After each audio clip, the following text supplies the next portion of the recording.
5 and pi is equal to 22 by 7, we will get the circumference of this semicircle as 11 centimeter. Today we have learned the circumference and area of circle and semicircle. In the next video, we will see some examples related to this.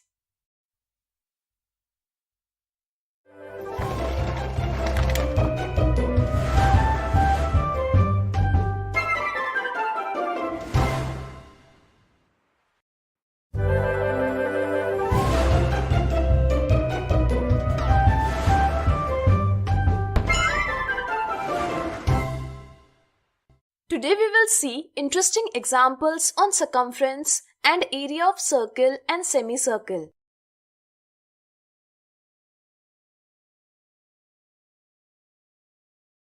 The radius of a circular table is 42 cm. Find the circumference and area of the table. For convenience, take pi is equal to 22 by 7. The radius of a circular table is r is equal to 42 cm.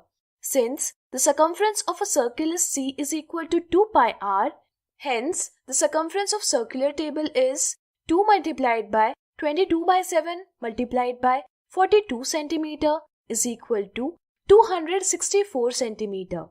Similarly, to find the area of a circle, we will use this formula.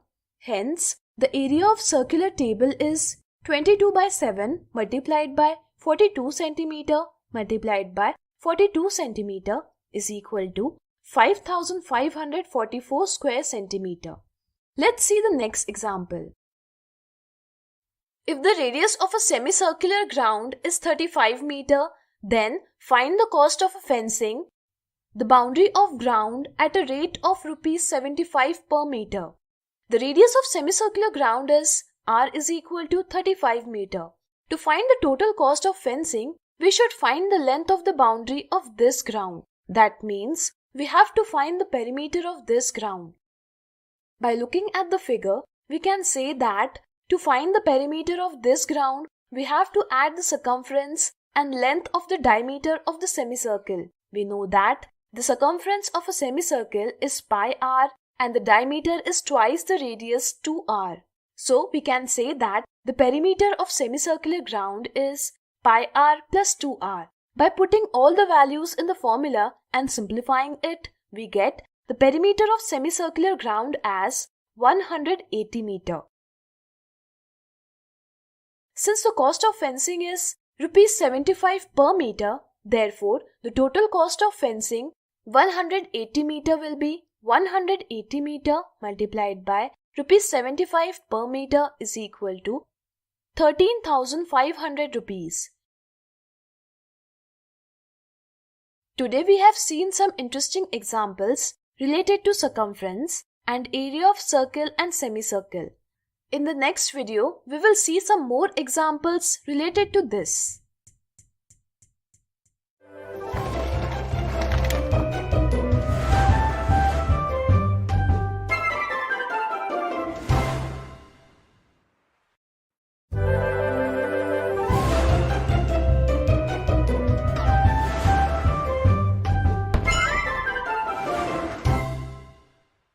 Today we will see some more examples related to circumference and area of a circle and semicircle.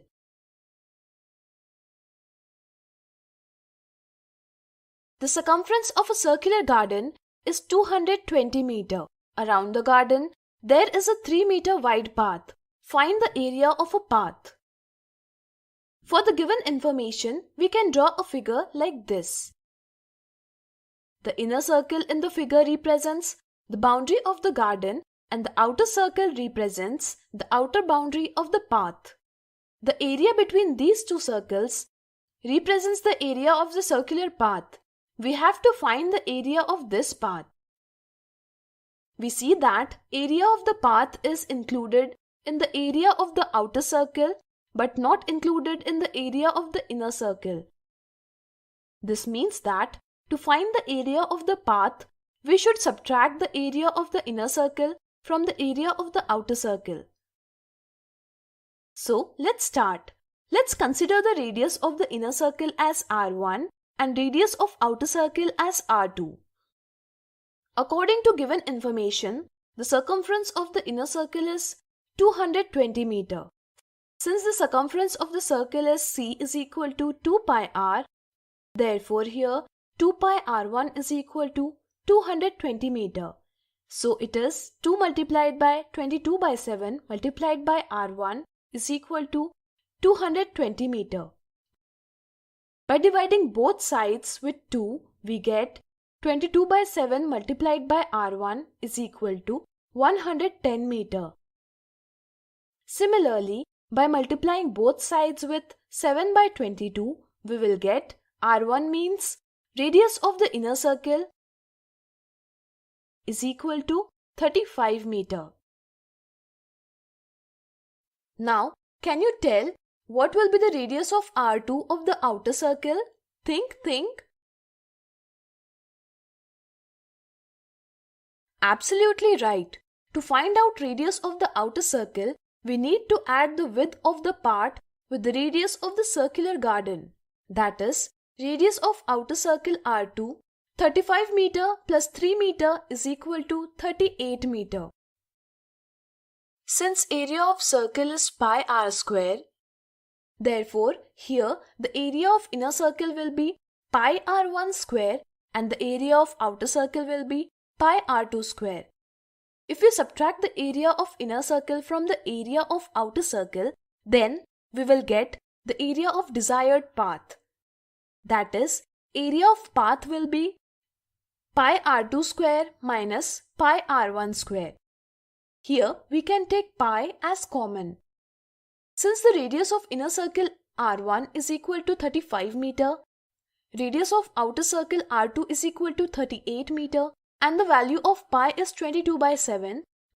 Therefore, we will get the area of path as 688.29 meter square. Next example. The length of one side of square banner is 56 centimeter. If a semicircle with maximum diameter is cut from this paper, then find the area of the remaining part. A semicircle with maximum diameter in a square is possible only when the length of diameter of the semicircle and the length of the side of the square are equal. Therefore, here the diameter of circle will be d is equal to 56 centimeter. In this way, the radius r will be half of the diameter, that is 28 centimeter.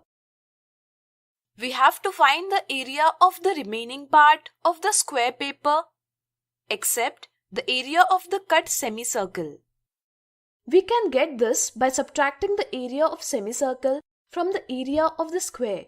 Here, area of a square is length of one side square, which is equal to 3136 square centimeter. Similarly, we get an area of semicircle with a radius of 28 cm as 1232 square centimeter. By cutting the semicircle in this way, the area of remaining part of square will be area of square minus area of semicircle is equal to 3136 square centimeter minus 1232 square centimeter is equal to 1904 square centimeter. Today we have seen some more examples related to circumference and area of circle and semicircle. Circle.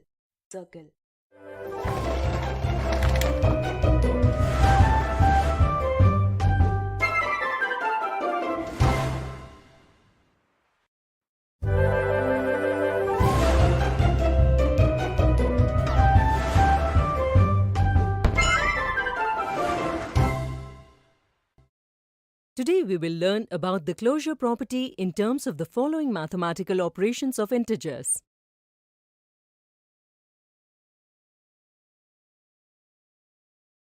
One day a math teacher told his students, if someone can tell him about two integers whose sum is not an integer, they will get a chocolate.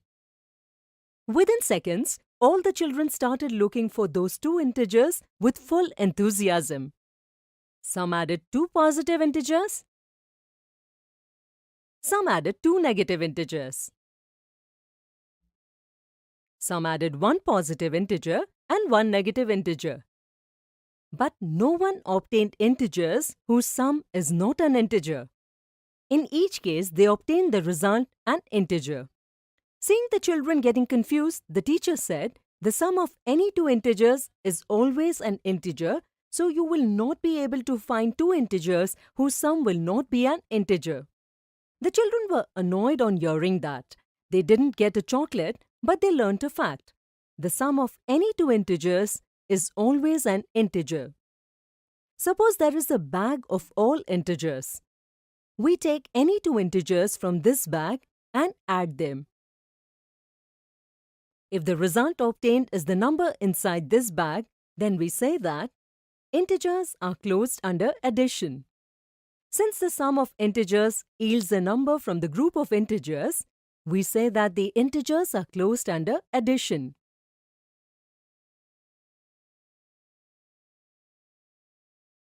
Is the integer closed under subtraction? Think for a while. Let's find out. There are some red and some blue balls here. Suppose the value of a red ball is +1 and the value of a blue ball is -1.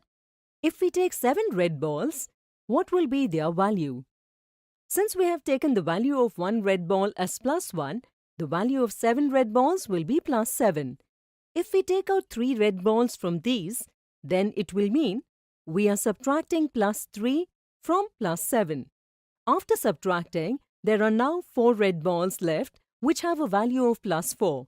That is, +7 minus +3 is equal to +4.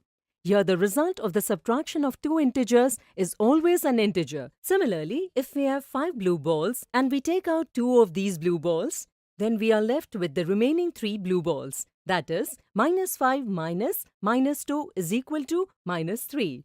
Here too, on subtracting two integers, we get an integer. Broadly, the subtraction a minus b of any two integers, a and b, are also integers. That is, the result is also the number from the same group of integers. Hence, integers are closed under subtraction.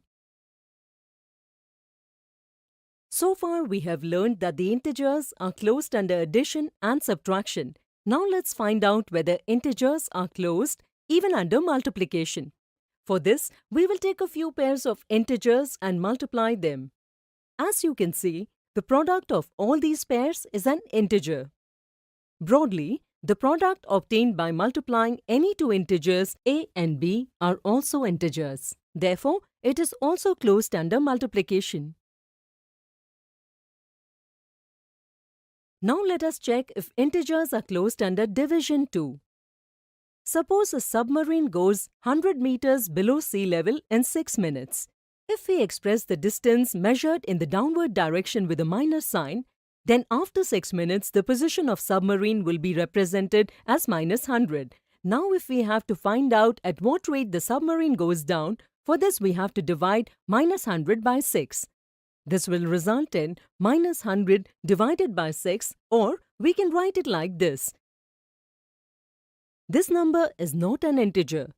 Broadly, the result obtained from the division of any two integers is not an integer in every case. Therefore, integers are not closed under division. In this way, you now know that the integers are closed under addition, subtraction and multiplication, but not closed under division. So today we learned the closure property in terms of the following mathematical operations of integers. In the next video, we will learn in more detail with the help of some examples.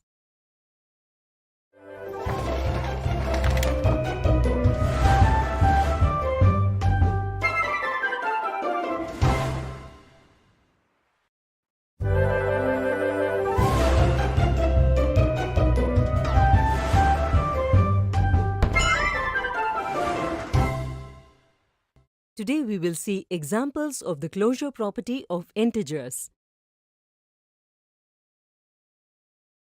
One day, Teacher made the following 3 groups of numbers on the blackboard and asked the children, which group in the given groups is closed under subtraction? Abhay answered that group 3 is the right answer. Is Abhay's answer correct? A group is closed under an operation when the result obtained from the operation is always part of the same group.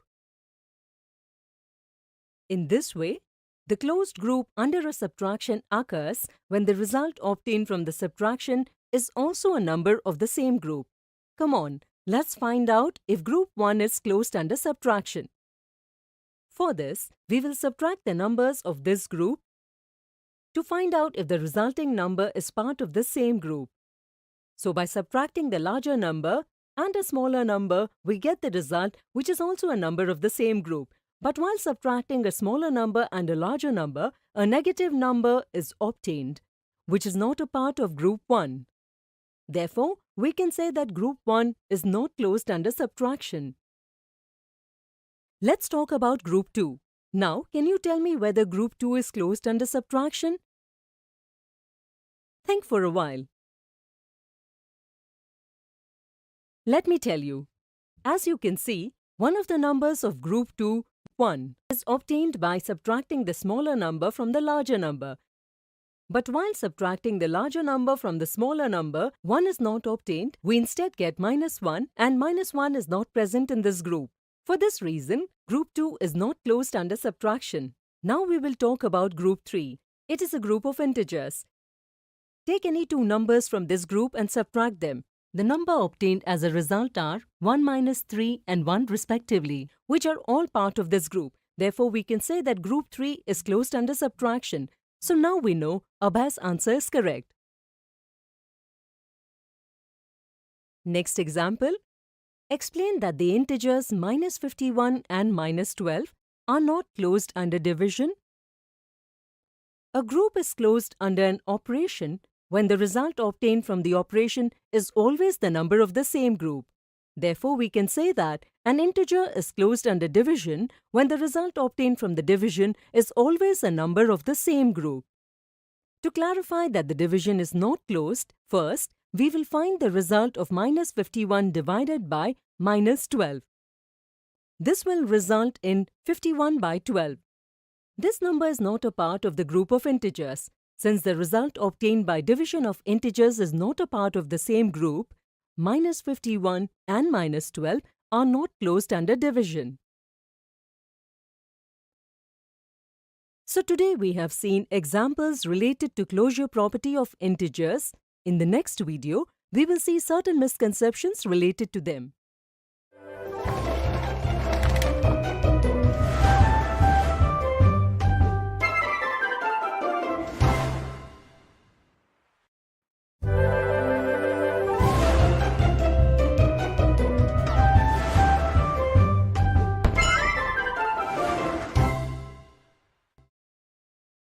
Today we will see certain misconceptions related to the closure property of integers. Misconception 1. One day, the teacher asked, "Is integer closed under division?" To this, Manish replied, "Yes." In your opinion, is Manish's answer correct? Based on some conditions, it is understood that the integer is closed under division, such as, if we find the result of 120 divided by -5, then the answer we get is -24. Since 120 minus 5 and the result of division of these two integers is also an integer, it is often assumed that the integer is closed under division. The correct understanding is that the result obtained by dividing two integers is not always an integer, such as if 112 is divided by -5, the result is not an integer. Therefore, the integer is not closed under division. Misconception 2. Suppose both p and q are integers. So will p minus q also be an integer? Sometimes there is a misconception that the integers are not closed under subtraction, so it is assumed p minus q cannot be an integer. With this understanding, children choose option 2, which is the wrong answer. The correct answer here is option 1 because the result obtained by subtracting any two integers is an integer. For example, if the value of p is 47 and the value of q is 35, then the value of p minus q will be 12, which is an integer. Similarly, if the value of p is 67 and the value of q is 89, then the value of p minus q would be minus 22. This is also an integer. So when p and q are integers, p minus q will also be an integer. Similarly, some children know that the subtraction for natural numbers and whole numbers is not closed. So they assume that the subtraction for integers is also not closed. With this understanding, they choose option 2, which is an incorrect answer. Today we have seen certain misconceptions related to closure property of integers.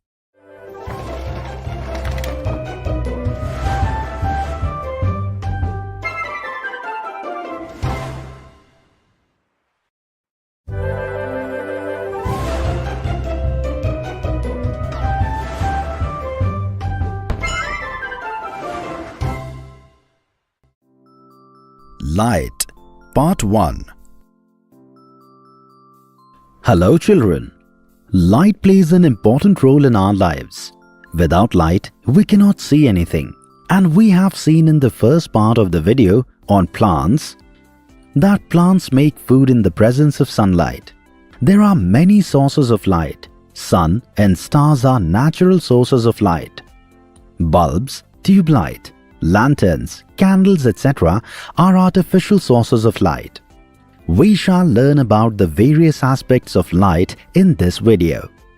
Come, let us meet Rama and Rinku, who are on a visit to their Dadaji's house.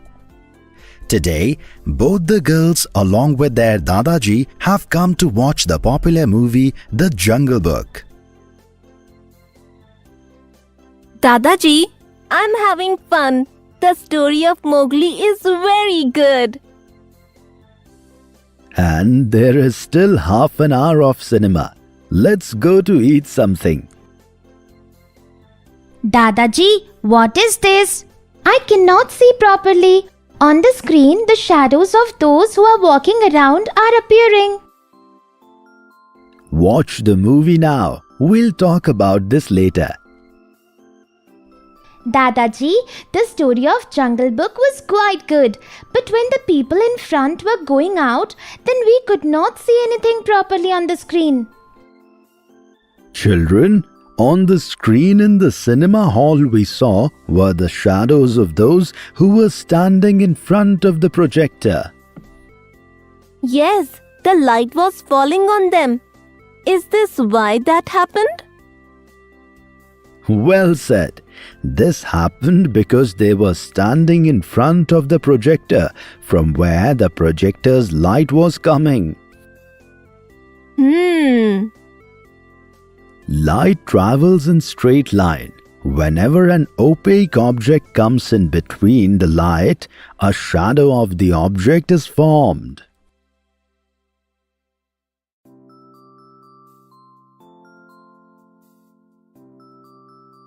Like the light that is coming from the street lamp, it is falling straight. Yes, children, we will go home to understand the phenomenon better. We shall conduct an experiment at home. Dadaji, you were telling about an experiment. Rama, bring a candle from that cupboard. Let's light this candle and place it on this table. Taking a paper and roll it like a pipe, you will see the candle. Dadaji, I see a candle. I will bend this paper pipe a little right now. Dadaji, I can't see the candle. That's because the light just goes in a straight line. Yes, Dadaji, the light that comes from the flashlight also goes in a straight line. Yes, we will conduct another experiment. Take 3 thick papers or thick cardboards. All 3 of them will be pierced at the same place. These 3 cardboards will be placed one behind the other on the table. Take this candle and place it in the front of these cardboards at the start. I shall stand at the other end, and look, I am able to see the candle from all the 3 holes. You are correct. If the 3 holes on the 3 different cardboards would have been pierced at 3 different levels, then the candle would not have been visible. This experiment shows that light travels in a straight line. However, the direction of the rays of light can be changed, although they travel in a straight line. Oh, I see. How is that possible, Dadaji? Come, I shall explain this to you. We shall take a mirror. Rinku, please hold this mirror. We shall stand in a triangular shape. Dadaji, should I stand in between holding this mirror? Yes, Rinku. Me and Rama will face opposite each other. When I have put the torch light on the mirror, what has happened? This light fell on me. Why did this happen, Dadaji? This means that the mirror can change the direction of the light. Why just a mirror? The light can change the direction of its path on any shiny smooth surface. I know. Like the water in the lake, a steel utensil, etc. Yes, when the light rays strike a mirror and return, it is called reflection.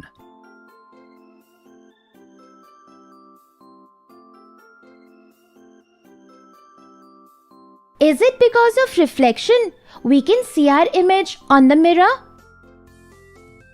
Yes, children, we need light to see anything or an object. When light falls on the object, we can see that object due to reflection of the light. In the same way, when light falls on a mirror, it gets reflected and we can see the image on the mirror. Yes, you are right. Dadaji, I have another question. We shall now eat something and we shall talk about it tomorrow. Okay, Dadaji.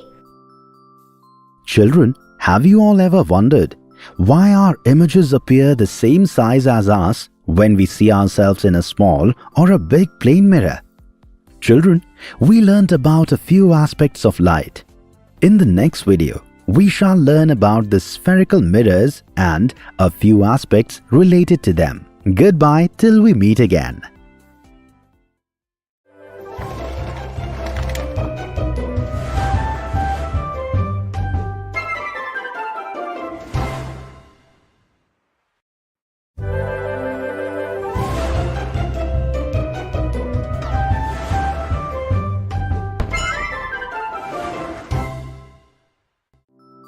Light Part 2. The objective of the video is to learn about concave and convex mirrors. Look closely. Look carefully. Peep into this mirror. Sometimes it looks clear. Sometimes it looks blurred. The sky is visible and the earth is visible. Sometimes someone like me is visible and sometimes many are visible. What is the difference? Tell me the difference. How tall does Ramu look? Meena looks small. What a miracle! This mirror is also amazing. Sometimes it surprises me. And sometimes it astonishes me. Children, yes, I am talking about the mirror. Mirror is quite interesting and has many features. We will learn a few more features of the mirror. We will also learn about the concave and the convex mirror. Come, let us go back to Rinku and Rama, who are visiting their grandfather. Children, come quickly. We have to go to the fair. I heard there are many interesting things in the fair this time. Yes, we are coming, Dadaji. Dadaji, we will play in the fair and have a lot of fun. Oh, we have come to the fair. Wow, look at the fair. It is so big. Dadaji, we shall start exploring from here. Dadaji, see, here it is written that this is Chamatkari Kamra. I'm very eager to go into this room. I also have to find out what miracles will be seen here. Let's go in and see. Oh, everything looks so hodgepodge. So many reflections. Rinku, look, how many mirrors are there? I look so fat here. And here I have reversed. This is a truly miraculous room. Dadaji, you too come here. Look, Rinku, come and look in this mirror. I'm looking so twisted. Imagine if I was like this, I would have looked so weird. Yes, and if I was so small, I would have hidden myself and eaten a lot of malai. There are many types of mirrors here. And here are convex and concave mirrors. This is why we are all looking fat, small, big and weird too. I have to find out how different they are from each other. Let's go to each mirror. Rinku, look at this. My reflection in this mirror is seen upside down. But now, when I have come so close, I'm looking so big. Children, isn't it a really chamatkarik kamra? You look puzzled and astonished. We mirrors are very different. Come, I shall solve a few mysteries. Children, do you know why the reflection of Rama first appeared upside down? Do you know why the reflection of Rama first appeared upside down and then big? You see that my reflective plane is pressed inwards.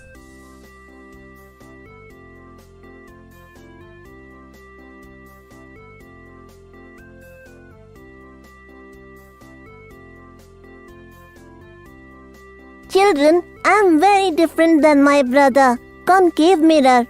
Can you think how? The way you look big when you peep in him. When you peep into me, you look small. I'm a mirror whose reflective surface faces outwards. When someone comes in front of me, they look small. Well, I'm his younger brother. Now can you think where all we are used? Rinku, different mirrors will have different uses. Let's ask Dadaji. Dadaji, when the surfaces of the convex mirror and the concave mirror are different, the usage will also be different, isn't it? Yes, kids, you both are right. Both mirrors have different uses. While the concave mirror is used in flashlights, car and scooter headlights, and convex mirror is used in cars, buses and other vehicles. How is that, Dadaji? The mirrors inside and outside the vehicles are convex mirrors, that is, the side mirrors and rear view mirrors. Because of these mirrors, the driver gets a better view of the vehicles on the way. Dadaji, the mirror we use every day is not a spherical one. Yes, you are right. We call it a plane mirror. Hello children, I am the clown here. Do you know that plane mirror also has a feature? Look here is a simple mirror. Both of you look at your images and tell me what you both saw. Neither am I looking small nor big. I am what I am. Rightly said. But I will write something on this paper. Now tell me if you can read it. Matatha? Why are you studying like this? I will read it very easily. Ka.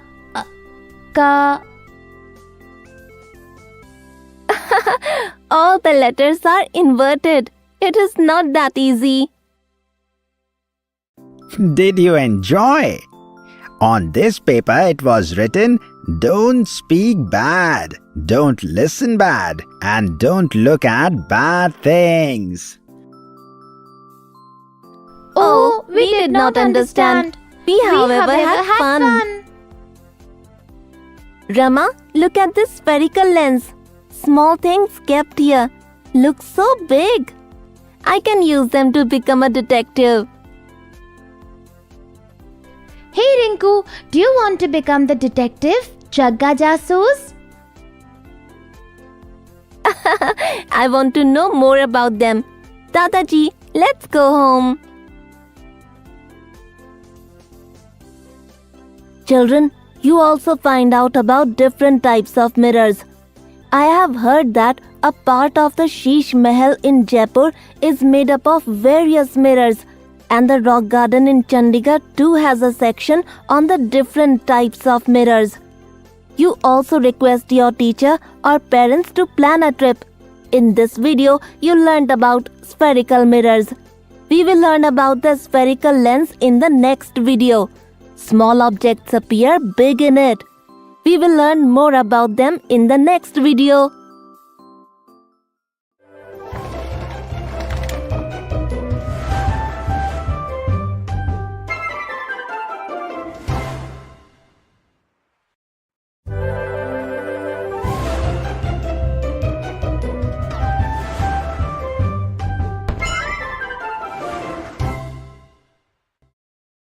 Friends, welcome to this video. Today we'll learn about the commutative property of rational numbers. Let's see what is happening in class today. Children, Rahul went from Delhi to Kanpur for some work and then from Kanpur to Prayagraj. Distance from Delhi to Kanpur is 495 km and the distance from Kanpur to Prayagraj is 205 km. So how much distance did Rahul traveled to reach Prayagraj from Delhi? Children, you must have got the answer as 700 kilometers. Now when Rahul had to come back, he went to Kanpur from Prayagraj and then reached Delhi from Kanpur. So children, can you find out the distance he traveled? Yes, you are right, 700 kilometers. Children, here we can see that Rahul covered equal distance in both the situations. While adding these numbers here, we see that changing their order did not change the answer. Sir, two integers are being added here. That is why in every case the sum of the equations is the same. Because the addition of integers Is commutative. Rightly said, Sohan. Now explain to everyone the meaning of commutative property. Sir, commutative means that even after changing the order of numbers in an operation, the result doesn't change. That is, the change of order doesn't affect the result. As we have seen here, if we add these two integers in any order, their sum does not change. If we add or multiply any two integers such as a and b in any order, There is no change in the answer. because the addition and multiplication of integers are commutative, You are right, Sohan. Sohan, in the last class, we learned about the commutative property of natural numbers, whole numbers, and integers. Now let's discuss the commutative property of rational numbers. Rational numbers are numbers that can be written in the form of p by q, where p and q are integers and q is non-zero number, such as 4 by 7, minus 10 by 49, etc. We can also write natural numbers, whole numbers, and integers as p by q. Here, we can write 1 as the denominator. So these are also rational numbers. Let us now discuss the commutative property. Of addition of rational numbers. Suppose we have two rational numbers. Now let's add them in this order. How do we add such numbers? Like we used to add fractions, with the help of the least common multiple, LCM. Here the least common multiple of the denominator is 12. Adding these, we will get the answer 11 by 12. Now let's change their order and again add them. We will see that the answer will still be 11 by 12. Children, now you add the numbers given on the screen in this order. Keep in mind that the number 5 that is in the first question here can also be written as 5 by 1. Pause the video and solve these questions and write the answers. These are the results. Now change the order of these numbers and add them again.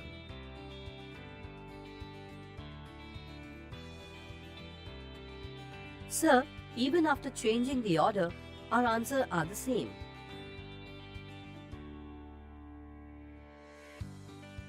Children, you can all see that changing the order of addition of rational numbers did not affect our answer. Because the addition of rational numbers is commutative. That is why we can add any two rational numbers like a and b in any order. Children, but is the subtraction of rational numbers also commutative? First, let's take two rational numbers, such as 3 by 4 and minus 5 by 6.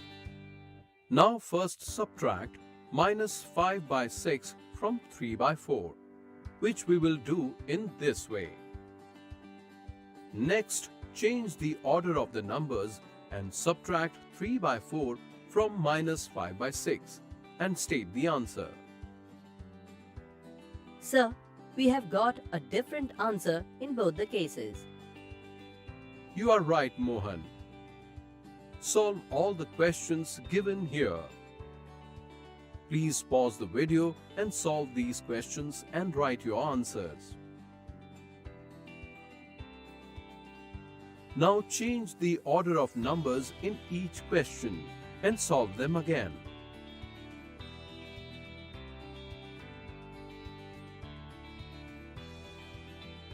In each of the given questions, our answer changes whenever we change the order of numbers.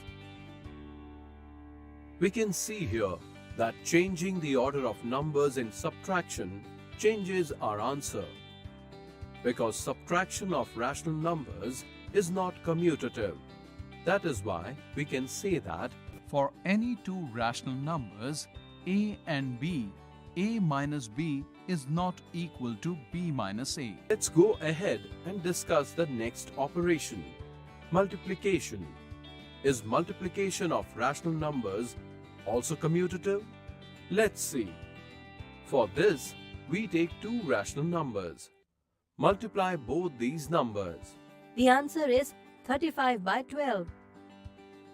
Now let's change the order of these numbers. Sir, our answer is still 35 by 12. Now all of you solve these questions. On solving these questions, you must have got these answers. Now change the order of these numbers and multiply. Sir, swapping the numbers did not change our answer. You are right, Mohan. This is because the multiplication of rational numbers is commutative. We can say that A multiplied by B is equal to B multiplied by A for any two rational numbers A and B. Children, now let's check the commutative property of rational numbers in division. Now look at the two rational numbers given here and divide them in this order, keeping in mind that 2 to the power of 2 is 4. Now change the order of these numbers and then divide them. What did you understand from this? Sir, here the answer in both situations is the same. Children, considering this one example, can we say that the division of rational numbers is commutative? Let's see some more examples. Children, now look at these rational numbers and divide them in the same order. Write the answers in your notebook. Now change the order of these numbers and divide them again. Now compare the answer with the answers that you have written in your notebook. Sir, on changing the order of this question, our answers are different. When we divide 0 by 5, the answer is 0. But dividing 5 by 0 gives the answer 5 by 0. By dividing 5 by 0, we get an undefined answer. Here, with the help of examples, we have learned that when we divide two same numbers, we get the same answer even if we change their order. But generally, if we change the order while dividing numbers, our answer changes. This is because division of rational numbers is not commutative. So friends, in this session, we learned that the sum and multiplication of rational numbers is commutative, but subtraction and division is not commutative. In the next video, we will see some examples related to commutative property of rational numbers. That's all in this session. See you in the next session. Thank you.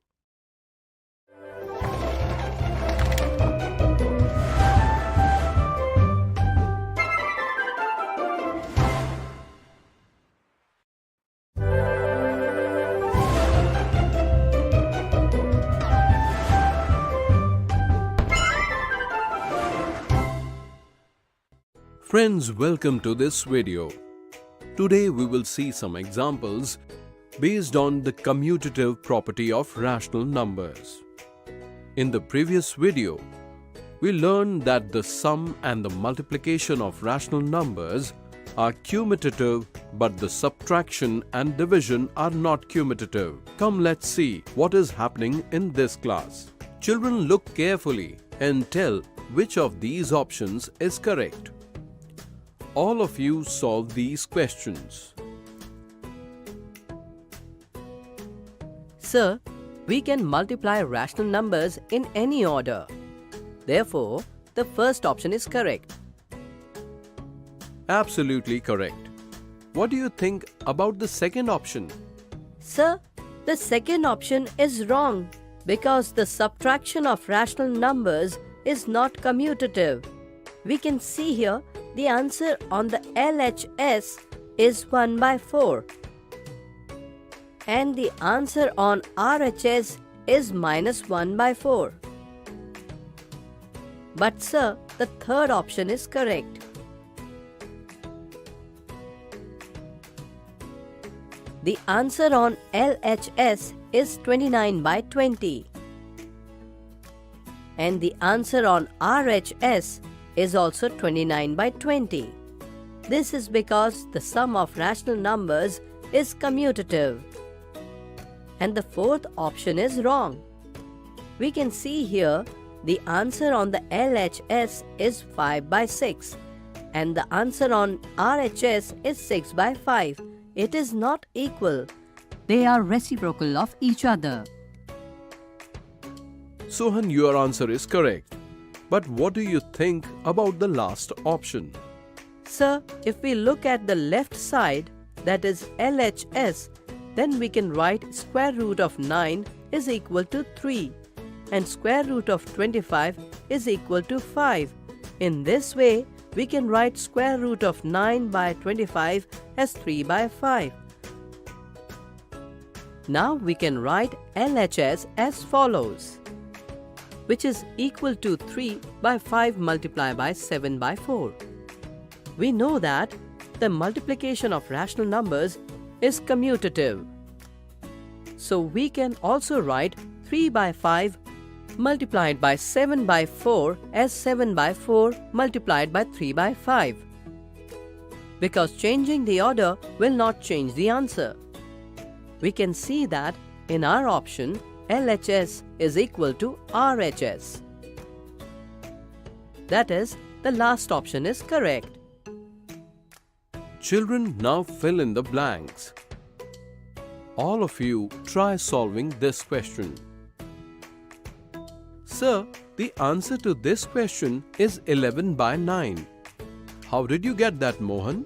Sir, in this question, we have to find a number that when multiplied by the square root of 4 by 3 gives an answer equal to the product of 11 by 9 and 2 by 3. The square root of 4 is 2, so we can write it this way. We can also write the given question as, solve it now. We know that the multiplication of rational numbers is commutative. So if we write 11 by 9 on the blank space here, we can see that the left side is equal to the right side. That is, our answer is 11 by 9. Children, in this video, we saw examples related to commutative property of rational numbers. That's all in this session. Thank you.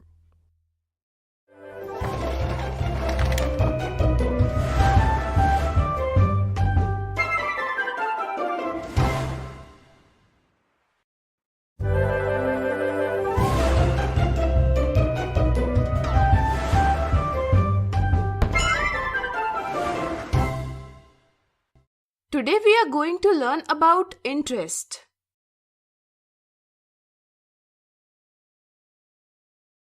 There are many situations when we need more money than we have. For example, a trader not having enough money for starting a new business, shopkeeper for buying new goods, a farmer to buy new seeds and agricultural goods. In such a situation, they borrow money from an institution like a bank, post office, or any person. The amount borrowed or lent to us is called the principal. The lender and the borrower agree on certain conditions, such as the amount of additional money to be returned along with the principal at the time of returning, etc. We call this extra money as interest. Interest is often paid as percentage of principal for a certain period of time. For example, 12% per annum means that for every rupees 100 of principal, there will be rupees 12 interest for 1 year. The total amount to be returned by adding principal and interest is called amount. When we deposit money in the bank also gives us some interest on it, which depends on the time and the rate of interest. When we talk about interest, there are two types, simple interest and compound interest. In the previous class, we understood simple interest. Let's revise it. Suppose we borrow rupees 1000 from bank at the rate of 10% per annum for 2 years. Let us find out the value of simple interest. Here, the rate of interest is 10% per annum. That is, on rupees 100, interest for 1 year is rupees 10. In this way, the interest of 1 year on rupees 1 will be rupees 10 by 100. Similarly, the interest for 1 year on rupees 1000 will be rupees 10 by 100 multiplied by 1000 is equal to rupees 100. Since the simple interest for 1 year is rupees 100, the interest for 2 years will be 2 multiplied by rupees 100 is equal to rupees 200. We can also calculate simple interest using formula I is equal to P multiplied by R multiplied by T divided by 100, where I is simple interest, P is principal, R is rate of interest and T is time. In this way, I is equal to 1000 rupees multiplied by 10 divided by 100 multiplied by 2, which is equal to 200 rupees. In this way, the amount A returned by the trader will be principal plus interest, which is equal to rupees 1000 plus rupees 200 is equal to rupees 1200. So today we have learned about interest. In the next video, we will learn about compound interest.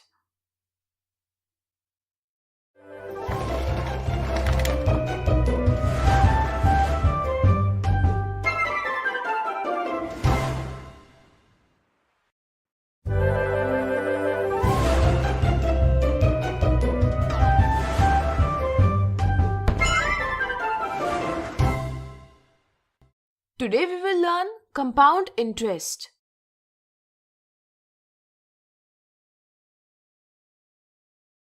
In the previous video, we learned what is interest as well as we also overviewed the simple interest. Let's understand the compound interest today. The simple interest is derived on the principal and is same for each year, whereas the compound interest, abbreviated as CI, is obtained on the total amount of the previous year. In this way, compound interest increases year after year. Let us understand this with an example. Suppose we borrowed rupees 1000 from the bank at the rate of 10% per annum for 2 years. But this time we took them at compound interest. First, we will find out how much money will be there at the end of 1 year. We will use this formula to get interest. SI is equal to PRT divided by 100. Here, the principal of first year is P1 is rupees 1000. The rate of interest is R is 10% and time T is 1 year. In this way, interest for first year is SI1 is equal to rupees 1000 multiplied by 10 multiplied by 1 divided by 100 is equal to rupees 100. In this way, at the end of first year, the amount A1 will be principal P1 plus interest of first year is equal to rupees 1000 plus rupees 100 is equal to rupees 1100. Now, let's calculate interest for second year. In terms of simple interest, the principal is the same for each year, but in terms of compound interest, the interest is calculated on the total amount of the previous year. That is, amount A1 of first year will be the principal P2 for the second year. In this way, simple interest for second year SI2 is equal to rupees 1100 multiplied by 10 multiplied by 1 divided by 100 is equal to rupees 110. In this way, compound interest for both years CI is SI1 plus SI2 is equal to rupees 100 plus rupees 110 is equal to rupees 210. Here, after 2 years, amount is A2 is equal to principal of second year P2 plus interest of second year SI2 is equal to rupees 1100 plus rupees 110 is equal to rupees 1210. Here we can write P2 as P1 plus SI1. Therefore, A2 is equal to P1 plus SI1 plus SI2, which can also be written as A2 is equal to P1 plus CI. In this way, Now if we subtract principal from A2 of the second year, then we get compound interest CI, that is CI is equal to rupees 1210 minus rupees 1000 is equal to rupees 210. In this way, we can calculate compound interest in different ways. To calculate compound interest, we use formula A is equal to P multiplied by 1 plus R by 100 bracket raised to the power n. Here, P is principal, R is rate of interest, and n represents the time period. From the given example, A is equal to P into bracket 1 plus R by 100 bracket raised to the power n is equal to rupees 1000 into bracket 1 plus 10 by 100 bracket raised to the power 2 is equal to rupees 1210, and CI is equal to A minus P is equal to rupees 1210 minus rupees 1000 is equal to rupees 210. We will learn about this formula in the next video. So, today we have learned about compound interest. In the next video, we will find out the formula for compound interest.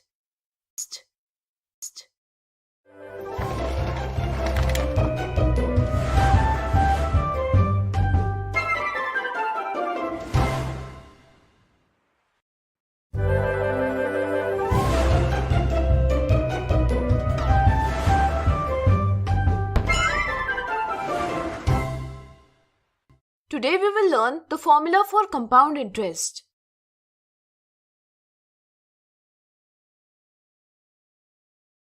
In the previous video, we learnt about compound interest. Let us now find the formula for compound interest. Consider the principal P1 is borrowed for 2 years on R% rate of interest per annum. Let's find the compound interest on this. For first year, SI1 is equal to P1 multiplied by R multiplied by 1 by 100 is equal to P1R by 100, and amount A1 is equal to P1 plus SI1 means P1 plus P1R by 100 is equal to P1 into bracket 1 plus R by 100. In this way, amount at the end of first year will be A1 is equal to P1 into bracket 1 plus R by 100. This amount will be the principal for second year, means P2 is equal to A1 is equal to P1 into bracket 1 plus R by 100. For second year, SI2 is equal to P2 multiplied by R by 100. For P2, we can take P1 into bracket 1 plus R by 100. Therefore, SI2 is equal to P1 into bracket 1 plus R by 100 multiplied by R by 100. Along with this, we get SI2 is equal to P1R by 100 multiplied by 1 plus R by 100. And the amount at the end of second year is A2 is equal to P2 plus SI2. We will write value of P2 and SI2 as this. If we take P1 into bracket 1 plus R by 100 as common, then we can write A2 is equal to P1 into bracket 1 plus R by 100 into bracket 1 plus R by 100 means P1 into bracket 1 plus R by 100 bracket raised to the power 2. We see that power in amount 1 plus R by 100 for first year is 1 and power of amount for second year is 2. So, can you now tell me if we have to find the amount for third year, then what will be the formula? Think. Perfect. The formula would be, similarly, if we have to calculate amount for time period of n years, then we can write formula as AN is equal to P1 into bracket 1 plus R by 100 bracket raised to the power n. Generally, we can write this as A is equal to P into bracket 1 plus R by 100 bracket raised to the power n, where P is the starting principal and A is the amount. Now, we can find the compound interest by subtracting the principal of first year from the amount received at the end of the time period. So, CI is equal to A minus P. Now consider P is equal to rupees 5,000, R is 10% per annum and N is equal to 2 years. And we need to find out compound interest, then we can use this formula. A is equal to P into bracket 1 plus R by 100 bracket raised to the power n is equal to rupees 5,000 into bracket 1 plus 10 by 100 bracket raised to the power 2 is equal to 6,050 rupees. Now CI is equal to A minus P is equal to rupees 6,050 minus rupees 5,000 is equal to rupees 1,050. In this way, you can calculate compound interest from the formula. So, today we learned the formula for compound interest. In the next video, we will learn more about compound interest from some examples.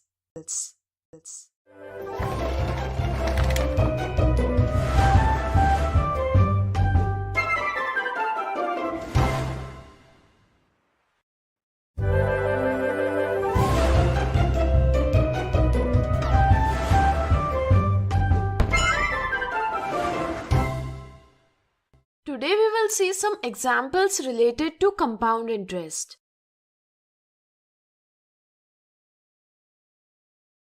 Sakshi borrowed rupees 1 lakh from the bank at the rate of 8% per annum for time period of 1.5 years. If interest is calculated half yearly, then find out the compound interest. In this example, we are given that compound interest is getting compounded half yearly. This means that the interest is calculated for each half year. To get the principal of next 6 months, the principal and the interest received for the past 6 months are added. In this way, the time period after which the interest is added to the previous principal each time to create a new principal is called the conversion period.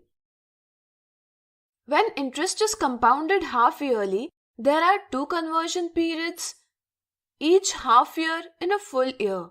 In such situation, the half yearly rate is half the annual rate.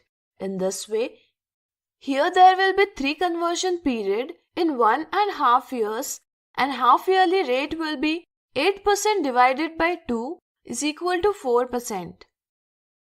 Now, let's solve this question. First, we will calculate amount related to compound interest CI. Formula for amount is A is equal to P into bracket 1 plus R by 100 bracket raised to the power n. Here, principal P is equal to rupees 1 lakh, rate of interest is 4% half yearly and conversion period n is equal to 3. Therefore, A is equal to rupees 1 lakh multiplied by 1 plus 4 by 100 bracket raised to the power 3. Solving this, we get A is equal to rupees 1,12,486.40. Since CI is equal to A minus P, therefore CI is equal to rupees 1,12,486.40 minus rupees 1 lakh is equal to rupees 12,486.40. Means after 1.5 years, Sakshi will pay 1,12,486.40 rupees, in which compound interest will be 12,486.40 rupees. Next example. The population of city in the year 2000 was 51,200. If it increases at annual rate of 12.5%, then what will be the population of that city after 3 years? Every year, there is an increase of 12.5% in the population. Let's understand its meaning. If we consider the population of 2000 as A, then after 1 year, it will be A plus 12.5% of A. This new population will again increase by 12.5%. In this way, here we can say that the population is compoundly increasing. In such a situation, we can find the population after 3 years with the help of compound interest formula. Here, P is equal to 51,200, R is equal to 12.5% and N is equal to 3. A is equal to P into bracket 1 plus R by 100 bracket raised to the power N. By placing values in the formula and solving the expression, we get a result as 72,900. Pause the video and see how the operations have been simplified. In this way, the population of the city after 3 years will be 72,900. So today we saw examples on compound interest. In the next video, we will clear up some misconceptions on this.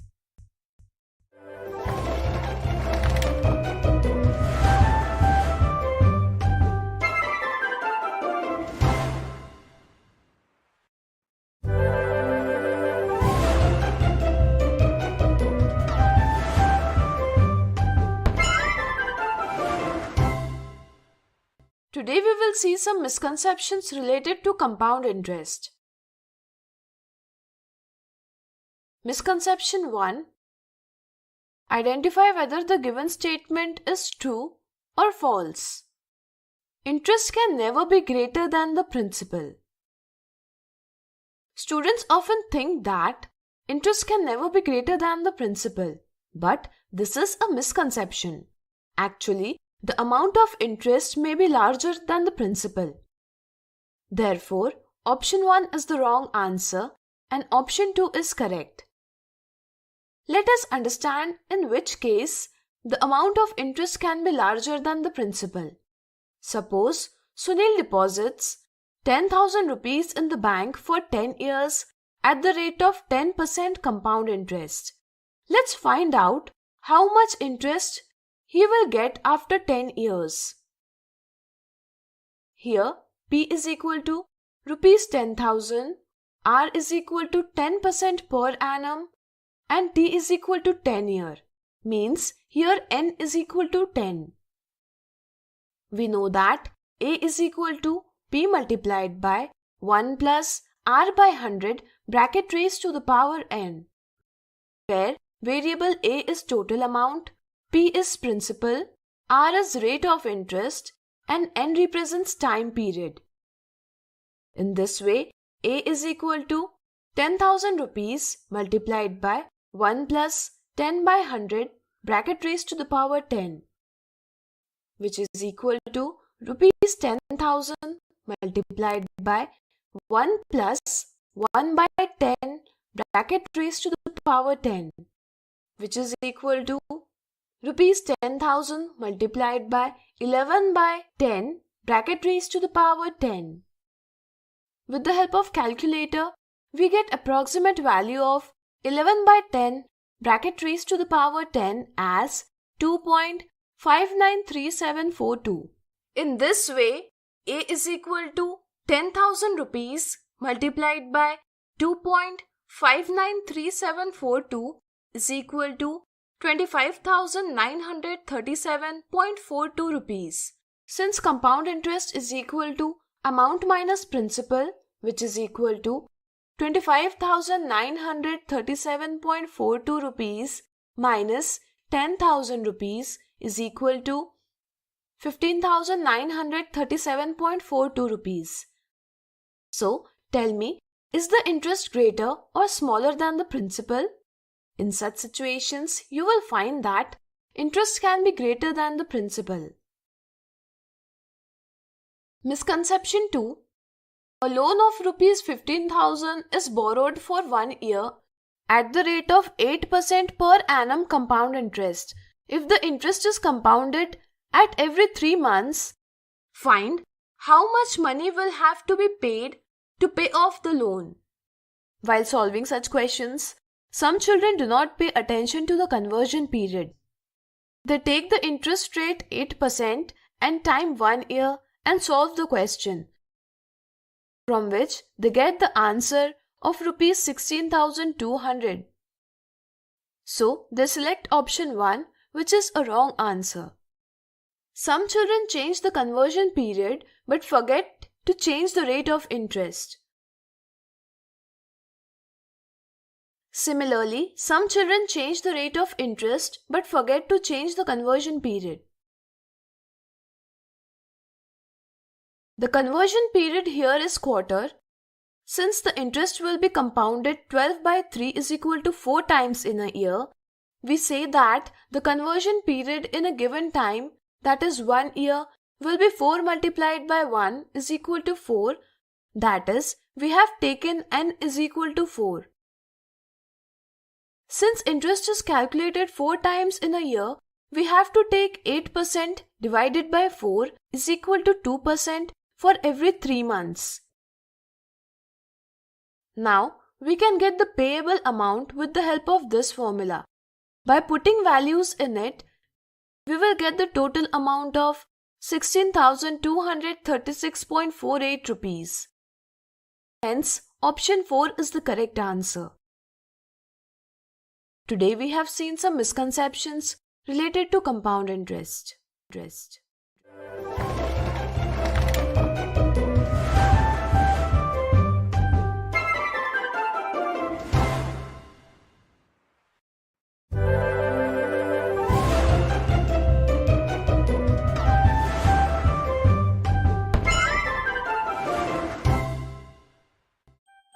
Welcome all of you to this video.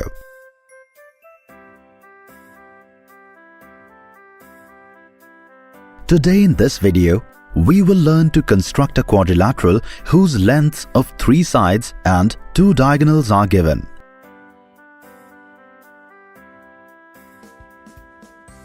You know from the previous video that constructing a unique quadrilateral requires values of 5 measurements that satisfy the angle sum property as well as the triangle inequality.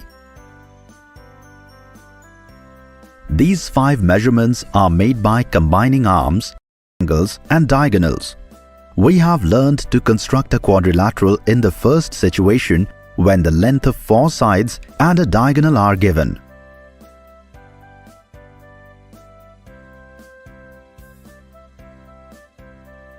Today in this video, we will learn to construct a quadrilateral in the second situation when the lengths of 3 sides and 2 diagonals are given.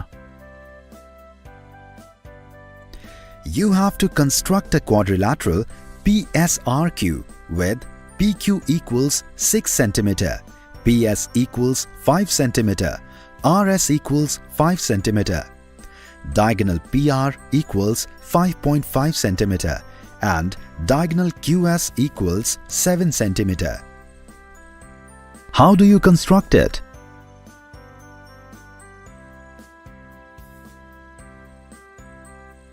Come, let us start. First of all, you have to draw a rough shape that looks something like this. As you have learned how to construct a triangle in previous classes, can you tell which criterion can we use to construct a triangle PRS? Yes, since we are given the lengths of the 3 sides PS, PR and RS of the triangle PRS, we can construct this triangle using the side criterion. First, make the arm PR equal to 5.5 cm. Now, consider P as the center and draw an arc of radius 5 cm. Now draw another arc with a radius of 5 cm, assuming R to be the center. Name the intersection of both arcs as S. Join P, S and RS. In this way, we have constructed the triangle PRS. Now, can you find out where point Q will be located?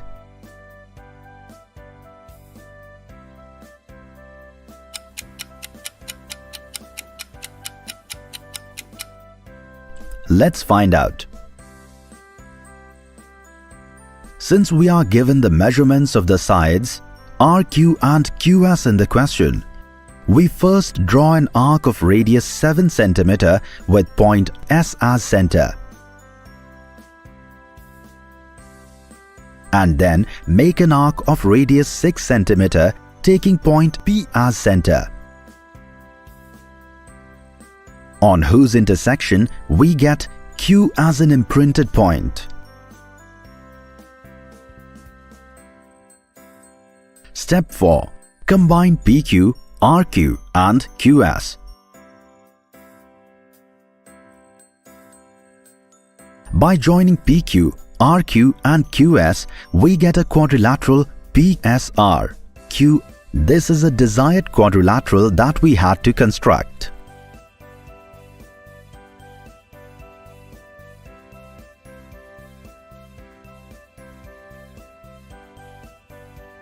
Today in this video, we learned how to construct a quadrilateral when the lengths of 3 sides and 2 diagonals are given. In the next video, we will see some examples based on these.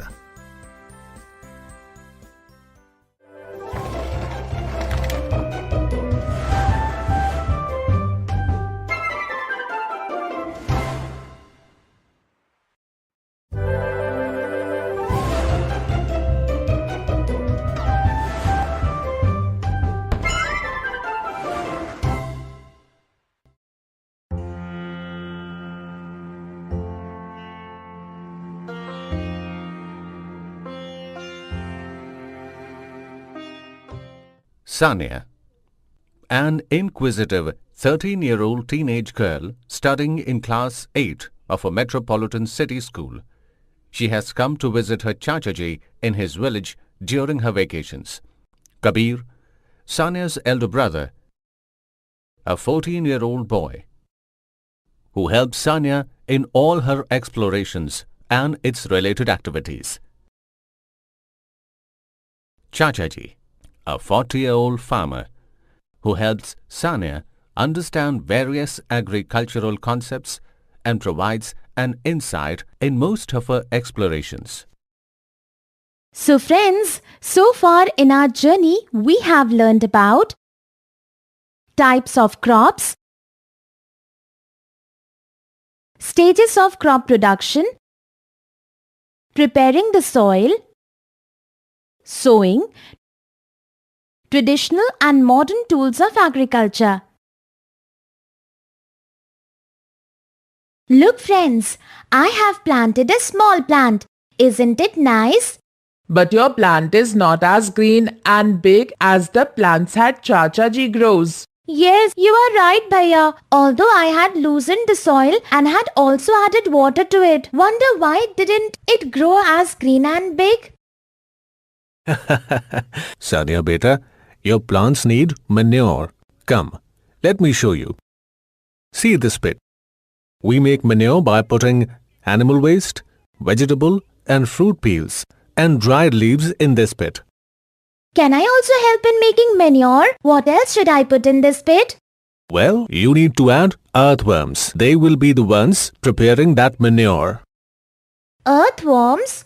Oh, so this must be the earthworm manure that I had read about in class 6. Oh wait, what is this, Chachaji? Earthworms manure? Organic manure to increase fertility of soil. Oh, so this earthworm manure is also called the organic manure. Look at this, Sania.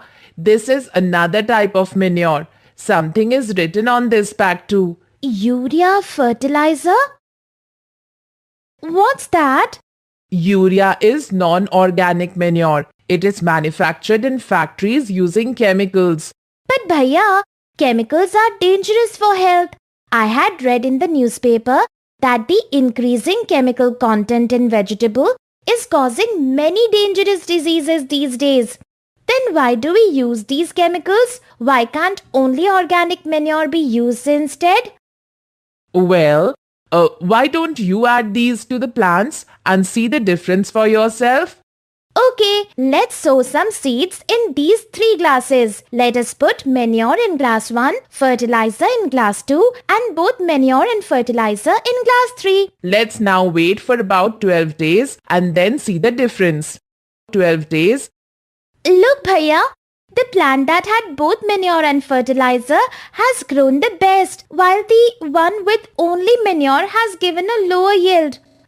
Oh, now I get it. The farmers are adding fertilizers to their crops to get a better yield. But surprisingly, no one considers how harmful these chemicals are. This is why it is better to use earthworms manure or the organic manure. Fertilizers may increase crop production, but their long-term use makes the land infertile. They make the soil acidic in nature and damage the organic substances and organisms present in the soil, while the organic manure increases the fertility.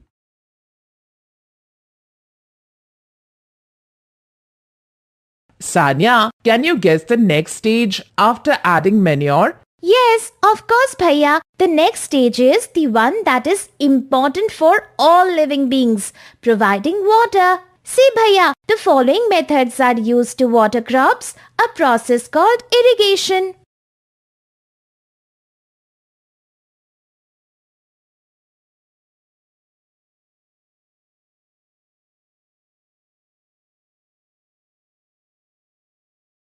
Friends, can you refer to your science textbook and help me identify the methods of irrigation?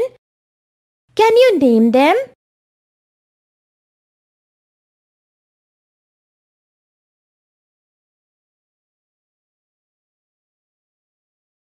Sanya, what are these farmers spraying on the crops with their mouth and nose covered?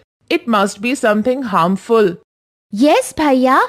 I had read somewhere that farmers spray chemicals on crops for destroying undesirable plants and insects. In fact, I had seen on television also that these chemicals can cause many life-threatening diseases like cancer. When we consume the vegetables sprayed with these chemicals, the chemicals must be entering our bodies. Excessive use of these chemicals or pesticides not only leads to absorption of these chemicals in vegetables, but also harms the people spraying it. So these must be used sparingly. I feel that physical weeding is much better as it prevents chemicals from affecting the crops. Chacha ji, once these crops mature, when will you cut them? Well, Sanya, you can see these crops being harvested during your Diwali break. Bhaiya, I was thinking, while there is still time for these crops to be harvested, why can't we check out the tools and machines that are used for harvesting? Come on, let's go and see. This is sickle. It is used for manual harvesting. But Chacha ji, cutting crops with a sickle must be taking a lot of time. Machines can do the same work in much lesser time. Can you name this machine? Sanya, we have reached the final stage of crop production. That comes after harvesting of crops. Yes, Bhaiya. Final stage, storage, from where we began this journey.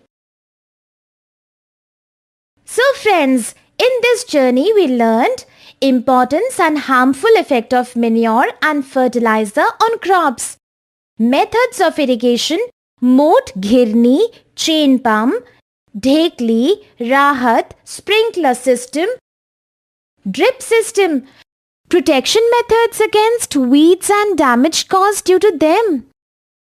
Tools for harvesting, sickle, harvester, need for storing crops.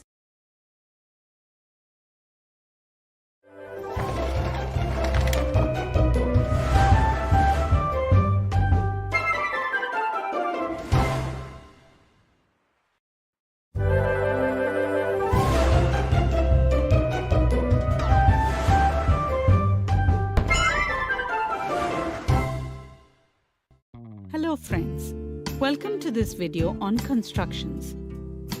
In the previous video, with the given base side, one base angle, and the difference of the other two sides, we learned the two cases for the construction of a triangle. Case 1, when the side on the base angle is large, and case 2, when the side on the base angle is small. In this video, we will solve some questions based on the first case of these constructions. So let's start with this question. Construct the triangle LMN where LM is equal to 6 cm, angle M is equal to 35 degrees and MN minus LN is equal to 3 centimeters. Friends, can you tell why we will do the construction of this triangle according to case 1? You can pause the video and think about the answer. Case 1 says that the side on the base angle should be greater than the other side.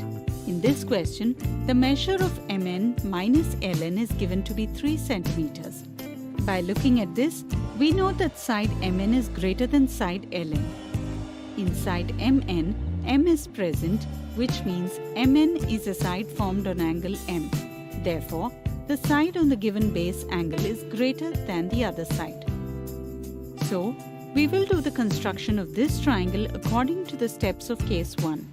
Step 1. With the help of a scale, draw a line segment LM of length 6 cm. Step 2. From point M of line segment LM, draw a ray MX making an angle of 35 degrees. Step 3. On ray MX at a distance of 3 cm from point M, with the help of a scale, cut a line segment MO. Step 4. Now let's join the points O and L. Step 5. We will draw the perpendicular bisector of side OL.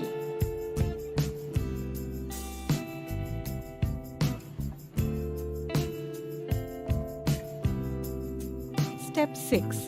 This perpendicular bisector line will intersect ray MX at point N. Step 7. Now join the points N and L. And in this way, we constructed the triangle LMN. Friends, we just need to identify the situation and follow the steps to construct the triangle. Now let's check our construction. For verification, Mn minus Ln is equal to Om. Let's call it equation 1. Let's take the measure of side Mn. The length of Mn is 7 centimeters. Now let's take the measure of Ln, which is 4 centimeters. We have taken the length of side OM as 3 centimeters. On subtracting the values, our construction gets verified. With this, our video comes to an end. In this video, we learned a question related to the construction of a triangle, whose base side, one base angle and the difference of the other two sides is given. See you in the next video with more constructions of a triangle. Thank you.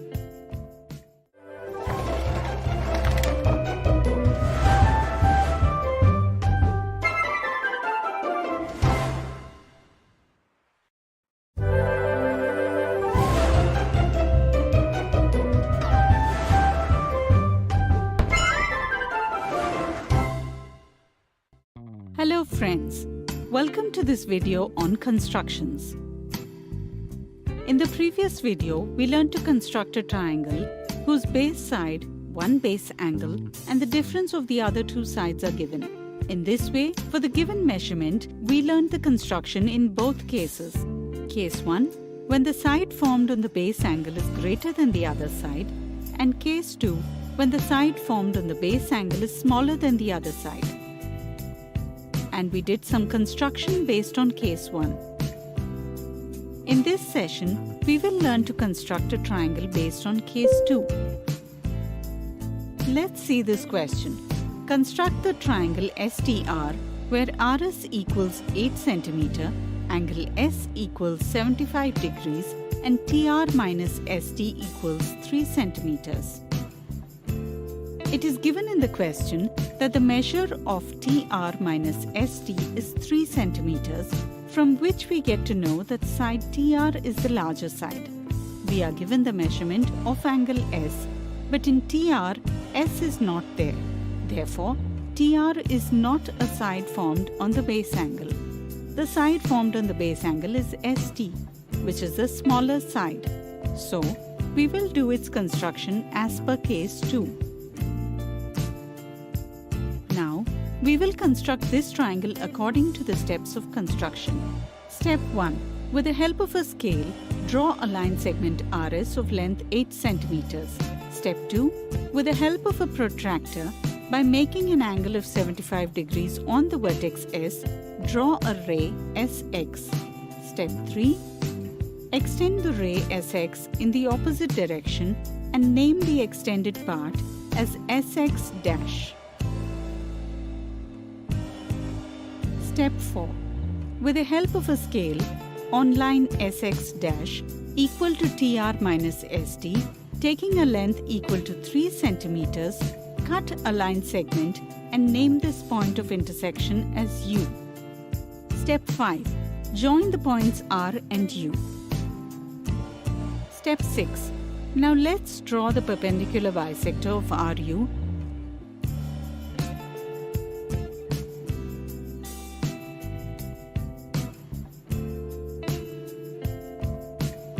And name it as LM. Line LM is intersecting ray SX at point T. We will join T and R. And in this way, the required triangle STR will be formed. So friends, in this way we solved this question, that is, we constructed the triangle. Can you verify this construction? We will give you a hint. You can verify this construction by showing TR minus ST is equal to SU. So that's all in this session. But before leaving, try to answer one question. Construct the triangle PQR, the length of whose side QR is x centimeter, the measure of angle Q is 8 degrees, and the difference of the other two sides, PQ minus PR, is C. Here, we will do the construction of a triangle keeping in mind case 1 or case 2. To get your answer, think of it along with your friends and teachers and reach a conclusion. With this, our video comes to an end. In this session, we learned a question related to the construction of a triangle, the length of whose base side, one base angle, and the difference of the other two sides is given. See you in the next video with the construction of another type of triangle. Thank you.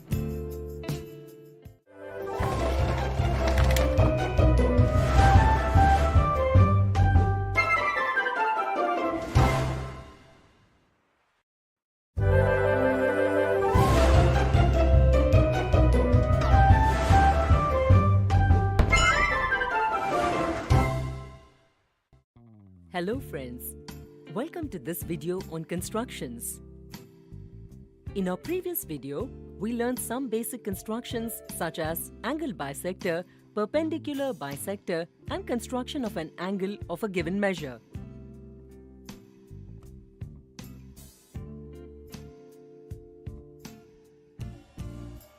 Additionally, we also learned to depict them in mathematical form. Friends, in the previous classes, we have learned the general construction of triangles such as the construction of a triangle when the length of all its sides is given, construction of a triangle when the length of its two sides and the measure of the angle between them is given, construction of a triangle when the measure of its two angles and the length of the side in between them is given, and the construction of a right-angled triangle when the length of its one side and its hypotenuse is given. In this session, we will learn the construction of a triangle given its base, a base angle, and the sum of the other two sides.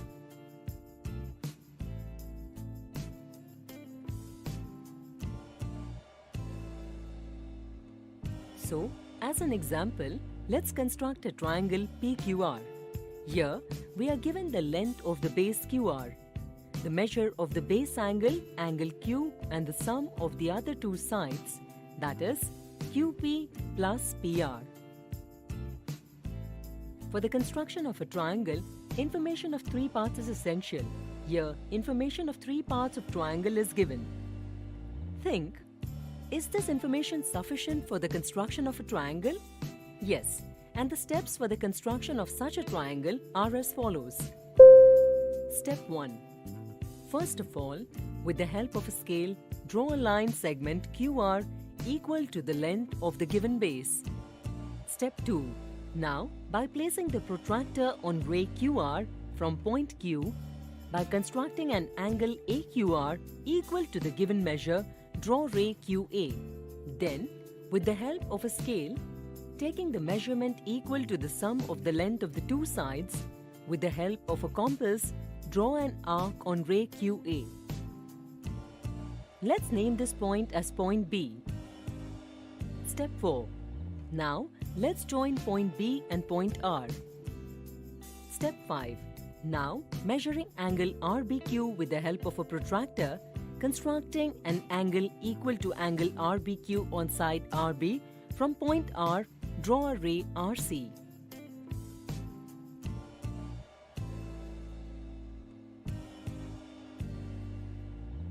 Then, name the point of intersection of side QA and side RC as point P.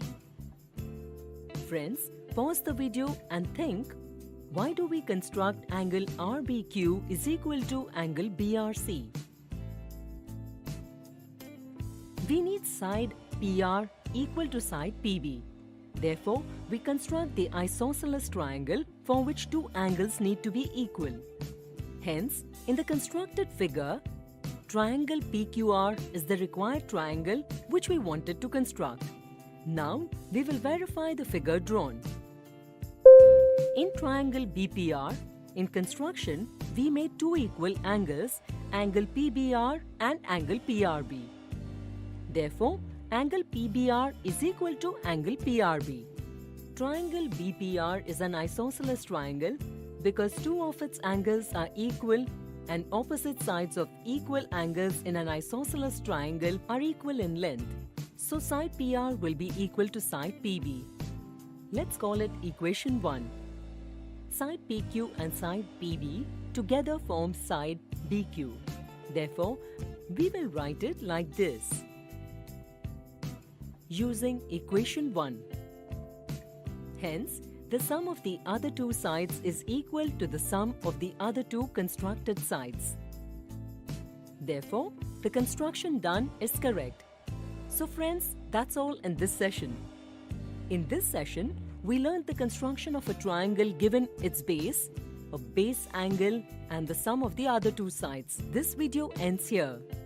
See you in the next video with some questions based on this construction. Thank you.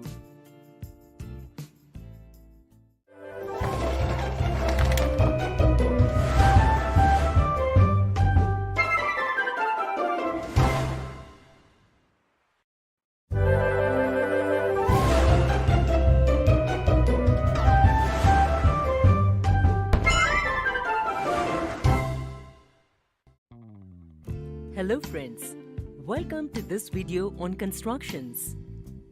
In our previous video, we learned to draw such a triangle with a given base, a base angle and the sum of the other two sides. In this session, we will solve some questions based on the same construction. So let's start with the first question.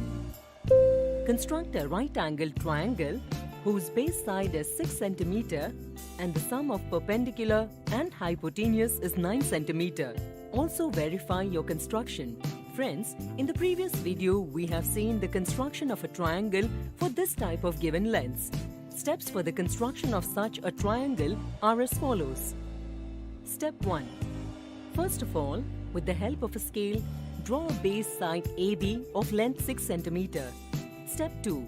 Now, on point A, with the help of a protractor, making an angle of 90 degrees, draw a ray AX. Step 3. Taking the sum of the lengths of perpendicular and hypotenuse, which is 9 cm, and using a compass on ray AX, cut a line segment AC of length 9 cm from point A. Step 4. Now, with the help of a scale, join point B and point C. Now with the help of a protractor, let's take the measurement of angle BCA. On measuring, angle BCA comes to be 34 degrees. Now, on side BC from point B, by constructing an angle equal to 34 degrees, draw a line which intersects side AC at point D. In the figure, triangle ADB is that right triangle which we need to construct. Now, we will verify this construction. For verification, according to the question, the base side should be 6 cm and the angle drawn on it should be 90 degrees. And the sum of the other two sides should be 9 cm. So with the help of a scale and a protractor, let's measure this construction. First of all, when we measure the length of the base side, then the measure of the base side AB is obtained as 6 cm. Now we will measure the base angle of the drawn triangle ABD with the help of a protractor. Then the measure of angle DAB is obtained as 90 degrees. Now we will measure the other two sides. Upon measuring, the length of side AD comes out to be 2.5 cm and the length of side BD comes out to be 6.5 cm. Since we have to verify the sum of the other two sides, therefore, on adding the two sides AD and BD, the sum comes out to be 9 cm. Since the given length and the length of our construction is same, therefore our construction is true. Similarly, you can also construct more triangles like this, where you are given the base side, the base angle and the sum of the other two sides. You can try to do more such construction by changing the length of the sides and the measure of the angles. But if you have to construct a triangle where you are given the base side and instead of the base angle, the measure of the other angle is given, and the sum of the other two sides is also given, then how will you do such a construction? For example, in triangle KLM, if you are given the length of side KL as 8 cm and the sum of sides LM and MK as 12 cm, but we are not given the measure of angle K or angle L. Instead, we are given the measure of angle M as 75 degree. Then can you construct such a triangle? As we have seen, it is necessary to have information about any one angle drawn on the vertices of the base side. Therefore, the given information is not sufficient. Can you construct such a triangle where the sum of the two sides is smaller than the third side? Now let's look at this question. Construct a triangle, the length of whose base is 6 cm, the measure of angle A is 45 degree and the sum of the other two sides BC plus CA is equal to 5 cm. Step 1. With the help of a scale, let's draw a line segment AB of length 6 cm. Step 2. Now by making an angle of 45 degree on line segment AB, draw a ray AX. Step 3. Cut a line segment equal to BC plus CA, that is of length 5 cm on line segment AX. Name the point of intersection as point D. Step 4. Now, with the help of a scale, join point B and point D. Step 5. Now, with the help of a protractor, let's measure angle BDA. Upon measuring, the measure of angle BDA is obtained as 81 degree. Step 6. Now, from side BD, by making an angle of 81 degree, we have to draw a ray BY. But here, we see that ray BY doesn't intersect side AD anywhere. Construction of a triangle is not possible with this measurement. Therefore, construction of a triangle is possible only when the sum of its two sides is greater than the third side. With this, our video ends here, where with the given base, a base angle and the sum of the other two sides, we solved some questions related to the construction of a triangle. That's all in this video. See you in the next video with the construction of some other types of triangles. Thank you.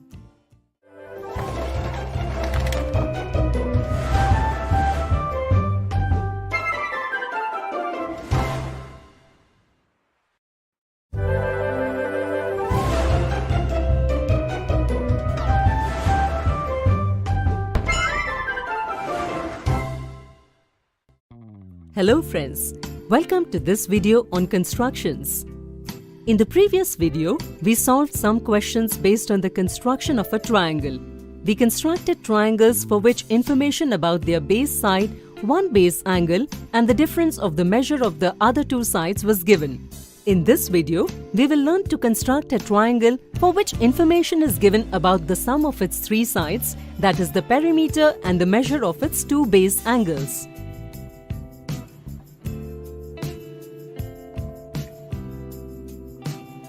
So let's understand this construction. First of all, let's see what information is necessary for this construction. 1. The sum of all three sides, and 2. Measure of the two base angles on the base side are needed. Now let's learn to construct. For example, let's assume we have to construct a triangle PQR whose perimeter is PQ plus QR plus RP, and the base angles are angle Q and angle R respectively.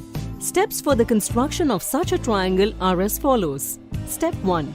First of all, with the help of a scale, we will draw a line segment equal to the given perimeter and we will name it as XY. Here, PQ plus QR plus RP is equal to XY. Step 2.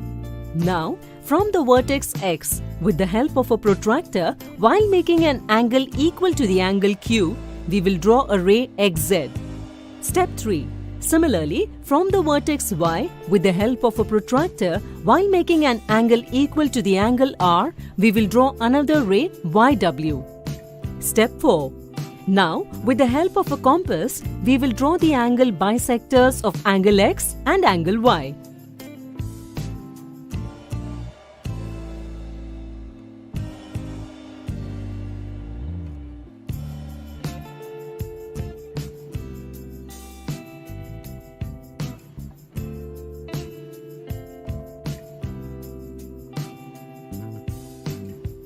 Step 5. Let's name the point at which the bisectors of angle X and angle Y intersect as P. Here P is a vertex of triangle PQR. Friends, can you tell why we chose only vertex P from triangle PQR? Because angle Q and angle R are base angles. Therefore, we will take the point of intersection as point P, which is not the base angle. Step 6. Now, with the help of a compass, we will draw the perpendicular bisector of the line segment XP.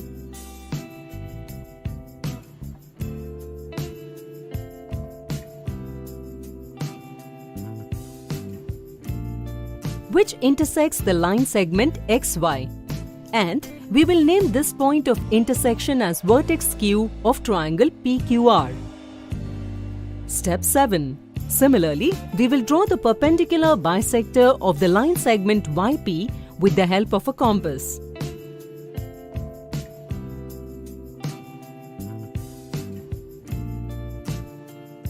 Which will intersect the line segment XY at point R. Step 8. We will join point P with point Q and point R, and thus we constructed triangle PQR when we had information about its perimeter and the base angles. To summarize the steps of this construction, we can say that by drawing the line segment equal to the measurement of the perimeter, we will draw the angle bisector of given angles and then construct a perpendicular bisector of the angle bisector. We will find one vertex of the triangle by intersection point of angle bisectors, and we will get the remaining two vertices by the intersection of base and both the perpendicular bisectors. And this is how we get the triangle. But friends, as you know, we will have to prove that the given construction is correct. So, let's verify our construction. We have to prove two parts in this construction. In the first part, we will prove that XY is equal to PQ plus QR plus RP. And in the second part, we will prove that angle WYR is equal to angle PRQ. And angle ZXQ is equal to angle PQR. As we know from the construction that point Q is situated on the perpendicular bisector of XP, so PQ is equal to XQ. Similarly, the point R is situated on the perpendicular bisector of YP, so RY is equal to RP. As we can understand from the figure, the line segment XY is formed by combining the line segments XQ, QR and RY. That is, XY is equal to XQ plus QR plus RY. In this equation, substituting PQ in place of XQ and RP in place of RY, we will get XY is equal to PQ plus QR plus RP. Let's call it equation 1. Here, we have proved the first part. Let's move to the second part. You can pause the video and think how we will prove it. We have to prove that angle WYR is equal to angle PRQ. Friends, look at triangle PYR carefully. Side RP is equal to side RY because any point situated on the perpendicular bisector of a line segment is equidistant from the endpoints of that line segment. That is, triangle PYR is an isosceles triangle. Therefore, angle RYP is equal to angle RPY. Let's call it equation 2. Angle PRQ is equal to the sum of angles RYP and RPY according to the exterior angle property of a triangle. According to equation 2, we can write it like this as well. Here we got angle PRQ is equal to 2 times angle RYP and 2 times angle RYP is angle WYR. Because YP is the bisector of angle WYR. Similarly, we can prove that angle ZXQ is equal to angle PQR. So friends, we have verified the construction of this triangle, or we can say that the construction has been proved right. Thus, in the next session we will solve some questions based on this construction and will construct the triangle according to the given measurement. In this session, we learned to construct a triangle given its perimeter and its 2 base angles. Meet you in the next session. Thank you.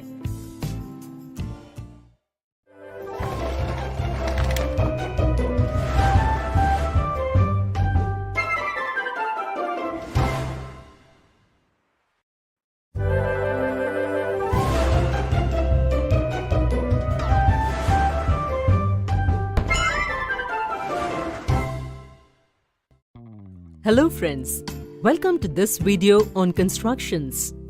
In the previous video, we learned to construct such a triangle, the sum of whose all the 3 sides, that is, the perimeter and the 2 base angles are given.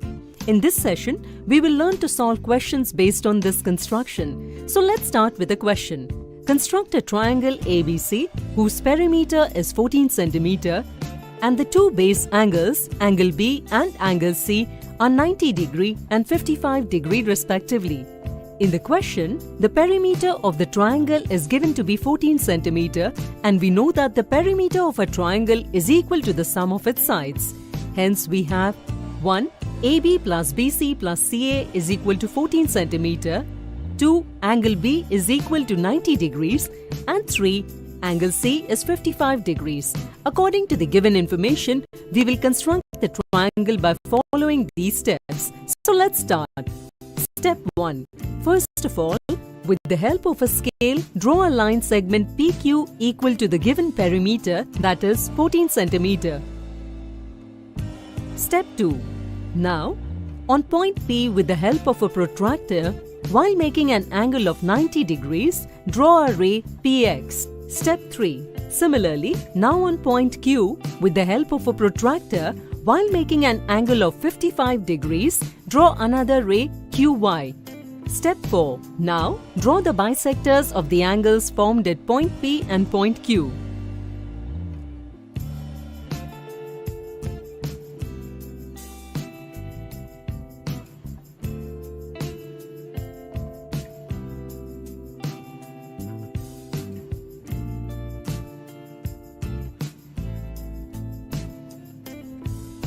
Step 5.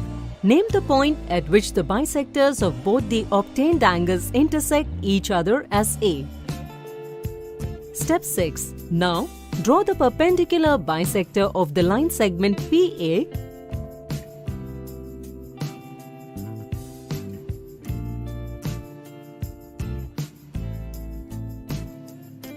which will intersect the line segment PQ. We will name that point of intersection as B. Step 7. Similarly, draw the perpendicular bisector of the line segment QA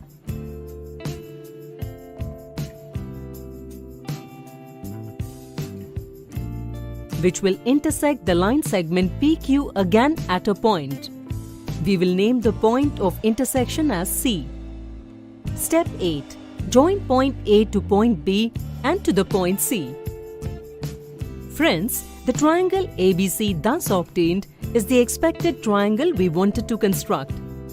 And friends, thus we can easily construct a triangle for any given perimeter and base angles by following these steps. Friends, now we will prove this mathematically. The sum of the three sides of the triangle we had to construct is 14 cm. So now we will check whether the sum of the sides of the triangle we constructed is 14 cm. Also, the measurement of base angles is 90° and 55° or not. We can verify this by measuring these sides and angles with the help of a scale and protractor.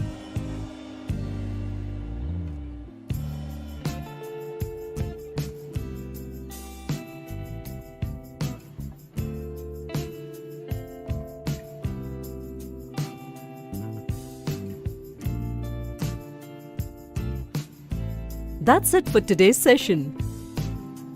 In this session, we solved a question based on to construct a triangle given its perimeter and its two base angles. Meet you in the next session. Thank you.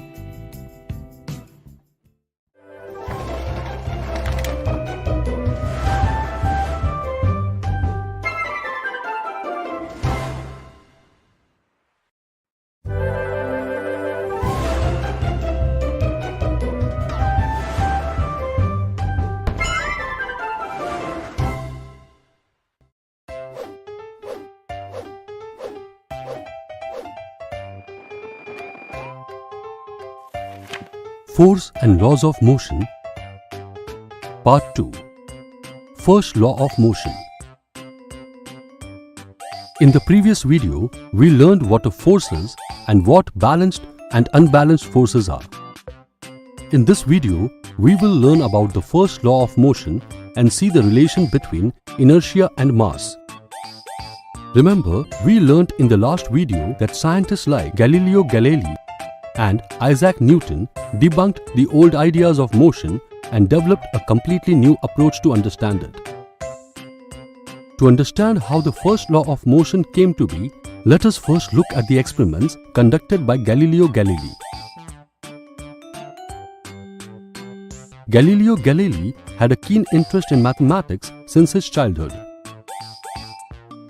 In 1589, in his series of essays, Galileo presented theories about falling objects using an inclined plane.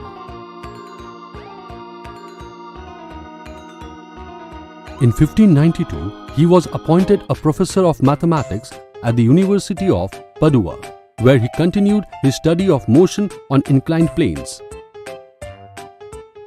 and reasoned that objects move with a constant speed when no force acts on them. Let us take a look at an experiment performed by Galileo. He took a marble and released it from the top of an inclined plane. He observed that the velocity of the marble increased while rolling down. Again, he took the same marble and this time tried to make it climb up the inclined plane.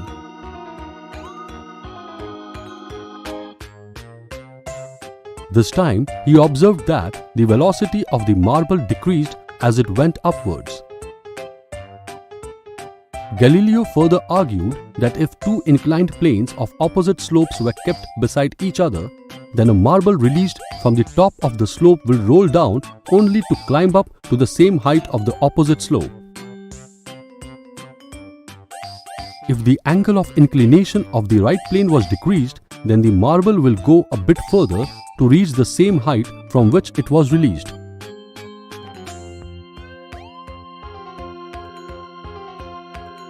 If the slope is ultimately reduced to 0, then the marble will move forever to reach the height from where it was released. In this case, the unbalanced forces working on the marble is 0. Hence, we can say an unbalanced force is needed to change the motion of the marble,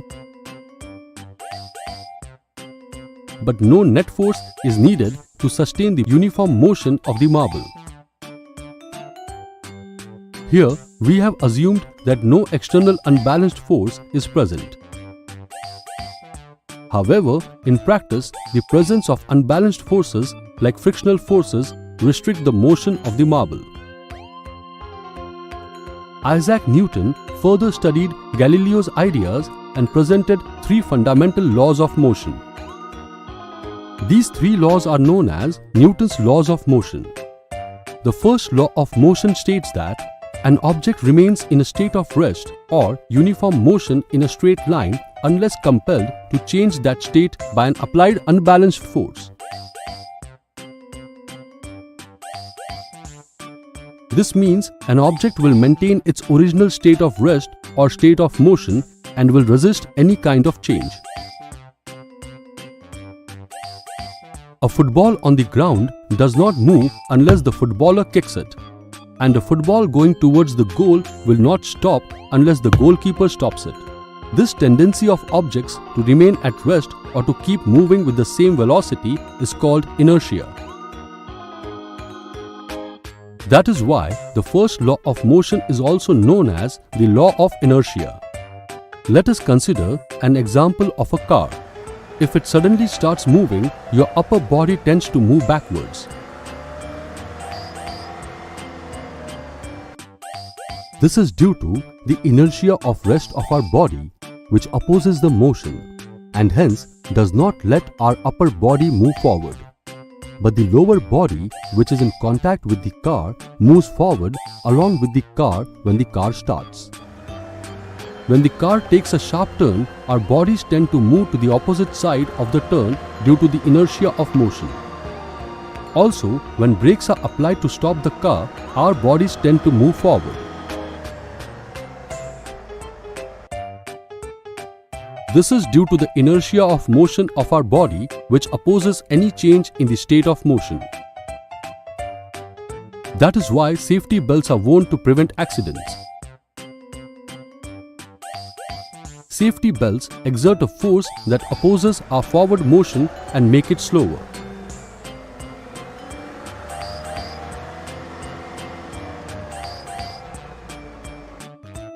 Let us do another simple experiment to observe the effect of inertia. Let us take a glass, a card large enough to cover the mouth of the glass, and a coin. Place the card above the glass such that it covers its mouth and then place the coin on top of the card. Pull out the card as quickly as possible. Do you think the coin will move along with the card? Well, that might happen if you move the card slowly. But if you pull the card really fast, the coin above it will fall vertically downward in the glass, instead of moving along with it. This is due to the inertia of rest of the coin, which tries to maintain its state of rest even when the card is removed. From this experiment, we can conclude that a body at rest tends to stay at rest. Through inertia, the bodies offer a resistance to any change in their state of rest or of motion. But do you think all bodies have the same inertia? Let us think of some examples. You can move a football easily by kicking it. But what about a car? Even if you push it with all your strength, it will hardly move.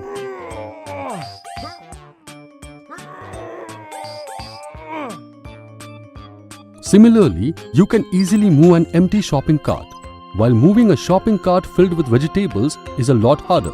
That is, we need to put in less effort to move empty carts than carts filled with vegetables. This means that the cart filled with vegetables has a lesser tendency to move than the empty one, which in turn means that the cart filled with vegetables has more inertia than the empty cart. Accordingly, we can say objects with more mass have more inertia. Thus, the relation between mass and inertia can be stated as follows. Inertia is the natural tendency of an object to resist a change in its state of rest or motion. And the mass of an object is a measure of its inertia. In this video, we learned what the first law of motion is and what the relation between inertia and mass is. In the next video, we will see what is the second law of motion and how it is represented mathematically.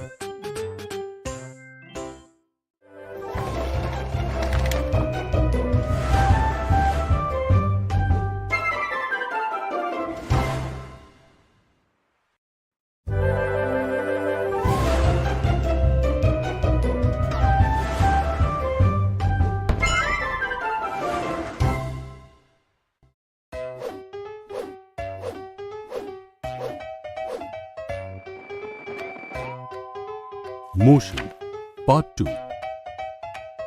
Uniform and non-uniform motion. In the previous video, we learnt about the motion of an object along a straight line, about the concepts of distance and displacement. In this video, we will learn about uniform and non-uniform motion and about speed. Let's first understand what we mean by rate of motion. It is a measure of how much the position of an object changes in unit time.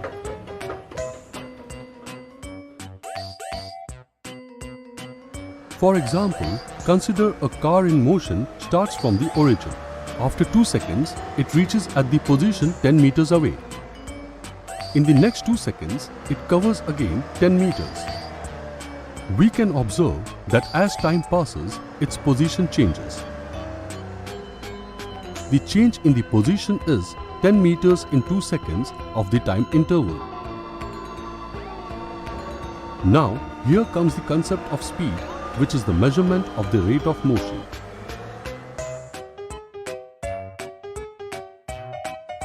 It is the total distance travelled by an object in unit time.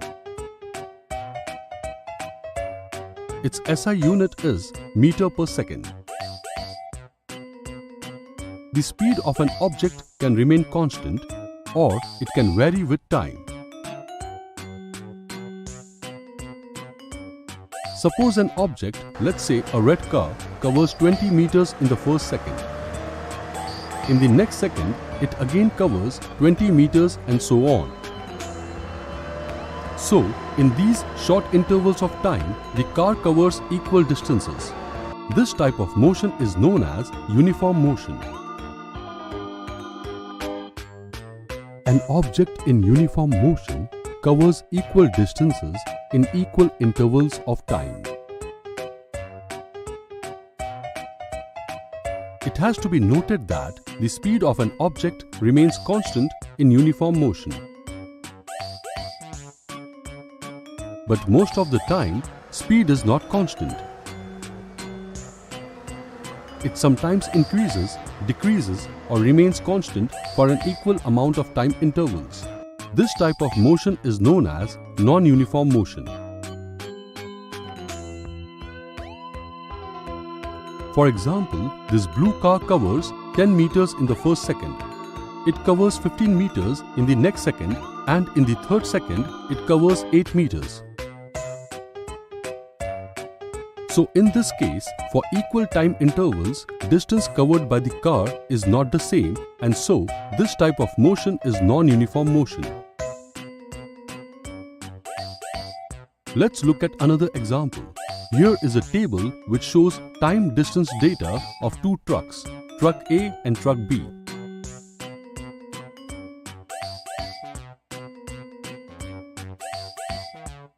Can you tell which one is in uniform motion and which one is in non-uniform motion?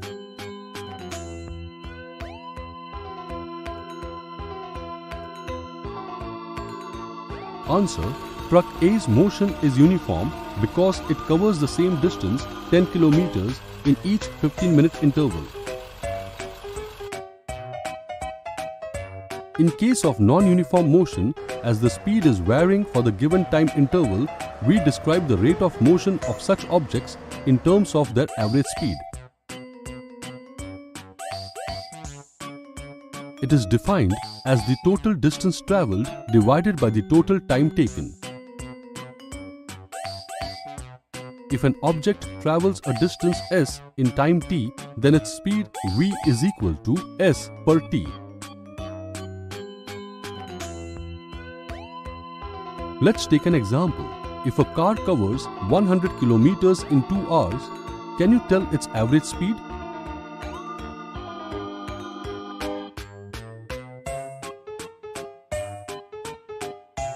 V is equal to 100 kilometers per 2 hour is equal to 50 kilometers per hour.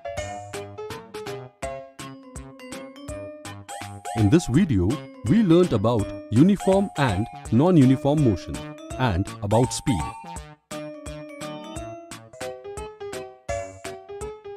In the next video, we will learn about speed with direction.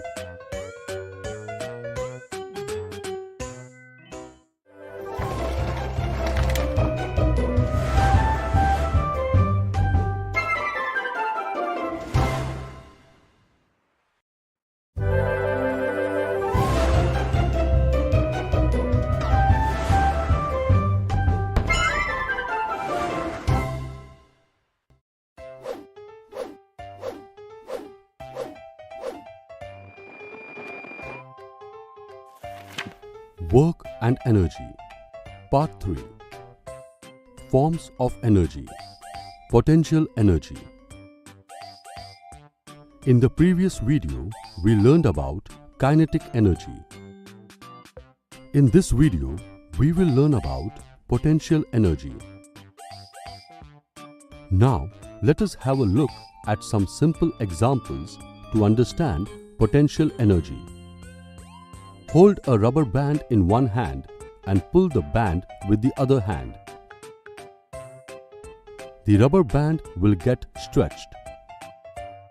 Now, release the rubber band from one end and you will see that the band returns to its original state. Why do you think the rubber band returned to its original state? It is because the band acquired energy when it was stretched. And this energy causes the rubber band to return to its original state. Now take a toy car and wind it with its key. Then place the car on the ground and you will notice that the car starts moving. From where do you think the car got the energy to move? In all of the instances, the objects stored the energy from the work done on them. When an object doesn't use the energy transferred to it to cause any change in its speed or velocity, then it is stored by the object in the form of potential energy. You transfer the energy when you stretch the rubber band or wind up the key of the toy car.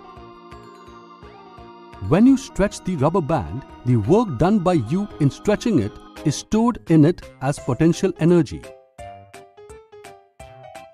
And when you wind up the key in the toy car, which compresses the spring inside it, the work done in compressing the spring is stored as its potential energy.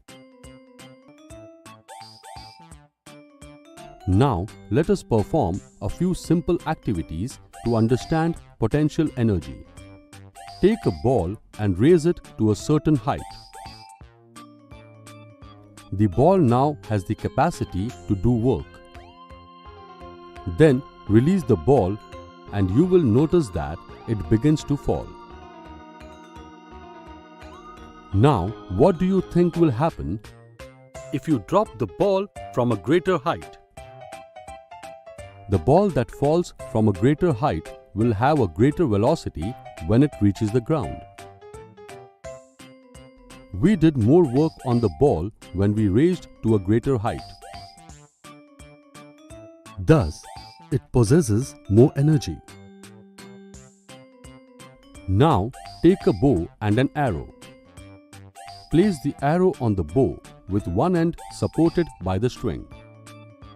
Now, stretch the string and release the arrow.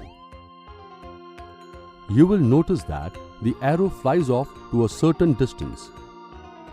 The bow stores the potential energy when the bowstring is stretched.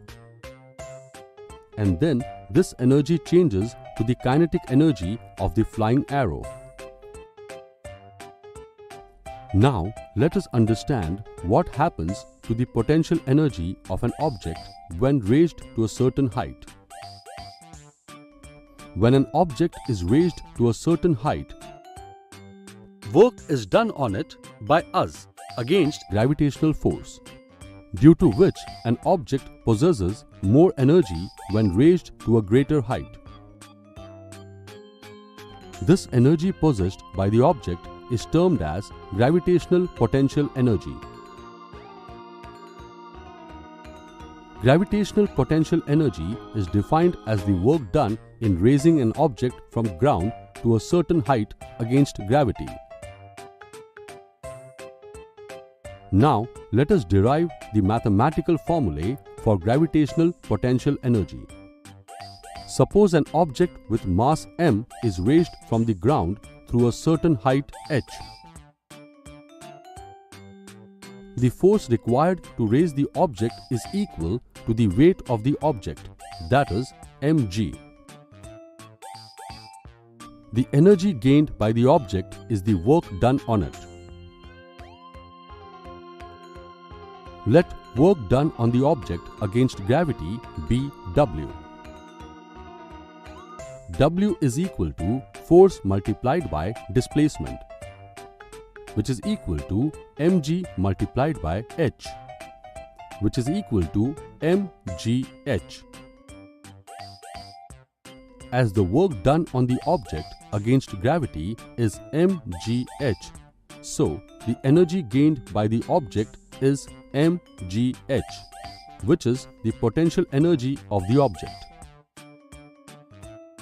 Therefore, potential energy of the object EP is equal to mgh. When an object is raised to a certain height, then the work done on the object depends on the difference between the vertical heights of the initial position and final positions of the object, and not on the path taken by the object. Take a look at these two images, where two objects take two separate paths to reach from position A to position B. Here, AB is equal to h. In both the cases, the work done on both the objects is mgh. Now, do you know if energy can be converted from one form to another? There are various examples of energy conversion available in nature, like the water cycle or the process of photosynthesis, using which plants prepare food. Now, let us have a look at some examples of human activities that involve energy conversion. In the bow and arrow example we studied earlier, potential energy is stored when the bowstring is stretched, and it is used in the form of kinetic energy to throw off the arrow. Another example would be a running car, where chemical energy of the fuel is converted into mechanical energy,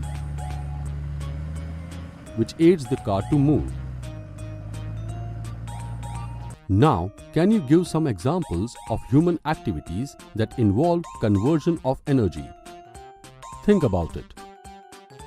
In this video, we learned about potential energy.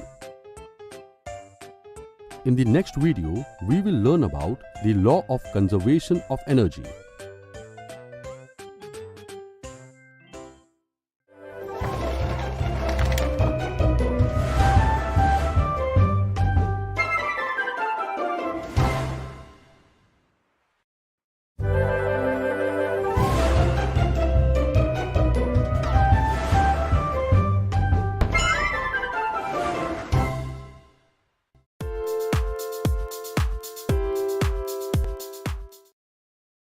So far, we have learned a lot about polynomials. Moving forward, by the end of this video, we would have learned and understood the division algorithm for polynomials. Shyam has some t-shirts. There is a polynomial written on every t-shirt. Shyam wants to keep these t-shirts in the right wardrobe on the basis of the polynomials written on them. Can you help Shyam perform this task? You can see that the highest power of these polynomials is 1. So, these t-shirts will go into the linear polynomial wardrobe. The red and blue t-shirts will go into the quadratic polynomial wardrobe, as the highest power of these polynomials is 2. And finally, as the highest power of the polynomials written on both these t-shirts is 3, these polynomials become cubic polynomials. So it would be appropriate to keep them in the third wardrobe. After keeping the t-shirts in the wardrobe, Shyam goes to study with Pooja, who is studying the division method. Pooja tells Shyam that the term that gets divided is called dividend, and the term by which the dividend gets divided is called divisor. The number of times the divisor divides the dividend is called quotient. The term that remains after division is called remainder. Now, let me show you the division process in polynomials. If we divide a polynomial px by another polynomial gx, we get a polynomial, say qx. So, let's now look at the method of dividing a polynomial by another polynomial. First of all, make sure whether the divisor and the dividend are written in standard form, that is, in the decreasing order of powers of the term. To get the first term of the quotient, divide the term with the highest degree of the dividend, that is x square, by the term with the highest power of the divisor, that is x, which gives the quotient as x. Then, multiply the divisor by this quotient and write it below the dividend. Subtracting both the polynomials, you get 4x minus 12 as the remainder, which becomes a new dividend for further processing. Repeat this division process again with the new dividend either until the remainder is reduced to 0 or till its power becomes less than the power of the divisor. Just like in our example, where the remainder is 0, which can be represented with Rx and the quotient is x plus 4. In this way, we can divide one polynomial with another polynomial. But this is possible only when the degree of the dividend is greater than or equal to the degree of the divisor and the divisor is not 0. Here, the part on the right can also be written this way.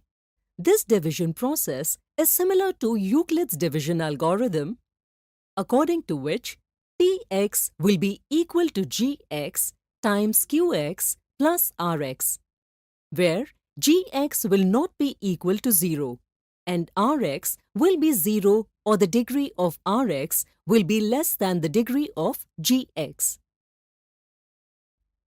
This conclusion is called the division algorithm for polynomials. Let's examine this conclusion with the help of our polynomials. By replacing all the polynomials in this division algorithm, both the sides become equal, which authenticates the validity of the division algorithm.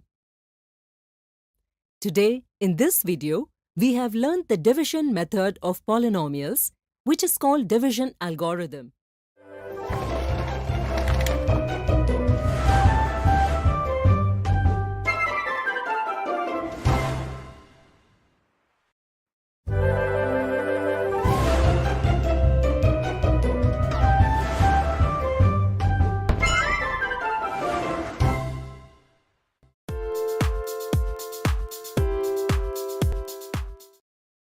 In our previous video, we learned about the division algorithm for polynomials. Today, in this video, we will see some examples based on this. Divide x raised to power 2 plus 2x minus 15 by x minus 3 using division algorithm. In this question, x square plus 2x minus 15 is the dividend and x minus 3 is the divisor. In the previous video, we saw that to get the first term of the quotient, we divide the term with the highest power of the dividend, that is, x squared, by the highest power of the divisor, that is, x. This will give x, which is the first term of the quotient.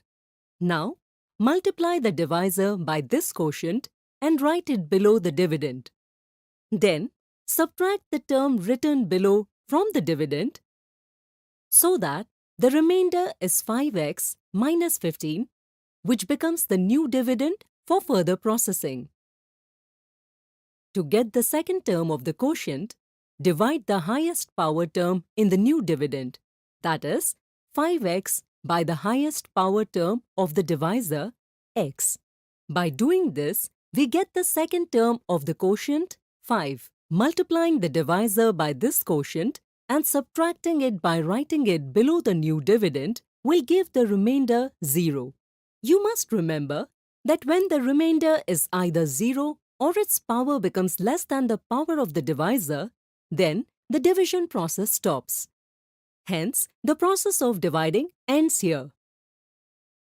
Thus, on dividing x square plus 2x minus 15 by x minus 3 gives the quotient x plus 5 and the remainder as 0. Do you know that when the division process ends, if the remainder is 0, the divisor is called a factor of that dividend? Let us see another example.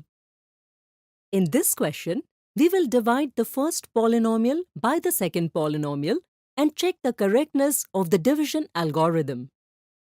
You can see that the given polynomial, dividend and divisor is not in the standard form. Before starting the division process, write the polynomials in their standard form, that is, decreasing order of powers. Now, let's begin the division process. To get the first term of the quotient, divide the highest degree term of the dividend by the highest degree term of the divisor. Now multiply the divisor by this quotient and write below the dividend. After subtracting, the remainder we get is 8x raised to the power 3 minus 8x raised to the power 2 minus x plus 3. This becomes the new dividend. Repeat the division process with the new dividend, which is 8x cubed minus 8x square minus x plus 3. Now, perform the division process with the remaining terms, minus 4x square plus 7x plus 3. Now, the power of the remaining terms, 5x minus 1, is less than the degree of the divisor. Therefore, we cannot proceed with the process of division. After the division process, we get 3x cubed plus 4x minus 2 as the quotient and 5x minus 1 as the remainder. Now, if on multiplying the quotient with the divisor and adding it to the remainder, it becomes equal to the dividend, then the division algorithm is verified. Today in this video, we have seen some examples based on division algorithm. In the following video, we will see what common mistakes can be made while solving these type of questions.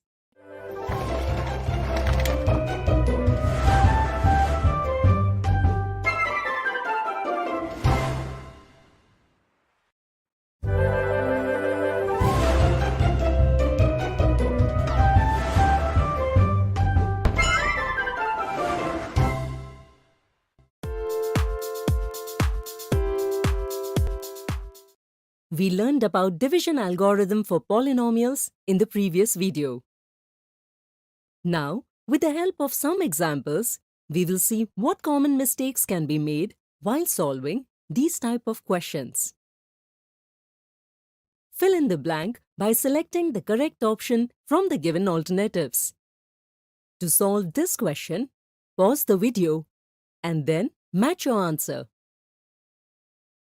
By looking at both the polynomials, you can say that the first polynomial, that is, dividend, is not in the standard form. We learned in the previous video that polynomials must be in standard form to start the division process. Let us write this polynomial in standard form and complete the division process. By performing this, we get the quotient x squared minus 2x plus 4. Therefore, option 4 is the correct answer to fill in the blank. If you have chosen the first option, it is a good try. But this is the wrong answer because before starting the division process, you did not write the dividend in the standard form, because of which it is almost impossible to solve this division question. If you have chosen the second option, it is a good try. But this is also an incorrect answer because in place of the quotient, you have chosen the remainder. If you have chosen the third option, it is a good try. But this is also an incorrect answer. Processing the division process with the second term of the quotient, the remainder is 12x minus 8. And its degree is equal to the degree of the divisor. Recall that when the remainder is 0 or the degree of the remainder becomes smaller than the degree of the divisor, then the division process ends. But in this option, you have not completed the division process. So hopefully, you have understood why the fourth option is correct in this example and other options are wrong. Teachers can also test students' understanding in the class with the help of such examples.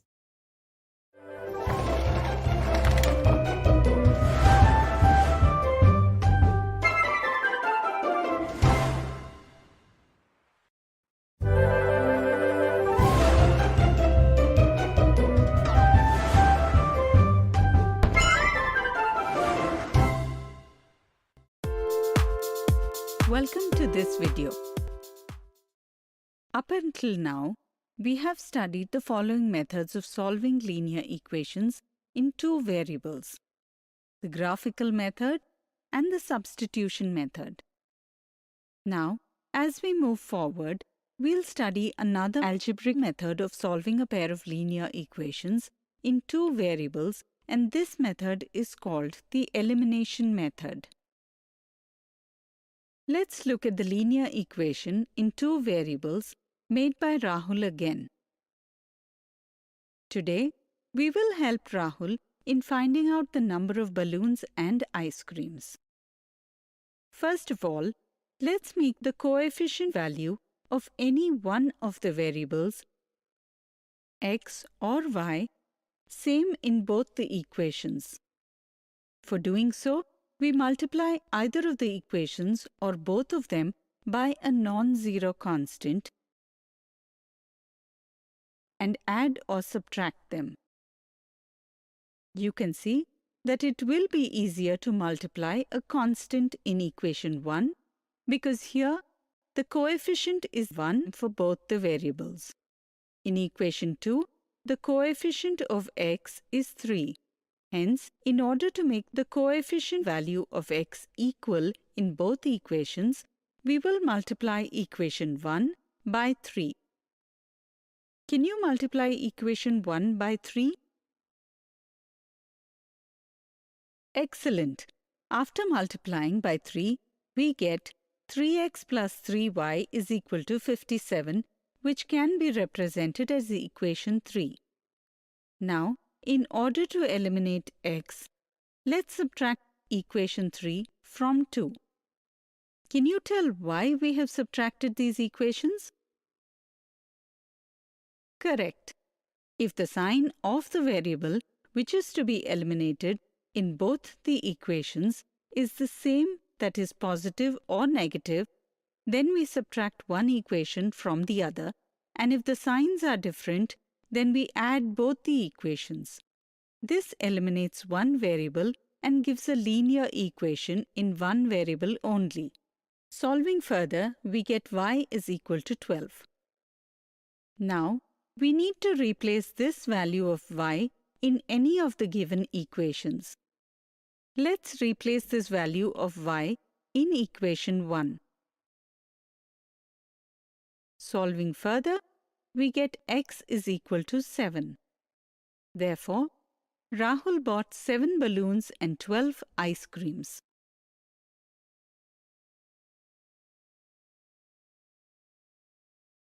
Here, to solve a pair of linear equations in two variables, we eliminated one variable and found an equation in terms of the other variable. This is why this method is called the elimination method. In today's video, we learned how to solve a pair of linear equations in two variables by the elimination method. In the next video, we will look at some examples based on this method.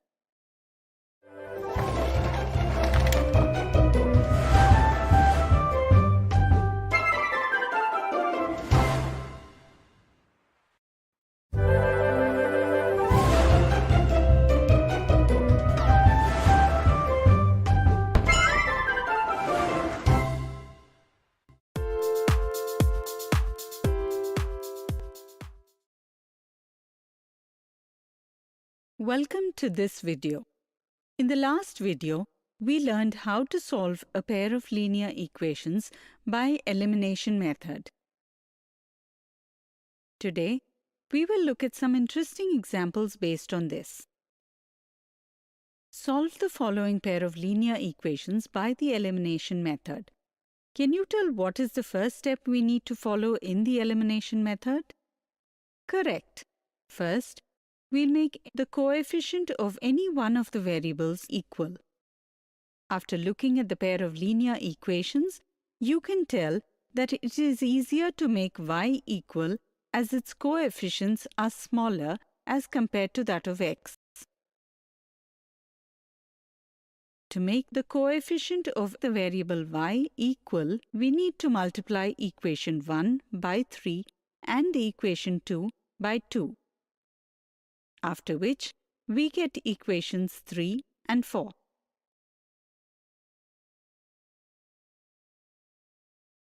Can you tell whether we need to add or subtract the equations to eliminate variable y? Very good. Since the variable to be eliminated has opposite signs, we will add both the equations. Adding equations 3 and 4, we get x is equal to 2. Substituting this value of x in equation 1, we get y is equal to 1. Hence, x is equal to 2 and y is equal to 1 is the solution of the given pair of linear equations.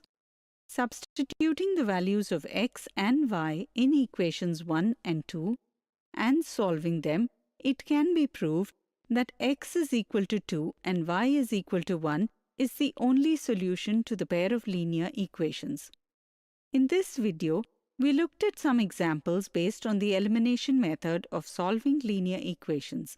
In the next video, we will look at the commonly made mistakes while solving the linear equations by the elimination method.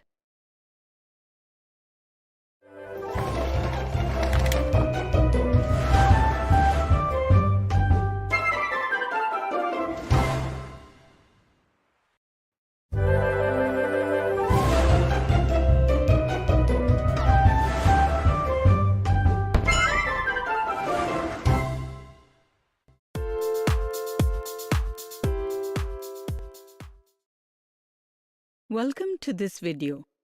In the last video, we learned how to find a solution of a pair of linear equations by the elimination method. Now, we will look at some commonly made mistakes while solving such questions. Solve the given pair of linear equations by the elimination method. Pause the video to solve this question and then match your answer. In the given pair of linear equations, in order to eliminate one variable, when we multiply equation 1 by 2 and subtract it from equation 2, we get an equation with no variable. You must remember that whenever we get an equation without any variable in it, then there are infinite solutions to the pair of linear equations in that situation. Therefore, there will be an infinite solution to this pair of linear equations. Hence, option 3 is correct. If you selected option 1, then it is a good try, but it is the wrong answer. Because to solve the given pair of linear equations, when you multiply equation 1 by 2, you forgot to multiply y by 2 and solve the question further. As a result,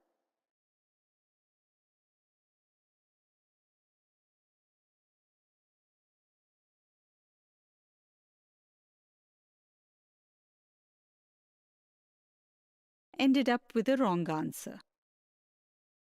If you have selected option 2, then that's also a good try, but it is also the wrong answer, because to eliminate a variable in the given pair of linear equations, you multiply equation 1 by 2 and then subtract it from equation 2. Now, you forgot to change the negative sign to a positive sign on the RHS, because of which we get a false statement with no variable. This shows that the pair of linear equations does not have a solution. So I hope you understood why option 3 is correct and the rest are incorrect. A teacher can test his students in the class by using such examples.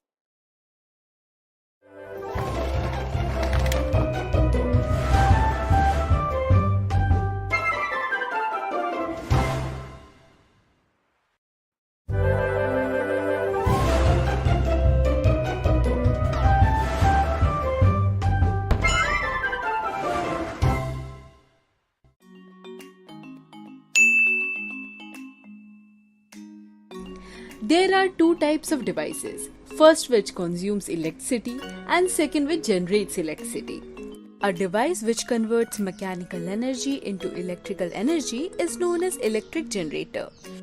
You can see this generator in your houses or industries. In case of electric motors, the coil is rotated when electric current is passed through the coil placed in the magnetic field. Whereas in the case of electric generators, electricity is generated by rotating the coil in the magnetic field. Electric motor converts electrical energy into mechanical energy, whereas an electric generator converts mechanical energy into electrical energy. Let's understand the working principle of the electric generator. Let's take the example of the electric motor first. What will happen if we rotate the coil in place of connecting it with electricity? We already know that if we rotate a conductor in the magnetic field, then it will generate electricity. Before finding the direction of induced electric current, let us do a small change in the setup. Replace the split ring with two complete rings and watch what effect this change would have on the system. Rotate the coil in clockwise direction with the help of an axle. Then use Fleming's right-hand rule to find out the direction of the induced current. Axle is rotating in clockwise direction. That means arm AB would have a motion in upwards direction, which can be represented by the thumb. The index finger represents the direction of the magnetic field. Then the middle finger will show the direction of induced current on the arm AB, which is inwards in the case. Likewise, we can find the direction of induced current on the arm CD, which is in the outwards direction.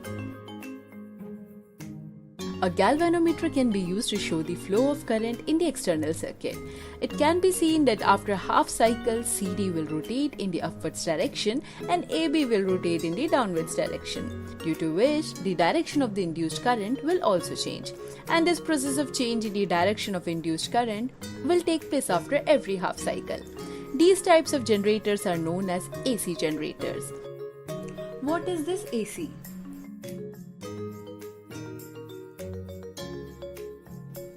The current which changes its magnitude continuously and direction after a regular interval of time is known as alternating current. And the current which does not change its magnitude and direction with time is known as direct current or DC. The current we get from batteries is an example of DC, whereas the power supply in our homes is an example of AC. You must be wondering how a DC generator works. In the starting of the video, we replace the split ring with two complete rings. If we put it back, then we will get a DC current. These generators are known as DC generators. DC generators are commonly used as alternators in automobiles. Their work is to charge the batteries. We started our journey with a simple magnet. See where are we right now? We somehow understood how one can generate electricity. There is no limit in science. The deeper you dive, the more you understand.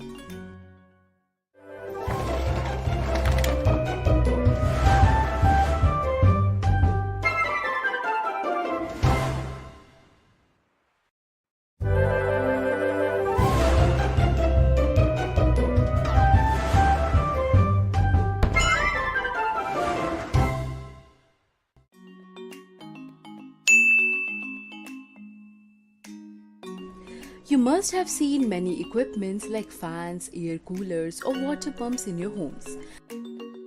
Did you ever wonder how these equipments work? We understood the principle behind the glowing of the electric bulb and the role of electricity in it. But what happens when this electricity flows into a fan and it starts rotating? We have heard this most often, that there is a motor inside the fan which helps it in rotating. Now the question arises, what exactly is there inside this motor? In today's video, we'll get to learn about the equipment which is known as an electric motor, along with its principle and working closely. Electric motor does not rotate when electric current flows through it only, but it rotates when electric current flowing through a conductor is placed in the magnetic field. If you look at the cross section of this motor, then loads of wire and magnets can be seen. Let us understand its working closely.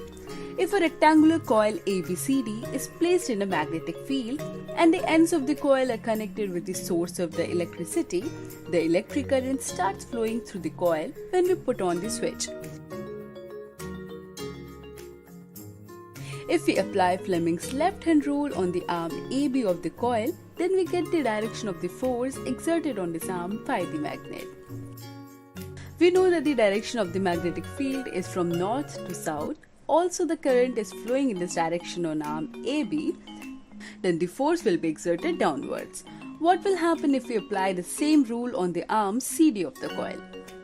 The current is flowing in the outward direction on CD, then the force will be exerted in the upwards direction. If you look into the motion done due to force acting on both the arms of the coil, it starts rotating. After half cycle, AB and CD will interchange their positions and the direction of current would also get changed in both the arms. Does this make any sense?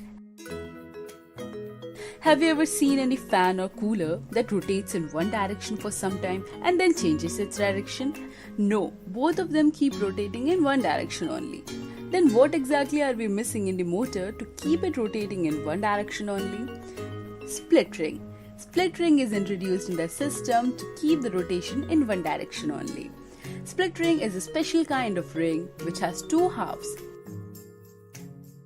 The ends of the coil are connected with these halves, which are then connected to the circuit with the help of carbon brushes, which helps to keep the flow of electric current in one direction only in the circuit. Also, the force acted on the arms AB and CD will help the motor to keep rotating in one direction by changing its direction. Let's see this for the second time. When the current flows through the circuit, then a force acts on the arm AB and CD in downwards and upwards direction respectively. After half the cycle, the force acted on CD and AB in downwards and upwards direction respectively, and the cycle repeats itself. Commonly in electric motors, electromagnets are used in place of magnets. Electromagnets can be formed by putting a soft iron core in the coil. This we have already covered in a previous video. Electric motor is used in fans, water pumps, air cooler, grinder, mills, and in huge industries. Remember we said that Fleming's left-hand rule is a really important rule in physics. Today we proved the hypothesis too. Hope you have understood the concept behind the working of the motor. If not, then don't worry, just rewind this video again.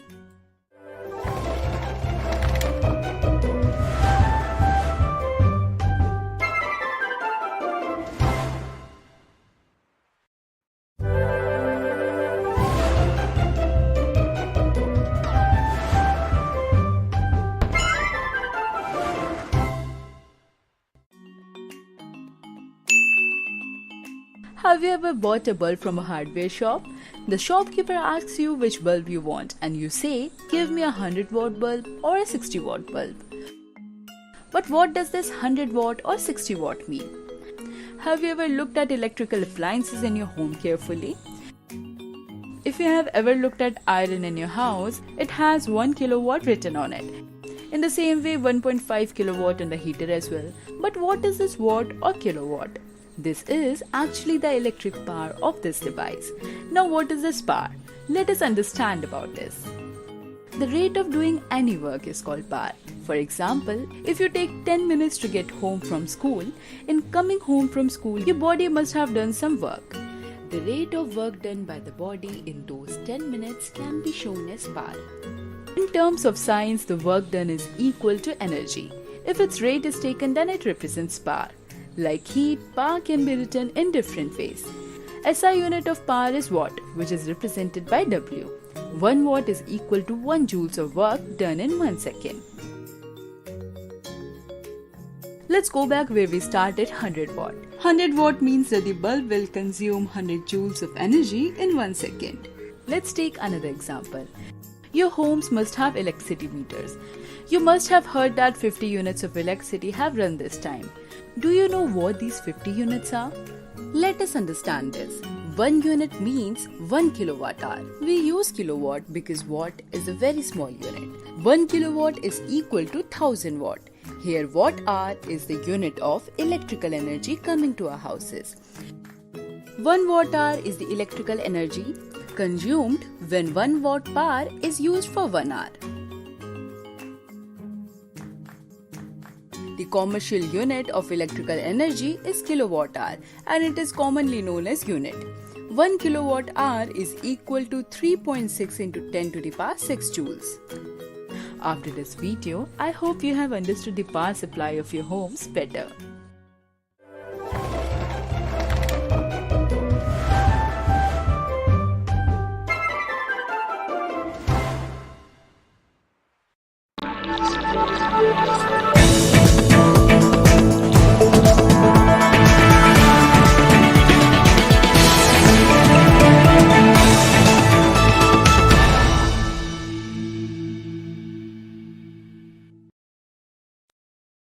Some persons can do piece of work in 12 days. 2 times the number of such persons will do half of that work in.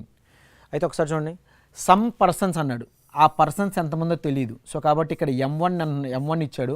ఆ M1 కూడా ఎంత అనుకోవచ్చు అంటే ఎంతమందో తెలియదు కాబట్టి మనం X అనుకుంటున్నాం. Can do piece of work. ఓ పీస్ ఆఫ్ వర్క్ అంటే పీస్ ఆఫ్ వర్క్ అంటే నేను 1 వర్క్ అనుకుంటున్నా ఇన్ 12 డేస్. సో D1 ఇచ్చాడు. D1 ఎంత అంటే 12. 2 times the number of such persons. 2 times అంటే ఇక్కడ ఆల్రెడీ ఇక్కడ ఎంతమంది పర్సన్స్ ఉన్నారు, X మెంబర్స్ ఉన్నారు. 2 times the number of persons అంటే ఇక్కడ ఆ మెంబర్స్ 2X అవుతారుగా. సో అంటే M2 ఎంత ఇచ్చాడంటే 2X ఇచ్చాడు. such persons will do the half that work. ఈ వర్క్ ఎంత చేయాలంట, హాఫ్ వర్క్ చేయాలంట. హాఫ్ వర్క్ చేయాలంటే W2 ఎంత ఇచ్చారంటే హాఫ్ ఇచ్చారని మీనింగ్. సో ఫార్ములా తీసుకుంటే M1 x ఇంటూ D1 ఎంత అంటే 12. సో W1 ఎంత అంటే 1 ఈజ్ ఈక్వల్ టు M2 ఎంత అంటే 2x, 2 times the number of such persons అన్నారు. 2 టైమ్స్ అంటే ఇక్కడ ఆల్రెడీ పర్సన్స్ ఎంతమంది ఎక్స్, 2 టైమ్స్ అన్నారు కాబట్టి 2x తీసుకుంటున్నాం. Such persons will do the half work in, half work చేయాలంట. సో నన్ను అడిగిన క్వశ్చన్ ఏంటంటే D2 అడిగాడు. సో ఇప్పుడు 1/2 పైకి వెళ్ళిపోయింది అనుకోండి 2/1 అవుతుంది. అంటే సో నేను ఆల్రెడీ తీసుకెళ్ళిపోతున్నా. So 12 into X is equal to 2 into X into 1/2 పైకి వెళ్తే 2/1 అవుతుంది, 2/1. సో ఇక్కడ 1 మిగిలిపోయింది. ఈ 1 క్యాన్సిల్ చేస్తున్నా, ఈ ఎక్స్ క్యాన్సిల్ చేస్తున్నా. 2 టేబుల్ ఇక్కడ 6 టైమ్స్ క్యాన్సిల్ అవుతుంది, 2 టేబుల్లో ఇక్కడ 3 టైమ్స్ క్యాన్సిల్ అవుతుంది. సో ఇక్కడ ఆల్రెడీ D2 ఉందిగా, అంటే ఎన్ని డేస్ పడుతుందంటే D2 is equal to 3 days time పడుతుంది. ఇదిగోండి థర్డ్ ఆప్షన్ మన రైట్ ఆన్సర్ అవుతుంది. A certain number of men can finish a piece of work in 100 days. If there were 10 men less, it would take 10 days more for the work to be finished. How many more men there originally? A certain number of men, ఇక్కడ సెట్టెన్ number అంట, ఆ number ఎంతమందో చెప్పట్లేదు, సెట్టెన్ number అన్నాడు. So కాబట్టి నేను ఏమనుకుంటున్నా అంటే X అనుకుంటున్నా. Can finish a piece of work in 100 days. ఒక పీస్ ఆఫ్ వర్క్ని ఎన్ని డేస్లో కంప్లీట్ చేస్తారంటే 100 daysలో కంప్లీట్ చేస్తారు. సో D1 ఎంత ఇచ్చాడంటే 100 days ఇచ్చాడు. If there were 10 men less, ఒకవేళ ఇక్కడ ఎంతమంది మెన్ ఉన్నారో తెలియదు, అందులో నుంచి కనుక 10 మంది తగ్గిపోతే అంటే 10 men less. 10 men less అంటే ఇక్కడ ఎంతమంది ఉన్నారు ఎక్స్, అందులోంచి 10 మంది తగ్గిపోయారంటే ఎక్స్ మైనస్ 10. అంటే M2 ఎంత అంటే X minus 10 in 10 days. 10 days అంటే D2 ఎంత ఇచ్చాడంటే 10 days ఇచ్చాడు. More for the work to be finished. How many men were originally, అంటే ఒరిజినల్గా ఎంతమంది మెన్ ఉన్నారు, అంటే ఎక్స్ అనేది ఎంతమంది మెన్ ఉన్నారు కనుక్కోమంటున్నాడు. సో చూడండి, ఫస్ట్ M1 కావాలంటే ఎక్స్ అన్నాడుగా, ఎంతమంది ఉన్నారో తెలియదు. సో ఎక్స్ అనుకుంటున్నా. ఎక్స్ ఇంటూ D1 ఎంత ఇచ్చాడు 100 days ఇచ్చాడు. బై పీస్ ఆఫ్ వర్క్ అన్నాడు కాబట్టి 1 అని రాసుకున్నా, అది రాసిన రాయిపోయిన ఒకటే కాబట్టి నేను రాయట్లేదు. ఈజ్ ఈక్వల్ టు, నన్ను అడిగిన క్వశ్చన్ ఏంటంటే M2 అడిగాడు, సారీ M2 అంటున్నా, ఒరిజినల్గా ఎంతమంది ఉన్నారు. M2 ఎంత ఇచ్చాడు ఇక్కడ ఎక్స్ మైనస్ 10 ఇచ్చాడు. సో ఎక్స్ మైనస్ 10 అయితే ఇంకేమన్నాడంటే టేక్ 10 days మోర్ అంట. ఇక్కడ ఆల్రెడీ డేస్ 100 days టైం పడుతుంది. సో సెకండ్ టైం ఏంటంటే 10 days ఎక్స్ట్రా పడుతుందంట, అంటే 110 days పడుతుంది. సో హౌ మెనీ మెన్ వర్ ఒరిజినల్గా ఎంతమంది మెన్ ఉన్నారు. So 100x is equal to 110 into X అంటే 110x మైనస్ 11 ఇంటూ 1 అంటే 11s 00. సో 100x 110xలోంచి 100x పోతే 10x ఈజ్ ఈక్వల్ టు 1100. ఈ జీరో క్యాన్సిల్ చేస్తే 1 మాల్ క్యాన్సిల్ అవుతుంది. x is equal to 110. అంటే x ఎంత అంటే 110. సో x ఎంత అంటే 110. అంటే ఒరిజినల్గా నా దగ్గర ఎంతమంది మెన్ ఉన్నారంటే 110 members ఉన్నారు. సో ఆప్షన్స్ ఫోర్త్ ఆప్షన్ అనేది రైట్ ఆన్సర్ అవుతుంది. A contractor undertook to do certain piece of work in 9 days. He employed certain number of men, but 6 of them being absent from the very first day, the rest could finish the work in 15 days. The number of men originally employed were. A contractor undertook today certain piece of work in 9 days. ఒక contractor ఒక వర్క్ని complete చేస్తానని, ఒక certain piece of వర్క్ని complete చేస్తాను 9 daysలో complete చేస్తాను contract తీసుకున్నాడు. He employed certain number of men. దానికోసం ఏం చేశాడు, కొంతమంది మెన్ని ఎంప్లాయ్ చేసుకున్నాడు. సో కొంతమంది మెన్స్ని ఎంప్లాయ్ చేసుకున్నాను అన్నాడు, కానీ ఆ మెన్స్ ఎంతమంది అని చెప్పట్లా. సో కాబట్టి నేను ఎక్స్ అనుకుంటున్నాను. But 6 of them being absent from the very first day. ఇక్కడ ఏమైందంటే 6 members ఆబ్సెంట్ అయ్యారంట ఫస్ట్ డే. అంటే వాడు ఎంతమంది మెన్స్ని ఎంప్లాయ్ చేసుకున్నారో మనకు తెలియదు, కానీ అందులో నుంచి 6 members ఆబ్సెంట్ అయ్యారు. అంటే ఇక్కడ ఎక్స్ మైనస్ 6 అనేది M2 అవుతుంది. Next the rest could finish the work in 15 days. So ఆ మిగిలిపోయిన వర్క్ 15 daysలో కంప్లీట్ అయిపోయిందంట. Find the number of men originally employed had. So ఒరిజినల్గా ఎంతమంది ఎంప్లాయీస్ ఉన్నారని అడుగుతున్నాడు. సో ఇక్కడ contract to do piece of work, ఇక్కడ M1 ఎంత అంటే ఎంతమంది మెన్స్ ఉన్నారో తెలియదు కాబట్టి ఎక్స్ అనుకుంటున్నా. ఇన్ 9 days, 9 daysలో కంప్లీట్ చేశాడు. Next he employed certain number of men but 6 of them. అయితే నెక్స్ట్ ఏం జరిగిందంటే ఎంతమందిని అయితే ఎంప్లాయ్ చేసుకున్నాడో అందులోంచి 6 members ఆబ్సెంట్ అయిపోయారంట. అంటే ఎక్స్ మైనస్ 6. ఇలా ఆబ్సెంట్ అయిపోయిన తర్వాత ఆ ఫినిష్ ఎన్ని రోజులు ఆ వర్క్ అనేది ఎన్ని రోజులు ఫినిష్ అయిందంటే 15 డేస్కి ఫినిష్ అయింది. చూడండి ఇక్కడ 9x equal to 15x minus 15 6 90. So 9లోంచి 15 పోతే 6x ఈక్వల్ టు 90. అంటే 6 టేబుల్ ఇక్కడ 15 టైమ్స్ క్యాన్సిల్ అవుతుంది. అంటే x ఎంత అంటే 15. సో x ఎంత అంటే 15. అంటే ఒరిజినల్గా నా దగ్గర ఎంతమంది మెన్స్ ఉన్నారంటే 15 మెంబర్స్ ఉన్నారు. సో మన ఆప్షన్ సెకండ్ ఆప్షన్ అనేది రైట్ ఆన్సర్ అవుతుంది. In a camp 95 men had provisions for 200 days. After 5 days 30 men left the camp. For how many days will the remaining food last now? In a camp 95 men had provisions. ఒక క్యాంప్లో 95 men ఉన్నారు. వాళ్ళకి provisions is nothing but తినడానికి food. వాళ్ళకి తినడానికి food ఎన్ని రోజులకు ఉందంటే 200 డేస్కి ఉంది. అయితే తర్వాత ఏం జరిగిందంటే ఆఫ్టర్ 5 days 5 రోజులు గడిచిన తర్వాత 30 men left the camp. 30 members బయటికి వెళ్ళిపోయారంట, ఆ క్యాంప్లోంచి బయటికి వెళ్ళిపోయారంట. అయితే how many days will the remaining food lost now? మీరు ఒకసారి బాగా గమనిస్తే 95 మెంబర్స్ తింటే 200 డేస్ తింటారు. ఒకవేళ 95 మెంబర్స్ కన్నా మెంబర్స్ తగ్గారనుకోండి, రావాల్సిన ఫుడ్ 200 డేస్ కన్నా ఎక్కువ రావాలనేగా. సో 95 men అంటే 5 days తినేసారు, 30 మెంబర్స్ వెళ్ళిపోయారు. సో ఈ రెండు ఈక్వల్గా లేవు కాబట్టి 200 కన్నా ఎక్కువే రావాలి ఆన్సర్. అంటే మన ఆన్సర్ 285 అవుతుంది. ఇది నార్మల్ చేసే పద్ధతి. అసలు యాక్చువల్గా నార్మల్ ప్రొసీజర్ ఏంటంటే దీనికి ఒక ఫార్ములా ఉంటుందండి. అదేంటంటే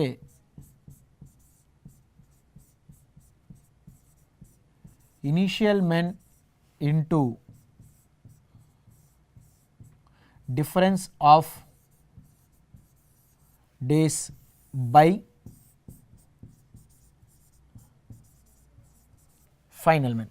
సో ఇనీషియల్ మెన్ అంటే స్టార్టింగ్ ఎంతమంది మెన్ ఉన్నారు, సో అది ఇనీషియల్ అంటే స్టార్టింగ్ మెన్.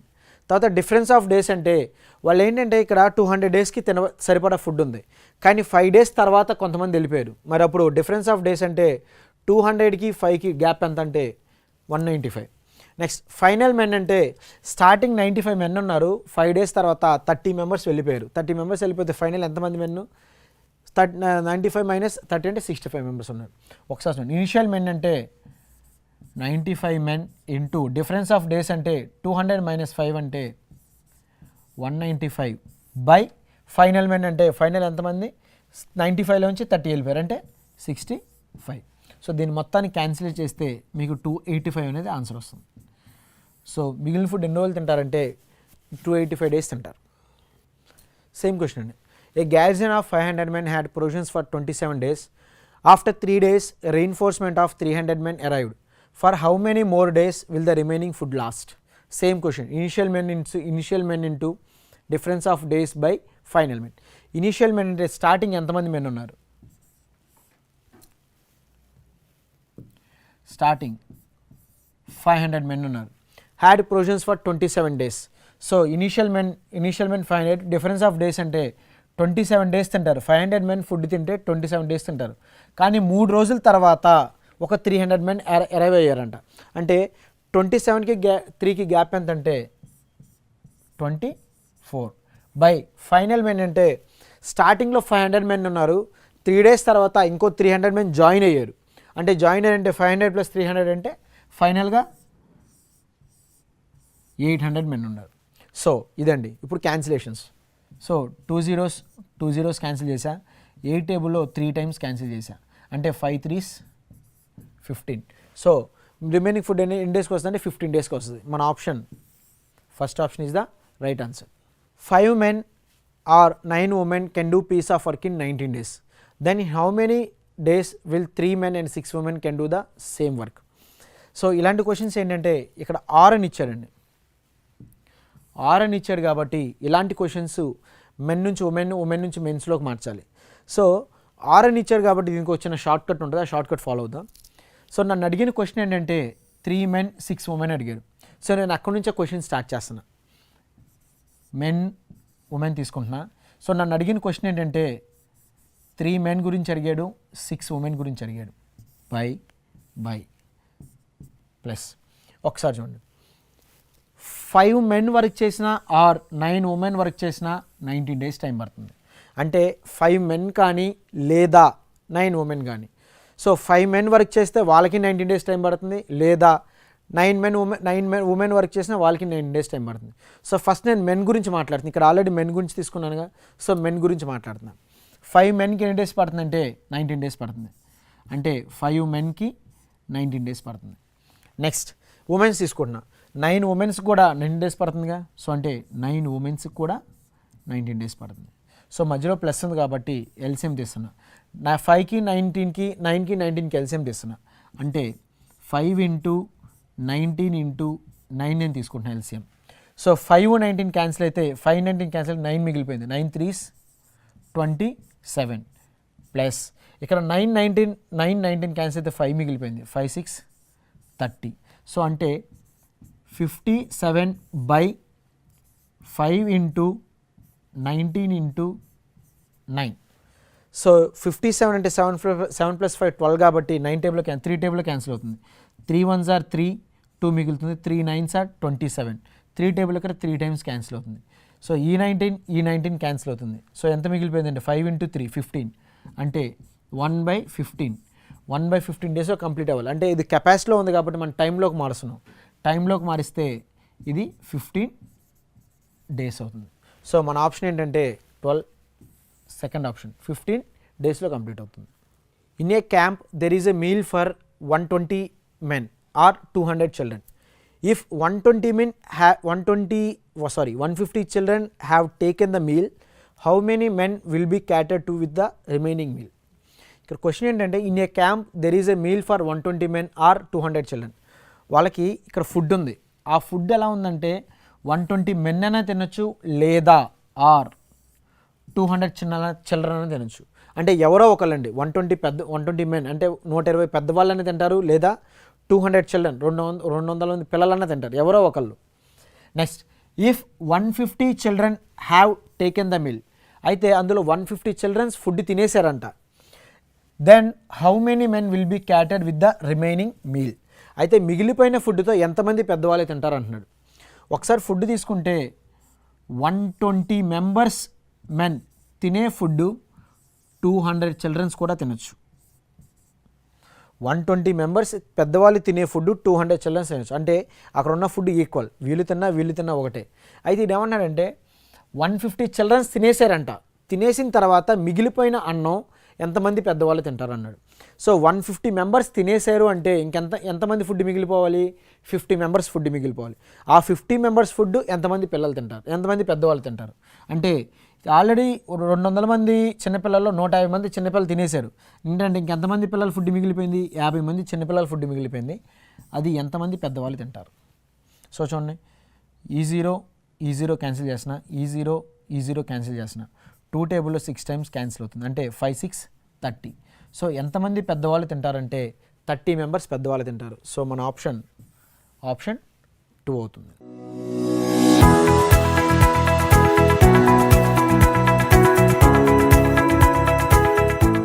సో చైన్ రూల్కి inter related topic time and work. So time and work ఏంటంటే మనం మెన్స్ టైం వర్క్ ఒక వర్క్ని ఎంత టైంలో చేస్తున్నారు అనే దాని మీద బేస్ అయి ఉంటుంది.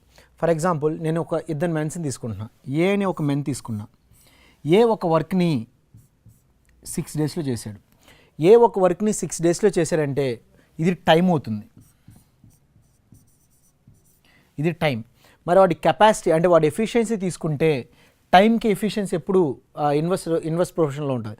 అంటే ఇన్వర్స్లో ఎందుకు ఉంటుందంటే ఫర్ ఎగ్జాంపుల్ ఒక 30 members ఒక వాల్ని కట్టడానికి 5 days టైం పట్టిందంటే మరి నేను మెంబర్స్ని పెంచుతున్నా, 60 membersకి ఎన్ని డేస్ పడుతుంది, 2.5 days పడుతుంది.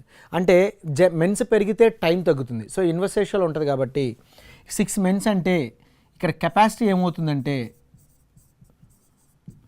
1/6 అవుతుంది. 1/6 అంటే టైం 6 అయితే కెపాసిటీ 1/6. 1/6 అంటే వాడు ఒక వర్క్ని 6 రోజుల్లో చేస్తే 1 రోజులో చేసే వర్క్ ఇది. ఒకవేళ 2 రోజుల్లో చేసే వర్క్ అంటే 2/6. 2/6 అంటే 1/3. 2 రోజులు ఎంత వర్క్ చేస్తాడంటే 1/3 వర్క్ చేస్తాడు. 3 days తీసుకుందాం, 3/6. 3/6 అంటే 3 టేబుల్లో 2 times, 3 టేబుల్లో 3 times అంటే 2/3 చేశాడు. 4/3, 4/6 ఇది 4th డే. 2 టేబుల్లో 2 times, 2 టేబుల్లో 3 times, 3 టేబుల్లో 2 times, 3 టేబుల్లో 1 times, 3 టేబుల్ సార్ ఒక్కసారి మళ్ళీ రివర్స్ చేయండి, ఇది ఫస్ట్ నుంచి రివర్స్ చేయండి. సో కెపాసిటీ 1/6 అవుతుంది. 1/6 అంటే ఇది 1 డే, వాడు 6 డేస్ చేయాలి. 6 డేస్లో 1 డే చేసే వర్క్, లేదు 2 డేస్ చేసాడు అనుకుందాం, అంటే 2/6. 2 టేబుల్లో 1 టైం, 2 టేబుల్లో 3 టైమ్స్, అంటే 2 డేస్లో 1/3 వర్క్ చేస్తాడు. 3 డేస్ మొత్తం 6 డేస్ చేయాలి. ఒకవేళ 3 డేస్ చేస్తే 3 టేబుల్లో 1 టైం, 3 టేబుల్లో 2 టైమ్స్, అంటే 1/2. అంటే 6 రోజులు చేయాలి. అదే 3 రోజులకి హాఫ్ వర్క్ కంప్లీట్ అయిపోయిందిగా, అంటే 3 రోజుల వరకు కంప్లీట్ అయిపోయింది, అంటే హాఫ్ వర్క్ కంప్లీట్ అయిపోయింది. నెక్స్ట్ 4/6. 2 టేబుల్లో 2 టైమ్స్, 2 టేబుల్లో 3 టైమ్స్, అంటే 4 డేస్ ఎంతవరకు కంప్లీట్ అయిపోయిందంటే 2/3 వరకు కంప్లీట్ అయిపోయింది. Next 5th day 5/6. 5/6 అంటే 5/6 వరకు కంప్లీట్ అయిపోయింది. నెక్స్ట్ 6th డే వచ్చేటప్పటికి 6/6, అంటే 1 టైం క్యాన్సిల్ అవుతుంది. 6 టేబుల్లో మొత్తం 1 టైం క్యాన్సిల్ అవుతుంది. 1 టైం అంటే 6/6 1 కాబట్టి మొత్తం వాడు అనుకున్న వర్క్ అనేది కంప్లీట్ అయిపోయింది. సో మనం ఏంటంటే వాడు టైం తీసుకుంటే మనం ఎప్పుడు కెపాసిటీలో మాట్లాడుకుంటాం, టైం కెపాసిటీ. నెక్స్ట్ బీని తీసుకుంటున్నా. బి ఒక వర్క్ని 3 డేస్లో కంప్లీట్ చేశాడు అనుకుందాం. బి ఒక వర్క్ని 3 డేస్ కంప్లీట్ చేస్తే వాడి కెపాసిటీ ఏమవుతుంది, 1/3 అవుతుంది. అయితే మనం ప్రాబ్లం చేసేటప్పుడు ఎప్పుడు కెపాసిటీస్ తీసుకొని చేస్తాం. సో ఇప్పుడు ఏ కెపాసిటీ 1/6 అవుతుంది, బి కెపాసిటీ 1/3 అవుతుంది. మరి ఇద్దరూ కలిపి చేస్తే, అంటే ఏ ప్లస్ బి ఇద్దరూ కలిపి చేస్తే ఎన్ని రోజుల్లో టైం పడుతుందంటే 1/6 ప్లస్ 1/3. ఇది ఏ కెపాసిటీ, ఇది బి కెపాసిటీ. 6కి 3 ఎల్సిఎం ఎంతంటే 6. 6 టేబుల్లో 1 టైం క్యాన్సిల్ అవుతుంది, 3 టేబుల్లో 2 టైమ్స్ క్యాన్సిల్ అవుతుంది, అంటే 3/6. 3/6 అంటే 1/2. 1/2 అంటే దీన్ని కెపాసిటీలో మార్చాం కాబట్టి 1/2, రివర్స్ అయితే 2/1, అంటే 2 డేస్లో కంప్లీట్ అవుతుంది. సో ఇద్దరూ కలిపి కనుక వర్క్ చేస్తే 2 డేస్లో కంప్లీట్ అవుతుంది. సో ఇలా కెపాసిటీస్ తీసుకొని మనం, అంటే ఇచ్చిన టైంని కెపాసిటీలోకి మార్చి మనం ప్రాబ్లం చేసుకోవాలి. అయితే దాన్ని కెపాసిటీలోకి మార్చిన తర్వాత మళ్ళీ టైంలోకి మార్చుకోవాలి. అంటే ఎన్ని డేస్లో కంప్లీట్ అవుతుంది అన్నాడుగా, మరి కెపాసిటీస్ మళ్ళీ టైంలోకి మార్చుకోవాలిగా. సో కాబట్టి 2 డేస్లో కంప్లీట్ అవుతుంది. అయితే ఇదే సొల్యూషన్ వచ్చేటప్పటికి, అంటే A = 6, B = 3. So in the previous ప్రాబ్లంలో వాళ్ళ కెపాసిటీ తీసుకున్నాం, 1/6, 1/3 అని కెపాసిటీ తీసుకొని మనం చేసాం. కానీ అలా కాకుండా దీనికి ఒక ఫార్ములా ఉంది, అదేంటంటే AB/A + B. AB/A + B. A అంటే 6 × 3/6 + 3 9. 3 టేబుల్లో ఇక్కడ 3 టైమ్స్ క్యాన్సిల్ అవుతుంది, 3 టేబుల్ ఇక్కడ 2 టైమ్స్ క్యాన్సిల్ అవుతుంది, అంటే 2 డేస్. సో 2 డేస్లో వర్క్ అనేది కంప్లీట్ అవుతుంది. సో దాని ప్రీవియస్ ప్రాబ్లంలో కూడా మనం కెపాసిటీ తీసుకున్నాం, 1/6 ప్లస్ 1/3 తీసేసుకున్నాం. మనకి ఎన్ని డేస్ వచ్చిందంటే ఆన్సర్ 2 డేస్ వచ్చింది. సో మనం AB/A + B అనే ఫార్ములా యూస్ చేసి కూడా ఈ ప్రాబ్లం అనేది చేసుకోవచ్చు. సో ప్రతి ఒక్కటి కెపాసిటీ యూస్ చేసుకొని మనం సొల్యూషన్ చేస్తాం. నెక్స్ట్ ఇవేనండి బేసిక్స్. సో ఒక్కసారి సొల్యూషన్స్ చూద్దాం. So time and work. A does a work in 10 days. A ఒక వర్క్ని 10 daysలో కంప్లీట్ చేస్తారంట. A does work in 10 days. Next B does the same work in 15 days. B అనేవాడు ఒక వర్క్ని 15 daysలో చేస్తారంట. నన్ను అడిగిన క్వశ్చన్ ఏంటంటే in how many days they together will do the same work. ఇద్దరు కలిపి కనుక చేస్తే ఎన్ని రోజుల్లో కంప్లీట్ అవుతుంది అన్నాడు. సో చూడండి, ఏ 10 days అన్నాడు, మరి వాడి కెపాసిటీ ఏమవుతుందంటే 1/10 అవుతుంది. ప్లస్ బి ఎన్ని రోజులు అంటే 15 days అన్నాడు, వాడి కెపాసిటీ ఎంతంటే 1/15. సో మధ్యలో ప్లస్ ఎందుకు వేసామంటే టుగెదర్ అన్నాడుగా, ఇద్దరు కలిపి చేస్తున్నారు. సో వీడు కలిపి చేస్తున్నారు కాబట్టి ప్లస్. 10కి 15కి ఎల్సిఎం ఎంతంటే 30. 10 టేబుల్లో 3 టైమ్స్ క్యాన్సిల్ అవుతుంది. సో 15 టేబుల్లో 2 టైమ్స్ క్యాన్సిల్ అవుతుంది, అంటే 5/30. 5/30 అంటే 5 టేబుల్లో 6 టైమ్స్, అంటే ఇది కెపాసిటీలో ఉంది కాబట్టి మళ్ళీ నార్మల్ టైంలోకి మార్చాలి కాబట్టి 6 డేస్లో అవుతుంది. సో మన ఆప్షన్ ఏంటంటే సెకండ్ ఆప్షన్ అనేది రైట్ ఆన్సర్. అయితే మనం దీని ప్రీవియస్ ముందు ఒక ఫార్ములా చెప్పాం, AB/A + B. సో అలైన్ చేసుకోవచ్చు. ఏ ఎంత 10, AB 15/A + B అంటే 10 + 15 అంటే 25. సో 5 టేబుల్లో 3 టైమ్స్, 5 టేబుల్లో 5 టైమ్స్, ఇక్కడ 5 టేబుల్లో 2 టైమ్స్ క్యాన్సిల్ అవుతుంది, అంటే 2 × 3 6 days.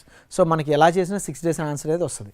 సో ఈ ఫార్ములా వేసేసుకున్న రైటే, అలా కాకుండా కెపాసిటీస్లోకి మార్చి కెపాసిటీస్ తీసుకొని చేసిన రైట్ ఆన్సర్ వస్తుంది మనకి. A man can do piece of work in 5 days but with the help of son he can do it in 3 days.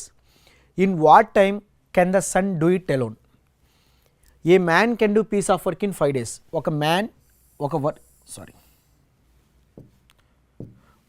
ఒక వర్క్ని 5 daysలో కంప్లీట్ చేస్తారంట. అయితే but with the help of his son, వాళ్ళ అబ్బాయి help తీసుకొని he can do it in 3 days, 3 daysలో complete చేస్తారంట. మ్యాన్ ఒక్కడైతే 5 days చేస్తాడు, కానీ ఆ మ్యాన్ ఏం చేశాడంటే with the help of son, వాళ్ళ అబ్బాయి హెల్ప్ తీసుకొని 3 daysలో కంప్లీట్ చేశారంట. In what time can the son do it alone? అయితే కొడుకు ఒక్కడే కనుక వర్క్ చేస్తే ఎన్ని డేస్ టైం పడుతుంది అన్నాడు. ఏముంది ఇక్కడ ఫస్ట్ మ్యాన్ వర్క్ చేస్తున్నాడు. మ్యాన్ వర్క్ ఎంత? 5 days. అంటే వాడి కెపాసిటీ ఏమవుతుంది? 1/5 అవుతుంది. Next with the help of his son, వాళ్ళ అబ్బాయి హెల్ప్ తీసుకొని, అంటే ఇక్కడ సెకండ్ టైం ఇద్దరు వర్క్ చేస్తున్నారు. మ్యాన్ వర్క్ చేస్తున్నాడు ప్లస్ సన్ వర్క్ చేస్తున్నాడు. With the help of his sun he completed in 3 days. అంటే 3 days అంటే వాడి కెపాసిటీ అవుతుంది 1/3 అవుతుంది. అయితే నన్ను అడిగిన క్వశ్చన్ ఏంటంటే సన్ ఒక్కడే ఎన్ని రోజుల్లో కంప్లీట్ చేస్తాడన్నాడు. సన్ ఒక్కడే అంటే ఈ మ్యాన్ ప్లస్ సన్ చేసే వర్క్లో నుంచి మ్యాన్ని తీసేస్తే నాకు వచ్చే సన్ వర్కేగా. సో అంటే M+S మ్యాన్ ప్లస్ సన్లో నుంచి నేను మ్యాన్ని మైనస్ చేస్తున్నాను. అంటే that is equal to 1/3 minus 1/5. So 3కి 5కి ఎల్సిఎం ఎంత అంటే 15. 3 టేబుల్లో 5 times క్యాన్సిల్ అవుతుంది, 5 టేబుల్లో 3 times క్యాన్సిల్ అవుతుంది. అంటే 2/15. 2/15 అనేది కెపాసిటీలో ఉంది, మన టైంలోకి మార్చాలి కాబట్టి 15/2. 15/2 అంటే 15లో హాఫ్ ఎంత అంటే 7.5. సో 7.5 అంటే 7.5. ఇక్కడ 2 అనేది మిస్ అయిందండి. సో మన థర్డ్ ఆప్షన్ 7 1.5 days కాబట్టి ఇక్కడ by2 అనేది మిస్ అయింది ఫ్రాక్షన్లో. సో 7.5 daysలో మనకు కంప్లీట్ అవుతుంది. అయితే ఇదే క్వశ్చన్ తీసుకుంటే దీని ప్రీవియస్లో మనం AB/A+B అనే ఫార్ములా చేసుకున్నాం. సో AB/A+B ఫార్ములా తీసుకుంటే ఇక్కడ ఒక మైనస్ చేస్తున్నాం కాబట్టి ఇక్కడ మైనస్ రాసుకున్నాం. అంటే AB/A-B, AB/A-B అంటే AB ఎంత అంటే 5 × 3/5 - 3 అంటే 2. So 5 3s 15. 15/2 అంటే 7.5. సో మనకు వచ్చే ఆన్సర్ సేమ్ ఆన్సర్ వస్తుంది. సో AB/A-B, AB/A+B ఈ రెండు ఫార్ములాస్ బేస్ చేసుకొని ఇలా ఏమైనా 2 వాల్యూస్ ఇచ్చినప్పుడు మాత్రం అలా చేసుకుంటూ వెళ్ళిపోవచ్చు.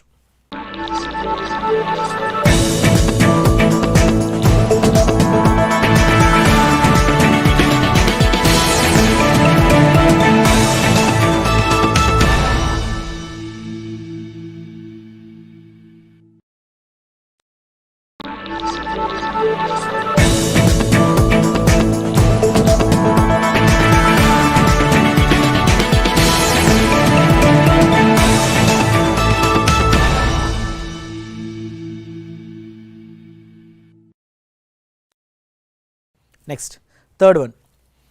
X can do 1/4 of work in 10 days, Y can do 40% of work in 40 days, and Z can do 1/3 of the work in 13 days. Who will complete the work first? అయితే ముగ్గురు గురించి ఇచ్చాడండి. ముగ్గురు వాళ్ళ వర్క్స్ ఎంతెంత వర్క్ చేస్తున్నారు ఇచ్చాడు. అయితే లాస్ట్కి ఏమన్నాడంటే who will complete the first అన్నాడు. ఎవరు ఫస్ట్ వర్క్ కంప్లీట్ చేస్తారని అడిగాడు. అది ఎక్సా వైయా జెడ్డా అని అడిగాడు. సో ఒకసారి చూడండి, X can do 1/4 of work in 10 days. 1/4 of work in 10 days అంటే 1/4 ఆఫ్ వర్క్ చేయడానికి 10 days పట్టింది. అంటే 4 partsలో 1 part చేయడానికి అడిగి 10 days పట్టింది. అంటే 1 part చేయడానికి అడిగి 10 days పట్టిందంటే మరి 4 parts చేయడానికి అడిగి ఎన్ని డేస్ పట్టాలి? 40 days పట్టాలి. నెక్స్ట్ వైని తీసుకోండి. Y can do 40% of work in 40 days. Y can do 40% of work in 40 days. 40% work చేయడానికి అది 40 days పట్టిందంటే మొత్తం వర్క్ కంప్లీట్ చేయాలని 100%గా. మరి 100% వర్క్ కంప్లీట్ అవ్వాలంటే వాడికి 100 days పడుతుంది. వీడికేమో 40 days టైం పడుతుంది, వీడికేమో 100 days టైం తీసుకుంటుంది. Next Z can do 1/3 piece of work in 13 days. జెడ్కి 1/3 piece of work in 13 days. అంటే మొత్తం 3 పార్ట్స్ వర్క్ అండి. ఆ 3 పార్ట్స్ వర్క్లో 1 పార్ట్ చేయడానికి అక్కడికి 13 డేస్ పడుతుంది. అంటే 1 పార్ట్ చేయడానికే 13 డేస్ పట్టిందంటే మరి మొత్తం వర్క్ అంటే 3 పార్ట్సేగా, 3 పార్ట్స్ ఆడికి ఎంత టైం పడుతుంది? 39 డేస్ టైం పడుతుంది. అయితే క్వశ్చన్ ఏమన్నాడంటే who will complete the first, ఎవరు కంప్లీట్ చేస్తారండి? వీడికి 40 డేస్ పడుతుంది, వీడికి 100 డేస్, వీడికి 39 డేస్. మరి ఎవరు కంప్లీట్ చేస్తారంటే ఫస్ట్ XYZ, Z అనేవాడు కంప్లీట్ చేస్తున్నారు. సో మన ఆన్సర్ ఏంటంటే Z అనేది రైట్ ఆన్సర్ అవుతుంది.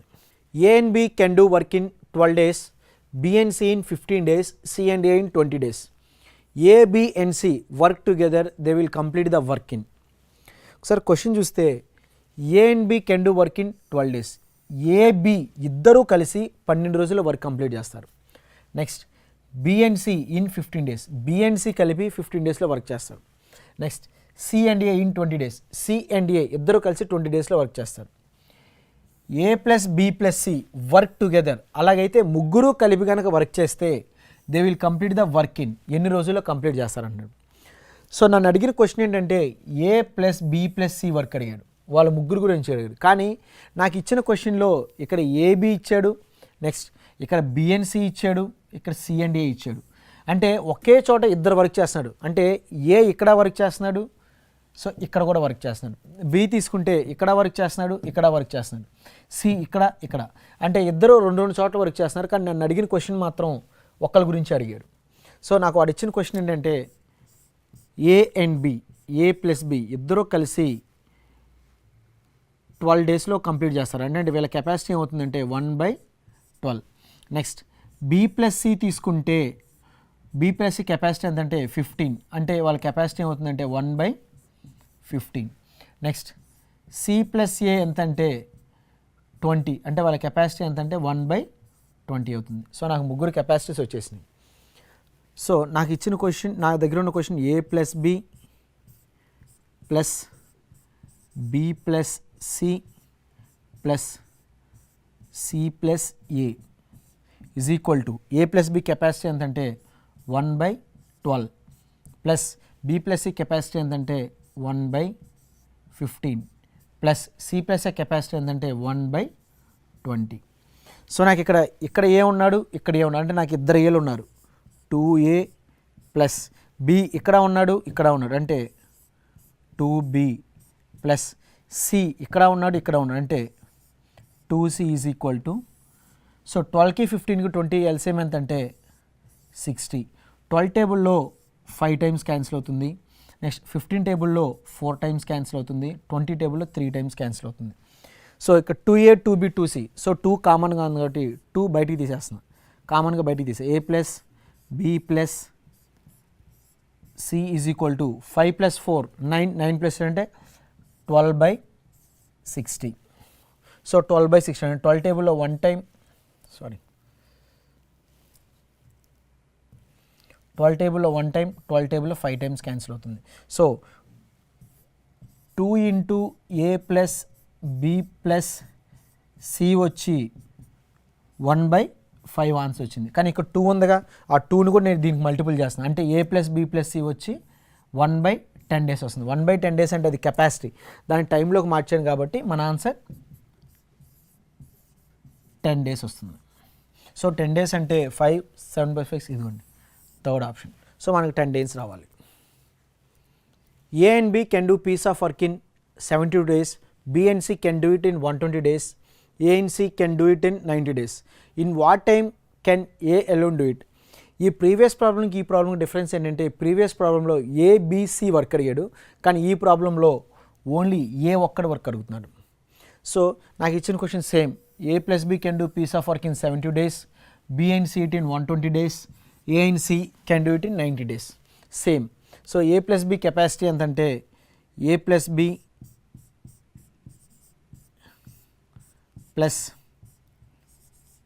B plus C plus C plus A is equal to A plus B వాళ్ళు చేసే వర్క్ ఏంటంటే 72 డేస్, అంటే వాళ్ళ కెపాసిటీ 1/72 ప్లస్ B ప్లస్ ఎన్ని డేస్లో కంప్లీట్ చేస్తారంటే 120, అంటే వాళ్ళ కెపాసిటీ ఏంటంటే 1/120 ప్లస్ C ప్లస్ A వాళ్ళు 90 డేస్లో చేస్తారంటే వాళ్ళ కెపాసిటీ 1/90 సేమ్.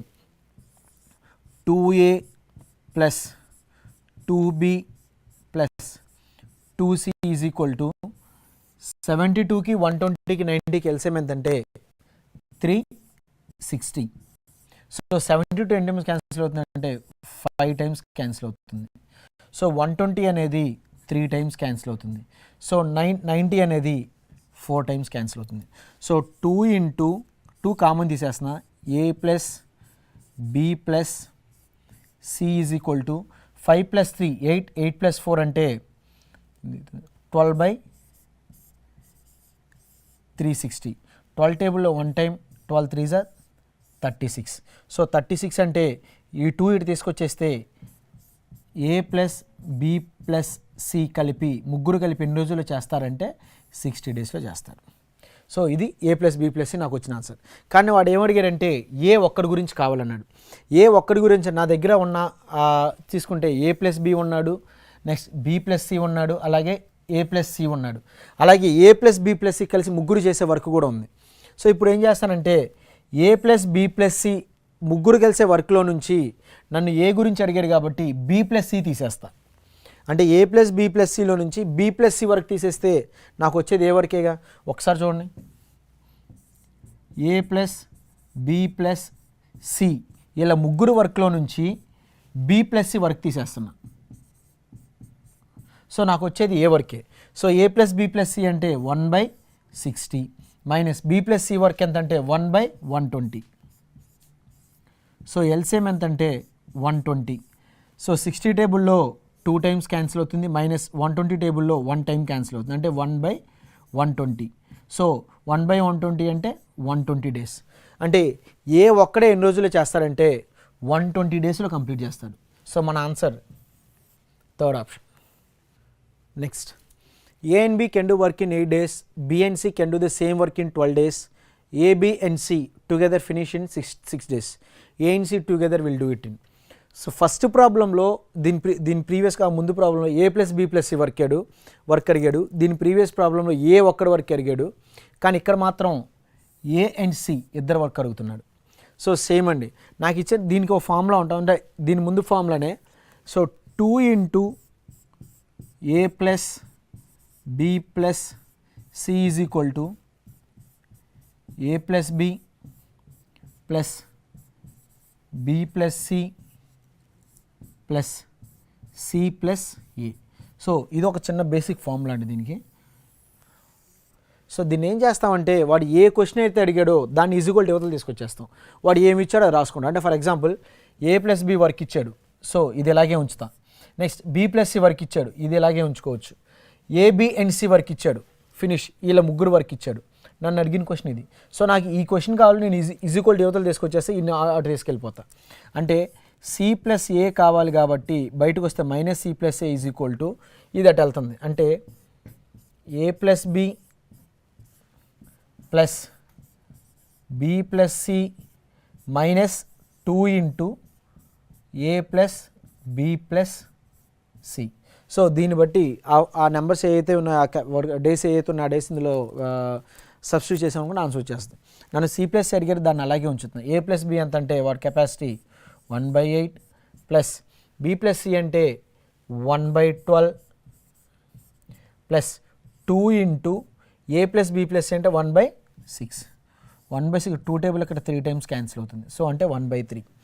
సో 1/8 8కి 12కి 3కి ఎల్సిఎం ఎంత అంటే 24. సో 8 టేబుల్లో 3 టైమ్స్ క్యాన్సిల్ అవుతుంది, ప్లస్ 12 టేబుల్లో 2 టైమ్స్ క్యాన్సిల్ అవుతుంది, మైనస్ 3 టేబుల్లో 8 టైం క్యాన్సిల్ అవుతుంది. సో 3 + 2 5, 5 - 8 3/24. 3/24 అంటే 3 టేబుల్లో 1 టైం, 3 టేబుల్లో 8 టైం క్యాన్సిల్ అవుతుంది. సో కెపాసిటీ 1/8 వచ్చింది. మరి కెపాసిటీ 1/8 వచ్చింది కాబట్టి డేస్లోకి మార్చాలంటే రివర్స్ చేస్తాం కాబట్టి సో 8 డేస్. అంటే మన ఆన్సర్ ఎంత అంటే 8 days. A can finish work in 8 days and B can do the same work in 15 days. B worked for 10 days and left the job. In how many days A alone can finish the remaining work? So A ఒక వర్క్ని 18 డేస్లో చేస్తాడు, B can do the same work. B అనేవాడు ఒక వర్క్ని అదే వర్క్ని 15 డేస్లో చేస్తాడు. అయితే B work for 10 days and left the job. B 10 రోజులు వర్క్ చేసి జాబ్ నుంచి వెళ్ళిపోయాడంట. అంటే అసలు యాక్చువల్గా బి ఎన్ని రోజులు చేయాలి? 15 days చేయాలి.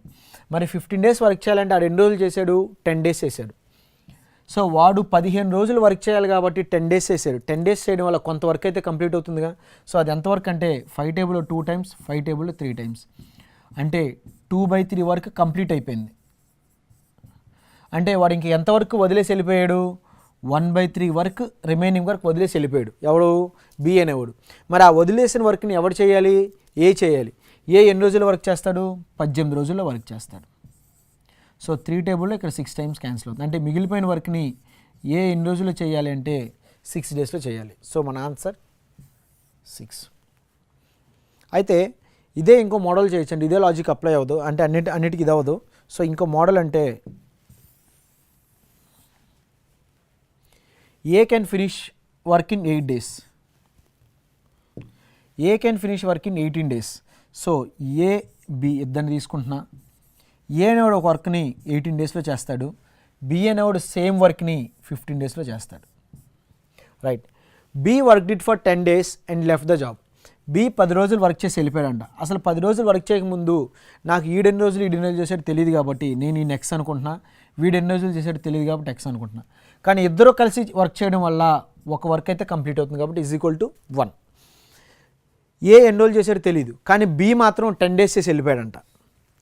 బి 10 days చేసాను ఖచ్చితంగా చెప్తున్నాడు కాబట్టి నేను ఇక బి ప్లేస్లో 10 రాసుకుంటున్నా. బి 10 days రాశాడు అంటే 5 టేబుల్లో 2 times, 5 టేబుల్లో 3 times. సో అంటే x/18 + 2/3 = 1. సో 18కి 3కి ఎల్సిఎం ఎంత అంటే 18. 18 టేబుల్లో 1 time క్యాన్సిల్ అవుతుంది x, ప్లస్ 3 టేబుల్లో 6 times క్యాన్సిల్ అవుతుంది 12. సో =1. సో x + 12 = 18 అయితే తీసుకెళ్ళిపోతున్నా 18 అవుతుంది. x = 18 - 12 అంటే x ఎంత అంటే 6. సో మిగిలిపోయిన వర్క్ని ఎన్ని డేస్ చేయాలంటే సేమ్ 6 days. ఇలా కూడా చేసుకోవచ్చు. అయితే అన్నిటికీ ఇదే మోడల్ ఇది చాలా ఈజీగా ఉంటుంది. అన్నిటికీ ఇదే మోడల్ చేసుకుంటున్నాం అంటే ఇది ఈజీగా అర్థమవుతుంది.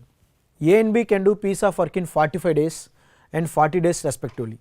They begin to do the work together, but A leaves off after some days and then B completed the remaining work in 23 days. The number of days after which A left the work was. A and B can do piece of work in 45 days and 40 days. Same. A, B. A ఒక వర్క్ని 45 daysలో చేస్తాడు. B అదే వర్క్ని 40 daysలో చేస్తాడు. They began to do the work together. ఇద్దరు కలిపి work start చేశారంట. అంటే ఇద్దరు కలిపి వర్క్ స్టార్ట్ చేశాడు. చివరికి ఒక వర్క్ అయితే కంప్లీట్ చేస్తున్నారు. అయితే ఏ ఎన్ని డేస్ చేశాడో తెలియదు కాబట్టి ఎక్స్ అనుకుంటున్నా. బి ఎన్ని డేస్ చేశాడో తెలియదు కాబట్టి ఎక్స్ అనుకుంటున్నా. But A leaves after some days. A అనేవాడు కొన్ని రోజుల తర్వాత వెళ్ళిపోయాడంట. And then B completed the remaining work in 23 days. B అనేవాడు మిగిలిపోయిన వర్క్ని ఎన్ని డేస్లో కంప్లీట్ చేశారంట? 23 days వర్క్లో కంప్లీట్ చేశారంట. అంటే ఏ వెళ్ళిపోయిన తర్వాత బి మిగిలిపోయిన వర్క్ని 23 daysలో చేశాడు. అంటే ఖచ్చితంగా వాడి వర్క్ కాకుండా ఈడొక 23 days ఎక్స్ట్రా చేశాడనేగా. అంటే ఏ వదిలేసి వెళ్ళిపోయిన వర్క్ని ఇంకో 23 days ఎక్స్ట్రా చేశాడు. సో 40కి 45 ఎల్సిఎం ఎంత అంటే 360. సో 45 టేబుల్లో నాకు తెలిసి 8 times క్యాన్సిల్ అవుతుంది. 8x ప్లస్ 40 టేబుల్లో 9 times క్యాన్సిల్ అవుతుంది. 9x ప్లస్ 9 × 23 అంటే 9 2s are 180, 9 3s 27. అంటే 180 ఒక 27 అంటే 207 అంతేనా. 9 × 20 9 2s 180, 9 3s 27, 180 190 200 207 రైట్ =1.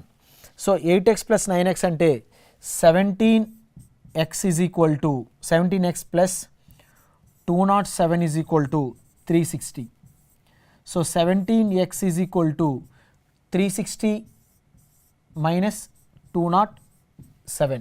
360 నుంచి 207 పోతే 10లో 7 పోతే 3 అంటే 17x = 153. 17 టేబుల్ ఇక్కడ 9 times క్యాన్సిల్ అవుతుంది. అంటే x = 9 days. అంటే x 9 days అంటే ఎన్నో చేసి వెళ్ళిపోయాడు అంటే వాడు 9 days చేసి వెళ్ళిపోయాడు. A can do piece of work in 14 days which B can do it in 20 days. They begin together but 3 days before completion of work A leaves off. The total number of days to complete the work is. So same అండి. A can do piece of work in 14 days. A B వీడు 14 డేస్లో complete చేశాడు and B can do it in 21 days. 21 days they began together, ఇద్దరు కలిపి work start చేశాడు. So చివరికి ఒక work అయితే కంప్లీట్ చేశారు 1. బట్ 3 ఈడెన్ని రోజులు వర్క్ చేశాడు తెలియదు కాబట్టి ఎక్స్ అనుకుంటున్నా, వీడెన్ని రోజులు చేశాడు తెలియదు కాబట్టి ఎక్స్ అనుకుంటున్నా. But 3 days before completion of work A leaves of. 3 రోజుల్లో వర్క్ కంప్లీట్ అవుతుంది కనుక ఏ వెళ్ళిపోయాడంట. మరి ఆ 3 రోజులు ఏ వెళ్ళిపోయాడు కాబట్టి మరి ఆ 3 రోజులకు ఎవరు చేయాలంటే బి చేయాలి. 3. The total number of days to complete the work is. అయితే టోటల్ నెంబర్ ఎంత అన్నాడు. సో 14కి 21కి ఎల్సిఎం ఎంత అంటే 42.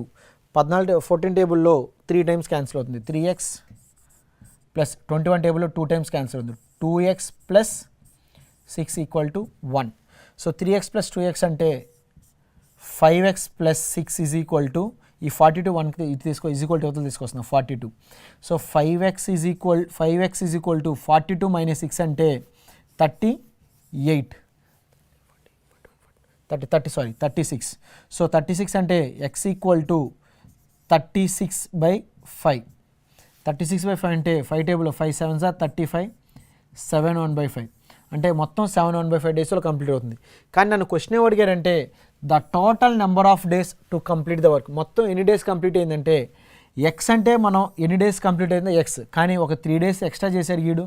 అంటే నాకు మొత్తం ఎక్స్ ఎంత వచ్చిందంటే 7 1/5 వచ్చింది, కానీ ఒక 3 days ఎక్స్ట్రా చేశారు కాబట్టి మొత్తం ఆన్సర్ 10 1/5 డేస్లో కంప్లీట్ అవుతుంది. సో 10 1/5 అంటే ఇదిగోండి థర్డ్ ఆప్షన్ 10 1/5 డేస్లో కంప్లీట్ అవుతుంది. A B C. A can do work in 24 days and B can do it in 36 days and C can do it in 48 days. So they together work, ముగ్గురు కలిపి work అనేది చేస్తున్నారు. They started together ముగ్గురు కలిపి work చేస్తున్నారు, ఒక work అయితే complete అవుతుంది. అయితే ముగ్గురు కలిపి చేస్తున్నారు కాబట్టి ఎన్ని డేస్ చేస్తున్నారు తెలియట్లేదు కాబట్టి నేను ఎక్స్ అనుకుంటున్నాను. Next C left after 4 days. 4 రోజుల తర్వాత సి వెళ్ళిపోయాడు. అంటే ఎగ్జాక్ట్గా సి ఎన్ని రోజులు చేశాడంటే 4 days చేశాడు. సో కాబట్టి సి అనేవాడు కరెక్ట్గా 4 days చేశాడు. నెక్స్ట్ సి 4 days చేశాడు కాబట్టి ఖచ్చితంగా బి కూడా ఒక 4 days చేయాలి, అలాగే ఏ కూడా ఒక 4 days చేయాలి. Next A left 3 days before completion of work. A అనేవాడు 3 రోజుల్లో కంప్లీట్ అవుతుందనగా వెళ్ళిపోయాడంట. మరి ఏ 3 రోజుల వరకు వదిలేసి వెళ్ళిపోయాడంట. ఆ 3 రోజులకు ఎవరు చేయాలంటే బి చేయాలి. సో ఇది సో 26కి 24కి 36 48 ఎల్సిఎం ఎంత అంటే 144. మరి 24 టేబుల్ ఎన్ని టైమ్స్ క్యాన్సిల్ అవుతుందంటే 6 టైమ్స్ క్యాన్సిల్ అవుతుంది. 6 ఇంటూ ఎక్స్ ప్లస్ 4 అంటే 6x ప్లస్ 24 ప్లస్ 36 టేబుల్లో 4 టైమ్స్ క్యాన్సిల్ అవుతుంది. అంటే 4x plus 4 4s 16 plus 4 3s 12 plus 144 48లో 3 times cancel అవుతుంది. అంటే 3 4s 12 equal to 1. Next 6x plus 4x అంటే 10x ప్లస్ 24 ఈ 24 48 ప్లస్ 16 అంటే 48 ప్లస్ 16 అంటే 14 4 5 6 64. 10 ప్లస్ 64 ఈజ్ ఈక్వల్ టు 144. ఈ 144 అక్కడ తీసుకెళ్ళిపోయా. Next 10x equal to 144 minus 64 అంటే 144లో నుంచి 64 పోతే 0, 14 40లో జారిపోతే 80. సో 10x ఈక్వల్ టు 80 అంటే ఈ 0 క్యాన్సిల్ అయితే ఎక్స్ ఎంత అంటే 8. ఎక్స్ 8 వచ్చింది. కానీ అక్కడ క్వశ్చన్ ఏం అడిగారంటే in how many days the work will be completed అన్న. ఎన్ని రోజుల వర్క్ కంప్లీట్ అవుతుంది అన్నాడు. వర్క్ అంతా ఇక్కడేగా కంప్లీట్ అయింది. అంటే నాకు ఎక్స్ 8 వచ్చింది. ఒక 8 days ప్లస్ 9 10 11 12 days 13 14 15 అంటే ఓవరాల్గా మొత్తం 15 daysలో కంప్లీట్ అయింది. వర్క్ అంతా ఇక్కడే కంప్లీట్ అయిపోయింది కాబట్టి వాడు ఇచ్చిన ఎక్స్ కాకుండా ఇంకో 4 days ఇంకో 3 days ఎక్స్ట్రా చేశాడు. అంటే 4 + 3 7 days, 8 + 7 అంటే 15 days. అంటే మొత్తం ఓవరాల్గా ఎన్ని డేస్లో కంప్లీట్ చేశాడంటే 15 daysలో కంప్లీట్ చేశాడు. Next A twice as good as workman as B. Together finish piece of work in 14 days. The number of days taken by alone to finish the work. అయితే కెపాసిటీస్ ఇచ్చాడండి. ఏ కెపాసిటీ, బి కెపాసిటీ ఇచ్చాడు. ఎలా ఇచ్చాడంటే ఏ twice as good ఏ వర్క్మ్యాన్ as B. ఏ twice బీతో compare చేస్తే ఏ 2 రెట్లు పనివంతుడంట. అంటే ఏ 2 parts చేస్తే వీడు 1 పార్ట్ చేస్తాడనయ్యా. A is twice as good as workman as B అంటే నాకు ఆడిచ్చింది కెపాసిటీస్ ఇచ్చాడు. And together finish a piece of work in 14 days. ఇద్దరూ కలిపి 14 daysలో కంప్లీట్ చేస్తారంట. ఇవేమో కెపాసిటీస్ మాట్లాడాడు, కానీ ఇద్దరూ కలిపి 14 daysలో వర్క్ చేస్తారంటే టైం మాట్లాడాడు. మరి కెపాసిటీని టైంని మనం ఎప్పుడు ఈక్వల్ చేయకూడదు కాబట్టి దేన్నో ఒకదాన్ని ఇన్వెస్ట్ చేసేలో తీసుకుందాం. సో కాబట్టి దీన్ని ఇన్వెస్ట్ చేసే బదులు సింగిల్ టర్మ్గా దాన్ని ఇన్వెస్ట్ చేద్దాం. అంటే 2 + 1 3 పార్ట్స్ వచ్చి ఇద్దరు కలిపి 14 daysలో వర్క్ చేస్తున్నారంటే ఇది కెపాసిటీ, అది టైం. సో కాబట్టి దాన్ని ఆ టైంను కూడా నేను కెపాసిటీలోకి మార్చేస్తున్నా 1/14. Next the number of days taken by A alone to finish the work. A ఒక్కడే కానీ కంప్లీట్ ఎన్ని రోజులు టైం పడుతుందండి. ఏ అంటే 2 parts అయితే ఎంత. సో క్రాస్గా ఉన్నాయి కాబట్టి మల్టిపుల్ చేస్తున్నాం. అంటే 1/14 × 2 × 2/3. 1/14 × 2/3. 2 టేబుల్ ఇక్కడ 7 times క్యాన్సిల్ అవుతుంది. అంటే 1/21. 1/21 అంటే దీని కెపాసిటీ నుంచి టైంలోకి మారిస్తే 21 daysలో అయిపోతుంది. 21 days అంటే ఇదిగోండి second option. Next A thrice as good workman as B, therefore able to finish a job in 60 days less than B.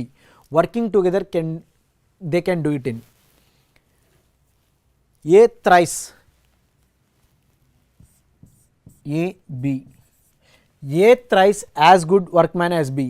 A 3 రెట్లు వర్క్ చేస్తారంటే 3:1 అనేది ratio. Therefore able to finish a job in 60 days less than B. So దీనివల్ల ఏం చేస్తారంటే ఏనే వాడు 60 days తక్కువలో చేసేస్తాడంటే బీతో compare చేస్తే. అంటే టైం ఇచ్చాడు వాడు, టైం 60 days అని ఇచ్చాడు, కానీ ఇక్కడ కెపాసిటీ ఉంది. సో నేనేం చేస్తానంటే టైంలోకి మార్చేస్తున్నా. సో దానికి ఇన్వెస్ట్ రేషియో తీసుకుంటున్నా 1:3. సో ఇప్పుడు టైం తీసుకుంటే వీడు 1 dayలో చేసే వరకు వీడు 3 daysలో చేస్తాడు. సో దానివల్ల అంటే వీడి కెపాసిటీ ఎక్కువగా, ఇది 3 parts కెపాసిటీ, ఇది 1 part capacity.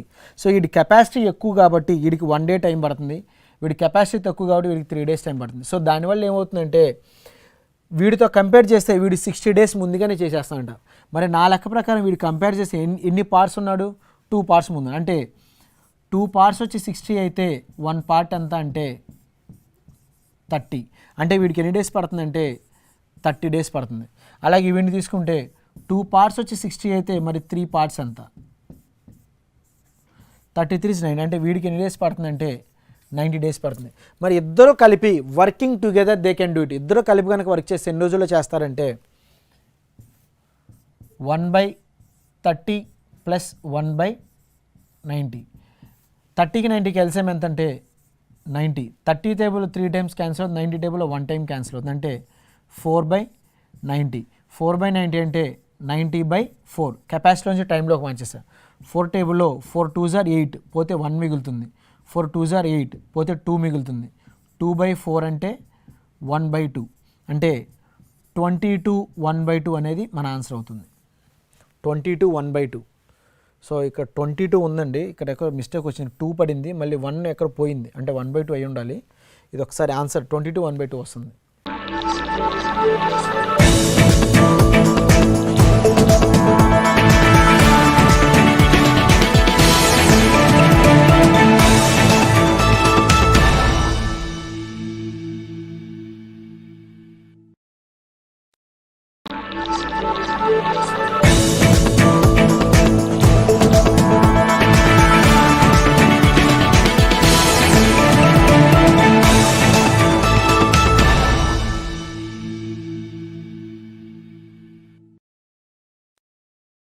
Sakshi can do piece of work in 20 days. సాక్షి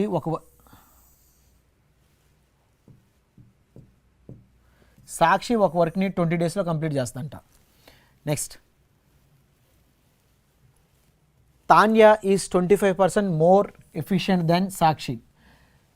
తాన్య అంట సాక్షితో కంపేర్ చేసి 25% ఎక్స్ట్రా చేస్తుందంట.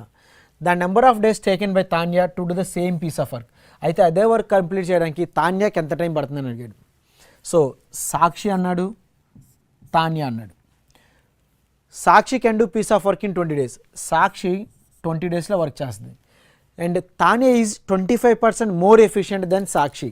అయితే ఇక్కడ కెపాసిటీస్ మాట్లాడు. తాన్య అంట 25% ఎక్స్ట్రా వర్క్ చేస్తుందంట. అంటే ఇప్పుడు సాక్షి 100% వర్క్ చేస్తే తాన్య ఏం చేస్తుంది, 25% ఎక్స్ట్రా చేస్తుంది. అంటే 125% ఎక్స్ట్రా చేస్తుంది. అంటే 25 టేబుల్లో 4 times, 25 టేబుల్లో 5 times. ఇది వీళ్ళ కెపాసిటీస్. కానీ ఆడు ఏమన్నాడు, సాక్షి 20 daysలో వర్క్ చేస్తాను. ఇక్కడ టైం ఇచ్చాడుగా, సో టైం ఇచ్చాడు కాబట్టి నేను మొత్తాన్ని టైంలోకి మార్చేస్తాను. అంటే 4కి 5కి అవి కెపాసిటీలో ఉన్నాయి కాబట్టి దానికి టైం ఏమవుతుందంటే ఇన్వర్స్ రేషియో అవుతుంది. అంటే 5:4. సో ది టైమ్స్ వచ్చేసినాయి, వాటి టైమ్స్ కూడా వచ్చేసినాయి. అయితే 5:4. ఈడేమంటున్నాడు, సాక్షి 20 daysలో వర్క్ చేస్తుందంట. మన లెక్క ప్రకారం టైం ఎంత, 5 parts. అంటే 5 parts వచ్చి 20 అయితే క్వశ్చన్ ఏం అడిగాడు, తాన్య ఎన్ని రోజుల్లో వర్క్ చేస్తున్నారు. తాన్య అంటే 4 partsగా, మరి 4 parts అయితే ఎంత. 5 టేబుల్లో 5 4s 20 పోతే 4 4s 16 daysలో వర్క్ చేస్తుంది. ఇదిగోండి సెకండ్ ఆప్షన్, 16 daysలో వర్క్ చేస్తుంది. Kim can do work in 3 days while David can do the same work in 2 days. Both of them finish the work together, rupees 150 rupees. What is the share of Kim? Kim, David. Kim can do work in 3 days and while David can do the same work in 2 days. Times ఇచ్చాడండి. అయితే ఇక్కడ ఒక్కరు చూసుకుంటే they together both of them finish together work in 150 rupees. ఇద్దరు కలిపి 150 rupees work చేశారంట. అయితే money ఎవరికైనా పంచాలి అంటే, ఎవరికైనా డిస్ట్రిబ్యూట్ చేయాలి అంటే వాళ్ళ కెపాసిటీని బట్టి మనం డిస్ట్రిబ్యూట్ చేస్తాం. అంటే ఇప్పుడు ఇక్కడ ఇచ్చింది టైమ్స్ ఇచ్చాడు, మరి నా కెపాసిటీస్ కావాలిగా. కెపాసిటీస్ కావాలంటే 2:3 ఇది వీళ్ళ కెపాసిటీస్ అవుతుంది. సో నేను వాళ్ళ కెపాసిటీని బట్టి నేను మనీ అనేది డిస్ట్రిబ్యూట్ చేస్తాను. సో వాడు ఏమన్నాడంటే both of them finish the work in together 150 rupees. ఇద్దరు కలిపి 150 రూపాయలకు వర్క్ కంప్లీట్ చేశారు. అంటే 5 parts వచ్చి ఇద్దరు కలిపి 2 parts 3 parts 5 parts వచ్చి 150 అయితే ఎవరి గురించి అడిగాడు, share of Kim. Kim share ఎంత అన్నాడు. Kim share 2 partsగా, 2 parts. 5 టేబుల్లో 5 3s 15, 30 times క్యాన్సిల్ అయితే 20 × 3 60. అంటే కిమ్కి వచ్చే షేర్ ఎంత అంటే 60 రూపాయలు రావాలి. So answer is 60 rupees. A alone can do piece of work in 6 days, B alone in 8 days. A and B undertook to do it for 3,200 rupees with the help of C. They complete the work in 3 days. How much is paid to B? C. A alone can do piece of work in 6 days. A node ఒక్కడే 6 daysలో work చేస్తాడు. And B alone in 8 days. B ఒక్కడే 8 daysలో work చేస్తాడు. A and B undertook to do it for 3,200 rupees with the help of C. AB ఏం చేశారంటే C help తీసుకొని దాన్ని 3,200 rupees complete చేశారంట. They complete the work in 3 days. అయితే C help తీసుకొని మొత్తం వర్క్ని 3 daysలో కంప్లీట్ చేశారంట.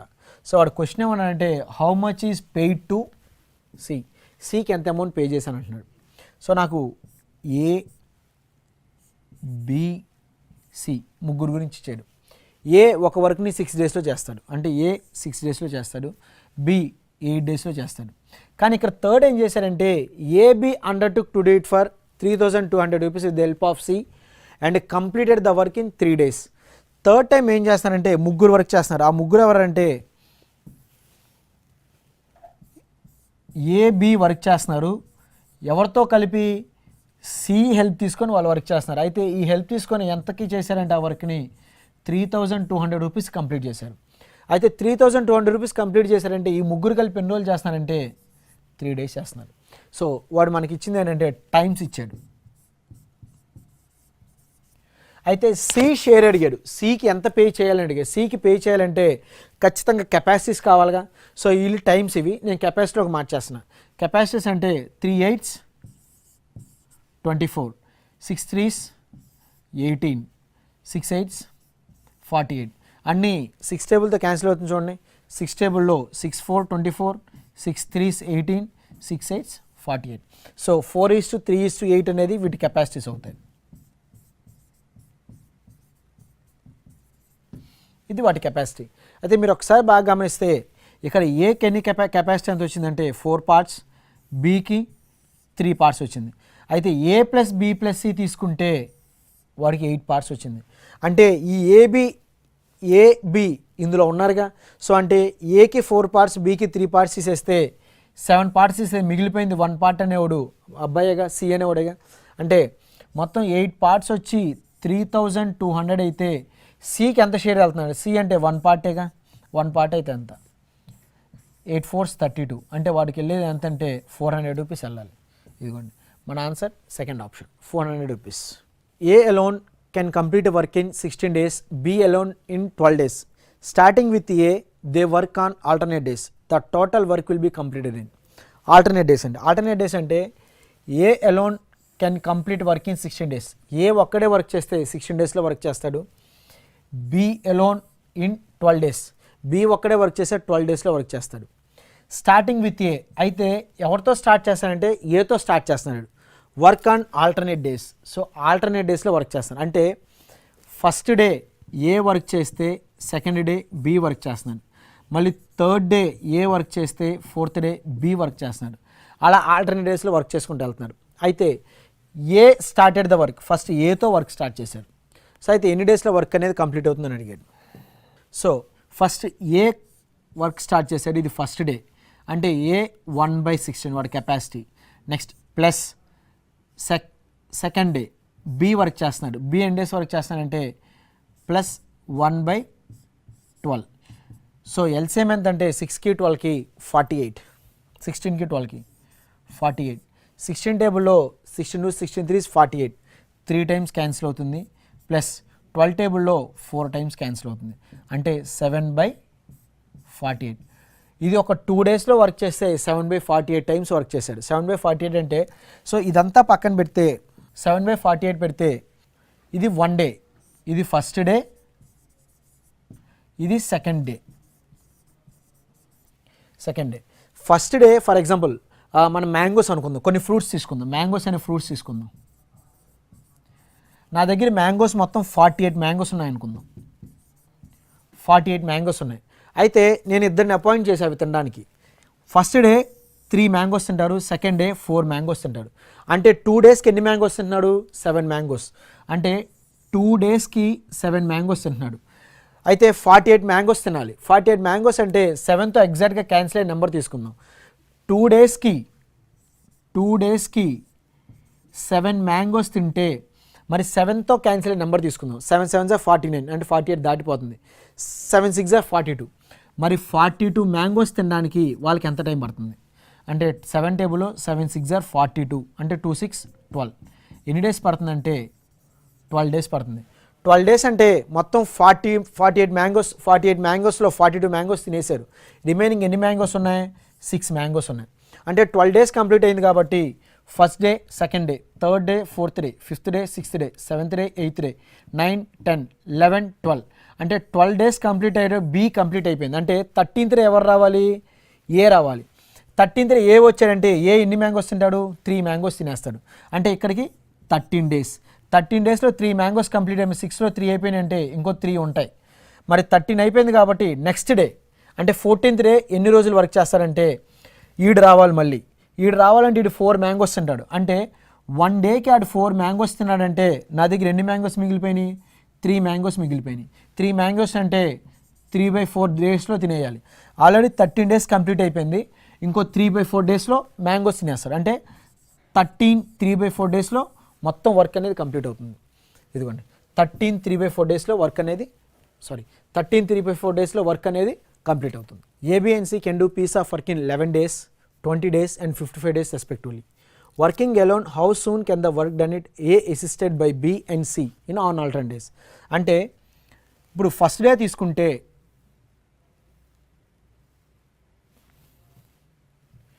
ఫస్ట్ డే ఎవరు వర్క్ చేస్తున్నారంటే ఏ బికి హెల్ప్ చేస్తున్నాడు, అలాగే సెకండ్ డే ఏ సికి హెల్ప్ చేస్తున్నాడు. సో ఇలా ఆల్టర్నేట్ డేస్లో వర్క్ చేస్తున్నాడు. మళ్ళీ థర్డ్ డే ఏం చేస్తానంటే ఏ బికి హెల్ప్ చేస్తాడు, ఫోర్త్ డే ఏ సికి హెల్ప్ చేస్తాడు.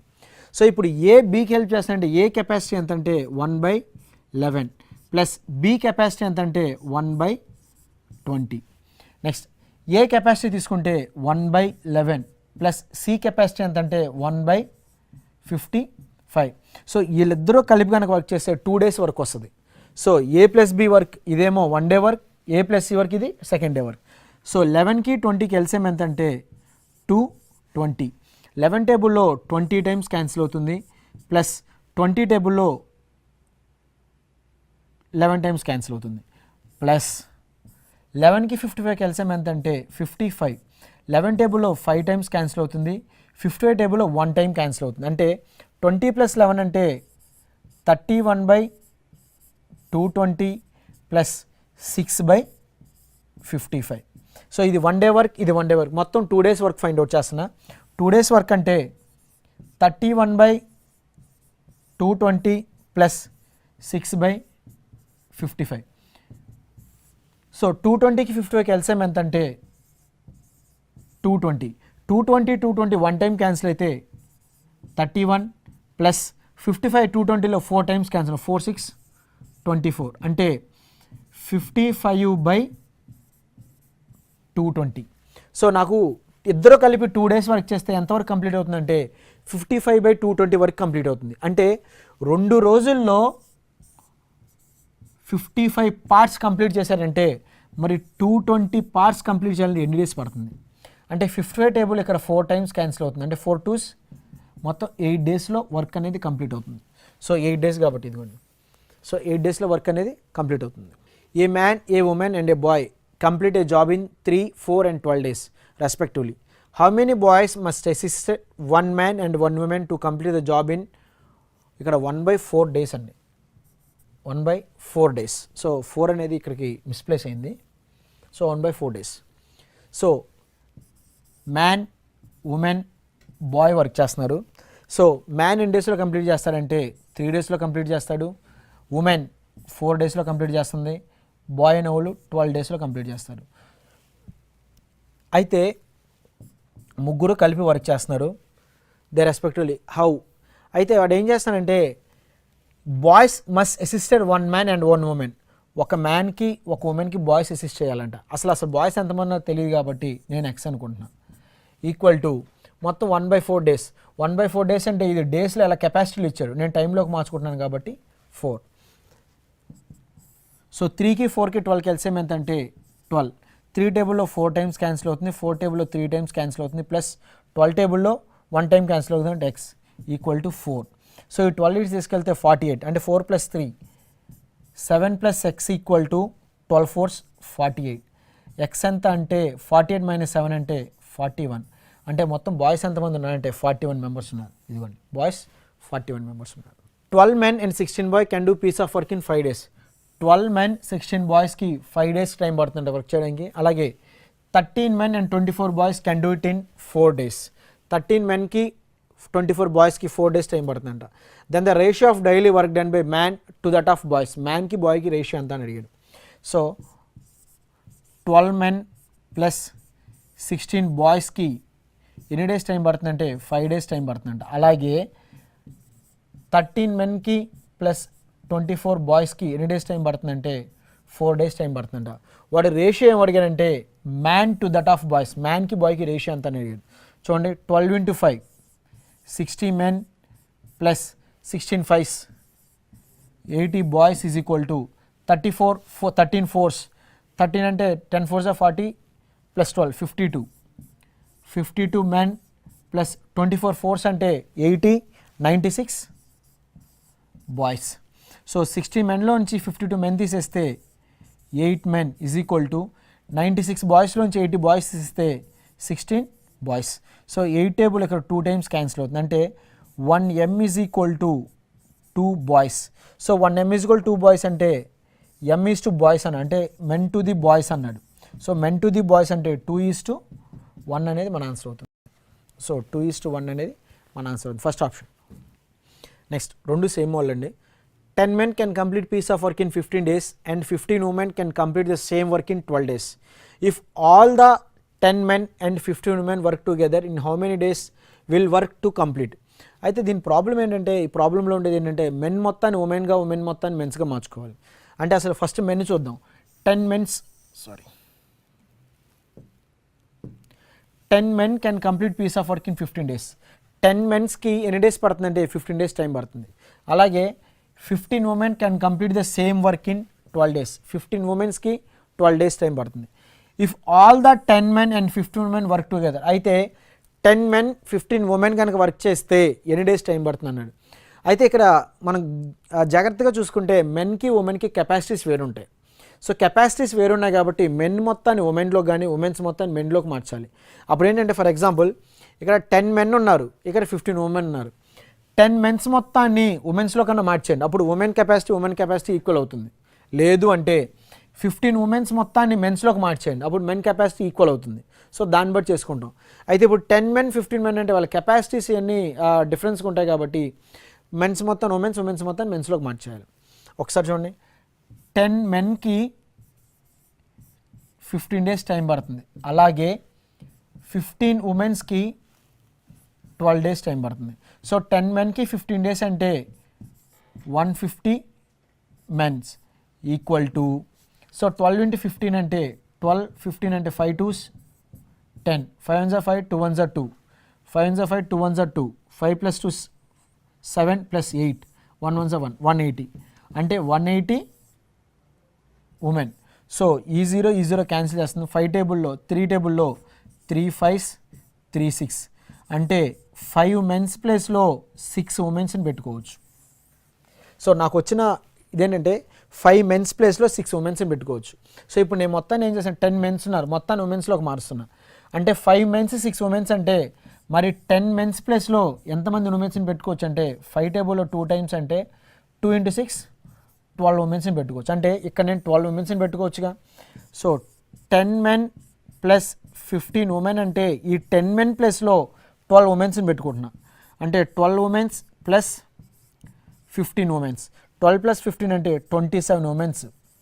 సో ఇప్పుడు మొత్తం ఉమెన్స్ వర్క్ చేస్తే 27 women's వర్క్ చేస్తారు. అంటే ఇప్పుడు ఉమెన్స్లోకి మార్చాం కాబట్టి చూడండి, ఇక్కడ 15 women's వర్క్ చేయడానికి 12 డేస్ పడితే మరి అలాంటిది 27 women's వర్క్ చేయడానికి ఎన్ని డేస్ పడుతుంది?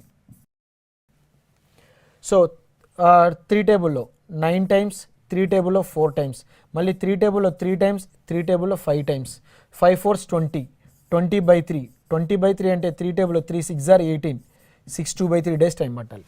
అంటే మనకు మొత్తం ఎన్ని డేస్ పడుతుంది అంటే 6 2/3 డేస్ వర్క్ అవుతుంది. సో ఇదిగోండి 6 2/3 డేస్లో కంప్లీట్ అవ్వాలి. నెక్స్ట్ ఇది కూడా same problem. 10 women complete work in 7 days, 10 children take 14 days. To complete the work how many days will 5 women and 10 children can take the complete the work? Same model అండి, ఇది same model. ఒకసారి దీన్ని కూడా men's మొత్తం ఉమెన్స్లోకి, women's మొత్తం మెన్స్లోకి మార్చేయండి, మీకు answer వచ్చేస్తుంది.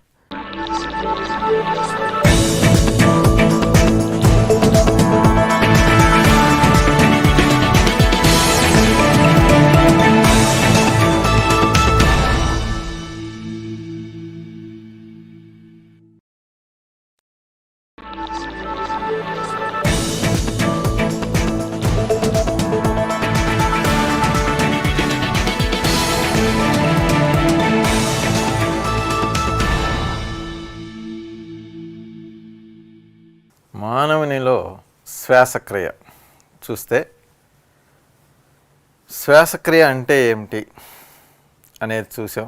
తర్వాత శ్వాసక్రియకు సంబంధించి వివిధ జంతువుల్లో ఏ విధంగా శ్వాసక్రియ జరుగుతుందో చూసాం. ప్రోటోజోవా నుంచి క్షీరదాల వరకు. క్షీరదాల్లో మానవుని శ్వాసక్రియ చూడాలి మనం. మానవునిలో శ్వాసక్రియ ఊపిరితిత్తుల ద్వారా జరుగుతుంది.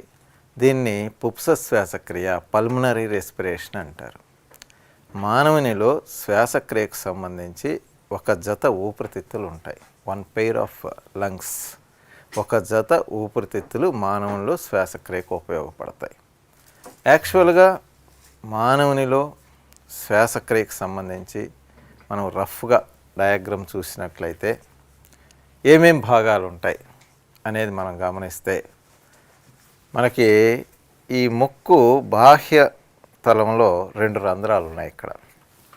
వీటిని బాహ్య నాసికా రంధ్రాలు అంటారు. బాహ్య నాసికా రంధ్రాలు, ఎక్స్టర్నల్ నేర్స్ అని కూడా అంటారు వీటిని. ఇక్కడ 2 రంధ్రాలు కనిపిస్తున్నాయి మనకి. వాటిని బాహ్యనాసికా రంధ్రాలు అంటాం. ఇంకొంచెం ఇక్కడి నుంచి లోపలికి వెళ్తే 2 కుహరాలు మనకు కనిపిస్తాయి. 2 కుహరాలు ఇక్కడ వేసాం. ఆ 2 కుహరాలు, ఈ కుహరాల్ని నాసికా కుహరాలు అంటారు. నాసికా కుహరాలు అంటారు. నాసికా కుహరాల్లో కొంచెం వెంట్రుకలు కనిపిస్తాయి, శ్లేష్మము కనిపిస్తుంది. నాసికా కుహరాల్లో వెంట్రుకలు ఉంటాయి, శ్లేష్మము ఉంటుంది, అంటే జిగురు లాంటి పదార్థం ఉంటుంది. ఇవి ఎందుకు ఉపయోగపడతాయంటే మనం గాలి పీల్చేటప్పుడు ఆ గాలిలో ఉండేటువంటి దుమ్ము ధూళి అంతా కూడా లంగ్స్లోకి వెళ్ళిపోతే లంగ్స్ చెడిపోతాయి, సరిగా శ్వాసక్రియ జరపలేవు. అప్పుడు జీవి మరణిస్తుంది, మానవుడైనా మరణిస్తాడు. అందుకని బాహ్య నాసికా రంధ్రాల తర్వాత నాసికా కుహరాల్లో వెంట్రుకలు మరియు శ్లేష్మము ఏం చేస్తాయంటే బయట నుంచి మనం గాలి పీల్చేటప్పుడు ఆ గాలిలో వచ్చే దుమ్ము ధూళి కణాలన్నీ కూడా అక్కడ అతుక్కుపోవడం, అక్కడ వెంట్రుకలు ఆపేయడం జరుగుతుంది. అప్పుడు మనకి లోపలికి వెళ్ళే ఎయిర్ గాలి, స్వచ్ఛమైన గాలి లోపలికి వెళ్తుంది లంగ్స్లోకి. అలా స్వచ్ఛమైన గాలి వెళ్ళినందువలన మనకి ఫ్రీగా బ్రీతింగ్ అనేది వస్తుంది. కాబట్టి ఈ నాసికా కుహరాల్లో ఉండే వెంట్రుకలు శ్లేష్మము గాలిని ఫిల్టర్ చేస్తుంది, అంటే ఆ దుమ్ము ధూళి నుంచి కాపాడుతుంది. ఇంకొంచెం లోపలికి వెళ్ళిపోతే అంగిలి ప్రాంతంలో, నోటిలో అంగిలి ప్రాంతంలో 2 రంధ్రాలు కనిపిస్తాయి. ఆ 2 రంధ్రాలని అంతరనాసికా రంధ్రాలు అంటారు. బాహ్యనాసికా రంధ్రాలు, అంతరనాసికా రంధ్రాలు. అంతరనాసికా రంధ్రాలు ఇంటర్నల్ నేర్స్ అంటాం.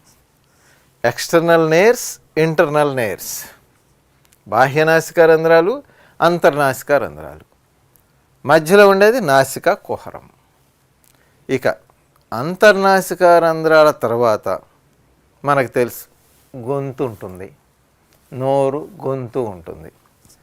ఒక్కసారి జీర్ణ వ్యవస్థని గుర్తు తెచ్చుకుంటే, జీర్ణ నాళాన్ని గుర్తు తెచ్చుకుంటే జీర్ణ వ్యవస్థ నోటితో ప్రారంభమవుతుంది. నోరు, గ్రసని, ఆహార వాహిక, జీర్ణాశయము, ఉండుకము, జీర్ణాశయము, ఆంత్రమూలము, చిన్న ప్రేగు, పెద్ద ప్రేగు, పురీష్నాళము, పాయు. ఇది జీర్ణనాళం యొక్క స్ట్రక్చర్, పార్ట్స్. ఆహార నాళం యొక్క భాగాలు, జీర్ణ వ్యవస్థలో భాగాలు. నోరు, గ్రసని, ఆహారవాహిక. ఇంతవరకు మనం గమనిస్తే మరి శ్వాసనాళము ఉంటుంది, ఆహారనాళము ఉంటుంది. గ్రసని రెంటికి గొంతు ఉంటుంది. మరి మనం పీల్చే గాలి, మనం తినే ఆహారం కరెక్ట్గా ఆహార వాహికలోకే పోవాలి, జీర్ణాశయాన్ని చేరాలి. గాలి వాయునాళంలోకే పోవాలి. మరి ఈ 2 కరెక్ట్గా జరగాలంటే గ్రసని ప్రాంతంలో మనకి ఎపిగ్లాటిస్ అనేది ఒకటి ఉంటుంది, కంఠ బిలం. ఎపిగ్లాటిస్, కొండ నాలుక అని కూడా అంటాం. దీనివలన ఆహారపు మెతుకు పొరపాటున వాయునాళంలో పడకుండా ఇది కాపాడుతూ ఉంటుంది.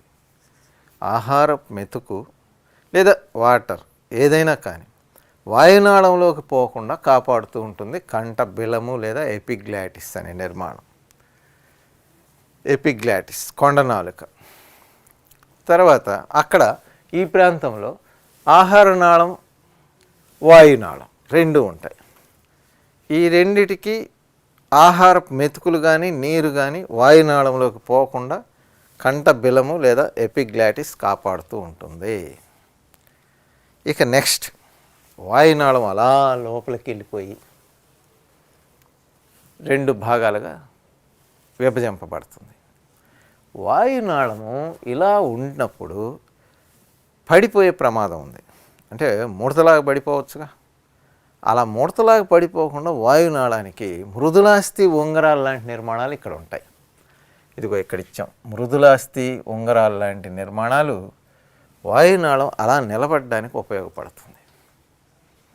సో వాయునాళం నిలబడుతుంది, తర్వాత 2గా చీలుతుంది వాయునాళం.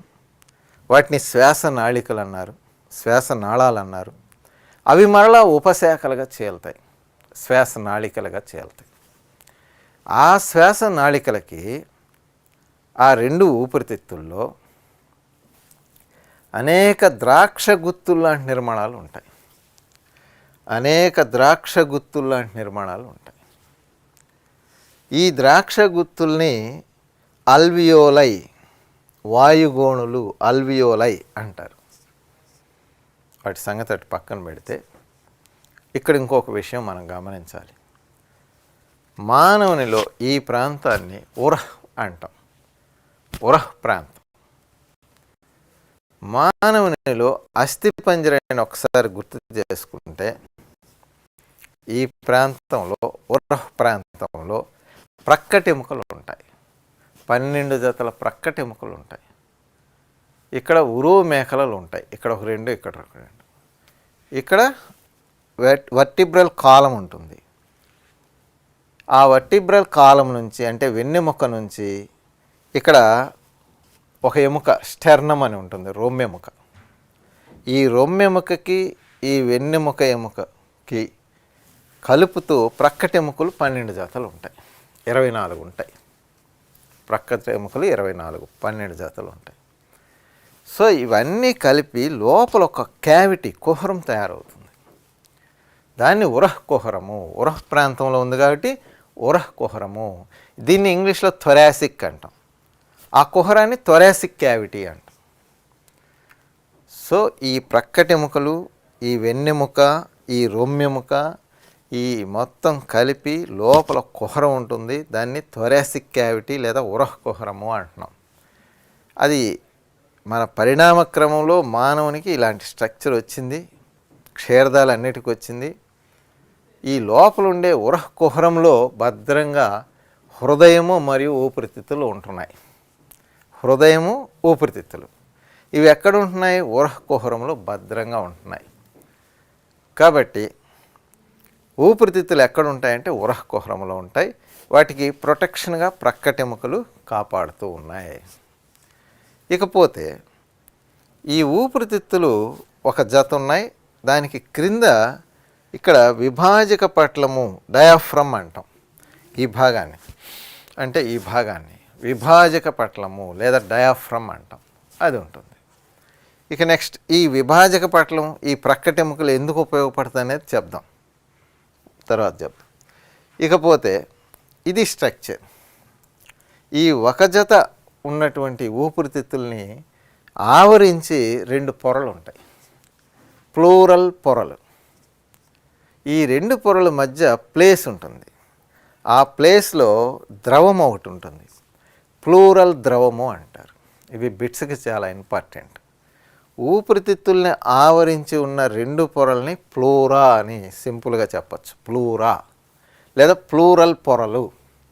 ఈ 2 పొరల మధ్య ఒక లిక్విడ్ ఉంటుంది, ద్రవం, ప్లూరల్ ద్రవము అంటాం. ఇక్కడ ఇంకో విషయం గుర్తు చేస్తున్నాం మీకు. హృదయం చుట్టూ కూడా 2 పొరలు ఉంటాయి, హృదయావరణ త్వచము, పెరికార్డియం అంటారు. ఆ 2 పొరల మధ్య కూడా ద్రవం ఉంటుంది, పెరికార్డియల్ ఫ్లూయిడ్, హృదయావరణ ద్రవము. ఇలాగే మెదడు చుట్టూ కూడా 3 పొరలు ఉంటాయి. అక్కడ కూడా ఒక ద్రవం ఉంటుంది పొరల మధ్యలో, మస్తిష్క మేరు ద్రవము. ఆ 3 పొరల్ని మెనింజెస్ అని కూడా అంటారు, మెదడు చుట్టూ ఉండే 3 పొరల్ని. ఒకసారి ఊరికే గుర్తు చేశాను. హృదయము, మెదడు, ఊపిరితిత్తులు ఇవన్నీ కూడా పొరలతో కప్పబడి ఉంటాయి. వాటి మధ్య ఒక ద్రవం ఉంటుంది. ఆ ద్రవం వలన ఉపయోగం ఏమిటి అంటే, ఇప్పుడు ఈ హృదయం ఈ ఊపిరితిత్తులు తీసుకున్నాం, ఈ లంగ్స్, ఇక్కడ ప్లూరల్ ద్రవం ఉంది చుట్టూ ఆ పొరల మధ్యలో. అంటే జనరల్గా జంతువులు, మానవుడు కానీ జంతువులు కానీ ఏవో పనులు చేస్తూ దుమకడము, పడ్డము ఏదో జరుగుతూ ఉంటాయి, ప్రమాదాలు సంభవిస్తూ ఉంటాయి. ఈ ప్రమాదాలు సంభవించినప్పుడు ఆ ఊపిరితిత్తులకు కానీ ఆ హృదయానికి కానీ రక్షణగా ఈ యొక్క ప్రక్కటెముకలు ఉన్నాయి. అయినా ఇంకా అతిపెద్ద ప్రమాదాలు జరగచ్చు. అలాంటప్పుడు ఆ హృదయానికి కానీ ఊపిరితిత్తులకు కానీ ఆ దుమికినప్పుడు, ఆ ఎగిరి పడినప్పుడు ఆ యొక్క ప్రభావం కనిపించకుండా ఈ ద్రవము కాపాడుతూ ఉంటుంది. ఆ దుమికినప్పుడు, పడ్డప్పుడు ఆ హృదయానికి, ఊపిరితిత్తులకి దెబ్బ తగలకుండా, ఆ ఊపు తెలియకుండా ఆ ద్రవము కాపాడుతూ ఉంటుంది. ఇన్ని రకాలుగా ప్రొటెక్షన్ ఉందన్నమాట. ఇవి సున్నితమైన అవయవాలు, హృదయం కానీ, ఊపిరితిత్తులు కానీ, మెదడు కానీ. మెదడుని కాపాడడానికి కపాలం ఉంది, క్రేనియం కపాలం ఉంది, స్కల్. అలాగే హృదయాన్ని, ఊపిరితిత్తులను కాపాడడానికి ప్రక్కటెముకలు ఉన్నాయి, కుహరం ఉంది. ఈ కాక ఆ ద్రవాలు కూడా కాపాడుతూ ఉంటాయి. సో ఇక్కడ మనకి ఇంపార్టెంట్ బిట్ ఒకటి ఏంటంటే, ఊపిరితిత్తుల్ని ఆవరించి ఉండే పొరలు ప్లూరల్ ద్రవము ఉంటుంది. కామన్గా దీన్ని ప్లూరా అంటాం. ఇక్కడ ఇంకో విషయం, ఈ ఊపిరితిత్తుల్లో ద్రాక్ష గుత్తుల్లాంటివి కొన్ని లక్షలు ఉన్నాయి. నేను ఒక చోట వేసాను, ఇక్కడ రెండో దాంట్లో వేయలేదు, ఒక చోట వేసాము. ఇలా చూపిస్తున్నాం చూడండి, దీన్ని పెద్దదిగా చూపిస్తున్నాను. ఇక్కడ ఈ యొక్క ద్రాక్ష గుత్తుల్లాంటి నిర్మాణాలని వాయుగోణులు అంటారు. వాయుగోణులు, ఇంగ్లీష్లో అల్వియోలై అంటారు. దీన్ని ఒకదాన్ని పెద్దదిగా మనం గమనించినట్లయితే ఇలా ఉంటుంది. మనం గాలిని పీలుస్తాం. బాహ్యనాసిక రంధ్రాలు, నాసికా కుహరాలు, అంతర్నాసికా రంధ్రాలు, తర్వాత స్వరపేటిక ఉంటుంది ఇక్కడే. ఈ స్వరపేటిక అని శబ్దపేటిక అని కూడా అంటారు. శబ్దాన్ని ఉత్పత్తి చేస్తూ ఉంటుంది. అక్కడి నుంచి వాయునాళము ద్వారా, శ్వాస నాళాల ద్వారా, శ్వాస నాళికల ద్వారా అల్వియోలైకి గాలి వెళ్తుంది. అల్వియోలై ఇది వాయుగోణులు. ఆక్సిజన్ ప్రవేశిస్తుంది. ఆ ఆక్సిజన్ మరి రక్తంలోకి వెళ్ళాలి. రక్తంలోకి వెళ్ళిన తర్వాత రక్తంలో హిమోగ్లోబిన్ ఉంటుంది. హిమోగ్లోబిన్ ఆక్సిజన్ని పట్టుకొని కణాలకి, కణజాలాలకి తీసుకెళ్తుంది. ఆ కణాలు, కణజాలాల్లో జీవ పదార్థంలో శ్వాసక్రియకు సంబంధించిన చర్యలు జరుగుతాయి. ఆల్రెడీ మనం కణం టాపిక్ చదివాం. ఆ కణం టాపిక్లో ఒకసారి మీరు మైటోకాండ్రియాని మళ్ళా గుర్తు చేసుకోవాలి. శ్వాసక్రియకు సంబంధించి 3 చర్యలు ఉంటాయి: గ్లైకాలసిస్, క్రెబ్స్ సైకిల్, ఎలక్ట్రాన్ రవాణా. గ్లైకాలసిస్ అనే చర్య కణము యొక్క జీవ పదార్థంలో జరిగిద్ది. క్రెబ్స్ సైకిల్ అనే చర్య కణము యొక్క జీవ పదార్థంలో ఉండే మైటోకాండ్రియా యొక్క మాతృకలో జరుగుతుంది. ఎలక్ట్రాన్ రవాణా అనే చర్య మైటోకాండ్రియాలోని క్రిస్టేల పైన ఆక్సిజోమ్ల సహాయంతో జరుగుతుంది. ఏది ఏమైనప్పటికీ వాయు శ్వాసక్రియలో ఉన్న ఈ 3 చర్యలు, గ్లైకాలసిస్, క్రెబ్స్ వలయం, ఎలక్ట్రాన్ రవాణా, ఈ 3 చర్యలు జీవ పదార్థంలో అంటే కణంలో జరుగుతుంటాయి. ఆ 3 చర్యలు జరిగితేనే శ్వాసక్రియ పూర్తయినట్టు. ఆ 3 చర్యలు జరిగిన తర్వాత శ్వాసక్రియలో కార్బన్ డయాక్సైడ్, నీరు ఏర్పడుతుంది. దాంతోపాటు శక్తి కూడా వస్తుంది. ఒక గ్లూకోజ్ మాలిక్యూల్ ఆ గ్లైకాలసిస్, క్రెబ్స్ వలయము, ఎలక్ట్రాన్ రవాణా పూర్తయ్యేసరికి 38 ఏటీపీల ఎనర్జీని రిలీజ్ చేస్తుంది. ఆ ఎనర్జీతో మనం పనులు చేసుకుంటాం. సరే, ఇదంతా మనం కణం అనే టాపిక్లో మైటోకాండ్రియాలో చెప్పుకొని ఉన్నాం. ఇక్కడ ఎంతవరకు అంటే మీకు అది గుర్తు చేశాను అంతే. ఇక్కడ కణాల వరకు ఆక్సిజన్ వెళ్ళడం, కణాల్లో శ్వాసక్రియ ఎలా జరుగుతుందనేది మనం మైటోకాండ్రియాలో చదివాం. ఆ కణములో జీవ పదార్థంలో కార్బన్ డయాక్సైడ్, నీరు ఏర్పడితే ఆ కార్బన్ డయాక్సైడ్ని మరలా హిమోగ్లోబిన్ తీసుకొని వచ్చి ఈ అల్వియోలై వాయుగోళంలోనే వదులుతుంది. కాబట్టి ఇక్కడ హిమోగ్లోబిన్ అనేది ఒక శ్వాస వర్ణకం, రెస్పిరేటరీ పిగ్మెంట్. రకరకాల జంతువుల్లో రకరకాల శ్వాస వర్ణకాలు ఉంటాయి. హిమోగ్లోబిన్, హీమోసైనిన్, హీమోఎరిథ్రిన్, క్లోరోక్రూరిన్, పిన్నాగ్లోబిన్, వెనేడియం, ఎఖైనోక్రోమ్ ఇలాంటి శ్వాస వర్ణకాలు ఆయా జంతువుల్లో ఉండి దేనికి ఉపయోగపడతాయంటే ఆక్సిజన్ని తీసుకుపోవడం, కార్బన్ డయాక్సైడ్ని తీసుకురావడం. transportation of oxygen and carbon dioxide. Respiratory pigments function.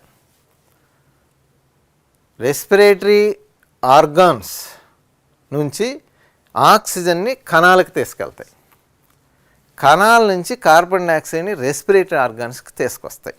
ఏంటి? రెస్పిరేటరీ పిగ్మెంట్స్ అంటే శ్వాస వర్ణకాలు, అంటే హిమోగ్లోబిన్ లాంటివి.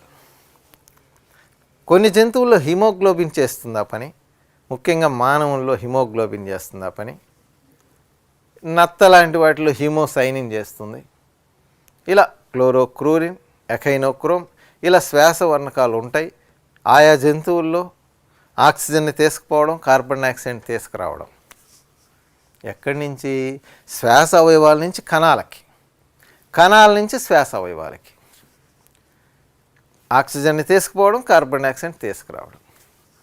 సరే, మరలా అల్వియోలై దాకా ఆక్సిజన్ వస్తుంది, రక్తంలో కలుస్తుంది. ఇక్కడంతా రక్తకేశ నాళికలు వ్యాపించి ఉంటాయి. అల్వియోలై చుట్టూ రక్తకేశ నాళికలు వ్యాపించి ఉంటాయి. ఆక్సిజన్ అనేది విసరణము లేదా డిఫ్యూజన్ లేదా వ్యాపనం అనే పద్ధతిలో రక్తంలోకి ప్రవేశించిన తర్వాత రక్తంలో హిమోగ్లోబిన్ ఉండి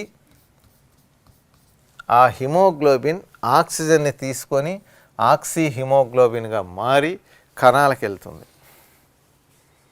తర్వాత రిటర్న్లో కార్బన్ డైఆక్సైడ్ని తీసుకొని వస్తుంది, ప్లస్ నీటి ఆవిరి కూడా రిలీజ్ అయ్యిద్ది శ్వాసక్రియలో, అది ఇందాకే చూసాం.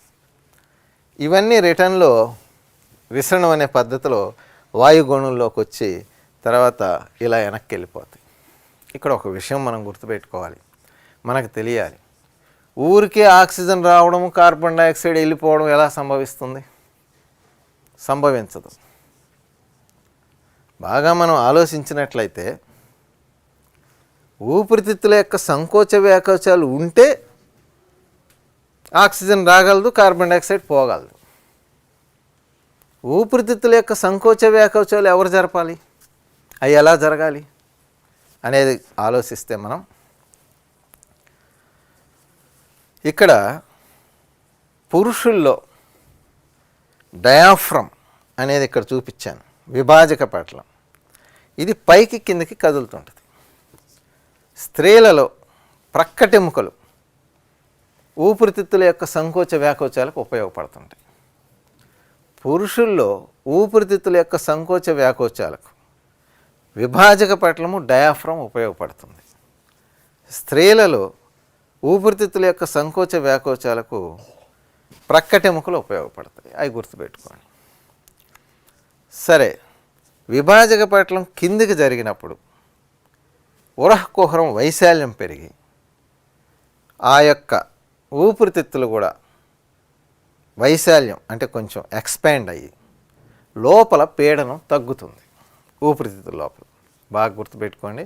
విభాజక పటలం కిందికి జరిగితే అంటే డయాఫ్రమ్ కిందికి జరిగితే ఉరహకుహరం వైశాల్యం పెరుగుతుంది. ఉరహకుహరం వైశాల్యం పెరిగినప్పుడు ఊపిరితిత్తులు కూడా ఎక్స్పాండ్ అవుతాయి, అంటే వ్యాకోచిస్తాయి. ఆ ఊపిరితిత్తుల్లో ఉండే ప్రతి వాయు గోణిలో కూడా విశాలం పెరుగుతుంది, వైశాల్యం పెరుగుతుంది. అంటే ఊపిరితిత్తుల్లో వైశాల్యం పెరుగుతుంది ఎక్స్పాండ్ అయినప్పుడు. పెరిగినప్పుడు పీడనం తగ్గుతుంది. ఇదే సమయంలో వాతావరణంలో 76 సెంటీమీటర్స్ లేదా 760 mm వాతావరణ పీడనం ఫిక్స్డ్. భారమితితో వాతావరణ పీడనం కొలిస్తే సముద్ర మట్టం దగ్గర వాతావరణ పీడనం అంటే మన ప్రాంతంలో వాతావరణ పీడనం 760 మిల్లీమీటర్లు ఉంటుంది, లేదా 76 సెంటీమీటర్స్ ఉంటుంది. సరే, ఈ బయట ఉండే వాతావరణ పీడనం కన్నా ఊపిరితిత్తుల్లో ఉండే పీడనం ఎప్పుడైతే తగ్గుతుందో, అంటే ఎక్స్పాండ్ అయినప్పుడు పీడనం తగ్గుతుందో అప్పుడు బయట నుంచి గాలి వేగంగా లోపలికి వెళ్తుంది. ఉచ్ఛ్వాసం అలా జరుగుతుంది. బయట నుంచి వేగంగా వెళ్ళే గాలిలో ఆక్సిజన్ ఎంత పర్సెంటేజ్ ఉంటుంది? 21% ఉంటుంది. కార్బన్ డైఆక్సైడ్ ఎంత పర్సెంట్ ఉంటుంది? 0.03% ఉంటుంది. నైట్రోజన్ ఎంత పర్సెంట్ ఉంటుంది? 78% ఉంటుంది. సో జెంట్స్లో అంటే పురుషుల్లో విభాజక పటలం కిందకి వచ్చినందువలన ఉరహకుహర వైశాల్యం పెరిగి ఊపిరితిత్తుల్లో కూడా వైశాల్యం పెరిగి పీడనం తగ్గి బయట నుంచి గాలి అనేది ఊపిరితిత్తుల్లోకి వేగంగా వెళ్ళిపోతుంది. బయట నుంచి వెళ్ళే గాలిలో ఆక్సిజన్ శాతం 21%, కార్బన్ డైఆక్సైడ్ శాతం 0.03%, నైట్రోజన్ శాతం 78%. ఇలా వెళ్ళడం నేరుగా ఆక్సిజన్ అల్వియోలై అన్నిట్లోకి లక్షల సంఖ్యలో ఉంటాయి ఊపిరితిత్తుల్లో. ఆ అల్వియోలై లేదా వాయుగోణంలోకి నేరుగా వెళ్ళిపోయి విసరణం అనే పద్ధతిలో ఇక్కడ వాయు గ్యాస్ ఎక్స్చేంజ్ జరుగుతుంది. అంటే లోపలికి రక్తంలోకి ఆక్సిజన్ వెళ్ళిపోద్ది. ఆ రక్తంలో ఉండే హిమోగ్లోబిన్ ఆక్సిజన్ని తీసుకొని కణాలకు వెళ్ళిపోతుంది, కణాలకు చేరుస్తుంది, కణంలో జీవ పదార్థంలో వదిలేస్తుంది ఆక్సిజన్ని. ఇక్కడ శ్వాసక్రియకు సంబంధించిన చర్యలు కణాలు కణజాలాల్లో జరుగుతాయి. Glycolysis, Krebs cycle, electron transport. ఆ శ్వాసక్రియకు సంబంధించిన చర్యల్లో కార్బన్ డైఆక్సైడ్ మరియు నీరు రిలీజ్ అవుతాయి, ఎనర్జీ కూడా రిలీజ్ అయ్యింది. ఆ ఎనర్జీ పనులు చేసుకోవడానికి ఉపయోగపడుతుంది ఆయా జంతువులకి, మానవునికి.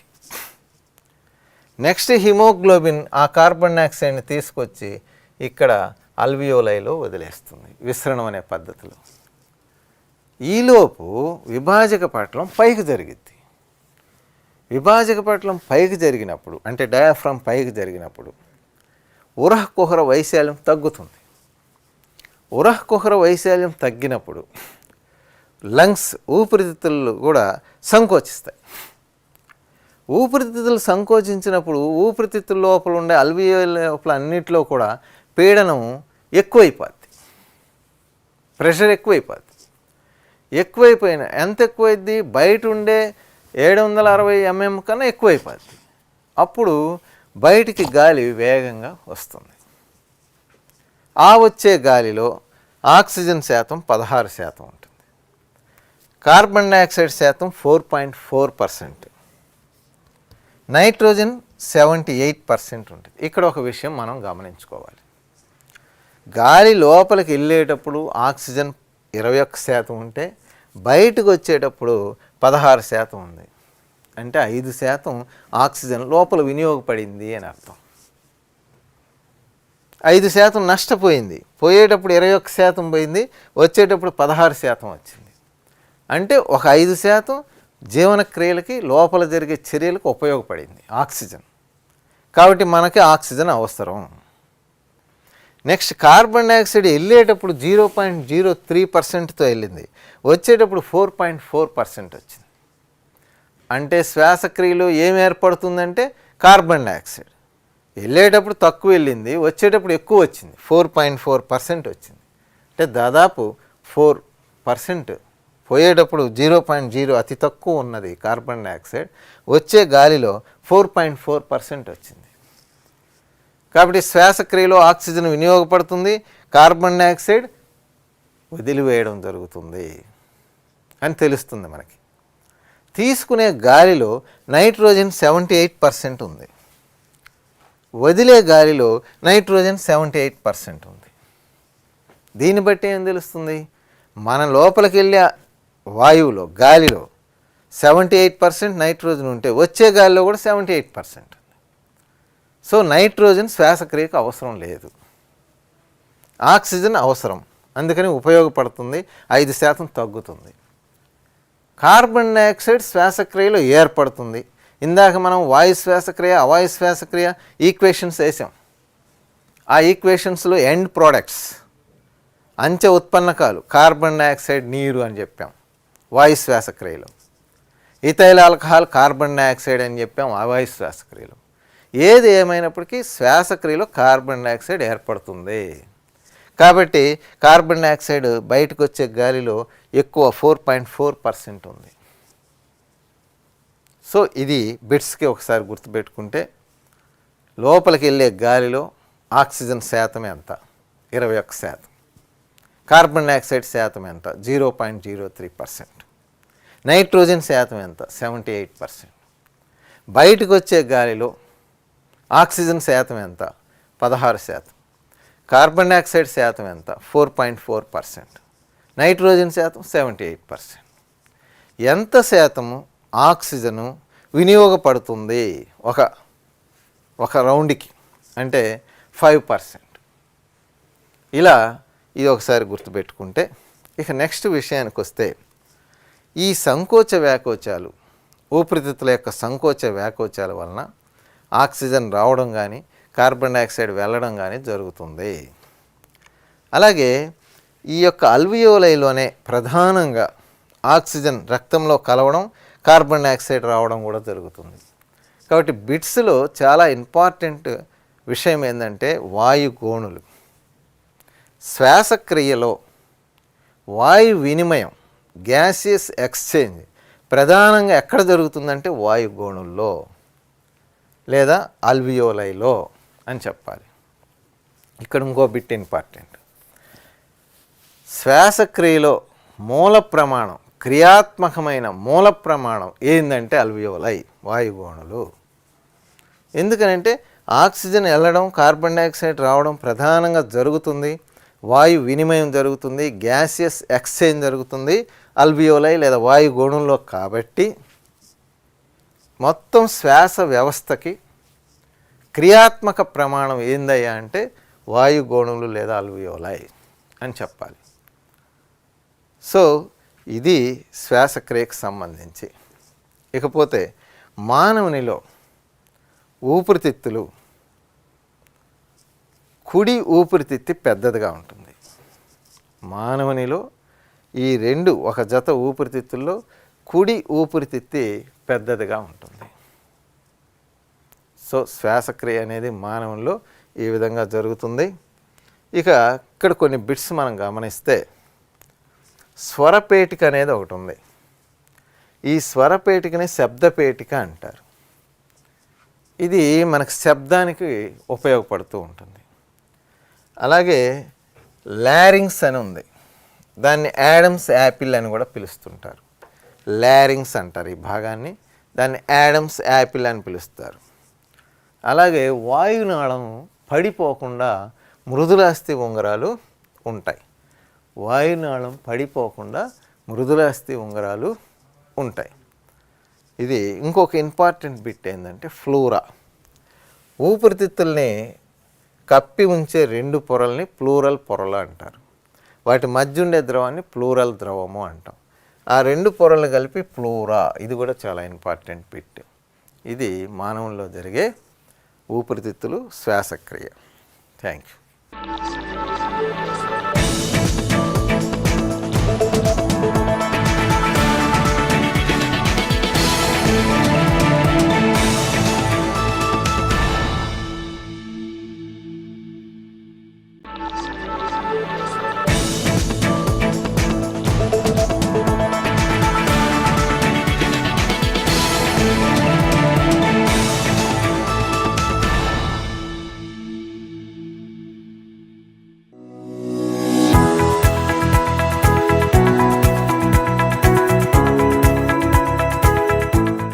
జీవశాస్త్రం, బయాలజికల్ సైన్స్.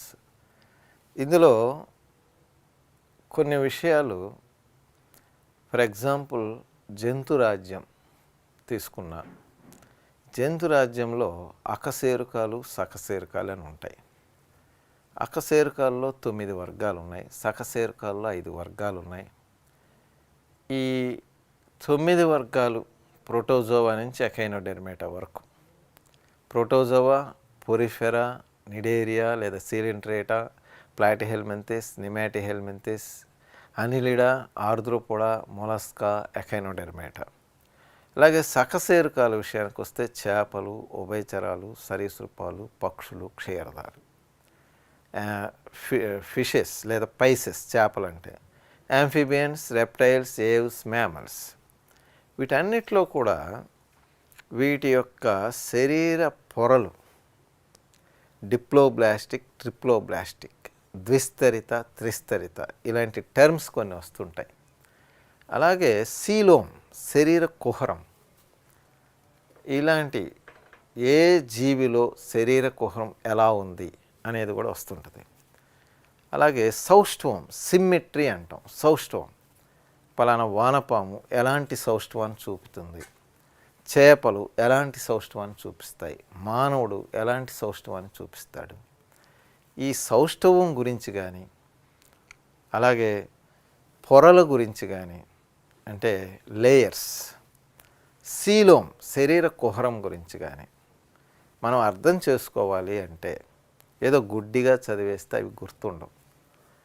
అందుకని ప్రోటోజోవా నుంచి క్షీరదాల వరకు కామన్గా మీకు అర్థమయ్యే విధంగా ఈ సౌష్ఠవము, ఆ తర్వాత లేయర్స్, సీలోమ్ గురించి చెప్పాలి అంటే దానికి ముందు పిండము, దాని యొక్క అభివృద్ధిని మనం చదివితే మంచిది. అలాగే అంటే కరెక్ట్గా సీలోమ్ ఎలా ఏర్పడుతుంది, పొరలు ఎక్కడ, దేన్ని ఊరక చర్మాన్ని కోసేసి పొరలు లెక్క కడతారంటే కాదు. పిండం యొక్క అభివృద్ధిలో ఆ పొరల్ని చూస్తాం.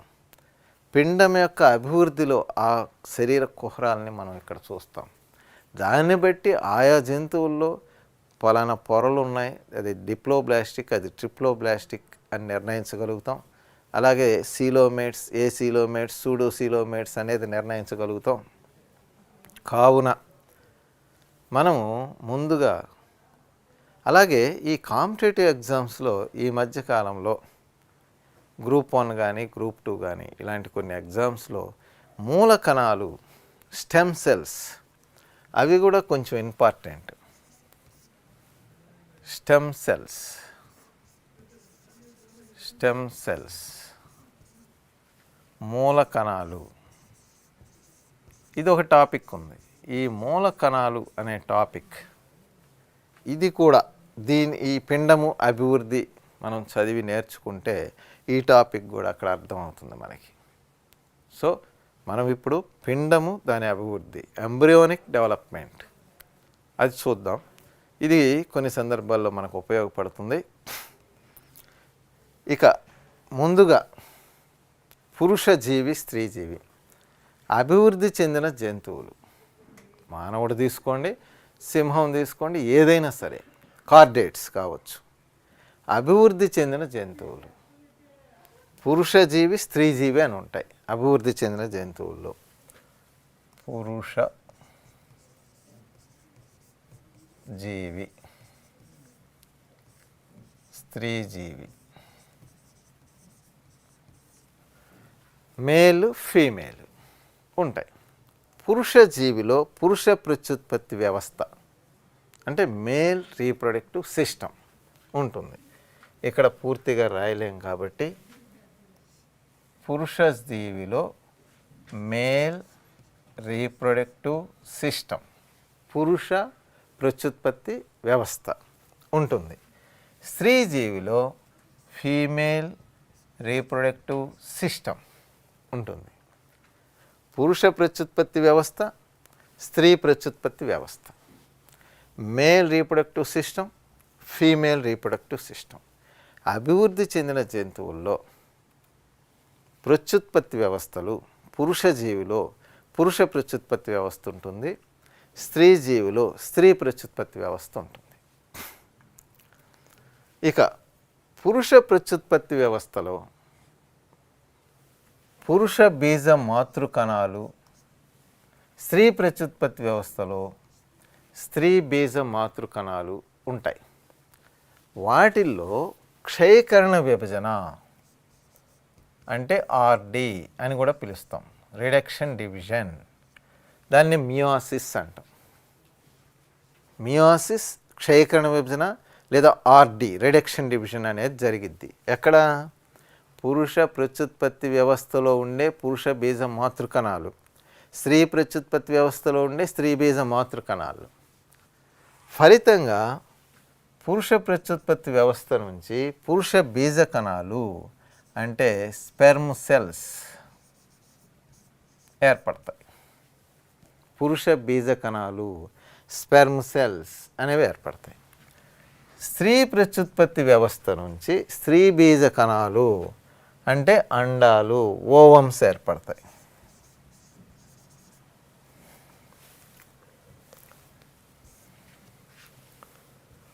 ఓవమ్స్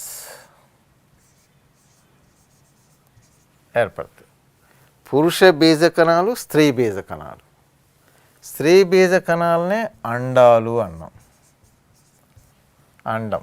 వీటిని శుక్ర కణాలు అన్నాం. శుక్ర కణాలు ఏర్పడతాయి. మరి ఈ శుక్ర కణాలు అండాలు కలుస్తాయి. కలిస్తే దాన్ని ఫలదీకరణము అంటాం. ఫలదీకరణము ఇంగ్లీష్లో ఫెర్టిలైజేషన్ అంటారు. పురుష జీవి నుంచి పురుష బీజ కణాలు, స్త్రీ జీవి నుంచి స్త్రీ బీజ కణాలు, ఇవి రెండు కలిసేదాన్ని ఫలదీకరణము, ఫెర్టిలైజేషన్ అంటారు. ఫలదీకరణ ఫలితంగా సంయుక్త బీజం ఏర్పడుతుంది. సంయుక్త బీజం, దీన్ని ఇంగ్లీష్లో జైగోట్ అంటాం. ఫలదీకరణ ఫలితంగా అంటే శుక్ర కణాలు అండాలు కలిస్తే ఏర్పడేదాన్ని సంయుక్త బీజము అంటాం, లేదా జైగోట్ అంటాం. ఈ సంయుక్త బీజము జైగోట్లో విభజనలు మొదలవుతాయి. అంటే డివిజన్స్, విభజనలు. ఇప్పుడు ఒక యాపిల్ ఉందనుకోండి, ఇలా కోస్తే 2 భాగాలు వస్తుంది, ఇలా కోస్తే మరలా 4 భాగాలు వస్తుంది, ఇలా కోస్తే 8 భాగాలు వస్తుంది. అయితే ఈ యొక్క సంయుక్త బీజంలో జరిగే విభజనలు కూడా ఇప్పుడు మనం చెప్పుకున్నట్టుగా ఇలా ఒకసారి విభజన అవుద్ది, అప్పుడు 2 కణాలు అవుతాయి. మరలా ఇలా విభజన అవుద్ది, అప్పుడు 4 కణాలు అవుతాయి. మరలా ఇలా జరగకుండా కొంచెం పైకి జరిగిద్ది, అంటే విభజన అలా సెంటర్కి జరగకుండా కొంచెం పైకి జరిగిద్ది. అసలు ఇక్కడ జరిగే విభజనలకు ఒక పేరు ఉంది, దాన్ని విదళనం అంటారు. విదళనం, ఇంగ్లీష్లో క్లీవేజ్ అంటారు. విదళనం లేదా క్లీవేజ్. ఈ విదళన వలన అంటే విభజనల వలన మొత్తం 8 కణాలు ఏర్పడతాయి, అంతే కదా. ఒకసారి ఇలా, ఒకసారి ఇలా, తర్వాత ఇలా. ఇలా జరిగేటప్పుడు కొంచెం పైకి జరిగిద్ది.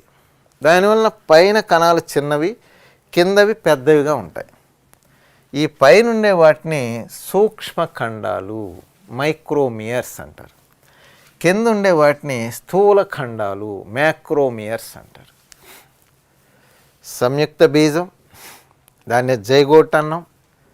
పురుష బీజ కణాలు, స్త్రీ బీజ కణాలు కలిసి ఏర్పడుతుంది సంయుక్త బీజం, ఈ జైగోట్. దీంట్లో విభజనలు జరుగుతాయి. ఆ విభజనల్ని విదళనం లేదా క్లీవేజ్ అంటాం. ఆ విభజనల ఫలితంగా కొన్ని చిన్న ఖండాలు, కొన్ని పెద్ద ఖండాలు ఏర్పడతాయి. చిన్న వాటిని సూక్ష్మ ఖండాలు అన్నారు, సూక్ష్మ ఖండాలు. పెద్ద వాటిని స్థూల ఖండాలు అన్నారు, మైక్రోమియర్స్, మ్యాక్రోమియర్స్. సరే, ఇలా ఏర్పడినటువంటిది టోటల్గా ఒక బంతిలాగా తయారవుతుంది. ఇలా విభజనలు జరిగి, అనేక విభజనలు జరిగి సంయుక్త బీజం ఒక బంతి లాంటి నిర్మాణం తయారవుతుంది. ఈ బంతి లాంటి నిర్మాణాన్ని బ్లాస్టులా దశ అంటారు. బ్లాస్టులా దశ అంటారు. ఈ బ్లాస్టులా లాంటి బంతి ద్వితీయ పిండాభివృద్ధి దశ అని కూడా అంటారు తెలుగులో. ఈ బ్లాస్టులా లోపలికి నొక్కినట్టు అవుతుంది. అంటే నెక్స్ట్ స్టేజ్ ఇక్కడ వేస్తున్నాను. ఆ బ్లాస్టులా ఇలా లోపలికి నొక్కబడినట్టుగా అవుద్ది.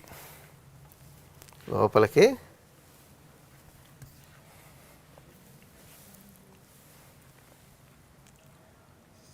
ఇలా నొక్కబడినట్లుగా అవుతుంది. దీన్ని అంతర్వర్తనము లేదా ఇన్వాజినేషన్ అంటారు. ఇలా నొక్కబడినట్లు అయిన దాన్ని అంతర్వర్తనం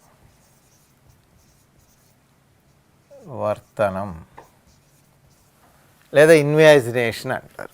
ఇది కలిసిపోయి 2 పొరలుగా ఏర్పడుతుంది. తర్వాత ఇవి కలిసిపోయి 2 పొరలు ఏర్పడతాయి. దీన్ని గ్యాస్ట్రులా అంటారు.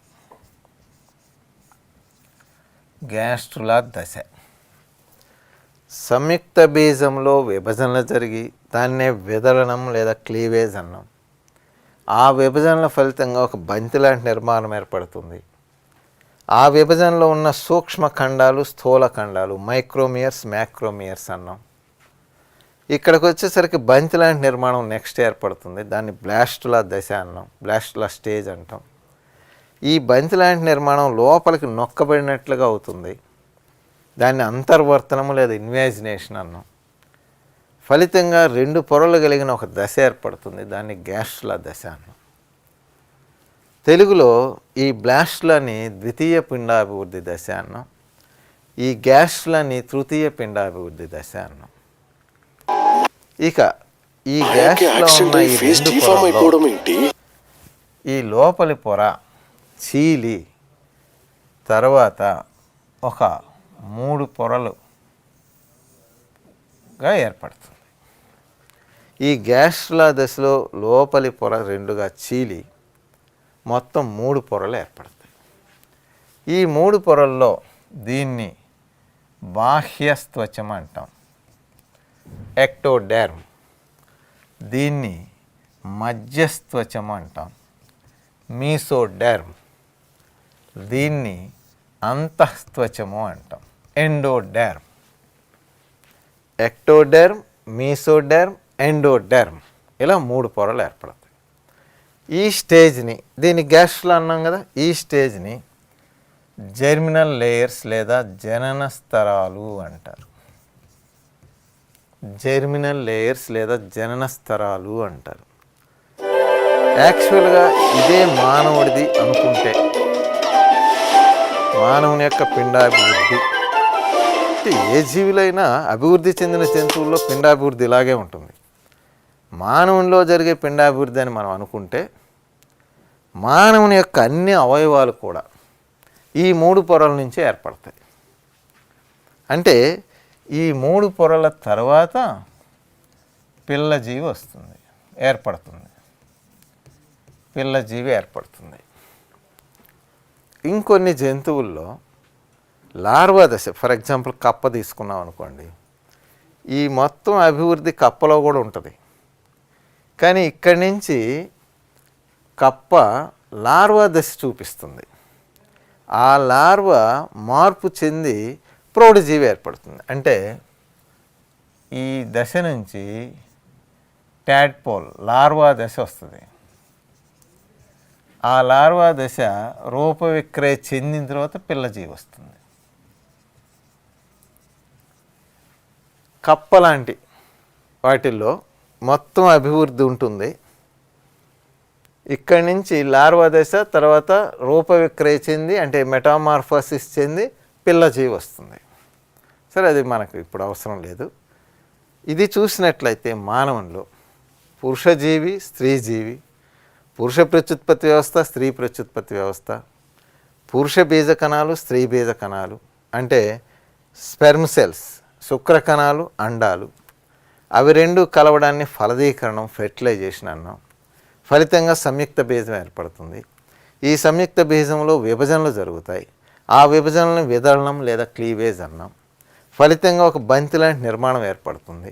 దాన్ని బ్లాస్టులా దశ అన్నాం. దీని నుంచి అంతర్వర్తనము లేదా ఇన్వాజినేషన్ జరిగి గ్యాస్ట్రులా దశ ఏర్పడుతుంది. దాంట్లో 2 పొరలు ఉంటాయి.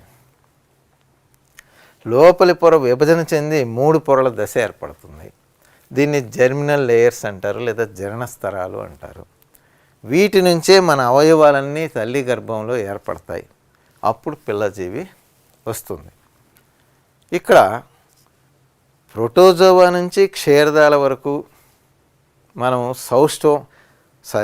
పొరలని గమనించితే కొన్ని జంతువులు ద్విస్తరిత జీవులు ఉంటాయి, కొన్ని త్రిస్తరిత జీవులు ఉంటాయి. ఆ పొరల్ని పిండాభివృద్ధిలో ఇక్కడ గమనిస్తారు. జననస్తరాల్లో 2 పొరలు ఉంటే డిప్లోబ్లాస్టిక్ అని, ద్విస్తరితాలని, 3 పొరలు ఉంటే ట్రిప్లోబ్లాస్టిక్ లేదా త్రిస్తరితాలని చెప్తారు. కాబట్టి ఏ జీవిని కూడా శరీర కుడ్యాన్ని కోసి పొరలు చెప్పరు. పిండాభివృద్ధిలో జనన స్తరాల్లో 2 పొరలు ఉంటే డిప్లోబ్లాస్టిక్, 3 పొరలు ఉంటే ట్రిప్లోబ్లాస్టిక్. ద్విస్తరితాలు, త్రిస్తరితాలు అని చెప్తారు. అలాగే అభివృద్ధి చెందిన జంతువుల్లో, మానవుల్లో అయినా సరే, ఈ మధ్య పొర చీలి కుహరం ఏర్పడుతుంది. ఒక్కోసారి లోపలి పొర చీలి కుహరం ఏర్పడుతుంది. సో కుహరము, సీలోమ్ అనేవి కూడా పిండాభివృద్ధిలో ఇక్కడే నిర్ణయిస్తారు. ఫర్ ఎగ్జాంపుల్, మానవుడు శరీర కుహరము కలిగిన జీవి, సీలోమేట్స్ అంటారు. క్షీరదాలు సీలోమేట్స్. అలాగే అనిడ, ఆర్థ్రోపోడ గమనించినట్లయితే షైజోసీలోమేట్స్. మధ్య పొర చీలి ఏర్పడేటువంటి శరీర కుహరం ఆ యొక్క అనిలిడ, ఆర్థ్రోపోడ మొలస్కాల్లో ఉంటుంది. ఎఖైనోడెర్మేట్స్, కార్డేట్స్ ఇంక్లూడింగ్ హ్యూమన్ బీయింగ్, వీటిల్లో లోపలి పొర చీలి ఏర్పడే శరీర కుహరం ఉంటుంది. టోటల్గా ఇక్కడ మీరు కొన్ని గుర్తుపెట్టుకోండి. శరీర కుహరాలు అంటే సీలోమ్, శరీర పొరలు లేయర్స్, ఈ రెండింటిని నిర్ణయించేది పిండాభివృద్ధిలో జనన స్తరాలు ఇక్కడ. అంతేగాని జీవిని కోసి కాదు, శరీర కుడ్యాలని కోసి కాదు. కాబట్టి నెక్స్ట్ ఇంకో టాపిక్, మనం జంతురాజ్యంలో సౌష్ఠవం, అలాగే జంతురాజ్యంలో అన్ని జంతువులకి సంబంధించి సౌష్ఠవం కానీ, పొరలు కానీ, శరీర కుహరాలు కానీ నెక్స్ట్ క్లాసులో చెప్పుకుంటాం, నెక్స్ట్ టాపిక్లో చెప్పుకుంటాం. ఇది చదివి అది చదివితే ఈజీగా ఉంటుంది. సరే, ఇప్పుడు ఇది ప్రతి జీవిలో అభివృద్ధి చెందిన జంతువుల్లో ఉండే పిండం యొక్క అభివృద్ధి దశలు. ఇక్కడ ఇంకో పాయింట్ కూడా మనం చెప్పుకోవాలి. ఈ టాపిక్ చదివినందువలన మూల కణాలు అని చెప్పి గ్రూప్ 2కి, గ్రూప్ 1కి స్టెమ్ సెల్స్ అనే ఒక టాపిక్ ఉంది. అంటే ప్రమాదవశాత్తు ఏదైనా ఒక అవయవం దెబ్బతింటే, మానవునిలో హార్ట్ దెబ్బతినచ్చు, కిడ్నీ దెబ్బతినచ్చు, ఇలా ఏదైనా ఒక అవయవం దెబ్బతింటే ఆ అవయవాన్ని తిరిగి తయారు చేసే శక్తి జనరల్గా మొక్కలు గమనించినట్లయితే, మనం మొక్కల్లో ఒక కణాన్ని మనం సేకరిస్తే ఆ కణం నుంచి అలాంటి మొక్కలే కొన్ని వేల సంఖ్యలో సృష్టించవచ్చు. మొక్క నుంచి ఒక కణాన్ని సేకరిస్తే ఆ కణం నుంచి అలాంటి మొక్కల్ని వేల సంఖ్యలో ప్రయోగశాలలో ఒక పరీక్షణాళికలో తయారు చేయొచ్చు. దాన్నే టిష్యూ కల్చర్, కణజాల వర్ధనం అంటున్నాం. మొక్కల యొక్క కణాలకి సెల్యులార్ టోటిపోటెన్సీ అంటే తనలాంటి కణాలను ఏర్పరచగల సామర్థ్యం, తనలాంటి కణాలు ఏర్పరచగల సామర్థ్యం ఉంది అంటే తనలాంటి మొక్కలు, ఏ మొక్క నుంచి ఆ కణాన్ని తీసామో అలాంటి మొక్కల్ని వేల సంఖ్యలో సృష్టిస్తున్నారు శాస్త్రవేత్తలు ప్రయోగశాలలో ఒక పరీక్షణాళికలో. దీన్నే టిష్యూ కల్చర్ లేదా కణజాల వర్ధనం అంటున్నారు. కాబట్టే మనకి నర్సరీలకి, రోడ్ల పక్కనేసే మొక్కలు ఇన్ని వేల సంఖ్యలో, లక్షల సంఖ్యలో ఉత్పత్తి చేయగలుగుతున్నారు శాస్త్రవేత్తలు. సో టిష్యూ కల్చర్, కణజాల వర్ధనం ఈ రోజున ఇంత అభివృద్ధి చెందింది. ఆ కణజాల వర్ధనం వలన, ఆ టిష్యూ కల్చర్ వలన వైరస్, బ్యాక్టీరియా రహితమైనటువంటి మొక్కల్ని తయారు చేయొచ్చు. అంటే వ్యాధులు రానటువంటి మొక్కల్ని తయారు చేయొచ్చు. కొత్త మొక్కల్ని ఎక్కువగా తయారు చేసుకోవచ్చు. అంతరించిపోతున్న మొక్కల్ని తయారు చేసుకోవచ్చు. అరుదుగా ఉన్న మొక్కల్ని తయారు చేసుకోవచ్చు. తక్కువ టైంలో వేల సంఖ్యలో మొక్కల్ని ఉత్పత్తి చేయొచ్చు. ఇన్ని లాభాలు మనకి కణజాల వర్ధనం ద్వారా ఉన్నాయి. కేవలం మొక్కల యొక్క కణాలకి ఆ యొక్క సెల్యులార్ టోటిపోటెన్సీ అనే సామర్థ్యం ఉన్నందువలన, ఆ సామర్థ్యం జంతువుల యొక్క కణాలకి లేదు.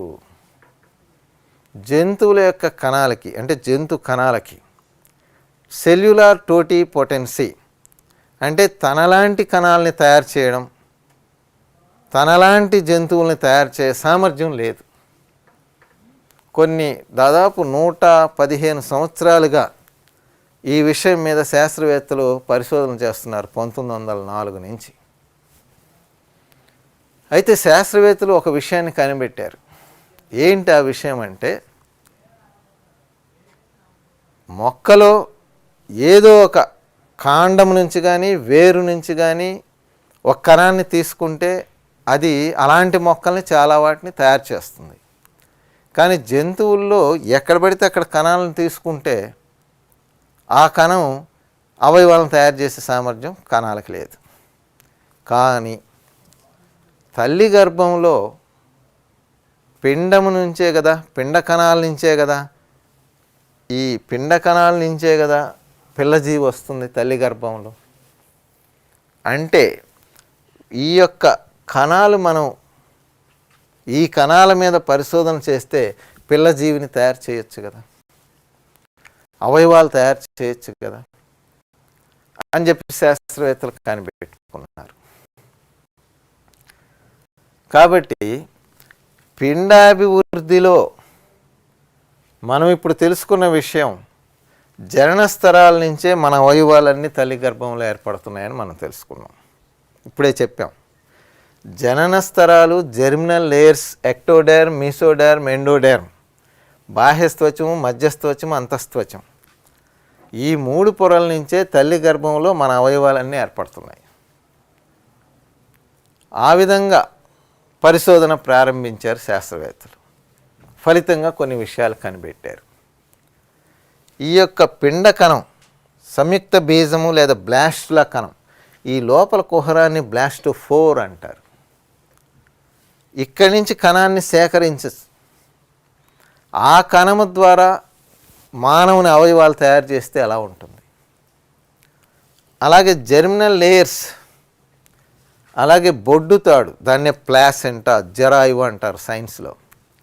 బొడ్డుతాడు కణం, అలాగే పిండము తల్లి గర్భంలో అభివృద్ధి చెందేటప్పుడు అమ్నియోటిక్ లిక్విడ్, ఉమ్మనీరు అంటాం, ఆ ఉమ్మనీరు కణం, వీటన్నిటి మీద పరిశోధనలు చేశారు శాస్త్రవేత్తలు. పిండ కణాన్ని తీసుకున్నారు, బ్లాస్టోఫోర్ బ్లాస్టుల దశలో కణాన్ని తీసుకున్నారు, గ్యాస్ట్రుల దశ, జెర్మినల్ లేయర్స్ కణాలని తీసుకున్నారు, బొడ్డుతాడు కణాలు తీసుకున్నారు, అమ్నియోటిక్ లిక్విడ్, ఉల్బద్రవం, ఉమ్మనీరు అంటారు, దాని నుంచి కణం తీసుకున్నారు. వాటి ద్వారా అవయవాల్ని తయారు చేసే పరిశోధన చేశారు. 100 సంవత్సరాలు ప్రయత్నిస్తే 2000 తర్వాత రీసెంట్గా ఇప్పటికీ మన యొక్క అస్థి మజ్జ కణాలు తయారు చేయడం నేర్చుకున్నారు. అస్థి మజ్జ కణజాలం. అలాగే హృదయ కణాలు కూడా తయారు చేయడం నేర్చుకున్నారు. హృదయ కణజాలాలు తయారు చేయగలిగారు. అలాగే కొంత రక్త కణజాలాన్ని కూడా తయారు చేయడం జరిగింది. మానవునిలో ఇలా ఇంకొంచెం ఒక 40 సంవత్సరాలు, ఒక 30 సంవత్సరాలకి ఈ పిండ కణాల నుంచి అవయవాల తయారీ అనేది జరుగుతుంది. ముందు ముందు అవయవాల తయారీ జరుగుతుంది. సో ఈ కణాలనే మూల కణాలు అని పేరు పెట్టారు శాస్త్రవేత్తలు. స్టెమ్ సెల్స్ అని పేరు పెట్టారు. అయితే బొడ్డుతాడు కణం తీసుకున్నాం అనుకోండి, మన శరీరంలో మొత్తం 240 అవయవాలు ఉన్నాయి అనుకుంటే 150 అవయవాలను మాత్రమే తయారు చేయగల కెపాసిటీ బొడ్డుతాడు కణానికి ఉంది. అదే బ్లాస్టుల దశలో ఒక కణాన్ని మనం తీసుకుంటే, దాదాపుగా పిండ కణం, 200 వరకు అవయవాలు తయారు చేయగల కెపాసిటీ వీటికి ఉంది. అంటే వీటిల్లో కూడా అన్ని కణాలకి అన్ని అవయవాలను తయారు చేసే శక్తి లేదు. 240 అవయవాలు ఉంటే 150, 180, 200 అంతే 200 అవయవాల వరకు తయారు చేయగల సామర్థ్యం ఈ పిండ కణాలకు ఉంది. అంతకన్నా లేదు. సో సామర్థ్యం ఆధారంగా, వీటికి ఉండే సామర్థ్యం ఆధారంగా వాటి విభజన కూడా ఉంటుంది. అది మనం మూలకణాలు అనే టాపిక్లో చూస్తాం. సో ఇప్పుడు మనకి ఈ పిండము దాని అభివృద్ధి వలన మూలకణాలు అనే టాపిక్ కూడా మనకు అర్థమవుతుంది. కాబట్టి ఈ మూలకణాలు అనే టాపిక్ తర్వాత జీవుల్లో సౌష్ఠవం కానీ, జీవుల్లో పొరలు కానీ, జీవుల్లో శీలం శరీర కుహరం కానీ అవి అర్థం కావడానికి, అలాగే ఎంబ్రియానిక్ డెవలప్మెంట్ పురుష జీవులు, స్త్రీ జీవులు వాటి యొక్క శుక్రకణాలు, అండాల విడుదల, అవి ఏ విధంగా ఫలదీకరణ జరుగుతాయి, ఏ విధంగా పిండం అభివృద్ధి చెంది పిల్లజీవి వస్తుంది అనేది కూడా మనకి దీనివలన అర్థమవుతుంది. సో పిండము దాని అభివృద్ధి, పిండాభివృద్ధి, ఎంబ్రియానిక్ డెవలప్మెంట్.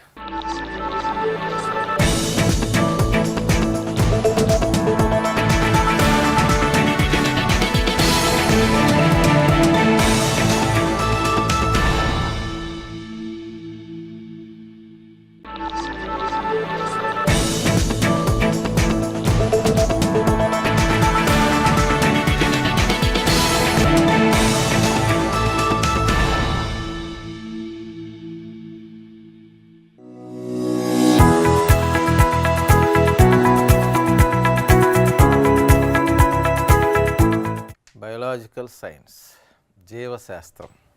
ఇందులో విసర్జక వ్యవస్థ, ఎక్స్క్రీటరీ సిస్టమ్ అనేది ఒక ఇంపార్టెంట్ టాపిక్. అటు జంతువుల్లో ఇటు మొక్కల్లో కూడా విసర్జక వ్యవస్థ ఉంటుంది.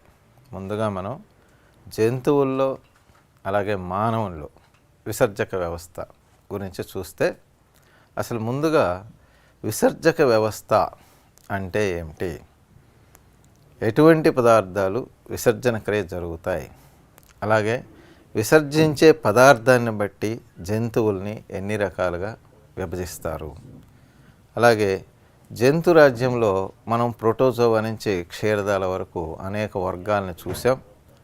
ఆయా వర్గాలు ఆయా జంతువుల్లో ఎటువంటి విసర్జక అవయవాలు విసర్జన క్రియకు ఉపయోగపడతాయి అవన్నీ మనం చూస్తే ఇప్పుడు దీంతోపాటు మానవునిలో విసర్జక వ్యవస్థ ఎలా ఉంటుంది చూద్దాం. ముందుగా విసర్జన క్రియ అంటే ఏమిటి అనేది మనం తెలుసుకుంటే, విసర్జన క్రియ, ఎక్స్క్రీషన్, జీవులలో అనేక జీవన క్రియలు జరుగుతూ ఉంటాయి.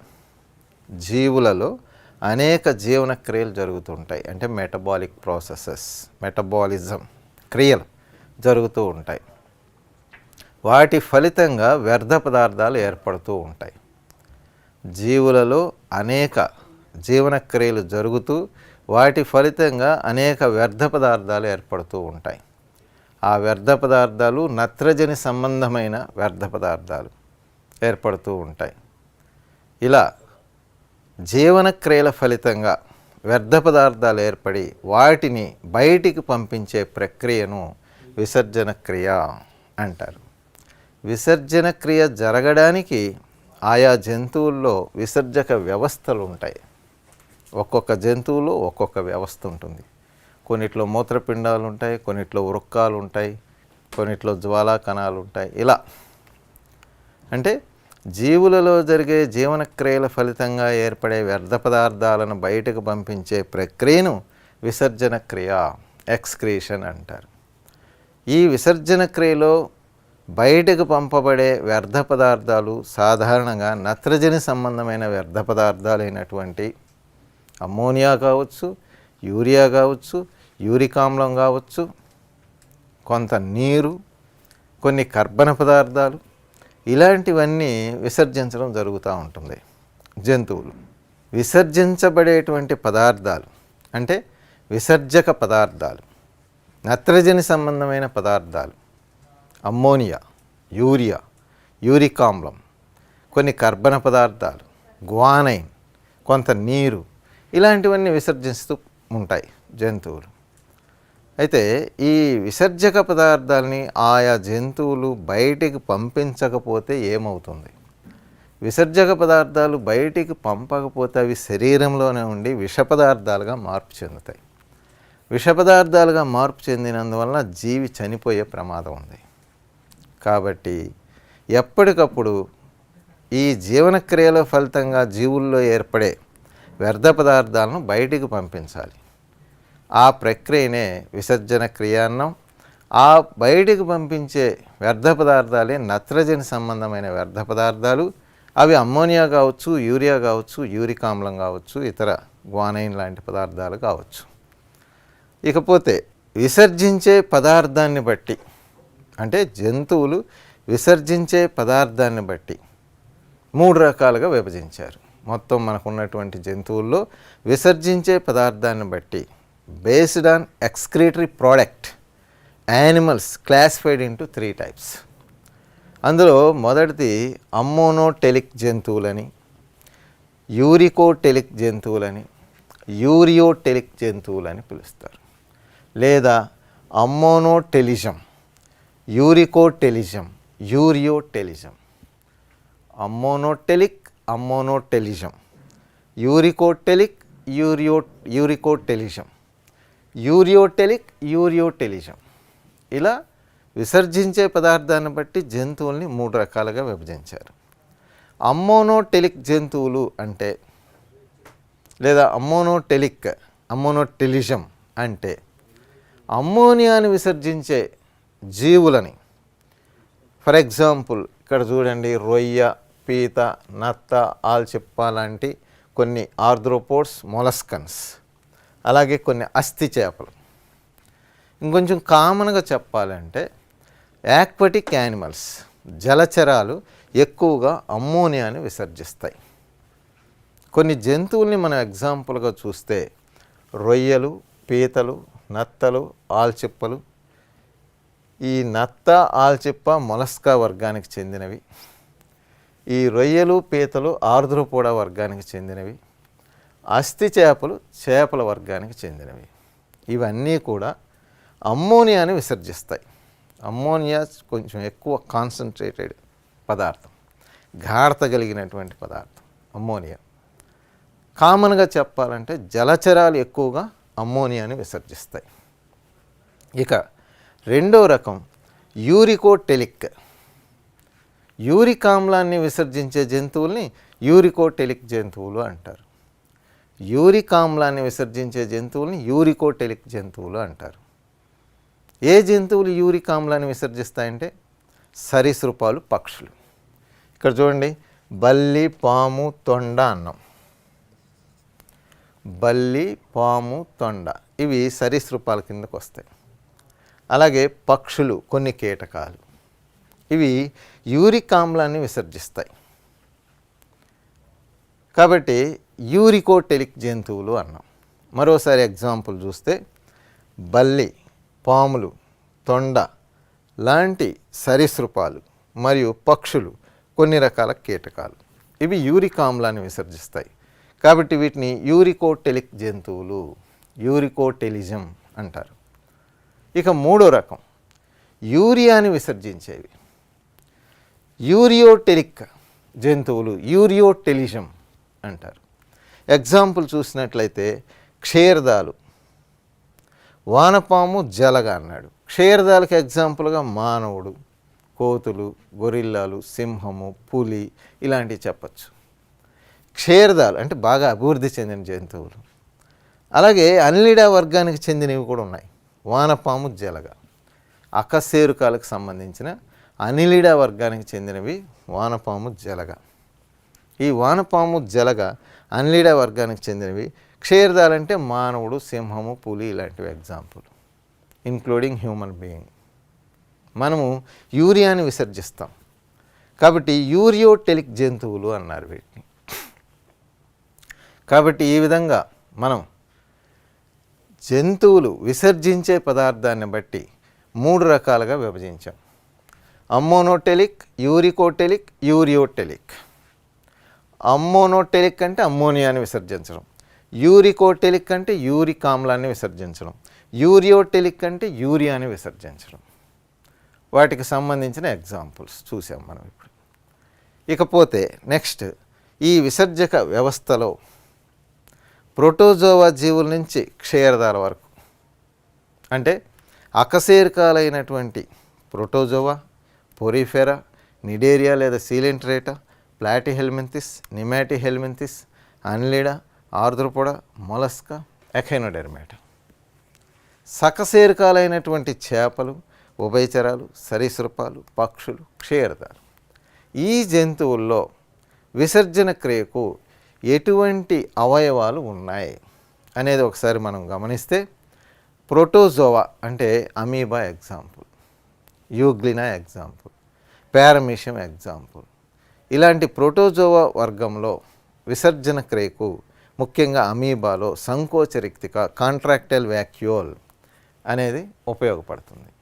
ప్రోటోజోవా వర్గానికి చెందిన అమీబా లాంటి జీవుల్లో విసర్జన క్రియకు సంకోచరిక్తిక కాంట్రాక్టైల్ వాక్యూల్ అనేది ఉపయోగపడుతుంది. నెక్స్ట్ పొరిఫెరా వర్గం. ఆ తర్వాత పొరిఫెరా తర్వాత నిడేరియా లేదా సీలెంట్రేటా వర్గం. ఈ రెండు వర్గాల్లో ముఖ్యంగా పొరిఫెరాలో కుల్యా వ్యవస్థ అనే ఒకటి ఉంది.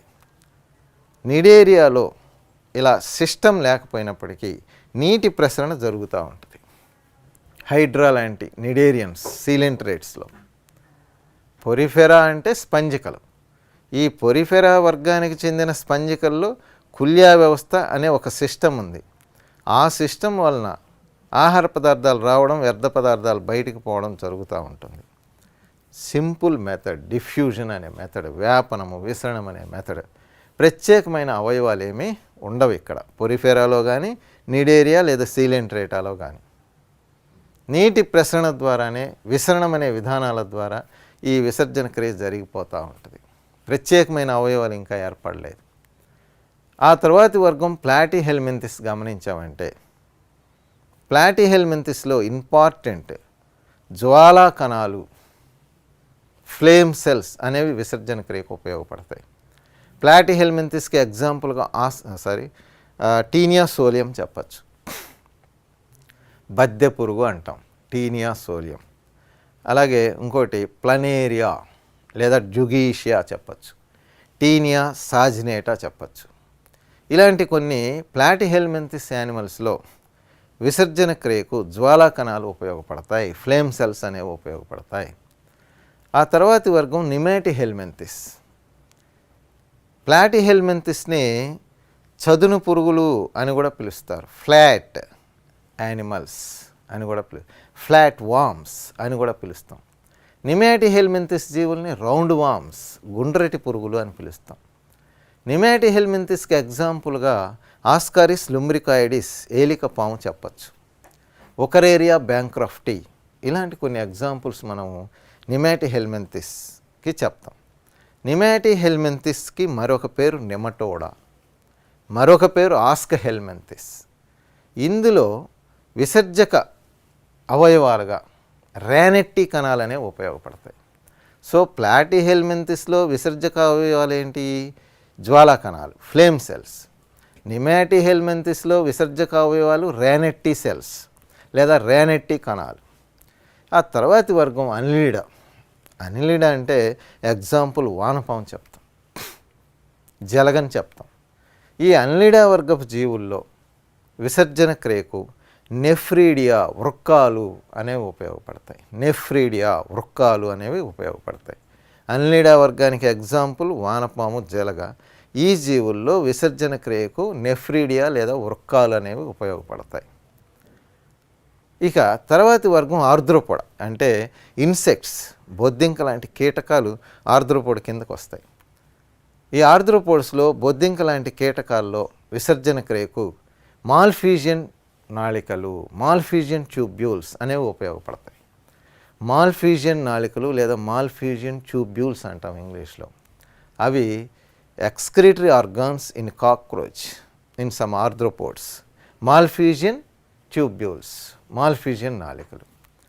దీని తర్వాతి వర్గం మొలస్కా.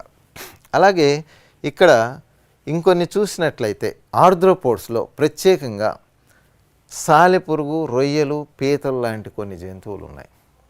సాలెపురుగులో ఆర్ద్రోపోడ్స్కి సంబంధించిందే సాలెపురుగు. ఇందులో కోక్సల్ గ్రంథి, కోక్సల్ గ్లాండ్స్ అనేవి విసర్జన క్రియకు ఉపయోగపడతాయి. అలాగే రొయ్య, పీత, ప్రాన్స్, క్రాబ్స్ వీటిలో హరిత గ్రంథులు గ్రీన్ గ్లాండ్స్ అనేవి విసర్జన క్రియకు ఉపయోగపడతాయి. ఆర్థ్రోపోడ్స్లో బొద్దింక లాంటి కీటకాల్లో మాల్ఫీజియన్ లానికలు ఉపయోగపడతాయి విసర్జన క్రియకు. సాలెపురుగులో కోక్సల్ గ్రంథి కోక్సల్ గ్లాండ్స్ ఉపయోగపడతాయి. రొయ్యలు మరియు పీతలు లాంటి వాటిల్లో హరిత గ్రంథి గ్రీన్ గ్లాండ్ ఉపయోగపడుతుంది. ఇవన్నీ ఆర్థ్రోపోడ్స్కి సంబంధించినవే. ఆర్థ్రోపోడ్ తర్వాత మొలస్కా వర్గం. మొలస్కా వర్గం అంటే నత్తలు, ఆల్చిప్పలు, ఆక్టోపస్ ఇలాంటివి మొలస్కా కిందకి వస్తాయి.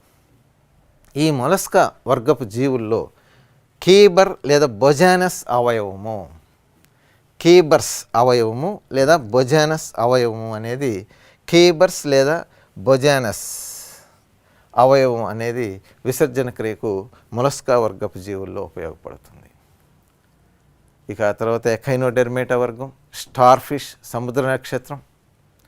ఎకైనోడెర్మేటా వర్గంలో కొన్ని మూత్రపిండాలు అప్పుడే ఏర్పడడం ప్రారంభమైంది. కాబట్టి ఎకైనోడెర్మేట్స్లో జలప్రసరణ వ్యవస్థ అనేది ఒకటి ఉంటుంది. ఆ జలప్రసరణ వ్యవస్థ ద్వారా ఈ అప్పుడే ఏర్పడుతున్న మూత్రపిండాలు వాటి ద్వారా విసర్జన క్రియ జరుగుతూ ఉంటుంది. ఇక ఆ తర్వాత మనం సకశేరుకాలకు వెళ్తే, వర్టిబ్రేట్స్కి వెళ్తే చేపలు కానీ, ఉభయచరాలు కానీ, సరీసృపాలు కానీ, పక్షులు కానీ, క్షీరదాలు కానీ వీటన్నిటిలో కూడా మూత్రపిండాలు అంటే బాగా అభివృద్ధి చెందిన కిడ్నీస్ ఒక జత మూత్రపిండాలు విసర్జన క్రియకు ఉపయోగపడతాయి. సో మనం ఇప్పుడు విసర్జన క్రియ అంటే ఏంది చూసాం, వ్యర్థ పదార్థాలు ఏముంటాయో చూసాం, అలాగే విసర్జించే పదార్థాన్ని బట్టి జంతువులను ఎన్ని రకాలుగా విభజిస్తారో చూసాం, అలాగే ప్రోటోజోవా నుంచి క్షీరదాల వరకు ఆయా జంతువుల్లో విసర్జక అవయవాలు ఏముంటాయో చూసాం. ఇక మానవునిలో విసర్జక వ్యవస్థ ఎలా జరుగుతుంది, విసర్జన క్రియ ఎలా జరుగుతుంది, విసర్జక వ్యవస్థ ఎలా ఉంటుంది. ఒక జత మూత్రపిండాలు ఉంటాయి మానవునిలో విసర్జన క్రియ కోసం. మానవునిలో విసర్జన క్రియ కోసం ఒక జత మూత్రపిండాలు ఉంటాయి. చిక్కుడు గింజ ఆకారంలో ఉంటాయి. ముదురు ఎరుపు రంగులో ఉంటాయి. 150 గ్రాముల బరువు ఉంటాయి. వెన్నెముకకి పృష్ఠతలంలో లోపల వైపుకి ఒక జత అమరి ఉంటాయి. మనకు ఉండేటువంటి స్పైనల్ కార్డ్ ఈ వెన్నెముకకి ఇరుప్రక్కల ఉదరతలం లోపలికి ఈ ప్రాంతంలో ఒక జత మూత్రపిండాలు ఉంటాయి. చిక్కుడు గింజ ఆకారంలో ఉంటాయి. ముదురు ఎరుపు రంగులో ఉంటాయి. 150 గ్రాముల బరువు ఉంటుంది. ఒక జత ఉంటాయి మూత్రపిండాలు. ఇవి విసర్జన క్రియకు ఉపయోగపడతాయి.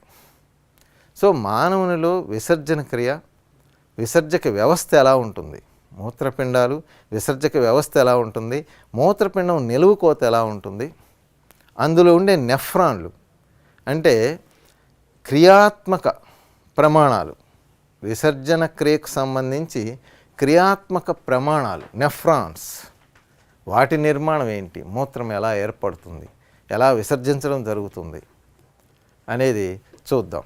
మూత్రపిండాలు ఒక జత ఉంటాయి మానవుల్లో. క్షీరదాల్లో కూడా అంటే క్షీరదాల్లో ఒక జత మూత్రపిండాలు ఉంటాయి. మానవునిలో ఒక జత మూత్రపిండాలు. మానవుడు క్షీరదాల కిందకే వస్తాడు కదా. ఈ ఒక జత మూత్రపిండాలు ముదురు ఎరుపు రంగులో ఉండి 150 గ్రాముల బరువు ఉండి వెన్నెముకకి పృష్ఠతలంలో అటు ఇటు లోపల వైపుకి ఉంటాయి, అమరి ఉంటాయి. ఇవి మనలో జరిగేటువంటి జీవనక్రియల ఫలితంగా ఏర్పడే వ్యర్థ పదార్థాలను బయటికి పంపిస్తూ ఉంటాయి.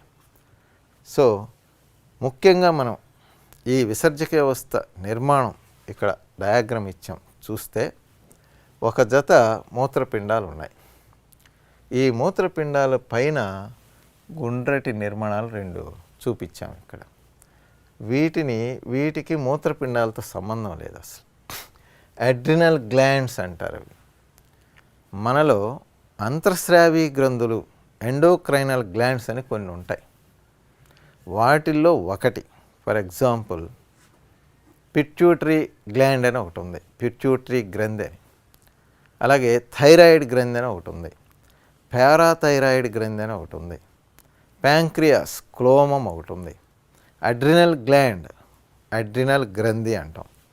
అలాగే స్త్రీ బీజకోశం, పురుష బీజకోశం. Male gonads, female gonads. Male గోనాడ్స్ని టెస్టిస్ అని కూడా అంటారు. ఇవన్నీ ఏంటి అంటే అంతర్స్రావి గ్రంథులు, ఎండోక్రైనల్ గ్లాండ్స్. ఈ గ్రంథుల నుంచి హార్మోన్లు ఉత్పత్తి అవుతాయి. వాటిల్లో ఒకటి అడ్రినల్ గ్లాండ్, అది మూత్రపిండాల పైన ఉంటాయి అవి. కాబట్టి ఇవి గ్రంథులకు సంబంధించింది. అడ్రినల్ గ్లాండ్ అనేది హార్మోన్లకు సంబంధించింది, దానికి విసర్జన క్రియకు సంబంధం లేదు. సో కాకపోతే మూత్రపిండాల పైన గుండ్రంగా కనిపిస్తూ ఉంటాయి. వాటిని ఇక్కడ మనం చూపించాం, అడ్రినల్ గ్లాండ్స్, అడ్రినల్ గ్రంథులు. వీటి నుంచి వచ్చే hormone fight and flight hormone, పోరాట పలాయన హార్మోన్ అని పిలుస్తుంటారు. ఎందుకంటే మనం ఎవరితోన్నా తగాద వేసుకోవాలన్నా, భయపడి పారిపోవాలన్నా ఈ హార్మోన్ ఉపయోగపడుతూ ఉంటుంది. అడ్రినల్ గ్లాండ్ నుంచి వచ్చే హార్మోన్ అడ్రినలిన్ ఉపయోగపడుతూ ఉంటుంది. అందుకని ఈ అడ్రినల్ గ్లాండ్ని ఫైట్ అండ్ ఫ్లైట్, పోరాట పలాయన హార్మోన్ అని పిలుస్తాం. దాన్ని పక్కన పెట్టాను, వదిలేస్తే మూత్రపిండ విసర్జక వ్యవస్థ గురించి మనం చూస్తే ఇప్పుడు ఇక్కడ ఒక జత చిక్కుడు గింజాకారంలో ఉండే మూత్రపిండాలు చూపిస్తున్నాం. ఆ మూత్రపిండాల నుంచి ఇలా, ఇది ఒక పక్క పుటాకార తలం ఉంది, ఒక పక్క కుంభాకార తలం ఉంది. ఇది పుటాకార తలం, ఇది కుంభాకార తలం. ఈ పుటాకార తలంలో ఒక నొక్కులాగా కనిపిస్తుంది. ఆ నొక్కుని నాభి అంటారు. ఆ నొక్కుని నాభి అంటారు. తర్వాత ఈ నొక్కు నుంచి 2 నాళాలు ఇలా పైకి పోతాయి. ఇక్కడ మనం ఒకటే చూపించాం. యాక్చువల్గా ధమని, సిర అలా 2 పోతూ ఉంటాయి. వృక్క ధమని, వృక్క సిర. Renal vein, renal artery. వృక్క ధమని రీనల్ ఆర్టరీ, వృక్క సిర రీనల్ వీన్. ఇలా ప్రతి మూత్రపిండం నుంచి వెళ్తూ ఉంటాయి. ఈ మూత్రపిండం నుంచి కూడా ఒక వృక్క సిర, వృక్క ధమని వెళ్తూ ఉంటాయి ఈ పుటాకార తలం నుంచి. అదే పుటాకార తలం నుంచి కొంచెం వెడల్పుగా ఇలా సాగి ఒక నాళం ఇలా బయలుదేరుతుంది. ఇక్కడ మనం క్లియర్గా చూడొచ్చు దాన్ని. ఈ పుటాకార తలం నుంచి గరాటు ఆకారంలో ఒక నాళం బయలుదేరుతుంది, ఇలా వస్తుంది. అంటే దాన్ని ఇక్కడ చూడండి, ఇలా వచ్చి ఇక్కడ కలుస్తుంది. దీన్ని మూత్రనాళము అంటాం. ఇదిగోండి, యురేటర్ అంటే మూత్రనాళము, మూత్రనాళం. పుటాకార తలం నుంచి ఒక నాళము గరాటు ఆకారంలో బయలుదేరి ఇలా వస్తుంది. దాన్ని మూత్రనాళము లేదా యురేటర్ అంటారు. అలాగే ఈ మూత్రపిండం నుంచి కూడా ఒక గరాటు లాంటి నిర్మాణం, ఒక నాళం బయలుదేరి ఇలా వస్తుంది. దాన్ని మూత్రనాళం, యురేటర్ అంటారు. 2 మూత్రపిండాల నుంచి 2 నాళాలు బయలుదేరి వస్తున్నాయి మూత్రనాళాలు. వచ్చి ఎక్కడ కలుస్తున్నాయి? మూత్రాశయము లేదా మూత్రకోశము లేదా యూరినరీ బ్లాడర్లో కలుస్తున్నాయి. మూత్రకోశము లేదా మూత్రాశయము లేదా యూరినరీ బ్లాడర్లో కలుస్తున్నాయి. ఇలా కలిసి ఉంటాయి. యూరినరీ బ్లాడర్ నుంచి ఓపెన్ అవుతుంది ఒక రంధ్రం ద్వారా. అంటే మూత్రాశయం లేదా మూత్రకోశం ఒక రంధ్రం ద్వారా బయటకు తెరుచుకొని ఉంటుంది. దాన్ని ప్రసేకము, యురేత్రా అంటారు. ప్రసేకము లేదా యురేత్రా అంటారు. ఇది మనకున్నటువంటి విసర్జక వ్యవస్థ, ఎక్స్క్రేటరీ సిస్టమ్ మానవుల్లో ఇలా ఉంటుంది నిర్మాణం. మనం ఈ మూత్రపిండాన్ని నిలువు కోత పరిశీలించినట్లయితే ఇక్కడ నిలువు కోత ఇచ్చాం. ఇందులో 2 భాగాలు మనకు స్పష్టంగా కనిపిస్తాయి. వల్కలము, మెడుల్లా. కార్టెక్స్, మెడుల్లా అంటే దవ్వ, తెలుగులో దవ్వ. కార్టెక్స్ అంటాం ఇంగ్లీష్లో, కార్టెక్స్. వల్కలాన్ని కార్టెక్స్, దవ్వని మెడుల్లా అంటాం. 2 భాగాలు ఉంటాయి నిలువు కోతలో. వెలుపలకు ఉన్నదాన్ని వల్కలమని, లోపలకు ఉన్నదాన్ని దవ్వ అని అంటాం, లేదా కార్టెక్స్, మెడుల్లా అని చెప్పి పిలుస్తాం. మూత్రపిండానికి పుటాకార తలంలో ఒక వెడల్పాటి ఈ యొక్క గరాటు లాంటి నిర్మాణం ఉండి మూత్రనాళం ఇలా ఉంది. అలాగే మూత్రపిండం నుంచి ఒక వృక్క ధమని వృక్క సిర కూడా ఇలా బయలుదేరి ఉంటాయి. వృక్క ధమని వృక్క సిర, రీనల్ ఆర్టరీ, రీనల్ వీన్ బయలుదేరి ఉంటాయి. ఇవి దేనికంటే ఈ ధమని సిరలు, ధమని ద్వారా మంచి రక్తం చేరుతూ ఉంటుంది మూత్రపిండానికి, సిర ద్వారా చెడు రక్తం వెళ్ళిపోతూ ఉంటుంది. వృక్క ధమని మంచి రక్తాన్ని మూత్రపిండానికి తీసుకొస్తూ ఉంటుంది, వృక్క సిర చెడు రక్తాన్ని తీసుకొని వెళ్తూ ఉంటుంది. ఇకపోతే ఈ యొక్క అడ్డుకోతలో మనకి ఈ నిలువు కోతలో ఏం కనిపిస్తున్నాయంటే ఇక్కడ కొన్ని కేశాలు లాంటి నిర్మాణాలు కనిపిస్తున్నాయి. వీటిని కేలిక్స్ అంటారు. ఈ కేలిక్స్లు, ఈ యొక్క గరాట్ లాంటి నిర్మాణం ఈ ప్రాంతంలో కొన్ని లక్షల నెఫ్రాన్స్ లాంటి నిర్మాణాలు ఇక్కడ కనిపిస్తాయి అన్నమాట. అంటే వీటిని ఇక్కడ మనం చూపించలేము. ఇక్కడ ఏముంటాయి అంటే ఈ కేలిక్స్ల్లో కొన్ని లక్షల నెఫ్రాన్స్ ఉంటాయన్నమాట. ఈ నెఫ్రాన్స్ యొక్క నిర్మాణాన్ని ఇక్కడ పెద్దదిగా వేసి చూపించాం. ఈ నెఫ్రాన్స్ ఏంటి అంటే ఈ విసర్జన క్రియకు సంబంధించి క్రియాత్మక ప్రమాణాలు. అంటే ప్రధానంగా శ్వాసక్రియలో, శ్వాస వ్యవస్థలో క్రియాత్మక ప్రమాణాలు ఏంటి అంటే వాయుగోణులు, అల్వియోలై అంటాం. మొక్కల్లో, జంతువుల్లో క్రియాత్మక ప్రమాణాలు ఏంటి అంటే కణం అంటాం. నాడీ వ్యవస్థలో క్రియాత్మక ప్రమాణం ఏంటంటే నాడీ కణం అంటాం. విసర్జక వ్యవస్థలో క్రియాత్మక ప్రమాణం ఏంటంటే నెఫ్రాన్స్ అంటాం.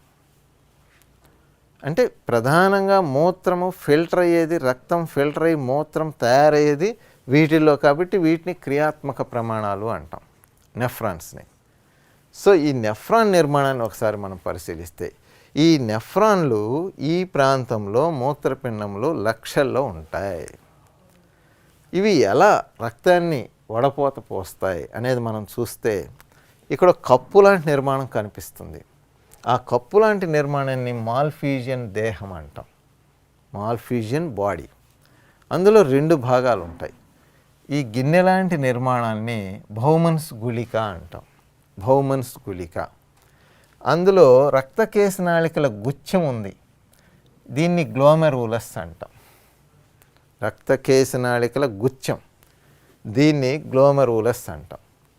గిన్నె లాంటి నిర్మాణాన్ని బౌమన్స్ క్యాప్సూల్, బౌమన్స్ గుళిక అంటాం.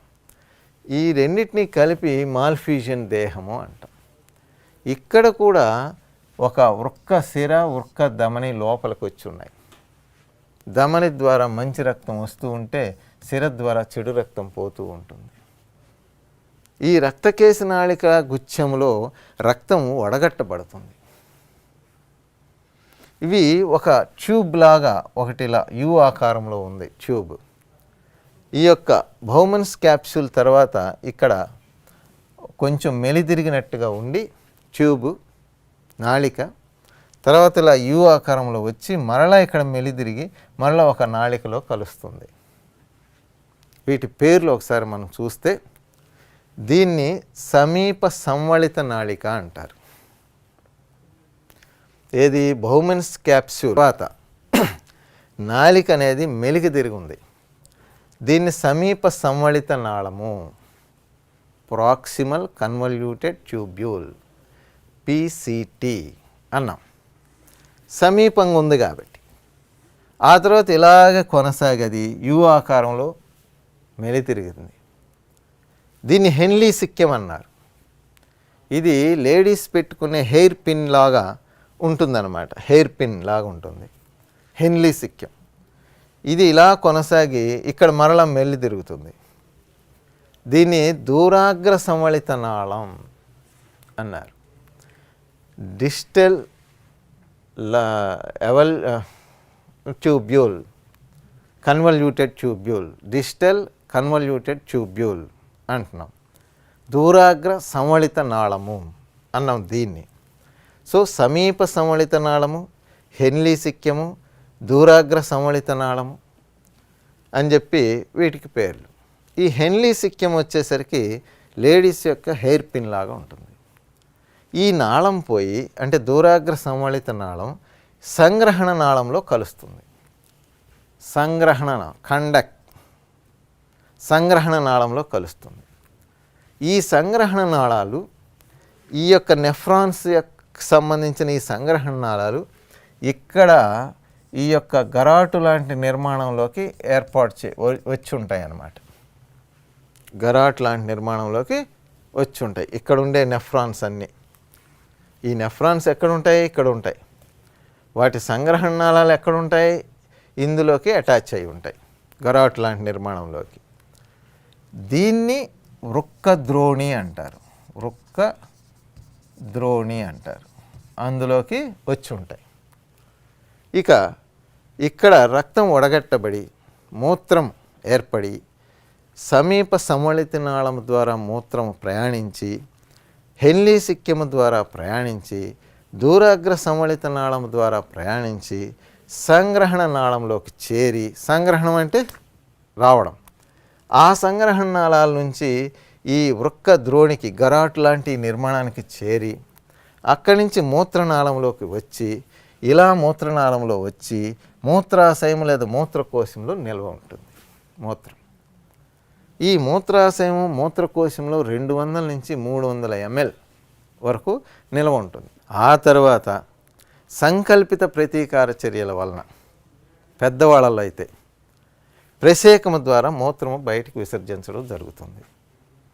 చిన్నపిల్లల్లో కానీ ముసలి వాళ్ళలో కానీ మూత్ర విసర్జన అసంకల్పిత ప్రతీకార చర్య.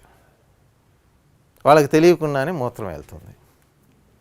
కానీ మామూలుగా పెద్దవాళ్ళల్లో ఈ మూత్రాశయము మూత్రకోశంలో ఉండే మూత్రం 200 నుంచి 300 ml అయ్యేసరికి సంకల్పిత ప్రతీకార చర్య జరిగి ప్రసేకము ద్వారా మూత్రం విసర్జించడం జరుగుతుంది. ఈ విధంగా నెఫ్రాన్స్ కొన్ని లక్షలు ఈ మూత్రపిండంలో ఈ పని చేస్తూ ఉంటాయి. రక్తాన్ని వడగట్టి మూత్రాన్ని ఫిల్టర్ చేస్తూ ఉంటాయి. ఈ విధంగా ఒక రోజులో అంటే 24 గంటల్లో దాదాపు ఈ నెఫ్రాన్స్ అంటే ఈ కిడ్నీస్ రోజుకి 170 లీటర్ల రక్తాన్ని వడగట్టుతాయి, మూత్రాన్ని తయారు చేస్తాయి. ఈ మూత్రం అంతా విసర్జించబడదు, 1-2 లీటర్లు మాత్రమే విసర్జించబడుతుంది. మిగతా మూత్రం అంతా లోపల అబ్జర్వ్ అయిపోతుంది శరీరంలో. అలాగే మూత్రము పసుపు రంగులో ఉంటుంది, ఆమ్ల స్థితిని కలిగి ఉంటుంది. మూత్రం యొక్క pH 6.0 అది ఆమ్ల స్థితిని చూపిస్తుంది. మూత్రం పసుపు రంగులో ఎందుకు ఉంటుందంటే యూరోక్రోమ్ అనే పదార్థం ఉంటుంది. యూరోక్రోమ్ అనే పదార్థం వల్ల మూత్రం పసుపు రంగులోకి వస్తుంది. అలాగే మూత్రం పోసిన తర్వాత వెంటనే స్మెల్ వస్తుంది. కారణం ఏంటంటే మూత్రంలో ఉండేటువంటి ఆ యూరియా బయటికి రాగానే ఆక్సిజన్తో కలిసి అమ్మోనియాగా మారిద్ది, దానివల్ల స్మెల్ వస్తుంది. సో ఈ మూత్రం ఇక్కడ విషయాలకు వస్తే ఒక రోజులో 170 లీటర్ల మూత్రం తయారైతే అందులో 1-2 లీటర్ల మూత్రం మనం విసర్జిస్తున్నాం. మిగతా మూత్రం అంతా కూడా మిగతాదంతా కూడా శరీరంలోనే అబ్జర్వ్ అయిపోతూ ఉంటుంది. మూత్రానికి పసుపు రంగు ఎందుకు వస్తుంది? యూరోక్రోమ్ అనే పదార్థం వర్ణకం ఉన్నందువలన. మానవుడు దేన్ని మూత్రంగా విసర్జిస్తాడు? యూరియాని విసర్జిస్తాడు. ఇది మనకి మానవునిలో మూత్రపిండ నిర్మాణం, విసర్జక వ్యవస్థ నిర్మాణం, నెఫ్రాన్ యొక్క నిర్మాణం ఎలా ఫిల్టర్ అవుతుంది, మూత్రం తయారు కావడం, అలాగే ప్రసేకము ద్వారా విసర్జించడం జరుగుతుంది. ఇది మానవుల్లో ఉన్నటువంటి విసర్జక వ్యవస్థ.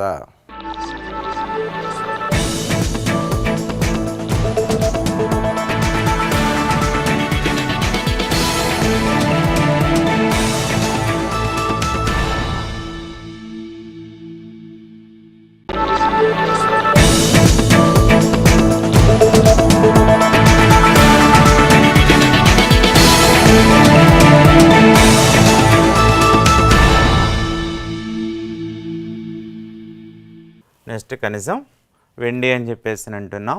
వెండి ప్రధానంగా దేని నుండి లభిస్తుంది అని చెప్పేసి అంటాడు.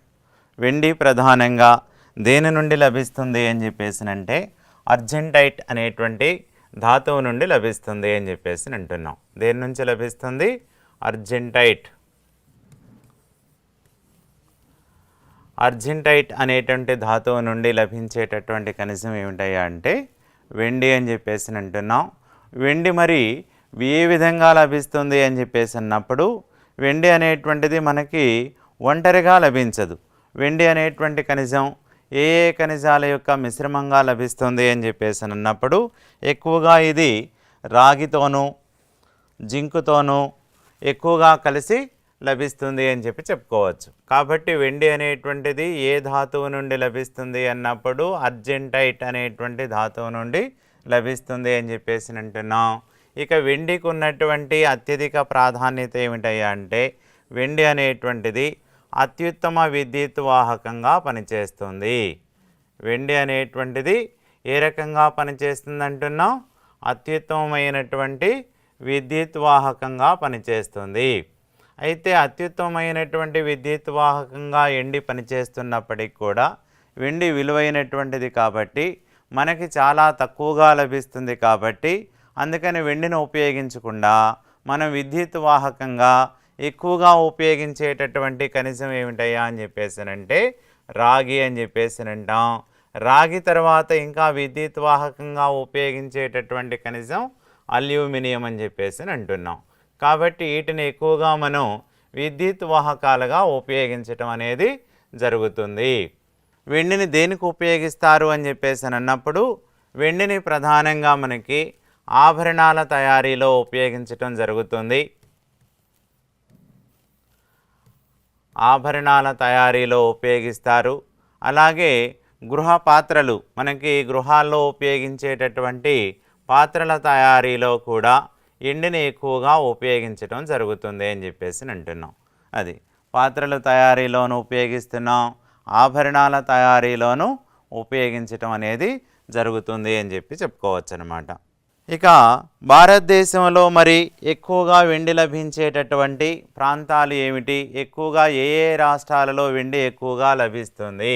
భారతదేశంలో వెండి లభించే ప్రాంతాలు, భారతదేశంలో వెండి లభించేటటువంటి ప్రాంతాలు లేదా వెండి లభించేటటువంటి రాష్ట్రాలు ఏవి అంటే భారతదేశంలో వెండి ఎక్కువగా ఏ ఏ రాష్ట్రాలలో లభిస్తుంది అని చెప్పేసి అన్నప్పుడు ఒకటి రాజస్థాన్ రాష్ట్రంలో వెండి ఎక్కువగా లభిస్తుంది అని చెప్పేసి అంటున్నాం. భారతదేశంలో వెండి లభించేటటువంటి రాష్ట్రం ఏదయ్యా అంటే ఎక్కువగా లేదా ఏ రాష్ట్రంలో వెండి లభిస్తుంది అని చెప్పేసి అన్నప్పుడు రాజస్థాన్ రాష్ట్రంలో వెండి ఎక్కువగా లభిస్తుంది. రెండవది కర్ణాటక రాష్ట్రంలో రెండవ స్థానం ఉన్నది అని చెప్పి, కర్ణాటక రాష్ట్రం అనేటువంటిది వెండి ఉత్పత్తిలోనూ రెండవ స్థానంలో ఉన్నది అని చెప్పి చెప్పుకోవచ్చు. మూడవది జార్ఖండ్,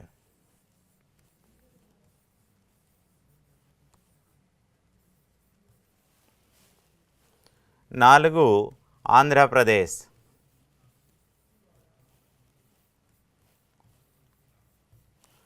కాబట్టి భారతదేశంలో వెండి లభించేటటువంటి రాష్ట్రాలు ఏవి అన్నప్పుడు ఒకటి ఏ రాష్ట్రం చెప్తున్నాం? రాజస్థాన్ అంటున్నాం. రెండవది ఏ రాష్ట్రం అంటున్నాం? కర్ణాటక అంటున్నాం. మూడవది ఏమంటున్నాం? జార్ఖండ్ అంటున్నాం. నాలుగవది ఏ రాష్ట్రం? ఆంధ్రప్రదేశ్.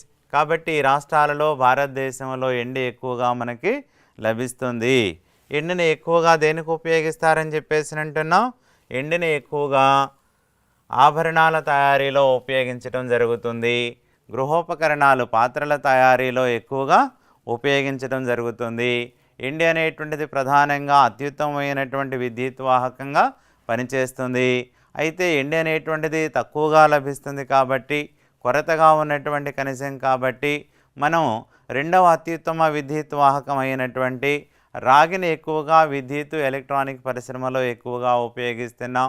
ఇక బయట ఉపయోగించేటటువంటి విద్యుత్ తీగలుగా అల్యూమినియం తీగల్ని ఉపయోగించడం అనేది జరుగుతుంది అని చెప్పేసి అంటున్నాం. అది ఇక నెక్స్ట్ మనకి ఇంపార్టెంట్ అయినటువంటి ఖనిజం ఏదయ్యా అని చెప్పేసి అంటే రాగి అని చెప్పేసి అంటారు. రాగి అసలు భారతదేశం ప్రపంచంలోనే మొట్టమొదటిసారిగా మానవుడు ఉపయోగించినటువంటి మొదటి లోహం ఏదయ్యా అని చెప్పేసినంటే రాగి అని చెప్పేసి అంటాం. మొదటి లోహం మానవుడు ఉపయోగించినటువంటి మొదటి లోహం రాగి. రెండవ లోహం ఏదయ్యా అంటే తగరం. మానవుడు ఉపయోగించినటువంటి రెండవ లోహం ఏమిటయ్యా అంటే తగరం. తర్వాత మూడవది ఏమిటయ్యా అని చెప్పేసినంటే ఎప్పుడైతే రెండు రకాలైనటువంటి లోహాలను ఉపయోగించాడో ఆ రెండు రకాలైనటువంటి లోహాలను మిశ్రమం చేస్తే ఎలా ఉంటుంది అని చెప్పేసి కూడా ఆలోచించాడు. అప్పుడు రాగి ప్లస్ తగరం ఈ రెండింటి యొక్క మిశ్రమమే ఏమిటయ్యా అని చెప్పేసినంటే కంచు లేదా కాంస్యం అని చెప్పేసి అంటాం. ఇప్పుడు చరిత్రలో కూడా ఈ కాంస్యయుగానికి సంబంధించినటువంటి నాగరికతగా మనం సింధు నాగరికతని పేర్కొనడం జరుగుతుంది. కాబట్టి మానవుడు ఉపయోగించినటువంటి మొదటి లోహం ఏదయ్యా అంటే రాగి. రెండవ లోహం ఏదయ్యా అంటే తగరం. ఎప్పుడైతే రెండు లోహాలను ఉపయోగించాడో ఆ రెండింటి యొక్క మిశ్రమం కాంస్యాన్ని రూపొందించడం జరిగింది అని చెప్పేసి అంటాం. ఇప్పుడు కాబట్టి మనకి పారిశ్రామికంగా అత్యంత ప్రధానమైనటువంటి ఇనుము తర్వాత అత్యంత ప్రధానమైనటువంటి ఖనిజం ఏమిటయ్యా అని చెప్పేసినంటే రాగి అని చెప్పేసి అంటాం. పారిశ్రామికంగా ఇనుము తర్వాత అత్యంత ప్రధానమైనటువంటి ఖనిజం ఏదని చెప్తున్నాం? రాగి అని చెప్పేసి అంటున్నాం. ఇక రాగి అనేటువంటిది మరి ఏ రూపంలో లభిస్తుంది, ఏ ధాతువుల నుండి లభిస్తుంది అని చెప్పేసి అన్నప్పుడు రాగి అనేటువంటిది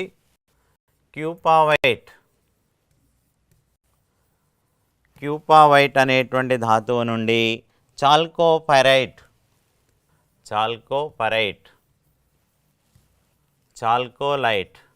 అనేటువంటి ధాతువుల నుండి రాగి లభిస్తుంది అని చెప్పేసి అంటున్నాం.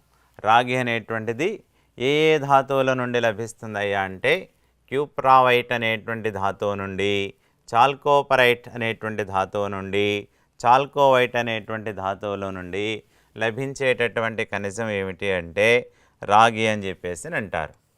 ఇక రాగి వలన ప్రధానమైనటువంటి ఉపయోగాలు లేదా రాగిని ప్రధానంగా దేనిలో ఉపయోగిస్తారు అని చెప్పేసి అన్నప్పుడు రాగి మనకి దేనిగా ఉపయోగపడుతుంది అంటే ఒకటి నాణ్యాల తయారీలో ఉపయోగపడుతుంది. నాణ్యాల తయారీలో ఉపయోగపడుతుంది. విద్యుత్తు, ఎలక్ట్రానిక్ పరిశ్రమలో ఉపయోగించటం జరుగుతుంది. రాగి ఏ రకాలుగా ఉపయోగపడుతుంది అన్నప్పుడు ఒకటి నాణ్యాల తయారీలో ఉపయోగిస్తారు, విద్యుత్ ఎలక్ట్రానిక్ పరిశ్రమలో ఉపయోగిస్తారు, పాత్రల తయారీలో ఉపయోగిస్తారు. రాగి పాత్రలు అని చెప్పేసి అంటాం. రాగి బిందెలు, రాగి పాత్రలు అనేక రకాలైనటువంటి పాత్రలుగా రాగిని ఉపయోగించటం జరుగుతుంది. అట్లాగే రోల్డ్ గోల్డ్ ఆభరణాల తయారీలో ఉపయోగించటం జరుగుతుంది.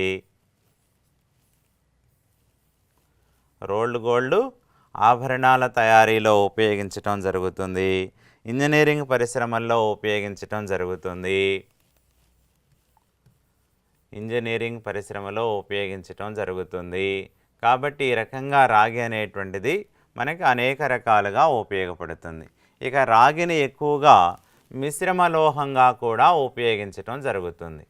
కాబట్టి మిశ్రమ లోహంగా ఎక్కువగా ఉపయోగపడేటటువంటి లోహం ఏది అంటే రాగి అని చెప్పేసి అంటాం. రాగిని దేనికి ఉపయోగిస్తున్నాం? మిశ్రమ లోహంగా ఉపయోగించటం జరుగుతుంది. ఇంజనీరింగ్ పరిశ్రమలో ఉపయోగించటం జరుగుతుంది. నాణ్యాల తయారీలో ఉపయోగించటం జరుగుతుంది. విద్యుత్ ఎలక్ట్రానిక్ పరిశ్రమలో ఇరువిగా ఉపయోగించటం జరుగుతుంది. పాత్రల తయారీలో ఉపయోగించటం జరుగుతుంది. రోల్డ్ గోల్డ్ పరిశ్రమలో కూడా రాగిని ఎక్కువగా ఉపయోగించటం జరుగుతుంది. ఇక రాగిని మనం మిశ్రమ లోహంగా ఉపయోగిస్తామని చెప్పేసి అంటున్నాం. రాగితో ఏ ఏ లోహాలను మిశ్రమంగా ఉపయోగించి మనం ఏ ఏ లోహాలను ఉపయోగించవచ్చు అని చెప్పేసి అంటే ఒకటి రాగి ప్లస్ తగరం ఏ లోహంగా వస్తుందని చెప్పేసి అంటున్నాం? రాగి ప్లస్ తగరం అనేటువంటిది కాంస్యం. కాంస్యం, లేదా ఇంకా ఏం చెప్తున్నాం, దీనిని కంచు అని చెప్పేసి అంటాం. రాగి తగరము కలిస్తే వచ్చేటటువంటి లోహం ఏదయ్యా అంటే కాంస్యం లేదా కంచు అని చెప్పేసి అంటాం. అది రెండవది రాగి ప్లస్ జింకు. రాగి ప్లస్ జింకు కలిస్తే వచ్చేటటువంటి లోహం ఏదయ్యా అని చెప్పేసినంటే ఇత్తడి అని చెప్పేసి అంటారు. ఇప్పుడు ఇత్తడిని కూడా మనం అనేక పాత్రల తయారీకి ఉపయోగించటం జరుగుతుంది. ఇందులో ఏమేమి కలిసి ఉంటాయి అని చెప్పేసినంటే రాగి ప్లస్ జింకు ఉంటుంది అని చెప్పేసి అంటున్నాం. మూడోది ఏమిటయ్యా అంటే రాగి ప్లస్ జింకు ప్లస్ నికెల్ కలిస్తే వచ్చేటటువంటి లోహం ఏదయ్యా అంటే జర్మన్ సిల్వర్ అని చెప్పేసి అంటారు. రాగిని మనం అనేక మిశ్రమ లోహాలుగా ఉపయోగించడం జరుగుతుంది అని చెప్పేసి అంటున్నాం. రాగి తగరము కలిస్తే వచ్చేదాన్ని ఏమంటున్నాం, కాంస్యము లేదా కంచు అని చెప్పేసి అంటారు.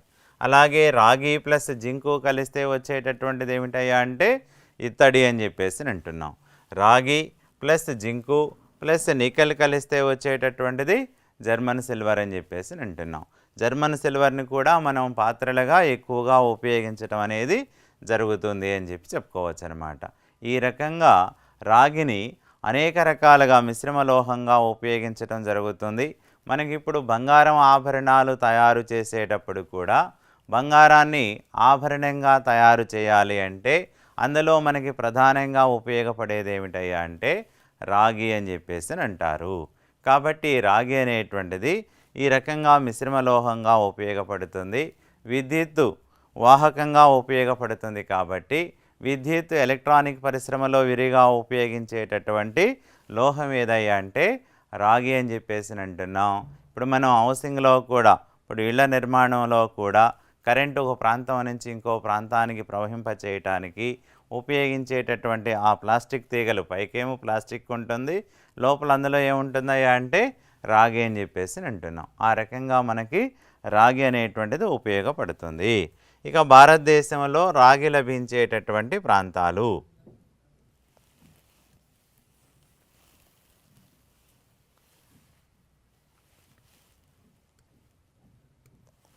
భారతదేశంలో రాగి లభించేటటువంటి ప్రాంతాలు.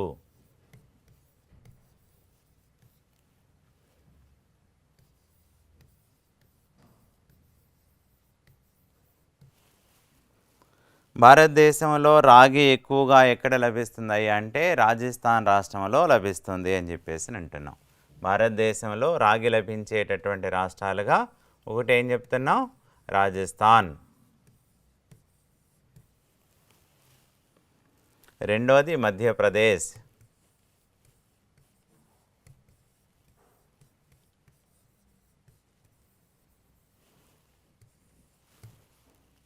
మూడు జార్ఖండ్.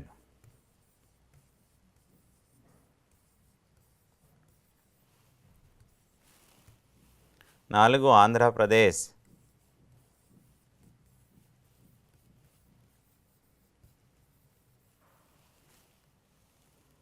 ఐదు తెలంగాణ.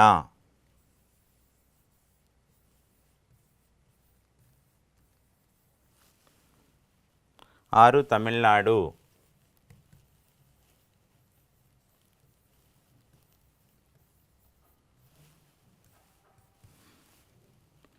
ఏడు కర్ణాటక.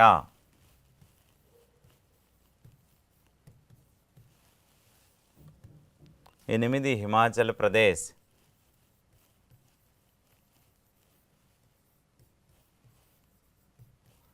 కాబట్టి ఈ రాష్ట్రాలలో మనకి రాగి ఎక్కువగా లభిస్తుంది అని చెప్పేసి అంటున్నాం. ఏ రాష్ట్రాలు ఎక్కువగా లభిస్తుంది? రాజస్థాన్ రాష్ట్రంలోను, మధ్యప్రదేశ్ రాష్ట్రంలోను, జార్ఖండ్ రాష్ట్రంలోను, ఆంధ్రప్రదేశ్ రాష్ట్రంలోను, తెలంగాణలోను, తమిళనాడులోను, కర్ణాటక, హిమాచల్ ప్రదేశ్ రాష్ట్రాలలో రాగి ఎక్కువగా లభిస్తుంది అంటున్నాం.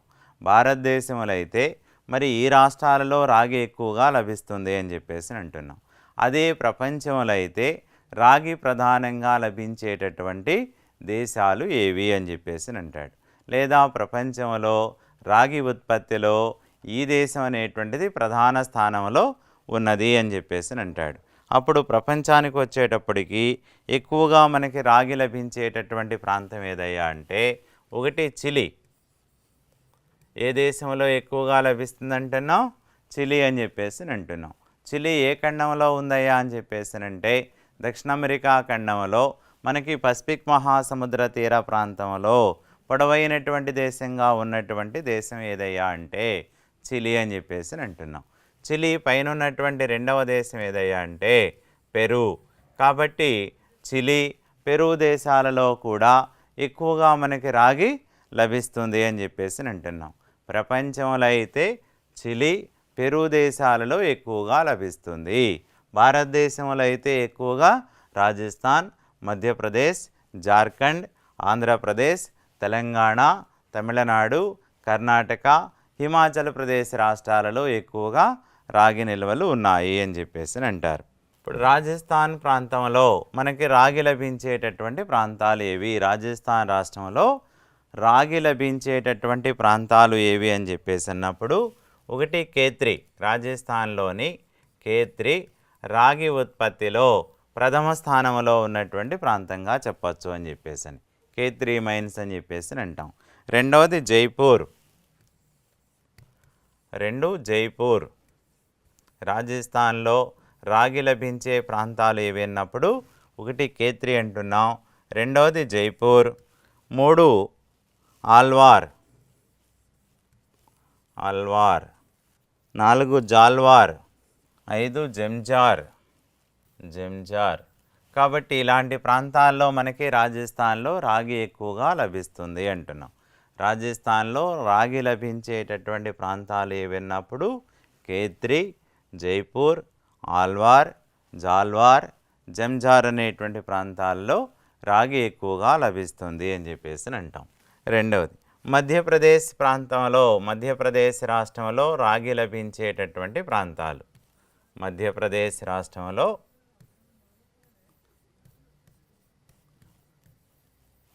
రాగి లభించే ప్రాంతాలు. మధ్యప్రదేశ్ రాష్ట్రంలో రాగి లభించేటటువంటి ప్రాంతాలు ఏవి అని చెప్పేసి అన్నప్పుడు ఒకటి బాలాఘాట్,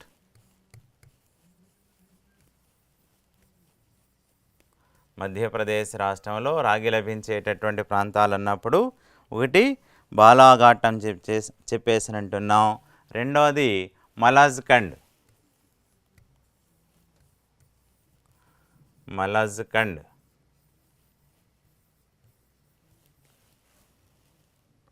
3 చిద్వారా. మధ్యప్రదేశ్లో రాగి లభించేటటువంటి ప్రాంతాలు ఏవి అన్నప్పుడు ఒకటి బాలాఘాట్, రెండవది మలాజ్ఖండ్, 3 చిద్వారా ప్రాంతాలలో మధ్యప్రదేశ్లో రాగి ఎక్కువగా లభిస్తుంది. నెక్స్ట్ జార్ఖండ్. జార్ఖండ్ రాష్ట్రంలో రాగి లభించేటటువంటి ప్రాంతాలు. జార్ఖండ్ రాష్ట్రంలో రాగి లభించేటటువంటి ప్రాంతాలు ఎక్కువగా సింగభం,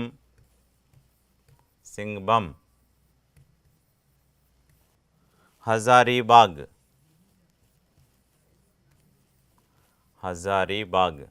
జార్ఖండ్ రాష్ట్రంలో రాగి లభించేటటువంటి ప్రాంతాలు ఏవి అన్నప్పుడు ఒకటి సింగభం అంటున్నాం, రెండవది హజారీబాగ్ ప్రాంతాలు అని చెప్పేసి అంటున్నాం. అది 3. ఆంధ్రప్రదేశ్లో రాగి లభించే ప్రాంతాలు. ఆంధ్రప్రదేశ్లో రాగి లభించే ప్రాంతాలు ఏవి అని చెప్పేసి అన్నప్పుడు గుంటూరు జిల్లాలోని అగ్నిగుండాల అని చెప్పేసి అంటున్నాం. ఆంధ్రప్రదేశ్లో రాగి ఎక్కువగా ఎక్కడ లభిస్తుందయ్యా అంటే అగ్నిగుండాల. అగ్నిగుండాల ఏ జిల్లాలో ఉందంటున్నాం? గుంటూరు. కాబట్టి గుంటూరు జిల్లాలోని అగ్నిగుండాల అని చెప్పేసి అంటున్నాం. అలాగే నెల్లూరు జిల్లాలోని గరిమెనపెంట. గరిమెనపెంట ఏ జిల్లా అని చెప్పేసి అంటున్నాం? నెల్లూరు. శ్రీ పొట్టి శ్రీరాములు ఎస్పీ ఎస్ఆర్ నెల్లూరు జిల్లా అని చెప్పేసి అంటున్నాం. పొట్టి శ్రీరాములు నెల్లూరు జిల్లా. గరిమెనపెంట ఏ జిల్లాలో ఉందయ్యా అంటే పొట్టి శ్రీరాములు నెల్లూరు జిల్లా అని చెప్పేసి అంటున్నాం. నెక్స్ట్ మూడవది మదిగుబ్బ. మదిగుబ్బ ఏ జిల్లాలో ఉందయ్యా అంటే అనంతపురం. కాబట్టి ఆంధ్రప్రదేశ్లోని రాగి లభించేటటువంటి ప్రాంతాలు ఏవి అన్నప్పుడు ఒకటి గుంటూరు జిల్లాలోని అగ్నిగుండాల అంటున్నాం, రెండవది శ్రీ పొట్టి శ్రీరాములు నెల్లూరు జిల్లాలోని గరిమెనపెంట అంటున్నాం, మూడవది అనంతపురం జిల్లాలోని మదిగుబ్బ ప్రాంతాలలో ఆంధ్రప్రదేశ్లో రాగి ఎక్కువగా లభిస్తుంది అని చెప్పేసి అంటారు. నెక్స్ట్ తెలంగాణ. తెలంగాణ ప్రాంతంలో రాగి లభించేటటువంటి ప్రాంతాలు. తెలంగాణ ప్రాంతంలో రాగి లభించేటటువంటి ప్రాంతాలు ఏమిటయ్యా అంటే ఒకటి మైలారం. మైలారం ఏ జిల్లాలో ఉందయ్యా అంటే ఖమ్మం జిల్లా. ఖమ్మం జిల్లాలోని మైలారం ప్రాంతంలో తెలంగాణలో రాగి ఎక్కువగా లభిస్తుంది. తెలంగాణ ప్రాంతంలో మైలారం, ఖమ్మం జిల్లాలోని మైలారం ప్రాంతంలో రాగి ఎక్కువగా లభిస్తుంది అని చెప్పేసి అంటున్నాం. నెక్స్ట్ తమిళనాడు. తమిళనాడు రాష్ట్రంలో రాగి లభించేటటువంటి ప్రాంతం ఏదయ్యా అంటే దక్షిణ ఆర్కాట్. ఏ ప్రాంతంలో రాగి ఎక్కువగా లభిస్తుంది తమిళనాడు? దక్షిణ ఆర్కాట్. కాబట్టి ఈ రకంగా మనకి భారతదేశంలో వివిధ రాష్ట్రాల్లో రాగి ఎక్కువగా లభిస్తుంది అని చెప్పేసి అంటున్నాం. అయితే మన అవసరాలకి సరిపడా రాగి అనేటువంటిది లభించటం లేదు. మనం ఇతర దేశాల నుంచి రాగిని ఎక్కువగా దిగుమతి చేసుకోవలసినటువంటి పరిస్థితి ఏర్పడుతుంది అని చెప్పేసి అంటాం అన్నమాట. అది అయితే భారతదేశం మరి ఏ దేశాల నుండి రాగిని ఎక్కువగా దిగుమతి చేసుకుంటుంది అని చెప్పేసి అన్నప్పుడు చిలీ, పెరు దేశాల నుండి రాగిని ఎక్కువగా దిగుమతి చేసుకుంటుంది అని చెప్పేసి అని చెప్పుకోవచ్చు. కాబట్టి ఆ రకంగా రాగి అనేటువంటిది మనం దిగుమతి చేసుకుంటున్నటువంటి ఖనిజం అని చెప్పేసి అంటున్నాం. రాగిని ఎక్కువగా విద్యుత్, ఎలక్ట్రానిక్ పరిశ్రమలోను, పాత్రల తయారీలోను, నాణ్యాల తయారీలోను, రోల్డ్ గోల్డ్ ఆభరణాల తయారీలోను ఎక్కువగా ఉపయోగిస్తారని చెప్పేసి అంటున్నాం. మిశ్రమ లోహంగా కూడా రాగిని ఎక్కువగా ఉపయోగిస్తారని చెప్పేసి అంటున్నాం. అంతేకాకుండా బంగారంతో ఆభరణాలు తయారు చేసేటప్పుడు కూడా రాగిని తప్పనిసరిగా కలుపుతారు, మిశ్రమ లోహంగా ఉపయోగిస్తారు అని చెప్పేసి ఆ రకంగా మనం రాగిని గురించి చెప్పుకోవచ్చును అన్నమాట.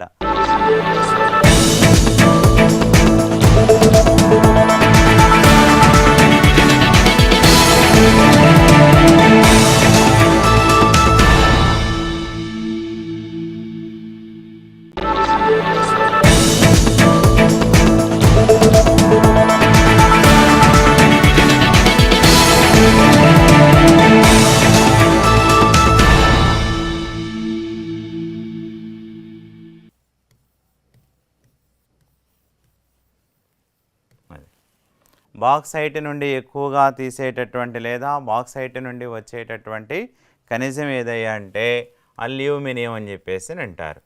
బాక్సైట్ నుండి వస్తున్నటువంటి ఖనిజం ఏమిటయ్యా అంటే అల్యూమినియం. బాక్సైట్ నుండి ఉత్పత్తి అయ్యేటటువంటి ఖనిజం అల్యూమినియం అని చెప్పేసి అంటారు.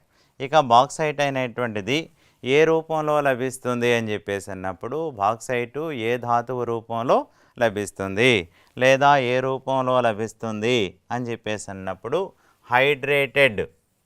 బాక్సైడ్ అనేటువంటిది హైడ్రేటెడ్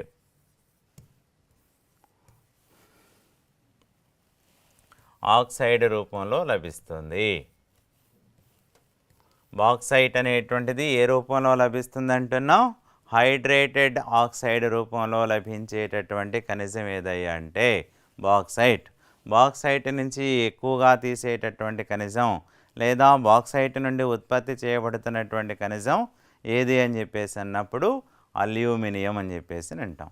దీనినే అల్యూమినా అనేటువంటిది కూడా ఉత్పత్తి అవుతుంది అని చెప్పేసి అంటున్నాం. మరి ఈ బాక్సైట్ ఖనిజానికి బాక్సైట్ అనేటువంటి పేరు రావడానికి గల కారణం ఏమిటి అని చెప్పేసి అన్నప్పుడు ఈ ఖనిజానికి పేరు ఎలా వచ్చింది అని చెప్పేసి అన్నప్పుడు 1821లో 1821వ సంవత్సరంలో ఎప్పుడంటున్నాం 1821వ సంవత్సరంలో ఫ్రాన్స్కి చెందినటువంటి ఏ దేశం? ఫ్రాన్స్కు చెందినటువంటి 1821లో ఫ్రాన్స్ దేశానికి చెందినటువంటి పియరీ బెట్టియర్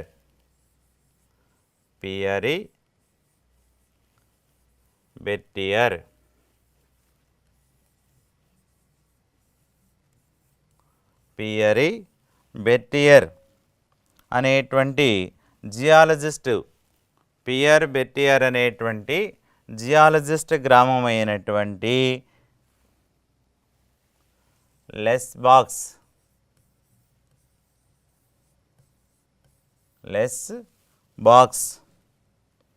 పేరు మీదుగా ఈ ఖనిజానికి బాక్సైట్ అనేటువంటి పేరు వచ్చింది అని చెప్పేసి అంటున్నాం. బాక్సైట్ అనేటువంటి పేరు రావడానికి ప్రధాన కారణం ఏమిటి అని చెప్పేసినంటే 1821వ సంవత్సరంలో ఫ్రాన్స్ దేశానికి చెందినటువంటి ప్రముఖ జియాలజిస్ట్, ఆ జియాలజిస్ట్ పేరు ఏం చెప్తున్నాం, పియరీ బెట్టియర్. అతని స్వగ్రామం ఏదయ్యా అంటే లెస్ బాక్స్. అక్కడ ఎక్కువగా మనకి బాక్సైట్ ఖనిజం లభించింది కాబట్టి ఈ లెస్ బాక్స్ పేరు మీదుగానే దీనికి బాక్సైట్ అనేటువంటి పేరు వచ్చింది అని చెప్పేసి అంటున్నాం. ఇక బాక్సైట్ నుండి మనం అల్యూమినియంను ఉత్పత్తి చేస్తారంటున్నాం. బాక్సైట్కు ఉన్నటువంటి ప్రాధాన్యత ఏమిటయ్యా అంటే దీనిని విశ్వ ఖనిజం అని చెప్పేసి అంటారు. విశ్వ ఖనిజం వెరీ వెరీ ఇంపార్టెంట్ అనమాట. యూనివర్సల్ మెటల్ అని దేనిని అంటారు? విశ్వ ఖనిజంగా పేర్కొనబడుతున్నటువంటి ఖనిజం ఏదయ్యా అంటే బాక్సైట్ అని చెప్పేసి అంటారు. కాబట్టి యూనివర్సల్ మెటల్ అన్నా విశ్వ ఖనిజం అన్నా మనం ఏమి రాయాల్సి ఉంటుంది? బాక్సైట్ రాయాల్సి ఉంటుంది అని చెప్పేసి అంటున్నాం. అది ఇక నెక్స్ట్ ఈ బాక్సైట్ అనేటువంటి ఖనిజాన్ని మధ్యతరగతి లేదా అల్యూమినియం అనేటువంటి ఖనిజాన్ని మధ్యతరగతి ప్రజల లోహంగా కూడా అభివర్ణించవచ్చును అన్నమాట. అల్యూమినియంని ఏ రకంగా అభివర్ణించవచ్చు అని చెప్పేసి అంటున్నాం? మధ్యతరగతి ప్రజల యొక్క ప్రధాన లోహం ఏదయ్యా అని చెప్పేసినంటే మధ్యతరగతి ప్రజల యొక్క ప్రధాన లోహం ఏది అంటే అల్యూమినియం.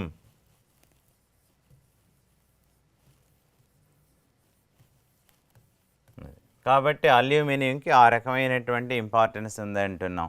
విశ్వ ఖనిజం అని చెప్పేసి అంటున్నాం. మధ్యతరగతి ప్రజల యొక్క ప్రధాన లోహంగా కూడా ఈ బాక్సైట్ని మనం లేదా అల్యూమినియంను అభివర్ణించవచ్చును. ఇక మనం బాక్సైట్ను ప్రధానంగా దేనికి ఉపయోగిస్తాం? బాక్సైట్ వలన ఉన్నటువంటి ఉపయోగాలు ఏమిటి అని చెప్పేసి అన్నప్పుడు బాక్సైట్ని ఎక్కువగా దేనికి ఉపయోగిస్తారయ్యా అంటే విమానాల తయారీలో ఎక్కువగా ఉపయోగిస్తాం. దేనికి ఉపయోగిస్తాం బాక్సైట్ని లేదా అల్యూమినియంని ఎక్కువగా దేనికి ఉపయోగిస్తారయ్యా అంటే ఒకటి విమానాల తయారీలో ఎక్కువగా ఉపయోగిస్తాం. రెండవది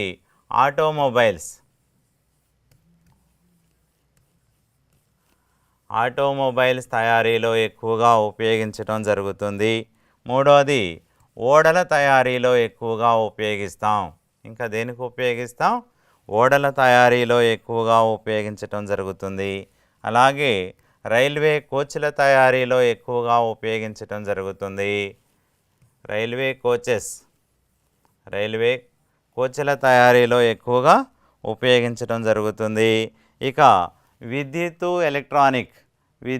ఎలక్ట్రానిక్ మనం బయట ఇప్పుడు విద్యుత్తు ప్రసరింప చేయటానికి ఒక ప్రాంతం నుంచి ఇంకో ప్రాంతానికి ఉపయోగించేటటువంటి తీగలు దేంతో తయారు చేయబడ్డాయి అంటే అల్యూమినియం తీగలు అని చెప్పేసి అంటున్నాం. కాబట్టి విద్యుత్తు ఎలక్ట్రానిక్ పరిశ్రమలోనూ ఉపయోగించడం జరుగుతుంది. అల్యూమినియం పాత్రల తయారీలో కూడా ఉపయోగించడం జరుగుతుంది. కాబట్టి అల్యూమినియం యొక్క ప్రధానమైనటువంటి ఉపయోగాలు ఏమిటి అన్నప్పుడు విమానాల తయారీలో ఉపయోగించడం జరుగుతుంది. ఆటోమొబైల్స్ తయారీలో ఉపయోగించడం జరుగుతుంది. ఓడల తయారీలో ఉపయోగించడం జరుగుతుంది. రైల్వే కోచ్ల తయారీలో ఉపయోగించడం జరుగుతుంది. అలాగే విద్యుత్తు ఎలక్ట్రానిక్ పరిశ్రమలోనూ ఉపయోగించడం జరుగుతుంది. పాత్రల తయారీలో కూడా అల్యూమినియంని ఎక్కువగా ఉపయోగించడం జరుగుతుంది. ఇక మరి ప్రపంచంలో మనకి ఎక్కువగా బాక్సైట్ నిక్షేపాలు ఉన్నటువంటి దేశాలు ఏవి అని చెప్పేసి అన్నప్పుడు ప్రపంచంలో బాక్సైట్ నిల్వలు అధికంగా ఉన్నటువంటి దేశాలు, నిల్వలు పరంగా అధికంగా ఉన్నటువంటి దేశాలు ఏమిటయ్యా అంటే ఒకటి గునియా అని చెప్పేసి అంటున్నాం. ఏ దేశంలో బాక్సైట్ నిక్షేపాలు ఎక్కువగా ఉన్నాయి అని చెప్పేసి అన్నప్పుడు ఒకటేం చెప్తున్నాం, గునియా అని చెప్పేసి అంటున్నాం. రెండవ దేశం ఏదయ్యా అంటే ఆస్ట్రేలియా. బాక్సైట్ నిక్షేపాలు అధికంగా ఉన్నటువంటి దేశాలలో మొదటి స్థానంలో ఉన్నటువంటిది గునియా, రెండవ స్థానంలో ఉన్నటువంటిది ఆస్ట్రేలియా, మూడవ స్థానంలో ఉన్నటువంటి దేశం ఏదయ్యా అంటే వియత్నాం. మరి బాక్సైట్ నిక్షేపాలలో భారతదేశం ఏ స్థానంలో ఉంది అని చెప్పేసి అన్నప్పుడు నిక్షేపాలు లేదా నిల్వల్లో అయితే భారతదేశం యొక్క స్థానం ఏదయ్యా అంటే 7వ స్థానంలో ఉన్నది. కాబట్టి బాక్సైట్ నిక్షేపాలను కలిగి ఉన్నటువంటి దేశాలలో భారతదేశం ఏ స్థానంలో ఉంది అన్నప్పుడు 7వ స్థానంలో ఉంది. నిల్వలు ఎక్కువగా ఉన్నటువంటి దేశాలు ఏమిటి అన్నప్పుడు ఒకటి గునియా, 2 ఆస్ట్రేలియా, 3 వియత్నాం.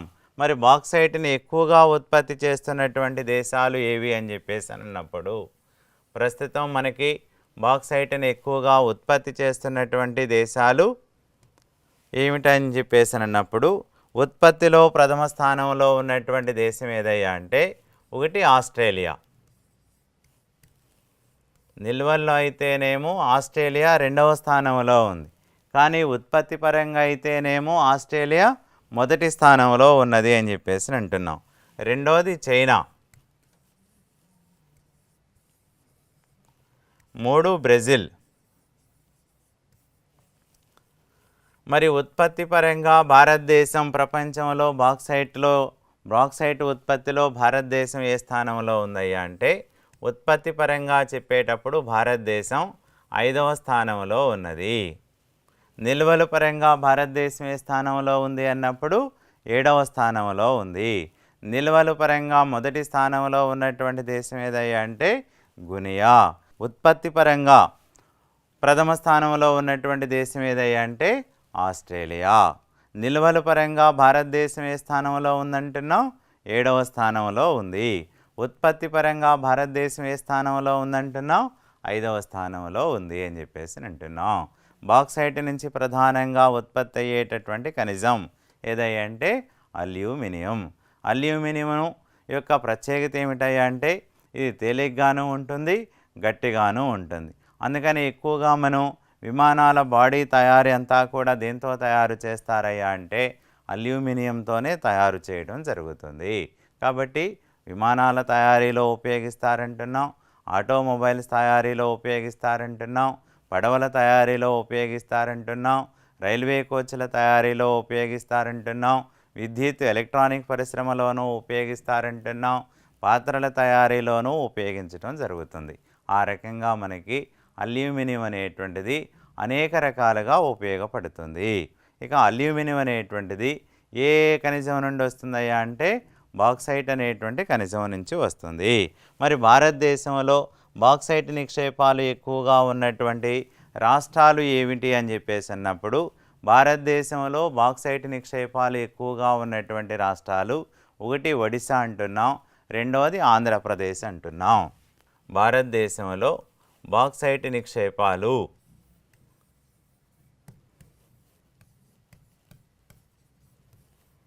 ఎక్కువగా ఉన్నటువంటి రాష్ట్రాలు, బాక్సైట్ని ఎక్కువగా ఉత్పత్తి చేస్తున్నటువంటి రాష్ట్రాలు ఏమిటి అని చెప్పేసి అన్నప్పుడు ఒకటి ఏం చెప్తున్నాం, ఒడిశా,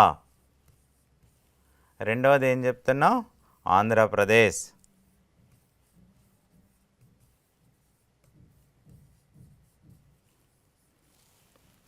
కాబట్టి భారతదేశంలో బాక్సైట్ నిక్షేపాలు ఎక్కువగా ఉన్నటువంటి రాష్ట్రాలు ఏమిటయ్యా అంటే ఒకటి ఒడిశా అంటున్నాం, రెండవది ఆంధ్రప్రదేశ్ అంటున్నాం.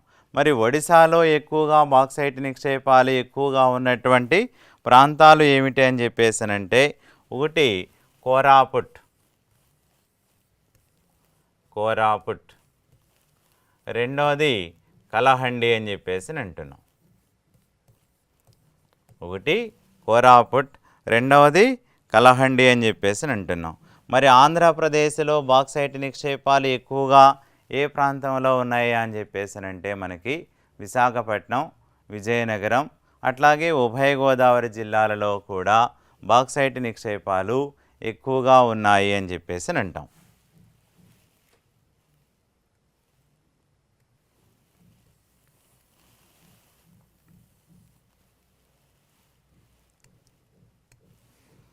కాబట్టి ఒడిశా, ఆంధ్రప్రదేశ్తో పాటుగా ఇంకా ఎక్కడైనా భారతదేశంలో బాక్సైట్ నిక్షేపాలు ఉన్నాయా అని చెప్పేసినంటే మూడవ రాష్ట్రంగా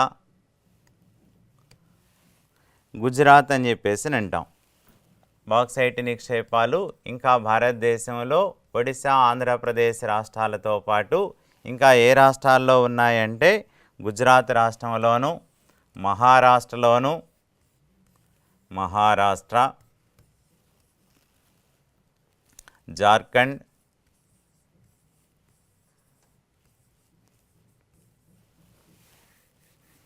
ఛత్తీస్గఢ్ రాష్ట్రాలలో కూడా బాక్సైట్ నిక్షేపాలు ఎక్కువగా ఉన్నాయి. మరి గుజరాత్ రాష్ట్రంలో ఏ ప్రాంతంలో ఎక్కువగా ఉన్నాయి అని చెప్పేసినంటే జామ్నగర్,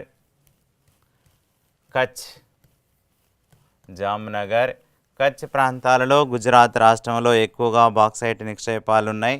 మహారాష్ట్రలో మరి ఏ ప్రాంతాలలో ఉన్నాయని చెప్పేసి అంటే కొల్హాపూర్,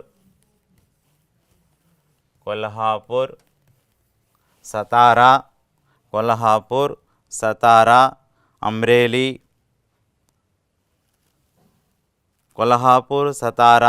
రత్నగిరి ప్రాంతాలలో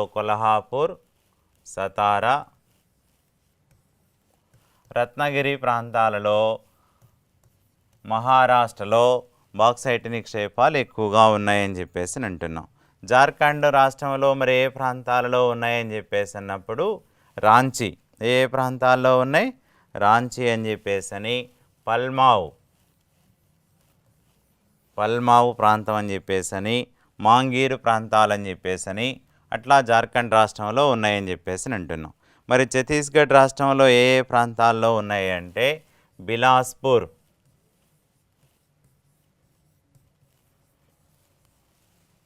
రాయ్గర్,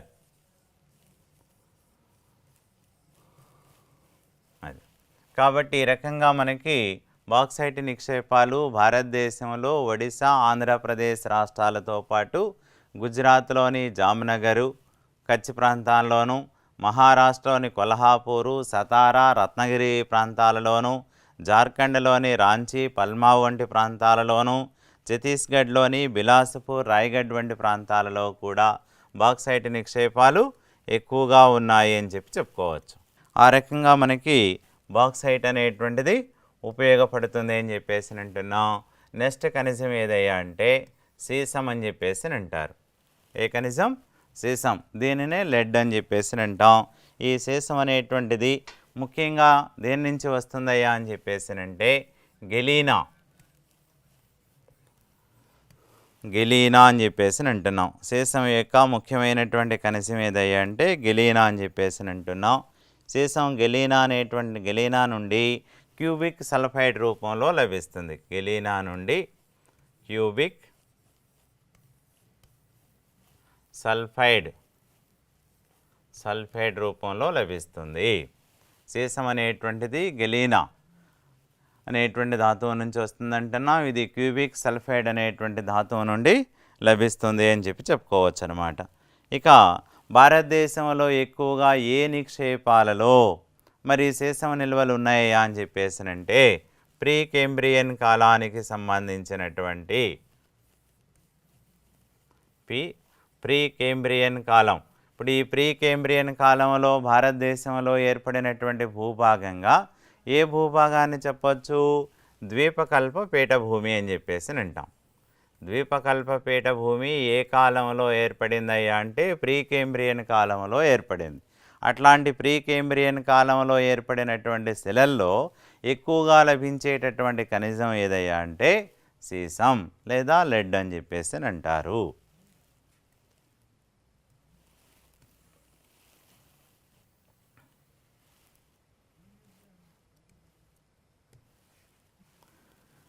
ఇక సీసం మనకి ఎక్కువగా దేనికి ఉపయోగపడుతుంది, సీసం వలన ఉన్నటువంటి ఉపయోగాలు ఏమిటి అని చెప్పేసి అన్నప్పుడు సీసం ఉపయోగాలు ఏమిటి అని చెప్పేసి అన్నప్పుడు ఒకటి కేబుల్ కవర్స్గా ఉపయోగపడుతుంది. కేబుల్ కవర్స్ అని చెప్పేసి అంటాం. కేబుల్ కవర్స్గా ఉపయోగపడుతుంది. రెండవది రంగుల తయారీలో ఉపయోగపడుతుంది.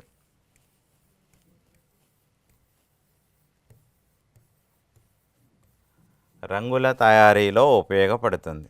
మూడవది స్టోరేజ్ బ్యాటరీల తయారీలో ఉపయోగపడుతుంది.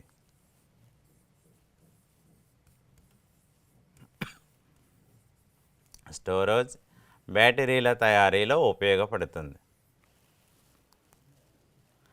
అట్లాగే తుపాకీ గుండ్లు తయారీలో ఉపయోగపడుతుంది. అలాగే గ్యాసోలిన్ తయారీలో ఉపయోగపడుతుంది. గ్యాసోలిన్ తయారీలో. కాబట్టి సీసం మనకి ఏ రకాలుగా ఉపయోగపడుతుంది అని చెప్పేసి అన్నప్పుడు సీసం వలన ఉపయోగాలు ఏమిటి అన్నప్పుడు కేబుల్ కవర్స్ తయారీలోనూ ఉపయోగిస్తారు, రంగుల తయారీలోనూ ఉపయోగిస్తారు, స్టోరేజ్ బ్యాటరీల తయారీలోనూ ఉపయోగిస్తారు, తుపాకీ గుండ్లు తయారీలోనూ ఉపయోగిస్తారు, గ్యాసోలిన్ తయారీలో కూడా సీసమును ఎక్కువగా ఉపయోగిస్తారు. ఇక ప్రపంచంలో సీసమును ఎక్కువగా ఉత్పత్తి చేసేటటువంటి దేశం ఏది అన్నప్పుడు ప్రపంచంలో సీసమును ఎక్కువగా ఉత్పత్తి చేసేటటువంటి దేశం లేదా సీసం ఉత్పత్తిలో ప్రపంచంలో ప్రథమ స్థానంలో ఉన్నటువంటి దేశం ఏది అంటే ఆస్ట్రేలియా. ప్రపంచంలో సీసాన్ని ఎక్కువగా ఉత్పత్తి చేస్తున్నటువంటి దేశం ఆస్ట్రేలియా.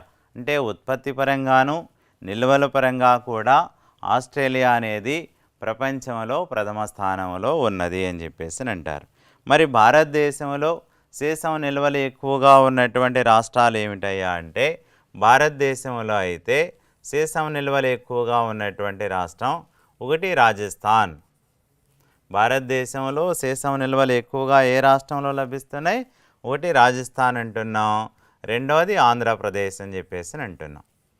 ప్రపంచంలో అయితే సీసం నిల్వల్లోనూ ఉత్పత్తిలో కూడా ప్రథమ స్థానంలో ఉన్నటువంటి దేశం ఏదయ్యా అంటే ఆస్ట్రేలియా అంటున్నాం. ఇక భారతదేశంలో సీసం నిల్వల్లో ప్రథమ స్థానంలో ఉన్నటువంటి రాష్ట్రం ఒకటి రాజస్థాన్ అంటున్నాం, రెండవది ఆంధ్రప్రదేశ్ అని చెప్పేసి అంటున్నాం. ఆ రకంగా సీసం నిల్వలు ఎక్కువగా మనకి ఈ రాష్ట్రాలలో ఉన్నాయని చెప్పేసి అని చెప్పుకోవచ్చు. నెక్స్ట్ ఖనిజం ఏదయ్యా అంటే తగరం.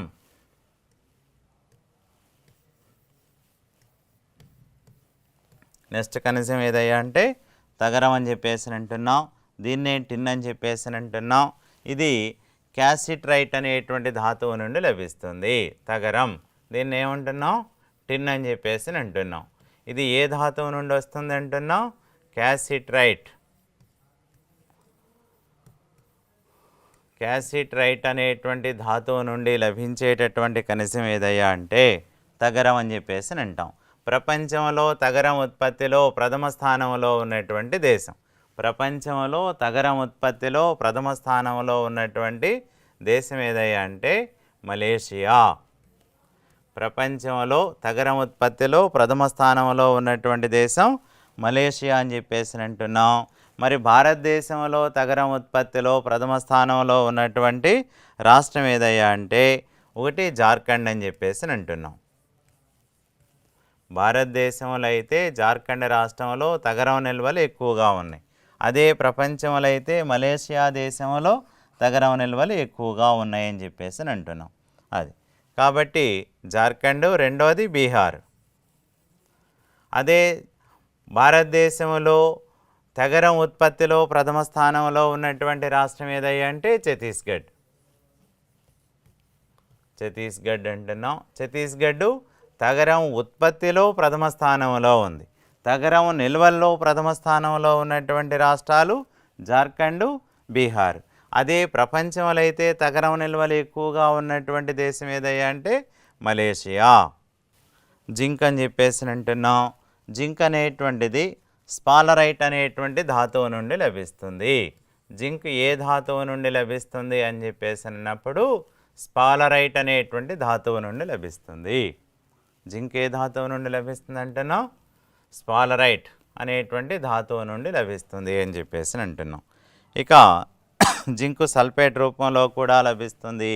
జింకు ఉత్పత్తిలో ప్రథమ స్థానంలో ఉన్నటువంటి దేశం ఏదయ్యా అంటే కెనడా. జింకు ఉత్పత్తిలో ప్రథమ స్థానంలో ఉన్నటువంటి దేశం కెనడా.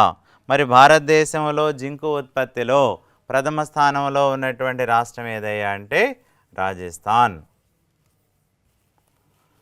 ప్రపంచంలో అయితే ప్రథమ స్థానంలో ఉన్నటువంటి దేశం కెనడా. భారతదేశంలో అయితే ప్రథమ స్థానంలో ఉన్నటువంటి రాష్ట్రం రాజస్థాన్ అని చెప్పేసి అంటున్నాం. ఇక జింకును ఎక్కువగా దేనికి ఉపయోగిస్తారయ్యా అని చెప్పేసానంటే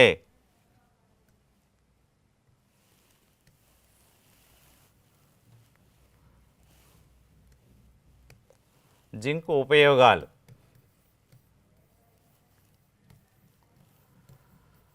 జింకు ఉపయోగాలు ఏమిటి అని చెప్పేసి అన్నప్పుడు ఒకటి గాల్వనైజేషన్, ఇనుము తుప్పు పట్టకుండా చేసేటటువంటి చర్యను ఏమంటున్నాం? గాల్వనైజేషన్ అని చెప్పేసి అంటాం. కాబట్టి గాల్వనైజేషన్ ప్రక్రియలో భాగంగా ఎక్కువగా ఉపయోగించేది ఏమిటాయి అంటే జింక్ అని చెప్పేసి అంటున్నాం. రెండోది వల్కనైజేషన్. వల్కనైజేషన్ ప్రక్రియలో ఎక్కువగా ఉపయోగించేటటువంటిది జింక్ అని చెప్పేసి అంటాం. అట్లాగే మూడోది బ్యాటరీల తయారీలో ఎక్కువగా ఉపయోగిస్తారు. బ్యాటరీల తయారీలో ఉపయోగించటం జరుగుతుంది. తర్వాత గ్యాసోలిన్ తయారీలో కూడా ఎక్కువగా ఉపయోగించటం జరుగుతుంది. గ్యాసోలిన్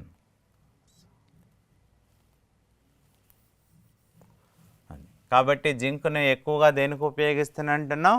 గాల్వనైజేషన్ ప్రక్రియలో ఉపయోగిస్తాం, వల్కనైజేషన్ ప్రక్రియలో ఉపయోగిస్తాం, బ్యాటరీల తయారీలో ఉపయోగించడం జరుగుతుంది.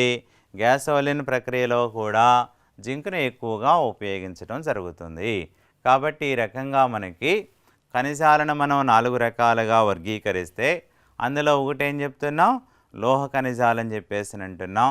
ఇప్పటి వరకు మనం చెప్పుకున్నవన్నీ కూడా లోహ ఖనిజాలు కాగా తర్వాత వచ్చేటటువంటి ఖనిజాలు ఏమిటాయా అంటే అలోహ ఖనిజాలు అని చెప్పేసి అంటారు.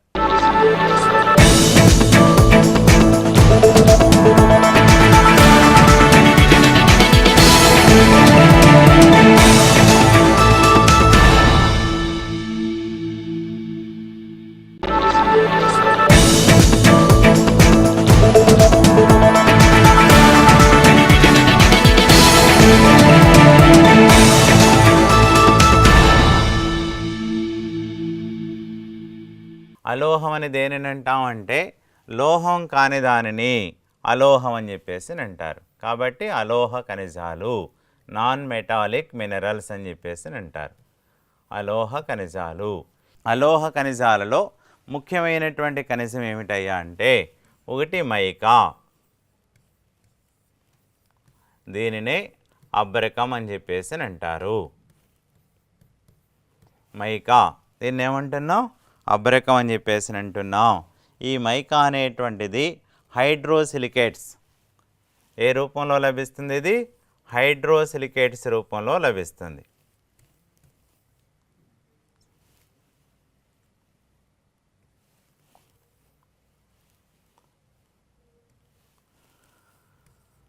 హైడ్రోసిలికేట్స్ రూపంలో లభిస్తుంది. ఇది ఇక ఎన్ని రకాలుగా లభిస్తుంది అంటే ప్రధానంగా మనకి హైడ్రోసిలికేట్స్ అనేటువంటిది 3 రకాలుగా లభిస్తుంది అని చెప్పేసి అంటున్నాం. ఎన్ని రకాలుగా లభిస్తుంది? హైడ్రోసిలికేట్స్ అనేటువంటిది ప్రధానంగా 3 రకాలుగా లభిస్తుంది. ఆ 3 రకాలు ఏమిటయ్యా అని చెప్పేసి అంటే ఒకటి మస్కోవైట్ అని చెప్పేసి అంటున్నాం. మస్కోవైట్ ఏమంటున్నాం? మస్కోవైట్ రూపంలో లభిస్తుంది. రెండోది ప్లాగోనైట్. ప్లాగోవైట్ రూపంలో లభిస్తుంది. మూడోది బయోటైట్ రూపంలో లభిస్తుంది. కాబట్టి అలోహ ఖనిజాలలో ప్రధానమైనది ఏమంటున్నాం? మైకా అని చెప్పేసి అంటున్నాం. దీనికే మరొక పేరు ఏమిటయ్యా అంటే అబ్రకం అని చెప్పేసి అంటున్నాం. ఈ మైకా అనేటువంటిది లేదా అబ్రకం అనేటువంటిది హైడ్రోసిలికేట్స్ రూపంలో లభిస్తుంది అంటున్నాం. ఈ హైడ్రోసిలికేట్స్ అనేటువంటివి ప్రధానంగా ఎన్ని రూపాలలో లభిస్తున్నాయి అంటే, ఒకటి మస్కోవైట్ రూపంలోను, ప్లాగోవైట్ రూపంలోను, బయోటైట్ రూపంలోను 3 రకాలుగా లభిస్తుంది అని చెప్పేసి అంటున్నాం.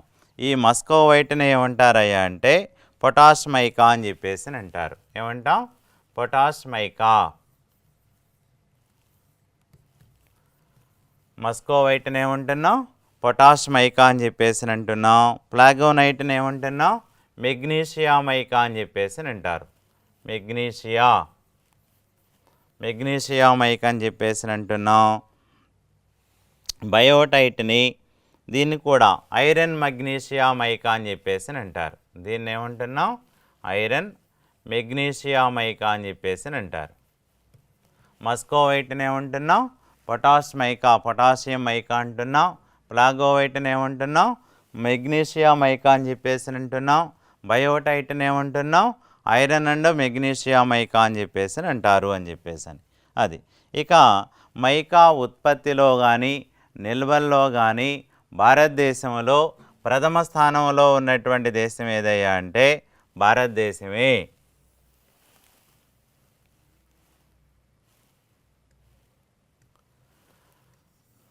మైకా ఉత్పత్తిలో కానీ నిల్వల్లో కానీ అగ్రస్థానంలో ఉన్నటువంటి లేదా ప్రథమ స్థానంలో ఉన్నటువంటి దేశం ఏదయ్యా అంటే భారతదేశం. మరి భారతదేశంలో మైకా నిల్వలు ఎక్కువగా ఉన్నటువంటి రాష్ట్రం ఏది అన్నప్పుడు ఆంధ్రప్రదేశ్. భారతదేశంలో మైకా నిల్వలు ఎక్కువగా ఉన్నటువంటి రాష్ట్రం ఏదయ్యా అంటే ఆంధ్రప్రదేశ్. ప్రపంచంలో మైకా నిల్వలు ఎక్కువగా ఉన్నటువంటి రాష్ట్రం ఏదయ్యా అంటే భారతదేశం. కాబట్టి మరి ఆంధ్రప్రదేశ్లో మైకా నిల్వలు ఎక్కువగా ఉన్నటువంటి జిల్లా ఏది అన్నప్పుడు శ్రీ పొట్టి శ్రీరాములు నెల్లూరు జిల్లా అని చెప్పేసి అంటున్నాం. పొట్టి శ్రీరాములు నెల్లూరు జిల్లాలో మైకా లభించేటటువంటి ప్రాంతం ఏదయ్యా అంటే గూడూరు సమీపంలో ఉన్నటువంటి గూడూరు, రాపూరు ప్రాంతాలుగా చెప్పుకోవచ్చునమాట. కాబట్టి ఆంధ్రప్రదేశ్లో మైకా అత్యధికంగా లభించేటటువంటి ప్రాంతాలు నెల్లూరు, పొట్టి శ్రీరాములు నెల్లూరు జిల్లాలో ఉన్నటువంటి గూడూరు, రాపూరు ప్రాంతాలలో మైకా అనేటువంటిది ఎక్కువగా లభిస్తుంది.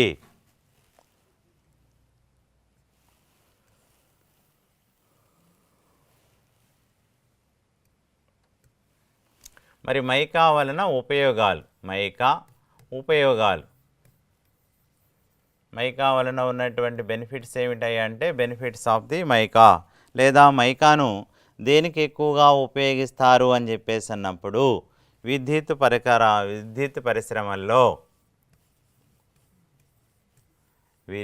పరిశ్రమల్లో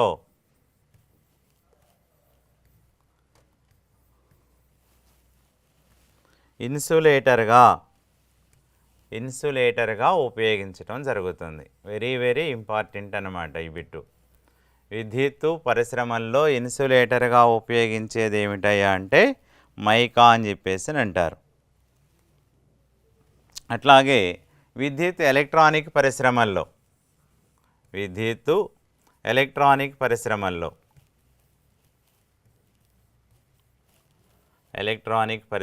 అయితే చిప్పుల తయారీలో ఉపయోగించడం జరుగుతుంది. విద్యుత్తు ఎలక్ట్రానిక్ పరిశ్రమల్లో అయితే మైక్రో చిప్స్ రూపంలో ఉపయోగించడం జరుగుతుంది. విద్యుత్ పరిశ్రమల్లో అయితే ఇన్సులేటర్గా ఉపయోగించడం జరుగుతుంది. గాజు పరిశ్రమల్లో కూడా గట్టితనానికి మైకాను ఉపయోగించడం జరుగుతుంది. ఇంకే పరిశ్రమల్లో ఉపయోగిస్తారంటేనో గాజు పరిశ్రమలో కూడా గట్టితనానికి ఉపయోగించేటటువంటి ఖనిజం ఏదయ్యా అంటే మైకా అని చెప్పేసి అంటారు. కాబట్టి ఆ రకంగా మైకా అనేటువంటిది ఉపయోగపడుతుంది అంటున్నాం. కాబట్టి ప్రపంచంలో నిల్వల్లో కానీ అట్లాగే ఉత్పత్తిలో కానీ ప్రథమ స్థానంలో ఉన్నటువంటి దేశం ఏది అంటే భారతదేశం అని చెప్పేసి అంటున్నాం. మరి భారతదేశంలో మైకా ఎక్కువగా ఎక్కడ లభిస్తుంది అని చెప్పేసి అంటున్నాం? ఎక్కువగా మనకి పొట్టి శ్రీరాములు నెల్లూరు జిల్లాలో ఉన్నటువంటి గూడూరు రాపూరు ప్రాంతాలలో లభిస్తుంది అని చెప్పేసి అంటున్నాం. వీటితో పాటుగా ఇంకా ఎక్కడ లభిస్తుంది అని చెప్పేసి అన్నప్పుడు ఒకటి మైకా లభించేటటువంటి ప్రాంతాలలో ఫస్ట్ ప్లేస్లో ఉన్నటువంటిది ఆంధ్రప్రదేశ్ అని చెప్పేసి అంటున్నాం. రెండవది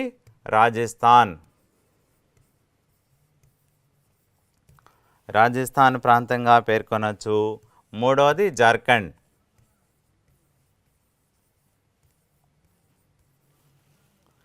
నాలుగు తెలంగాణ.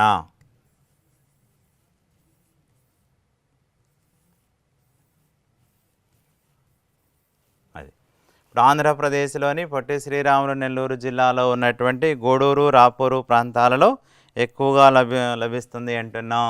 ఇక భారతదేశంలోని అతిపెద్ద మైకా గని ఏదయ్యా అంటే గూడూరు సమీపంలో ఉన్నటువంటి షా గని అనేటువంటిది అత్యంత మైకా పెద్ద గనిగా చెప్పుకోవచ్చు అన్నమాట. అలాగే రెండవది రాజస్థాన్లో ఉన్నటువంటి ఉదయపూర్ ప్రాంతాన్ని చెప్పుకోవచ్చు. రాజస్థాన్లో ఉన్నటువంటి ఉదయపూర్ ప్రాంతం. జార్ఖండ్లో ఉన్నటువంటి హజారీబాగ్ అనేటువంటి ప్రాంతం. జార్ఖండ్లోని హజారీబాగ్ ప్రాంతం. తెలంగాణలోని ఖమ్మం ప్రాంతాల్లో కూడా మనకి మైకా నిక్షేపాలు ఎక్కువగా ఉన్నాయి. నెక్స్ట్ కనీసం ఏమిటాయి అంటే సున్నపు రాయి, లైమ్ స్టోన్ అని చెప్పేసి అంటున్నాం. సున్నపు రాయి ఎక్కువగా మనం దేనికి ఉపయోగిస్తారయ్యా అంటే సిమెంట్ తయారీలో ఎక్కువగా ఉపయోగించేటటువంటి ఖనిజం ఏమిటి అన్నప్పుడు సున్నపు రాయి అని చెప్పేసి అంటున్నాం. సిమెంట్ తయారీలో ఎక్కువగా ఉపయోగించేది సున్నపు రాయి. ఇప్పుడు మనకు లభిస్తున్నటువంటి సున్నపు రాయిలో దాదాపు మనం 85% ఎక్కువగా దేనిలో ఉపయోగించడం జరుగుతుందయ్యా అంటే సున్నపు రాయి పరిశ్రమ. సున్నపు రాయిని సిమెంట్ పరిశ్రమలోనే ఉపయోగించడం జరుగుతుంది. అట్లాగే ఒక 15% మాత్రం దేనికి ఎక్కువగా ఉపయోగిస్తున్నామయ్యా అంటే ఇనుము ఉక్కు పరిశ్రమలో కూడా ఉపయోగించడం జరుగుతుంది. ఇనుము ఉక్కు పరిశ్రమలోను సిమెంట్ పరిశ్రమల్లోనూ ఎక్కువగా మనం దీనిని ఉపయోగించడం జరుగుతుంది అని చెప్పేసి అంటున్నాం. ఇక ప్రపంచంలో సున్నపు రాయి ఎక్కువగా లభిస్తున్నటువంటి దేశం ఏది అన్నప్పుడు లేదా ప్రపంచంలో సున్నపు రాయి నిల్వలు ఎక్కువగా ఉన్నటువంటి దేశం ఏది అన్నప్పుడు చైనా ప్రథమ స్థానంలో ఉంది అని చెప్పేసి అంటున్నాం. ప్రపంచంలో సున్నపు రాయి ఉత్పత్తిలో కానీ నిల్వల్లో కానీ ప్రథమ స్థానంలో ఉన్నటువంటి దేశం ఏదయ్యా అంటే చైనా అని చెప్పేసి అంటున్నాం. మరి భారతదేశంలో అయితే సున్నపు రాయి నిల్వలు ఎక్కువగా ఏ రాష్ట్రాలలో ఉన్నాయి అని చెప్పేసి అన్నప్పుడు ఒకటి కర్ణాటక, రెండు రాజస్థాన్. భారతదేశంలో సున్నపు రాయి నిల్వలు ఎక్కువగా ఉన్నటువంటి రాష్ట్రాలు ఏమిటయ్యా అంటే ఒకటి కర్ణాటక, రెండు రాజస్థాన్. అదే ఉత్పత్తిలో అయితే ప్రథమ స్థానంలో ఉన్నటువంటి రాష్ట్రాలు ఏమిటయ్యా అంటే కర్ణాటక, రాజస్థాన్ అనేటువంటివి నిల్వలు పరంగా సున్నపు రాయి నిల్వలు పరంగా మొదటి స్థానంలో ఉన్నటువంటిది కర్ణాటక, రెండవ స్థానంలో ఉన్నటువంటిది రాజస్థాన్. అలాగే మరి మనకి ఉత్పత్తిలో సున్నపు రాయి ఉత్పత్తిలో ప్రథమ స్థానంలో ఉన్నటువంటి రాష్ట్రం ఏదయ్యా అంటే ఉత్పత్తి అన్నప్పుడు ఒకటి రాజస్థాన్, రెండవది మధ్యప్రదేశ్.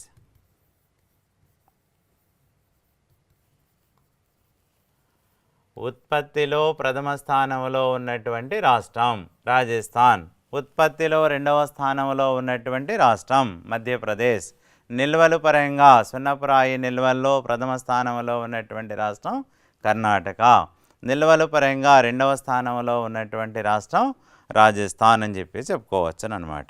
అది ఆ రకంగా మనకి సిమెంట్ పరిశ్రమలో ఎక్కువగా ఉపయోగించేటటువంటి ఖనిజం ఏదయ్యా అంటే సున్నపు రాయి అని చెప్పేసి అంటున్నాం. సిమెంట్ పరిశ్రమలోనూ ఉపయోగిస్తున్నాం. ఇనుము ఉక్కు పరిశ్రమలో కూడా సున్నపు రాయిని విరివిగా ఉపయోగించడం జరుగుతుంది. తర్వాత అలోహ ఖనిజం ఏదయ్యా అంటే డోలమైట్.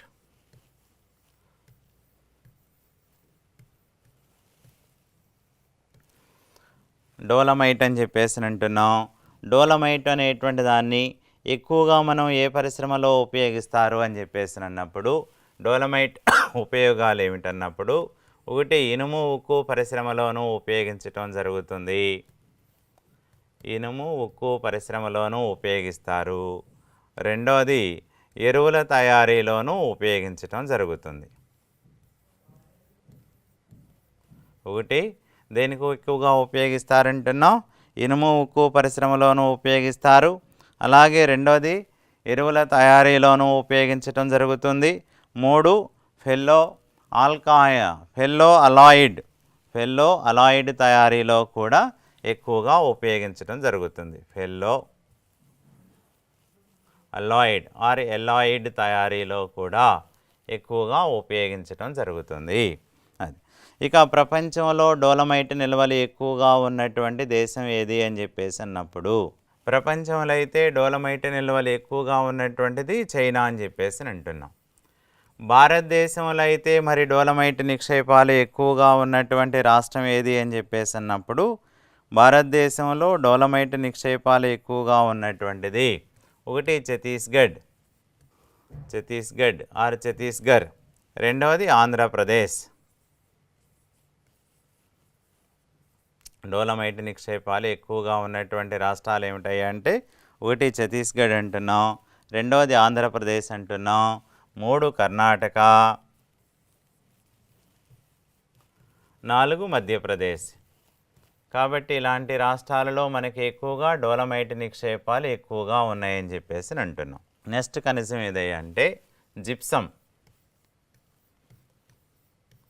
జిప్సమ్ను కూడా ఎక్కువగా దేని తయారీలో ఉపయోగిస్తారయ్యా అని చెప్పేసి అంటే, జిప్సమ్ను కూడా సిమెంటు, ఎరువుల పరిశ్రమల్లో, సిమెంటు పరిశ్రమలోను ఎరువుల పరిశ్రమల్లోనూ ఎక్కువగా ఉపయోగించేటటువంటిది ఏమిటయ్యా అంటే జిప్సమ్ అని చెప్పేసి అంటున్నాం.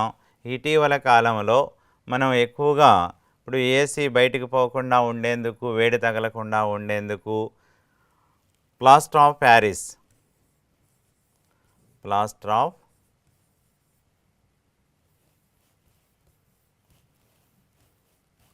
ప్యారిస్ తయారీలో కూడా ఎక్కువగా ఉపయోగించేటటువంటి ఖనిజం ఏదయ్యా అంటే జిప్సమ్. కాబట్టి జిప్సమ్ని ఎక్కువగా దేనికి ఉపయోగిస్తున్నాం, సిమెంట్ తయారీలో ఉపయోగించటం జరుగుతుంది, ఎరువుల తయారీలో ఉపయోగించటం జరుగుతుంది, ప్లాస్టర్ ఆఫ్ ప్యారిస్ తయారీలో కూడా జిప్సమ్ను ఎక్కువగా ఉపయోగిస్తారు. ఇక భారతదేశంలో మరి జిప్సమ్ నిల్వలు ఎక్కువగా ఏ రాష్ట్రంలో ఉన్నాయి అని చెప్పేసి అన్నప్పుడు, భారతదేశంలో జిప్సమ్ నిల్వలు ఎక్కువగా ఉన్నటువంటి రాష్ట్రాలు ఒకటి రాజస్థాన్, రెండవది ఆంధ్రప్రదేశ్. నిల్వలు పరంగా చెప్పేటప్పుడు మొదటి స్థానంలో ఉన్నటువంటి రాష్ట్రం ఏదయ్యా అంటే రాజస్థాన్, రెండవ స్థానంలో ఉన్నటువంటి రాష్ట్రం ఏదయ్యా అంటే ఆంధ్రప్రదేశ్. అదే ఉత్పత్తి పరంగా చెప్పేటప్పుడు జిప్సమ్ని ఎక్కువగా ఉత్పత్తి చేస్తున్నటువంటి రాష్ట్రాలు ఏమిటి అని చెప్పేసి అన్నప్పుడు, మొదటిది ఏమిటయ్యా అంటే రాజస్థాన్,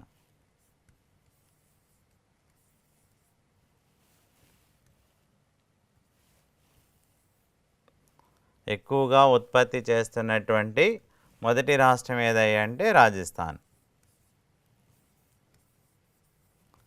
2 తమిళనాడు. ఉత్పత్తి పరంగా అయితే రాజస్థాన్ మొదటి రాష్ట్రంలో ఉంది, రెండవది తమిళనాడులు. అట్లాగే నిల్వల పరంగా చెప్పేటప్పుడైతే ఏం చెప్తున్నాం, ఒకటి రాజస్థాన్ అంటున్నాం, 2 ఆంధ్రప్రదేశ్ అని చెప్పేసి అంటున్నాం. కాబట్టి ఈ రకంగా జిప్సమ్ అనేది దేనికి ఎక్కువగా ఉపయోగిస్తారంటున్నాం, సిమెంట్ పరిశ్రమలో ఉపయోగిస్తారు, ఎరువుల తయారీలో ఉపయోగిస్తారు, ప్లాస్టర్ ఆఫ్ ప్యారిస్ తయారీలో కూడా ఉపయోగిస్తారు అని చెప్పేసి అంటున్నాం. ఇక నెక్స్ట్ ఖనిజం ఏదయ్యా అంటే వెరైటీస్.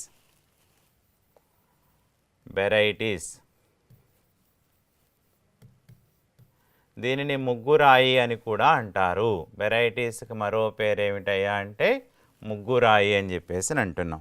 అది ఈ వెరైటీస్ అనేటువంటి ఖనిజం ఎక్కువగా ఏ శిలల్లో లభిస్తుందయ్యా అంటే మనకి కడప శిలల్లో ఎక్కువగా లభిస్తుంది. ఏ శిలల్లో లభిస్తుంది అంటున్నాం, కడప శిలల్లో ఎక్కువగా లభిస్తుంది.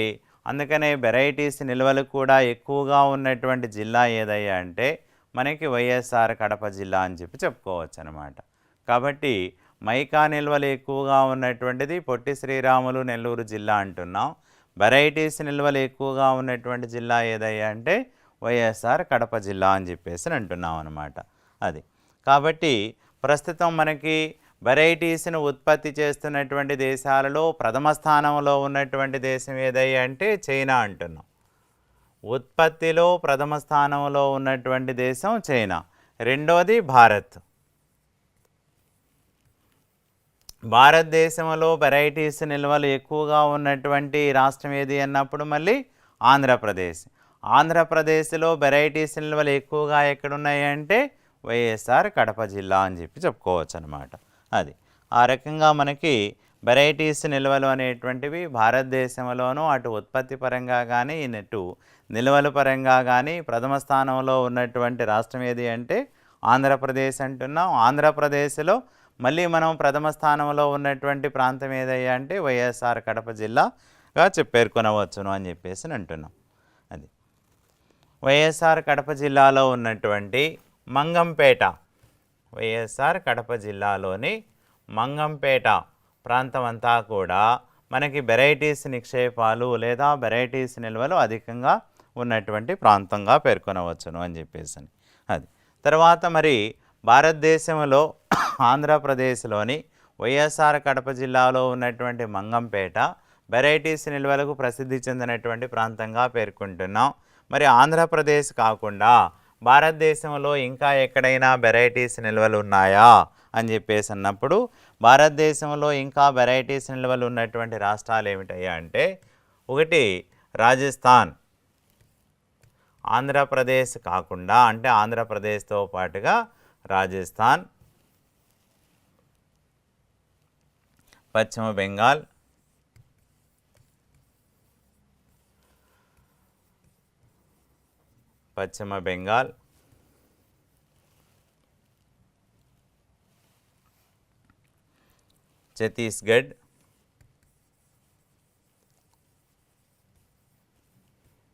ఛత్తీస్గఢ్, రాష్ట్రాలలో కూడా వెరైటీస్ నిల్వలు ఉన్నాయని చెప్పేసి అంటున్నాం.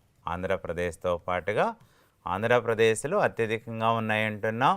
ఆంధ్రప్రదేశ్తో పాటుగా రాజస్థాన్, పశ్చిమ బెంగాల్, ఛత్తీస్గఢ్ రాష్ట్రాలలో కూడా వెరైటీస్ నిల్వలు ఎక్కువగా ఉన్నాయి అని చెప్పేసి అంటున్నాం. ఇక ఈ వెరైటీస్ వలన ఉపయోగాలు ఏమిటి అన్నప్పుడు వెరైటీస్ ఉపయోగాలు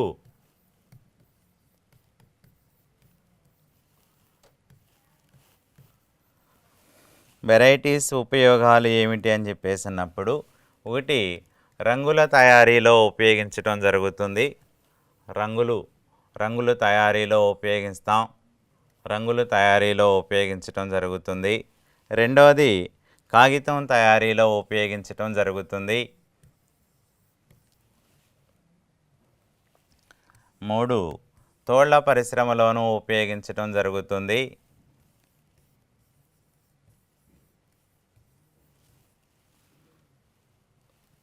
4 వైద్య పరికరాల తయారీలో ఉపయోగించటం జరుగుతుంది. కాబట్టి వెరైటీస్ ఉపయోగాలు ఏమిటి అన్నప్పుడు రంగుల తయారీలో ఉపయోగిస్తారంటున్నాం.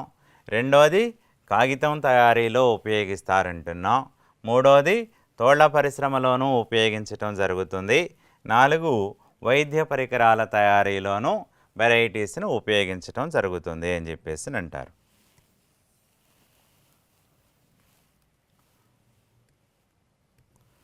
నెక్స్ట్ లోహం ఏమిటయ్యా అంటే ఆస్బెస్టాస్ అని చెప్పేసి అంటారు. ఆస్బెస్టాస్, దీనికి మరో పేరు ఏమిటయ్యా అంటే రాతినార. ఆస్బెస్టాస్ అని దేన్ని అంటున్నాం? రాతినారని ఆస్బెస్టాస్ అని చెప్పేసి అంటున్నాం. ఆస్బెస్టాస్ అనేటువంటిది ప్రధానంగా దే మిశ్రమంతో ఉంటుందయ్యా అని చెప్పేసి అంటే ఒకటి డోలమైట్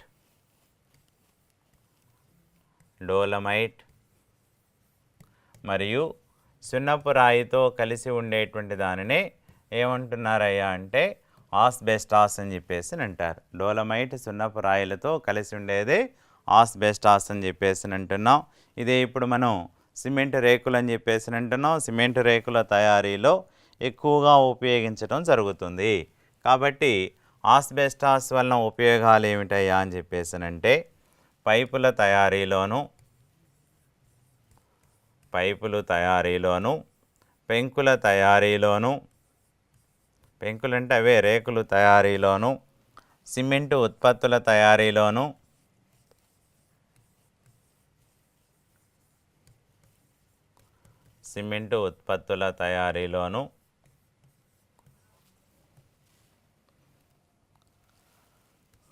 బుల్లెట్ ప్రూఫ్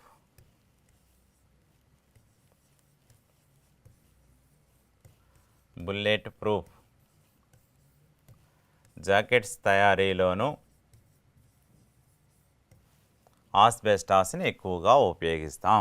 దేనికి ఎక్కువగా ఉపయోగిస్తాం?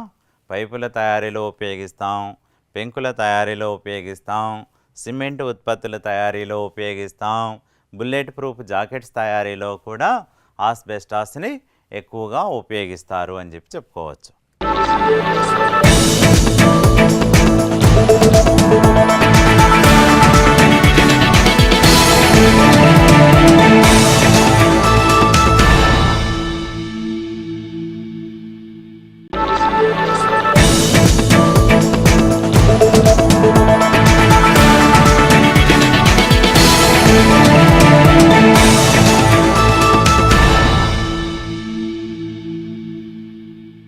ఆస్బెస్టాస్ను భారతదేశంలో ఎక్కువగా ఉత్పత్తి చేస్తున్నటువంటి రాష్ట్రం ఏదయ్యా అంటే రాజస్థాన్.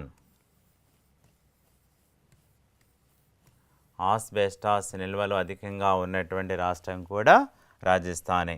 రెండవది ఆంధ్రప్రదేశ్. ఆస్బెస్టాస్ నిల్వలు, ఉత్పత్తి రెండూ కూడా ఎక్కువగా ఉన్నటువంటి రాష్ట్రాలు ఏమిటాయి అంటే భారతదేశంలో మొదటి స్థానంలో ఉన్నటువంటి రాష్ట్రం రాజస్థాన్, రెండవ స్థానంలో ఉన్నటువంటి రాష్ట్రం ఆంధ్రప్రదేశ్ అని చెప్పేసి అంటాం. ఇది కూడా ఆంధ్రప్రదేశ్లో కూడా ఆస్బెస్టాస్ నిల్వలు కూడా ఎక్కువగా ఎక్కడున్నాయి అంటే వైఎస్ఆర్ కడప జిల్లాలోనే ఎక్కువగా ఉన్నాయని చెప్పి చెప్పుకోవచ్చు. నెక్స్ట్ ఖనిజం ఏదయ్యా అంటే గ్రాఫైట్.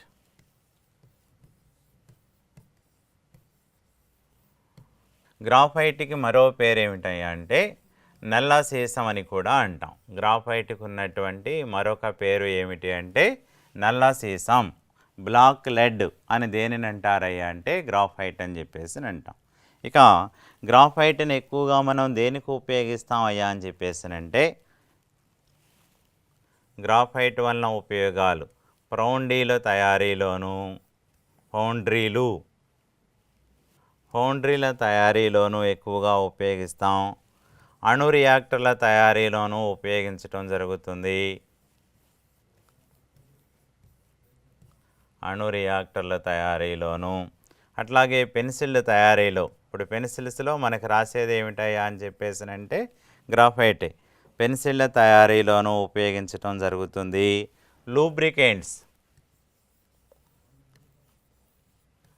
లూబ్రికెంట్స్ తయారీలోను, రంగుల తయారీలోను, ఎలక్ట్రిక్ బ్యాటరీల తయారీలోను ఎక్కువగా మనకు ఉపయోగించేటటువంటి ఖనిజం ఏదయ్యా అంటే గ్రాఫైట్. గ్రాఫైట్ని ఏమంటారంటున్నాం? నల్ల సీసం, బ్లాక్ లెడ్ అంటాం. గ్రాఫైట్ని ఎక్కువగా దేనికి ఉపయోగిస్తారయ్యా అంటే పౌండ్రీల తయారీలో ఎక్కువగా ఉపయోగిస్తారు, అణు రియాక్టర్ల తయారీలో ఎక్కువగా ఉపయోగిస్తారు, పెన్సిల్స్ తయారీలో ఎక్కువగా ఉపయోగిస్తారు, లూబ్రికెంట్స్ తయారీలో ఎక్కువగా ఉపయోగిస్తారు, రంగుల తయారీలో ఎక్కువగా ఉపయోగిస్తారు, ఎలక్ట్రిక్ బ్యాటరీల తయారీలో కూడా గ్రాఫైట్ను ఎక్కువగా ఉపయోగించడం జరుగుతుంది. మరి భారతదేశంలో గ్రాఫైట్ నిక్షేపాలు ఎక్కువగా ఉన్నటువంటి రాష్ట్రం ఏది? భారతదేశంలో గ్రాఫైట్ నిక్షేపాలు ఎక్కువగా ఉన్నటువంటి రాష్ట్రం ఏదయ్యా అంటే ఒకటి ఒడిశా, రెండవది జార్ఖండ్. భారతదేశంలో గ్రాఫైట్ నిక్షేపాలు ఎక్కువగా ఉన్నటువంటి రాష్ట్రాలు ఏమంటున్నాం? ఒకటి ఒడిశా, రెండవది జార్ఖండ్ రాష్ట్రాల్లో గ్రాఫైట్ నిక్షేపాలు ఎక్కువగా ఉన్నాయని చెప్పేసి చెప్పడం జరుగుతుంది. నెక్స్ట్ ఖనిజం ఏమిటయ్యా అంటే వజ్రాలు.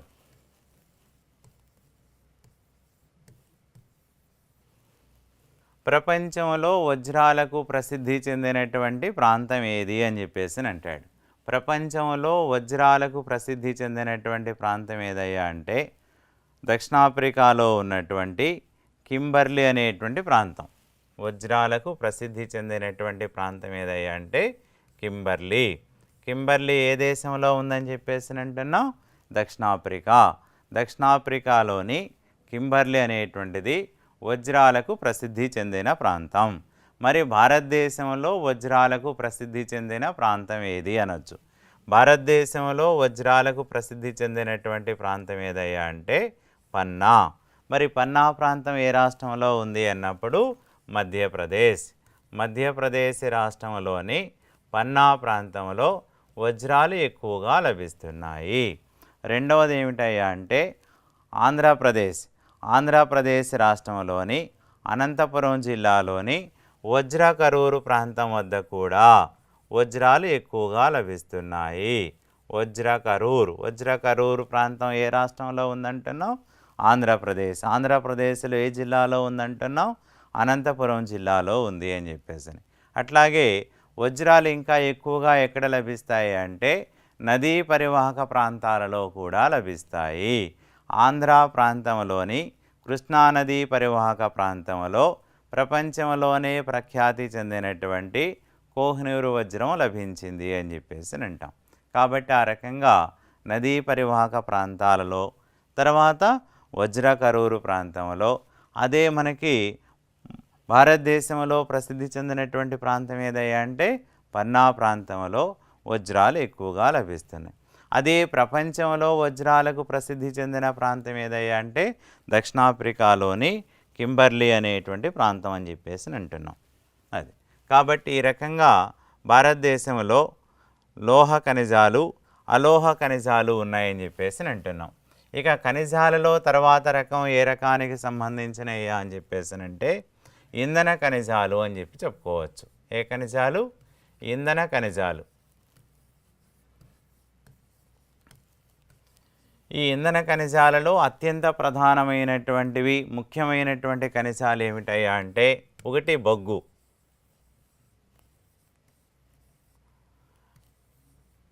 రెండు చమురు లేదా ముడి చమురు, మూడు సహజ వాయువు అంటే న్యాచురల్ గ్యాస్ అని చెప్పి చెప్పుకోవచ్చు.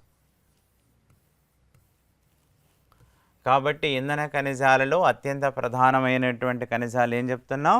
ఒకటి బొగ్గు అంటున్నాం, రెండోది ముడి చమురు అంటున్నాం, మూడోది సహజ వాయువు అని చెప్పేసి అంటున్నాం. ఇవి అత్యంత ప్రధానమైనటువంటి ఖనిజాలుగా చెప్పవచ్చు. ఇప్పుడు ఇంధన ఖనిజాలను ఏటిని అంటున్నారయ్యా అని చెప్పేసి అంటే వీటిని మండిస్తే మనకి శక్తి జనిస్తుంది. మండిస్తే శక్తి జనించేటటువంటి ఖనిజాలను ఏమంటున్నాం? ఇంధన ఖనిజాలు అని చెప్పేసి అంటారు. అట్లాంటి ఇంధన ఖనిజాలలో ప్రధానమైనటువంటి వాటిల్లో ముందుగా మనం చెప్పుకుంటున్నటువంటి ఖనిజం ఏమిటయ్యా అంటే బొగ్గు అని చెప్పేసి అంటాం. ఇంధన ఖనిజాలలో అత్యంత ప్రధానమైనటువంటిది బొగ్గు అని చెప్పేసి అంటున్నాం. బొగ్గుకి మరో పేరు ఏమిటయ్యా అంటే నల్ల బంగారం, బ్లాక్ గోల్డ్ అని చెప్పేసి అంటాం. నల్ల బంగారం అని చెప్పేసి బొగ్గు అని చెప్పేసి అంటే అది. కాబట్టి ఇక ఈ బొగ్గు అనేటువంటిది ప్రధానంగా మనకి అత్యంత ప్రధానమైనటువంటి ఇంధన ఖనిజంగా చెప్పుకోవచ్చు. దీనిని మండిస్తే శక్తి అనేటువంటిది జనిస్తుంది. ఇప్పుడు మనం ఉపయోగించేటటువంటి శక్తి వనరుల్లో అత్యంత విలువైనటువంటి ఖనిజం ఏదయ్యా అంటే నేల బొగ్గుగా పేర్కొనవచ్చు అన్నమాట. అది ఇక ఈ బొగ్గు అనేటువంటిది మరి భారతదేశంలోనే అత్యంత ప్రధానమైనటువంటి ఖనిజం అని చెప్పేసి అంటున్నాం. మరి భారతదేశంలో బొగ్గు ఎక్కువగా లభించేటటువంటి ప్రాంతాలు ఏమిటి అని చెప్పేసి అన్నప్పుడు భారతదేశంలో బొగ్గు ఎక్కువగా లభించేటటువంటి రాష్ట్రాలలో ఒకటి జార్ఖండ్. ఏ రాష్ట్రంలో భారతదేశంలో బొగ్గు ఎక్కువగా లభిస్తుందయ్యా అంటే ఒకటి జార్ఖండ్ అని చెప్పేసి అంటాం. రెండు ఒడిశా, మూడు ఛత్తీస్గఢ్. ఒకటి ఏం చెప్తున్నాం? భారతదేశంలో బొగ్గు ఎక్కువగా ఎక్కడ లభిస్తుంది అంటే ఒకటి జార్ఖండ్ రాష్ట్రంలో ఎక్కువగా లభిస్తుంది, రెండు ఒడిశా రాష్ట్రంలో ఎక్కువగా లభిస్తుంది. 3 ఛత్తీస్గఢ్ రాష్ట్రంలో ఎక్కువగా లభిస్తుంది. అదే ప్రపంచంలో అయితే బొగ్గు ఎక్కువగా లభించేటటువంటి ప్రాంతాలు ఏవి, లేదా బొగ్గు ఎక్కువగా లభించేటటువంటి దేశాలు ఏవి అని చెప్పేసి అన్నప్పుడు బొగ్గు లభించేటటువంటి దేశాలు లేదా బొగ్గు ఎక్కువగా ఏ దేశాలలో లభిస్తుంది అని చెప్పేసి అన్నప్పుడు అట్ ప్రజెంట్ బొగ్గు ఉత్పత్తిలో ప్రథమ స్థానంలో ఉన్నటువంటి దేశం ఏది అంటే చైనా. అది ప్రస్తుతం బొగ్గు ఉత్పత్తిలో ప్రపంచంలో ప్రథమ స్థానంలో ఉన్నటువంటి దేశం ఏది అంటే చైనా అంటున్నాం. రెండోది అమెరికా. ప్రపంచంలో ప్రస్తుతం బొగ్గు ఎక్కువగా ఉత్పత్తి చేస్తున్నటువంటి మొదటి దేశం ఏదంటున్నాం చైనా అంటున్నాం. రెండవ దేశం ఏదంటున్నాం అమెరికా అని చెప్పేసి అంటున్నాం. బొగ్గు ఉత్పత్తిలో మనం ఇక స్వయం సమృద్ధిని కూడా సాధించినటువంటి దేశం ఏదయ్యా అంటే భారతదేశం అంటున్నాం.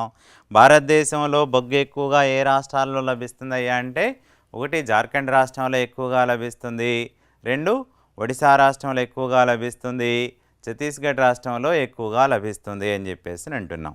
కాబట్టి ఈ బొగ్గు అనేటువంటిది మనకి ప్రధానంగా ఏ రకంగా అవతరిస్తుంది అని చెప్పేసి అన్నప్పుడు ఇప్పుడు ఈ నదీ పరివాహక ప్రాంతాలలో నదులు ఒకానొకప్పుడు భారీగా వరదలు వచ్చినప్పుడు ఆ వరదల ప్రవాహానికి కొట్టుకొచ్చినటువంటి చెట్లు నిక్షేపించబడినప్పుడు ఆ చెట్లపైన తర్వాత కొట్టుకొచ్చినటువంటి వండలి నిక్షేపించబడినప్పుడు భూ అంతర్భాగంలో జరిగేటటువంటి రసాయనిక మార్పులకు ఈ చెట్లు ఏ రకంగా రూపాంతరం చెందుతున్నాయి అంటే మనం చెప్పుకుంటున్నటువంటి నేల బొగ్గుగా రూపాంతరం చెందుతున్నాయి అని చెప్పేసి అంటున్నాం.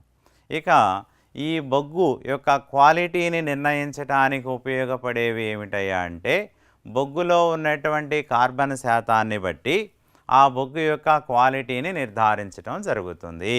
దేనిని బట్టి అని చెప్పేసి అంటున్నాం బొగ్గులో ఉన్నటువంటి కార్బన్ శాతాన్ని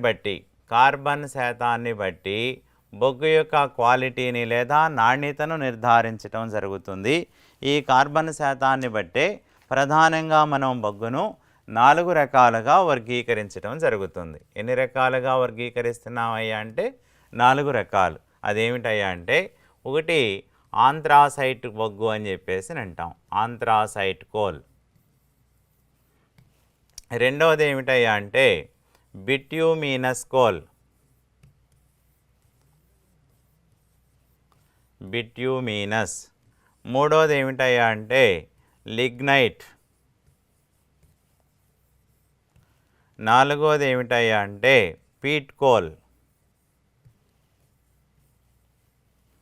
అది మనం బొగ్గులో ఉండేటటువంటి కార్బన్ శాతాన్ని బట్టి బొగ్గును ఎన్ని రకాలుగా వర్గీకరిస్తాము అని చెప్పేసి అంటున్నామంటే 4 రకాలుగా వర్గీకరించడం జరుగుతుంది.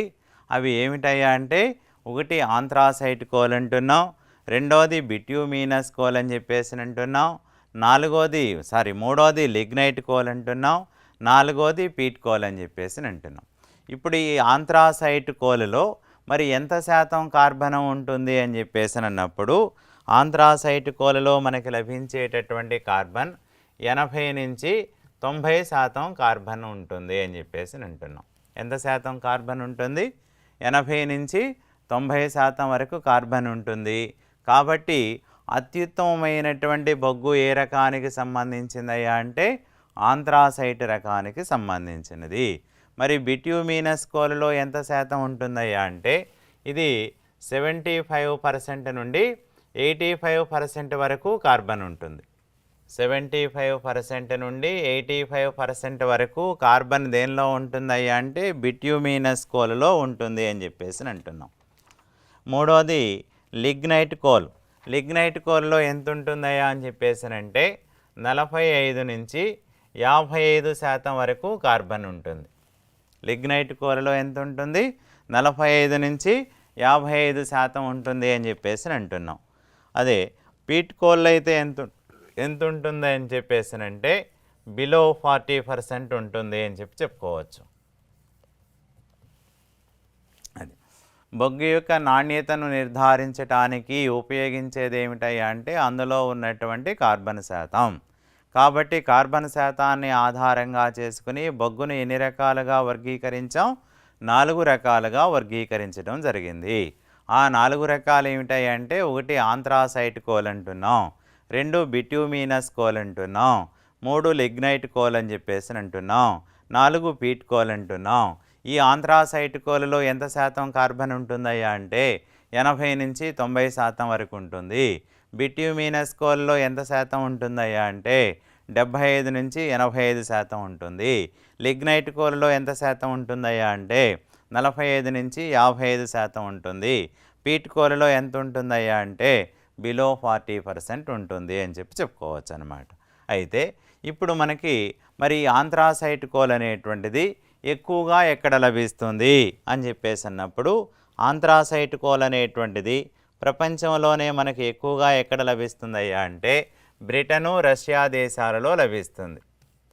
ఆంథ్రాసైట్ కోల్ అనేటువంటిది ఎక్కువగా ఏ దేశాలలో లభిస్తుంది అని చెప్పేసి అన్నప్పుడు, ఏ దేశాలలో లభిస్తుంది అంటున్నాం? బ్రిటను, రష్యా దేశాలలో లభిస్తుంది. ఇప్పుడు మనకి బ్రిటన్కు ఉన్నటువంటి ఒక ప్రత్యేకత ఏమిటయ్యా అంటే, ఇప్పుడు ఇంగ్లాండ్ దేశాన్ని ప్రపంచ కర్మాగారంగా పేర్కొంటాం. ఇక్కడ ప్రపంచ కర్మాగారంగా పేర్కొనడానికి, వర్క్షాప్ ఆఫ్ ది వరల్డ్ అని చెప్పేసి అనడానికి ప్రధాన కారణం ఏమిటయ్యా అంటే, ఇప్పుడు అత్యుత్తమ రకానికి సంబంధించినటువంటి బొగ్గు నిక్షేపాలు బ్రిటన్లో ఎక్కువగా ఉన్నాయి, అలాగే ఇనుము నిక్షేపాలు బ్రిటన్లో ఎక్కువగా ఉన్నాయి. కాబట్టి అటు ఇనుము ఇటు బొగ్గు విరివిగా లభిస్తుంది. కాబట్టి ఇంగ్లాండ్ అనేటువంటిది పారిశ్రామికంగా అభివృద్ధి చెందినటువంటి మొదటి రాష్ట్రంగాను, లేదా పారిశ్రామిక విప్లవం ప్రారంభమైనటువంటి మొదటి దేశంగా పేర్కొనవచ్చును అని చెప్పుకోవచ్చును అన్నమాట. కాబట్టి ఆ రకంగా ప్రపంచంలో పారిశ్రామిక విప్లవం అనేటువంటిది ఇంగ్లాండ్ దేశంలోనే రావడానికి ప్రధాన కారణం ఏమిటి అని చెప్పేసి అన్నప్పుడు, అక్కడ ఇనుము ఎక్కువగా లభిస్తుంది, బొగ్గు ఎక్కువగా లభిస్తుంది. కాబట్టి ఆ బొగ్గులో కూడా అత్యుత్తమ రకానికి సంబంధించినటువంటి ఆంథ్రాసైట్ బొగ్గు ఎక్కువగా ఎక్కడ లభిస్తుంది అన్నప్పుడు, అటు ఇంగ్లాండ్ అంటే బ్రిటన్ అంటే ఇంగ్లాండ్లోనూ ఇటు రష్యా దేశాలలో ఎక్కువగా లభిస్తుంది. కానీ మన భారతదేశంలో అయితే మాత్రం ఆంథ్రాసైట్ రకానికి సంబంధించినటువంటి బొగ్గు అనేది చాలా స్వల్పంగా మాత్రమే లభిస్తుంది. ఆ స్వల్పంగా లభించేటటువంటి ఆంథ్రాసైట్ కోలు కూడా ఎక్కువగా ఏ రాష్ట్రంలో లభిస్తుంది అని చెప్పేసి అన్నప్పుడు జమ్మూ అండ్ కాశ్మీర్ రాష్ట్రంలో లభిస్తుంది. భారతదేశంలో ఆంథ్రాసైట్ రకానికి సంబంధించినటువంటి బొగ్గు ఏ రాష్ట్రంలో ఎక్కువగా లభిస్తుంది అన్నప్పుడు జమ్మూ అండ్ కాశ్మీర్ రాష్ట్రంలో లభిస్తుంది.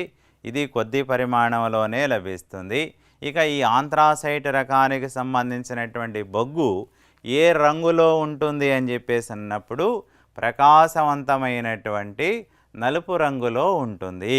ప్రకాశవంతంగా కనిపిస్తుంది అంటే బాగా మనకి డార్క్ కలర్లోనూ కనిపిస్తుంది. ప్రకాశవంతమైన నలుపు రంగులో కనిపించేటటువంటి బొగ్గు ఏదయ్యా అంటే ఆంథ్రాసైట్ కోల్ అని చెప్పేసి చెప్పుకోవచ్చు. అది ప్రపంచంలో అయితే ఇది ఎక్కువగా ఎక్కడ లభిస్తుంది అంటున్నాం? బ్రిటను, రష్యా దేశాలలో లభిస్తుంది. భారతదేశంలో అయితే ఎక్కడ లభిస్తుందన్నాం? జమ్మూ అండ్ కాశ్మీర్ రాష్ట్రంలో లభిస్తుంది అని చెప్పుకోవచ్చు అన్నమాట. అది ఇక ఇది ఏ రంగులో ఉంటుంది అని చెప్పేసి అంటున్నాం? ప్రకాశవంతమైనటువంటి నలుపు రంగులో ఉంటుంది అని చెప్పుకోవచ్చు. ఇక రెండవది ఏమిటయ్యా అంటే బిట్యూమినస్ రకానికి సంబంధించినటువంటి బొగ్గు అని చెప్పేసి అంటాం. రెండవది బిట్యూమినస్ రకానికి సంబంధించినటువంటి బొగ్గుగా చెప్తున్నాం. మన భారతదేశంలో ఎక్కువగా లభించేటటువంటి బొగ్గు ఏ రకానికి సంబంధించినది అని చెప్పేసి అన్నప్పుడు, భారతదేశంలో ఎక్కువగా ఏ రకానికి సంబంధించిన బొగ్గు ఎక్కువగా లభిస్తుంది అంటే బిట్యూమినస్ రకానికి సంబంధించినటువంటి బొగ్గే భారతదేశంలో ఎక్కువగా లభిస్తుంది. మరి బిట్యూమినస్ రకానికి సంబంధించినటువంటి బొగ్గులో కార్బన్ శాతం ఎంత ఉంటుంది? 75 నుంచి 85% ఉంటుంది అని చెప్పేసి అంటున్నాం. ఇది ఎక్కువగా మన భారతదేశంలో లభిస్తుంది అని చెప్పేసి అంటున్నాం. భారతదేశంలో లభించేటటువంటి బిట్యూమినస్ బొగ్గు ఏ రంగులో ఉంటుందయ్యా అంటే నలుపు రంగులో ఉంటుంది. ఆంథ్రాసైటు ప్రకాశవంతమైన నలుపు రంగులో ఉంటుంది. బిట్యూమినస్ అనేటువంటిది నలుపు రంగులో ఉంటుంది అని చెప్పేసి అంటున్నాం. మరి భారతదేశంలో ఎక్కువగా మనకి ఈ బిట్యూమినస్ బొగ్గు ఏ రాష్ట్రాలలో లభిస్తుంది అని చెప్పేసి అన్నప్పుడు ఒకటి జార్ఖండ్ రాష్ట్రంలో లభించేది అదే జార్ఖండ్ రాష్ట్రం, ఒడిశా రాష్ట్రం, ఛత్తీస్గఢ్ రాష్ట్రం, పశ్చిమ బెంగాల్. అంటే ఇంచుమించు భారతదేశంలో లభించేటటువంటి బొగ్గు అంతా కూడా ఏ రకానికి సంబంధించిందంటున్నాం? బిట్యూమినస్ రకానికి సంబంధించినటువంటి బొగ్గు అని చెప్పేసి అంటున్నాం. మూడవది ఏమిటయ్యా అంటే లిగ్నైట్ రకపు బొగ్గు అని చెప్పేసి అంటున్నాం. ఈ లిగ్నైట్ రకపు బొగ్గు ఇందులో కార్బన్ శాతం ఎంత ఉంటుందన్నాం? 45 to 55% ఉంటుంది. ఇది మనకి ఏ రంగులో కనిపిస్తుంది అంటే బ్రౌన్ కలర్లో కనిపిస్తుంది. అందుకని దీన్ని ఏమంటారయ్యా అంటే బ్రౌన్ కోల్ అని చెప్పేసి అంటారు. ఏమంటున్నాం? బ్రౌన్ కోల్ అని దేనిని అంటారు అంటే లిగ్నైట్ రకపు బొగ్గు అని చెప్పేసి.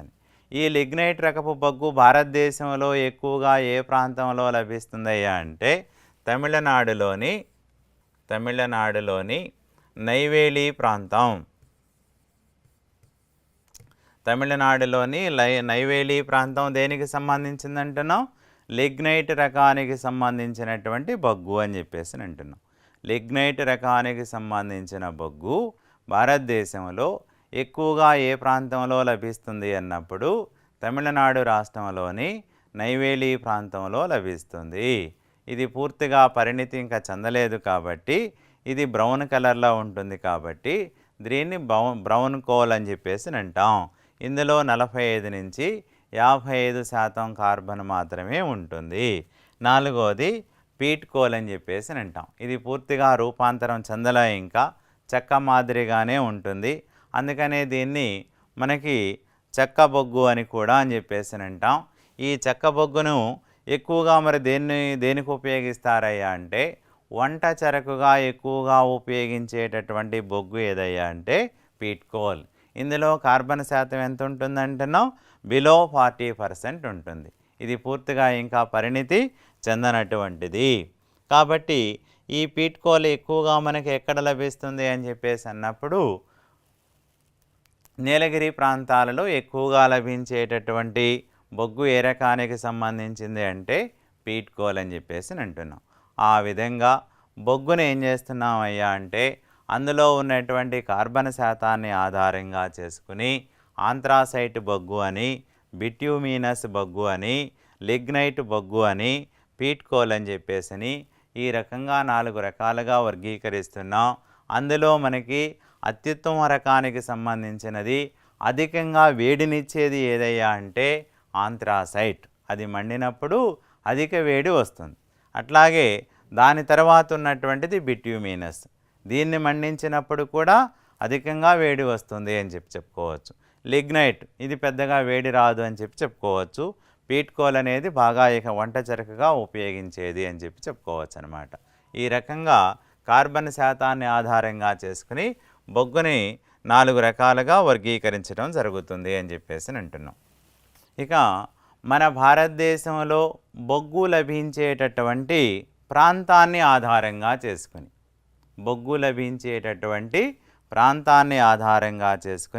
బొగ్గును ఏం చేస్తున్నామంటే 2 రకాలుగా వర్గీకరిస్తున్నాం. ఒకటి ఏమిటయ్యా అంటే గోండ్వానా బొగ్గు అని చెప్పేసి అంటున్నాం. గోండ్వానా రకానికి సంబంధించినది. రెండవది ఏమిటయ్యా అంటే టెరిషియరీ.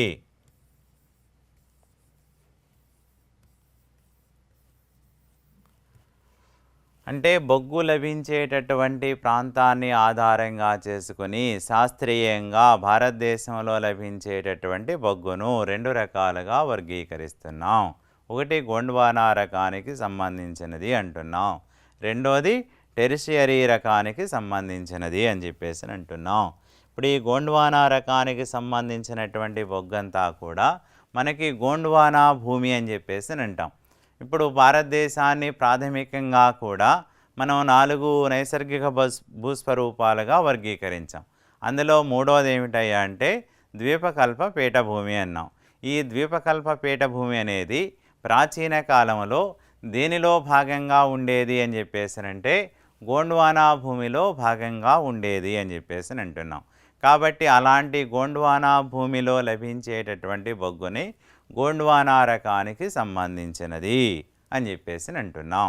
కాబట్టి ఆ రకంగా గోండ్వానా బొగ్గు అనేటువంటిది దక్కన్ పీఠభూమి శిలల్లో ఎక్కువగా లభిస్తుంది. ఏ శిలల్లో ఎక్కువగా లభిస్తుంది?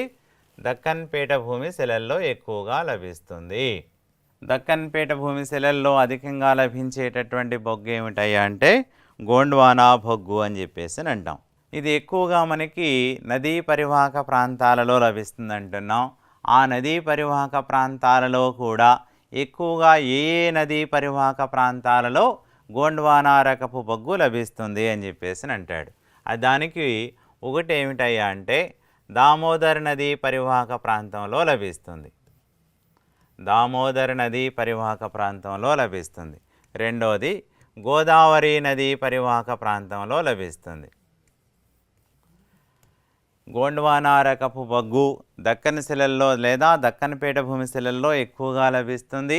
ఇది ముఖ్యంగా నదీ పరివాహక ప్రాంతాలలో లభిస్తుంది. ఆ నదీ పరివాహక ప్రాంతాలలో ఏ నదీ పరివాహక ప్రాంతాలలో ఎక్కువగా లభిస్తుంది అని చెప్పేసి అన్నప్పుడు దామోదర్ నదీ పరివాహక ప్రాంతం, రెండవది గోదావరి నదీ పరివాహక ప్రాంతాలలో ఈ బొగ్గు మనకి ఎక్కువగా లభిస్తుంది అని చెప్పేసి అంటాం. రెండవది టెరిషియరీ రకానికి సంబంధించినటువంటి బొగ్గు అని చెప్పేసి అంటున్నాం. మరి ఈ టెరిషియరీ రకానికి సంబంధించినటువంటి బొగ్గు భారతదేశంలో ఎక్కువగా ఏ ప్రాంతాలలో లభిస్తుంది అని చెప్పేసి అంటాడు. టెరిషియరీ రకానికి సంబంధించినటువంటి బొగ్గు భారతదేశంలో ఎక్కువగా ఒకటి అసోం. ఏ రాష్ట్రం అని చెప్పేసి అంటున్నాం? అసోం. అంటే ఇది హిమాలయ ప్రాంతంగా పేర్కొనవచ్చు అన్నమాట.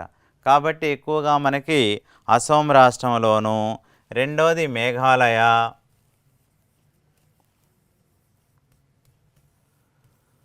మూడు అరుణాచల్ ప్రదేశ్,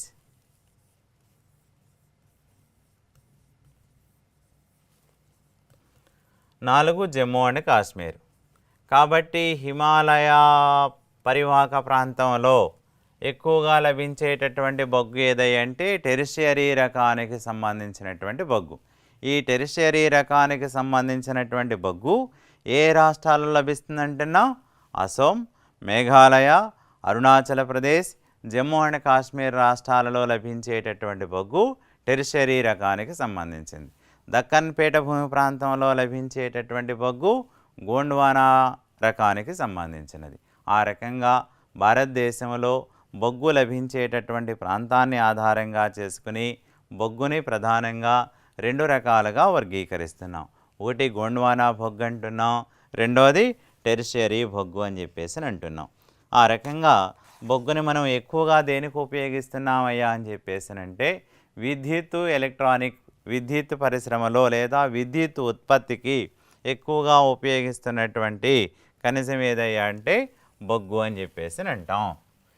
కాబట్టి ఇంధన వనరుగా మనకి ఎక్కువగా విరివిగా ఉపయోగపడుతున్నటువంటిది ఏమిటయ్యా అని చెప్పేసి అంటే బొగ్గుగా చెప్పుకోవచ్చు అన్నమాట. కాబట్టి ఆ రకంగా బొగ్గుని ఎక్కువగా ఉపయోగిస్తున్నాం. మరి ఉపయోగించే కొద్దీ బొగ్గు నిల్వలు తగ్గిపోతున్నాయి. కాబట్టి అందుకని విద్యుత్తుని ఏం చేస్తున్నామయ్యా అంటే ప్రత్యామ్నాయంగా వివిధ రకాలుగా విద్యుత్తును ఉత్పత్తి చేసుకోవడానికి మనం ప్రయత్నం అనేది చేయడం జరుగుతుంది అని చెప్పుకోవచ్చు అన్నమాట. అది నెక్స్ట్ ఖనిజం ఏమిటయ్యా అంటే ఇంధన ఖనిజాలలో రెండవ ముఖ్యమైనటువంటిది ముడి చమురు లేదా పెట్రోలియం అని చెప్పుకోవచ్చు.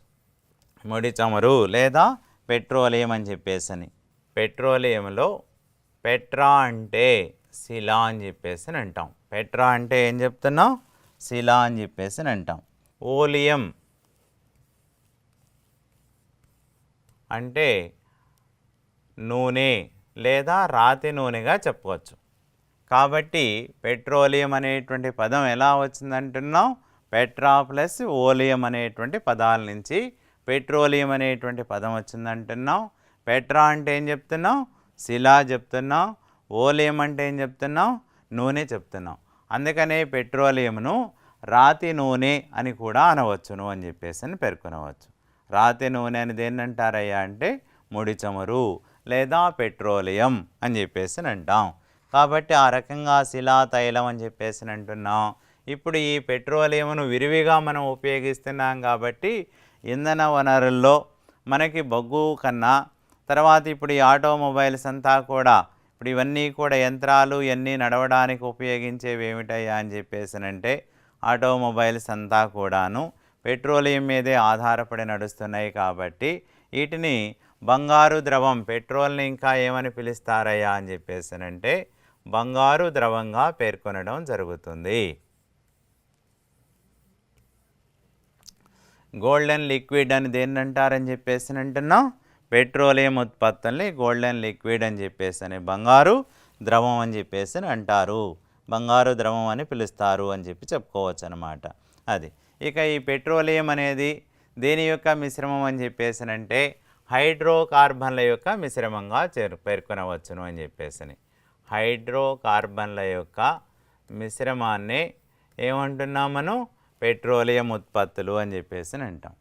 అది ఎక్కువగా మనకి ఈ పెట్రోలియం అనేటువంటిది మరి విరివిగా ఎక్కడ లభిస్తుందయ్యా అంటే ప్రస్తుతం మనకి ఎడారి ప్రాంతాలలో ఎక్కువగా లభిస్తుంది. కాబట్టి ఆ ఎడారి ప్రాంతాలు ఏమిటయ్యా అంటే అరేబియా ఎడారి ప్రాంతం అంతా కూడా, ఇప్పుడు సౌదీ అరేబియా కానీ, ఇరాన్ కానీ, ఇరాక్ కానీ, కువైట్ కానీ, బ్రూనై కానీ, ఇప్పుడు ఇలాంటి దేశాలన్నీ కూడా మనకి ఎడారి ప్రాంత దేశాలు. కాబట్టి ఆ ఎడారి దేశాలలో ఎక్కువగా లభించేది ఏమిటయ్యా అంటే పెట్రోలియం ఉత్పత్తులే లేదా రాతి నూనె అని చెప్పేసి అంటున్నాం, ముడి చమురు అని చెప్పేసి అంటున్నాం. ఈ ముడి చమురుని తీసుకొచ్చి శుద్ధి చేసి ఆ శుద్ధి చేయంగా ఏమేం చేస్తున్నాం మనం, పెట్రోలియం అంటున్నాం, డీజిల్ అంటున్నాం, కిరోసిన్ అని చెప్పేసి అంటున్నాం. అది ఇక మిగిలిపోయిన దాన్ని తారుగాను, గ్రీజుగాను, ఈ రకంగా మనం అసలు ఆ పెట్రోలియం ఉత్పత్తుల్లో దేనిని కూడా వేస్ట్ కానియకుండా మొత్తం మీద మ్యాక్సిమం అంతా కూడా ఉపయోగించడం జరుగుతుంది. కాబట్టి దీనిని బంగారు ద్రవంగా కూడా పేర్కొనడం జరుగుతుంది అని చెప్పేసి అంటాం. పెట్రోలియం అనేటువంటిది ఏ ఏ సమ్మేళనం అని చెప్పేసి అంటున్నాం, 1 కార్బన్, 2 హైడ్రోజన్, 3 ఆక్సిజన్, 4 నైట్రోజన్, 5 గంధిక ఆమ్లం. గంధిక ఆమ్లాల యొక్క సమ్మేళనాన్ని ఏమని చెప్పొచ్చు అంటే పెట్రోలియం అని చెప్పచ్చు. కాబట్టి పెట్రోలియంలో ఏమేమి ఉంటున్నాయి అంటే కార్బన్ ఉంటుంది, హైడ్రోజన్ ఉంటుంది, ఆక్సిజన్ ఉంటుంది, నైట్రోజన్ ఉంటుంది, గంధిక ఆమ్లం ఉంటాయి. వీటి యొక్క సమ్మేళనాన్ని ఏం చెప్పొచ్చు అంటే పెట్రోలియంగా పేర్కొనవచ్చును అని చెప్పేసి అంటున్నాం. కాబట్టి ఇక ప్రపంచంలో మనకి పెట్రోలియం ఎక్కువగా ఏ దేశాలలో ఉత్పత్తి అవుతుందయ్యా అంటే ఇందా మనం చెప్పినట్టుగా అరబిక్ దేశాలలో ఎక్కువగా ఉత్పత్తి అవుతుంది అని చెప్పుకోవచ్చు. మరి భారతదేశంలోని మొట్టమొదటి చమురు బావి ఏది అని చెప్పేసి అంటే భారతదేశంలో మొదటి చమురు బావి ఏది అన్నప్పుడు మాకుమ్ అని చెప్పేసి అంటాం. భారతదేశంలో మొదటి చమురు బావి ఏదయ్యా అంటే మాకుమ్ అనేటువంటి చమురు బావి. ఈ మాకుమ్ అనేటువంటి చమురు బావి ఏ రాష్ట్రంలో ఉంది అని చెప్పేసి అన్నప్పుడు అసోం రాష్ట్రంలో ఉంది. భారతదేశంలో మొట్టమొదటి చమురు బావి ఏది అంటాడు, దానికి ఏం చెప్తున్నాం, మాకుమ్. మాకుమ్ అనేటువంటి చమురు బావి ఏ రాష్ట్రంలో ఉందయ్యా అంటే అసోంలో ఉంది. అయితే తర్వాత ఏం చేశారంటే దీన్ని 1860లో ఓపెన్ చేశారు, కానీ తర్వాత దాన్ని మూసివేయడం అనేటువంటిది జరిగింది అని చెప్పేసి అంటున్నాం. ఇక తర్వాత ఓపెన్ చేసి అది ఇప్పటికి కూడా రన్ అవుతున్నటువంటిది ఏమిటయ్యా అంటే 1889లో అస్సాంలోని దిగ్బాయ్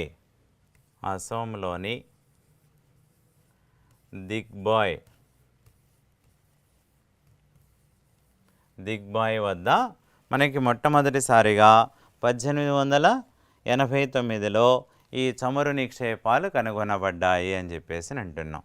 ఎప్పుడు కనుగొనబడ్డాయి అంటున్నాం, 1889లో మొట్టమొదటిసారిగా అస్సాంలోని దిగ్బాయ్ వద్ద చమురు నిక్షేపాలు కనుగొనబడ్డాయి.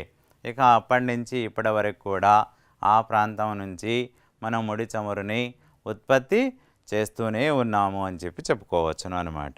ఈ రకంగా భారతదేశంలో పెట్రోలియం నిక్షేపాలు అనేటువంటివి ఎక్కువగా ఉన్నాయని చెప్పేసి అంటున్నాం.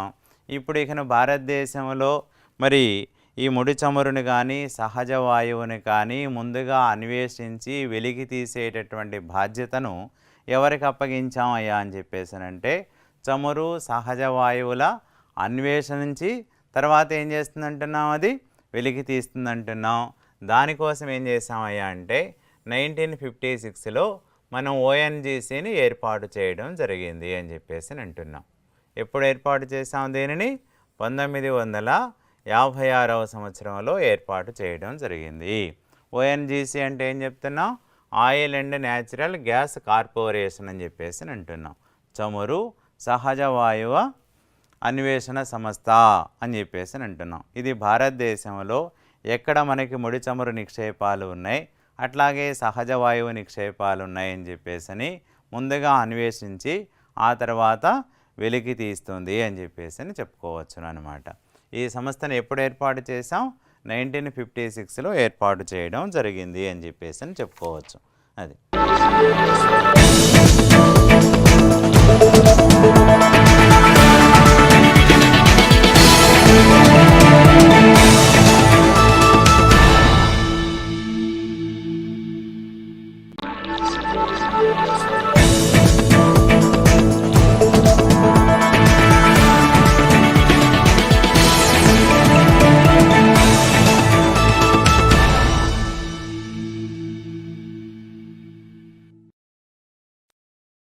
అశోకుడు తన రాజ్యానికి వచ్చి అంటే మగధ రాజ్యానికి వచ్చి మగధ రాజ్యము నుంచి రాజ్యాన్ని దక్షిణ భారతదేశాన్ని ఏ విధంగా వ్యాపింపచేస్తున్నాడు, వ్యాపింపచేసేటువంటి క్రమములో ఉన్నటువంటి ఇక్కడ దక్షిణ భారతదేశంలో రాజ్యాలు ఏ ఉన్నాయి అన్నది మనము క్షుణ్ణంగా పరిశీలన చేసినట్లయితే కనుక క్షుణ్ణంగాను మనము దీని గురించి ఆలోచిద్దాము. చూడండి, ప్రతిసారి మ్యాప్ ఎందుకు వేస్తామంటే మ్యాప్ మీద అయితే సబ్జెక్టు గ్రిప్ వస్తుంది. మ్యాప్ మీద కాకుండా మన సబ్జెక్ట్ని మామూలుగా రాసుకుంటూ వెళ్ళినా లేదంటే నేను చెప్పినా కానీ అది మీకు అర్థం కాదు. మ్యాప్ మీద అయితే ఓహో ఇక్కడ పురాతన కాలంలో ఈ ప్రాంతం ఇక్కడ ఉన్నది అనడానికి మనకు ఆధారం అన్నమాట. కనుక అశోకుడు భారతదేశం మొత్తం అశోకుని చదవాలంటే ఇదంతా చదవాలి, అశోకుని కాలం మొత్తం చదవాలి. రెండోదిగా శ్రీలంక ప్రాంతానికి కూడా చదవాలి. అంటే అశోకుడి యొక్క ప్రాంతము ఇటు పాకిస్తాన్లోనూ ఉంది, అలాగే ఆఫ్ఘనిస్తాన్లోనూ ఉంది, సౌదీ ప్రాంతం వరకును, మరి చైనా భూమి వరకు కూడా, అలాగే ఇక్కడ ఉన్నటువంటి చూడండి ఇక్కడ శ్రీలంక దేశానికి, నేపాల్ దేశానికి, బర్మా దేశానికి, మయన్మార్ దేశానికి అన్ని ప్రాంతాలకి భారతదేశం నుంచి తన యొక్క ప్రతినిధులను పంపిస్తున్నాడు అన్నమాట. అంటే తర్వాత కాలంలో అశోకుడు చేసినటువంటి యుద్ధాలు. ఇప్పుడు అశోకుడు ఎప్పుడు వచ్చాడు? క్రీస్తుకు పూర్వము 268లో వచ్చాడు అన్నాం. అంటే క్రీస్తుకు పూర్వం 268లో వచ్చాడు. అప్పటి వరకు ఈయనకి సహకారం చేసింది ఎవరు? అశోకుడికి రాధాగుప్తుడు ఉన్నాడు. అంటే రాధాగుప్తుడు అనేవాడు ప్రధానమంత్రి అశోకుడికి. వీళ్ళిద్దరూ మగధ ప్రాంతం నుంచి ఎక్కడికి వస్తున్నారంటే ఈ ప్రాంతాన్ని మనము ఒరిస్సా అని పిలుస్తాం. ఇప్పుడు ప్రస్తుతం ఒరిస్సా అని పిలుస్తాం. అంటే ఇక్కడ దీనిని మనం కళింగ దేశం అని పిలుస్తాం. కాళింగులు కళింగ దేశము అంటే కళింగ దేశం అంటే ఒడిషా అని పిలుస్తాము. ఒడిషా అంటే ఇక్కడ ఉన్నటువంటి ఒడిషా ప్రాంతంలోనూ పరిపాలిస్తున్నటువంటి వారి మీద యుద్ధం చేస్తున్నారు. అది ఎగ్జాక్ట్గా కళింగ యుద్ధం అని పిలుస్తాము. ఏ యుద్ధం అది? కళింగ యుద్ధము. చూడండి, కళింగ అంటే ఎక్కడ ఉందంటే థౌలి అనే ప్రాంతంలో ఉంది. ఎక్కడుంది? థౌలి అంటాము. థౌలి అనే ప్రాంతంలో ఉంది అన్నమాట. థౌలి అనబడుతున్నటువంటి ఈ ప్రాంతంలోనూ క్రీస్తుకు పూర్వం కళింగ యుద్ధం 261 లేదా 262లోను అశోకుడు కళింగ యుద్ధాన్ని చేశాడు. ఇప్పుడు మనకు ఆధారం ఏమిటంటే కళింగ యుద్ధం జరిగింది అనడానికి ఆధారము అశోకుడు వేయించినటువంటి 13వ శాసనము. 13వ శాసనములోను అశోకుడు కళింగ యుద్ధం చేశాడు అనడానికి ఆధారం ఉన్నది. 13వ శాసనంలో కళింగ యుద్ధం గురించి ఉంది. ఈ కళింగ యుద్ధములోను ఎక్కడ జరిగింది? త్రికళింగ దేశాధిపతి అయినా లేదా త్రికళింగ దేశమైన త్రికళింగ లేదా కళింగ, కాళింగ దేశం అని పిలుస్తాం. అంటే కాళింగ ఎక్కడుంది? అది ఒరిస్సాలో ఉంది. భువనేశ్వర్కి 17 కిలోమీటర్ల దూరంలోను తౌలి అనబడుతున్నటువంటి ఆ ప్రాంతంలో ఈ యుద్ధం జరిగింది. ఈ యుద్ధంలో సుమారుగా మరణించబడినటువంటి వారి సంఖ్య 1,35,000 మంది చనిపోయారని, 1,25,000 మంది నిరాశ్రయులయ్యారని, 1,45,000 మందిని బానిసలుగా తీసుకెళ్లారని ఈ 13వ శిలాశాసనం చెప్తుంది.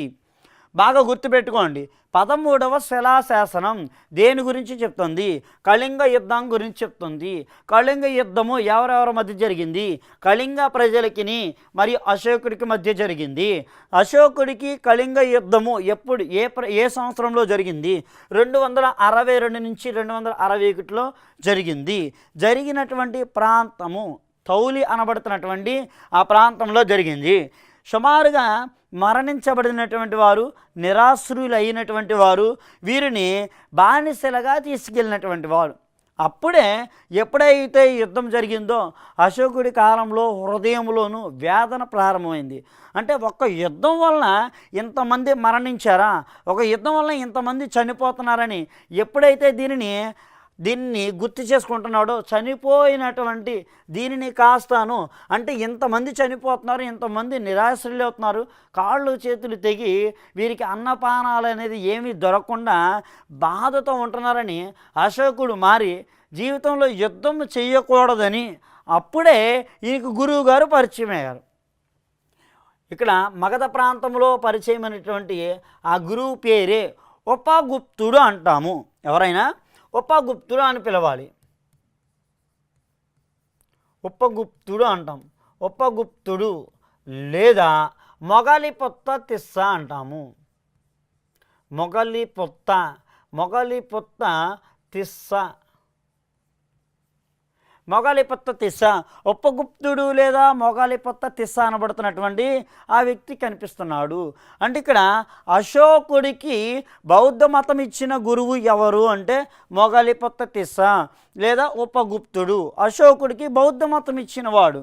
ఇక్కడ అశోకుడికి బౌద్ధ మతం ఇవ్వటమే కాకుండా అశోకుడికి ఎప్పుడైతే బౌద్ధ మతం ఇచ్చాడో, బౌద్ధ మతం ఇచ్చిన అనంతరమును ఈయన యొక్క జీవితంలో యుద్ధాలు చేయకూడదు అనుకున్నాడు. అఫీషియల్గా అశోకుడికి 5 భార్యలు ఉన్నారు. ఎంతమంది? 5 భార్యలు ఉన్నారు. మనం చిన్నప్పటి నుంచి పుస్తకం చదువుతాం అన్నమాట. ఏమని చదువుతాం? అశోకుడు రోడ్డుకి ఇరువైపులా చెట్లు నాటించాను. అశోకుడు చెట్లు ఎందుకు నాటించాడు?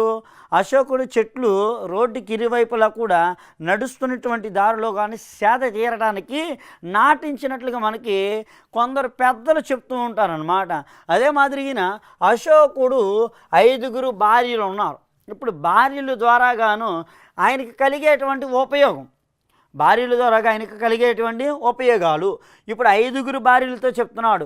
బౌద్ధ మతాన్ని స్వీకరించాలి, బౌద్ధ మతంలో ఉన్నటువంటి విశిష్టమైనటువంటి జ్ఞానాన్ని ప్రజలందరికీ తెలియపరచాలి, ప్రతి ఒక్కరూ బౌద్ధ మతాన్ని వ్యాపింప చేయాలి అన్న ఉద్దేశంతో భార్యల్ని అన్ని ప్రాంతాలకి పంపాడు. భార్యల్ని అన్ని ప్రాంతాలు కూడా పంపుతున్నాడు అన్నమాట. అంటే బౌద్ధ మతాన్ని వ్యాపింప చేయండి అని పంపించాడు. మరి గురువుగారు ఉన్నారు కదా, ఉపగుప్తుడు లేదా మొగలిపొత్త తిస్స.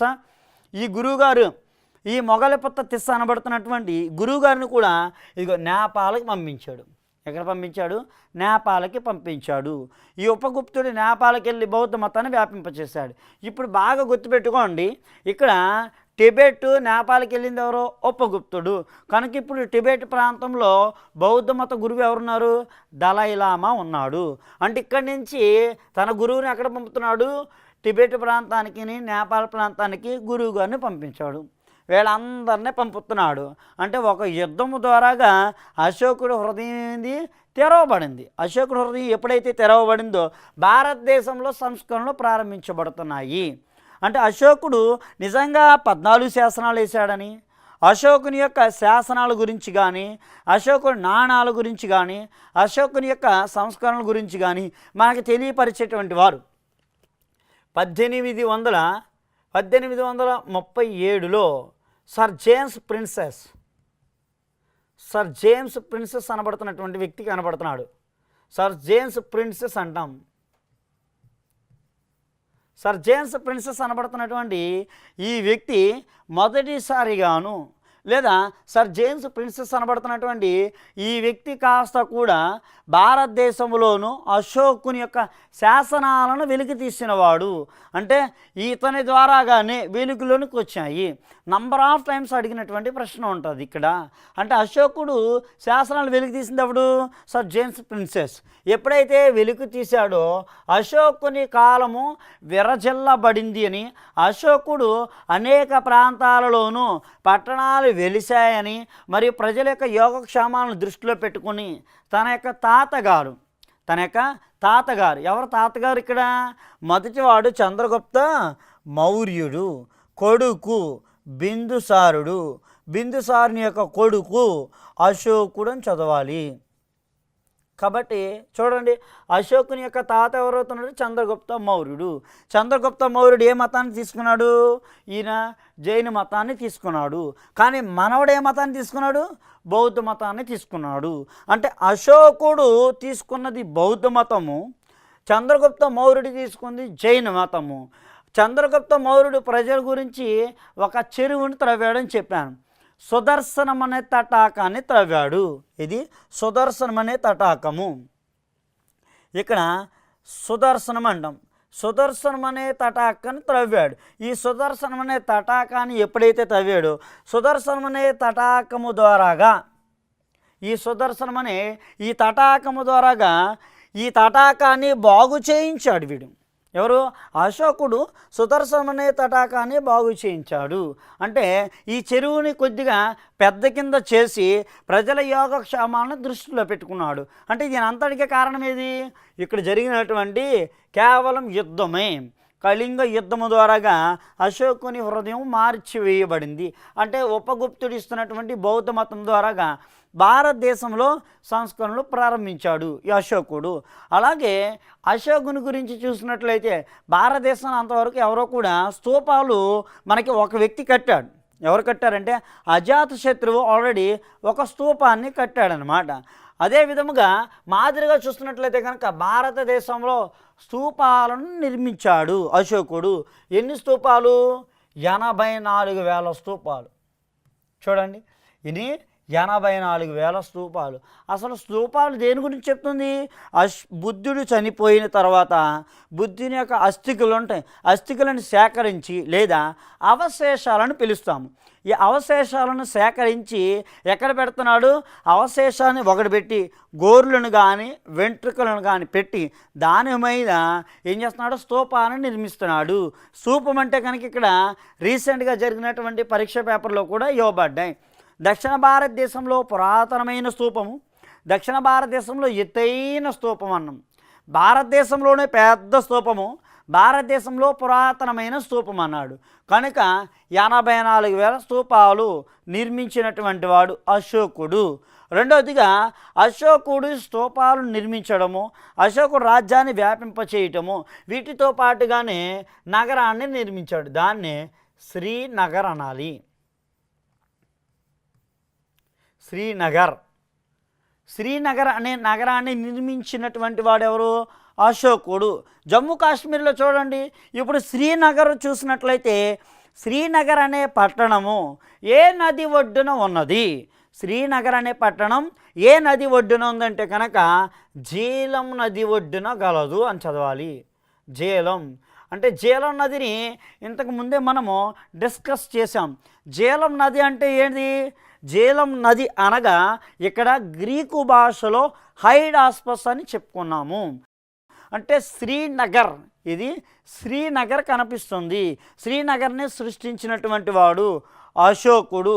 శ్రీనగర్ని నిర్మించడమే కాకుండా ఇక అశోకుడు 84,000 స్తూపాలు నిర్మించాడు.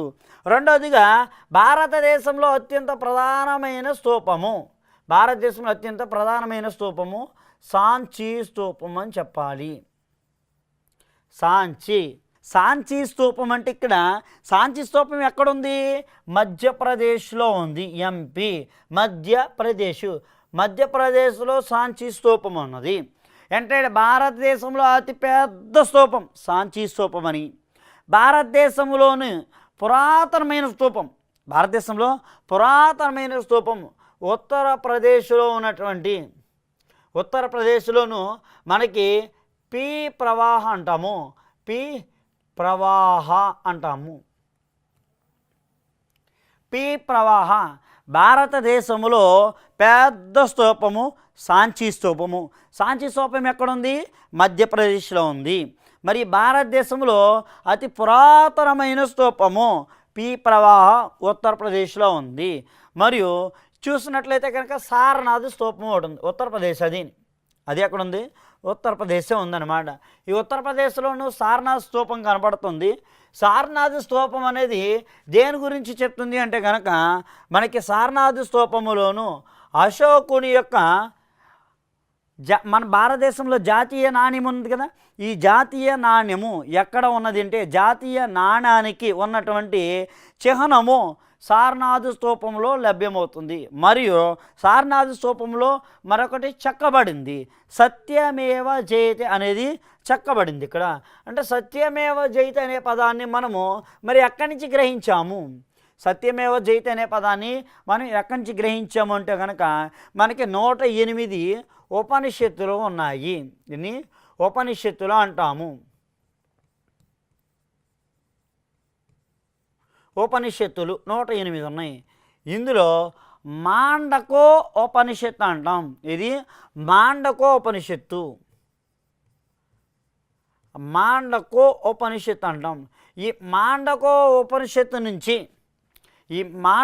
ఉపనిషత్తు నుంచి మనము సత్యమేవ జయతే అనే పదాన్ని గ్రహించాము. సత్యమేవ జయతే అనే పదాన్ని మాండకోపనిషత్తు నుంచి గ్రహించి మరి ఎక్కడ పెట్టాం దీనిని? మనం చూస్తున్నట్లయితే సారనాథులో ఉత్తరప్రదేశ్లో ఉన్నటువంటి సారనాథ్ స్తూపములోను దానిని మనము లిఖించబడి ఉన్నది. కనుక భారతదేశంలో అశోకుడు 84,000 స్తూపాలు అంటే కట్టడాలను నిర్మించాడు. అంటే ఇతని గురించి మనకు తెలిసేటువంటి ఆధారాలు శాసనాలు ఉన్నాయి. అలాగే అశోకుడు బౌద్ధ మతాన్ని ఏం చేశాడు? బౌద్ధ మతాన్ని వ్యాపింప చేయటం కొరకు కూడాను అందరినీ పంపించాడు. మరి భారతదేశంలో ఈయన కొన్ని సూత్రాలను ప్రారంభించాడు. అంటే అశోకుడు బౌద్ధ మతాన్ని వ్యాపింప చేయటానికి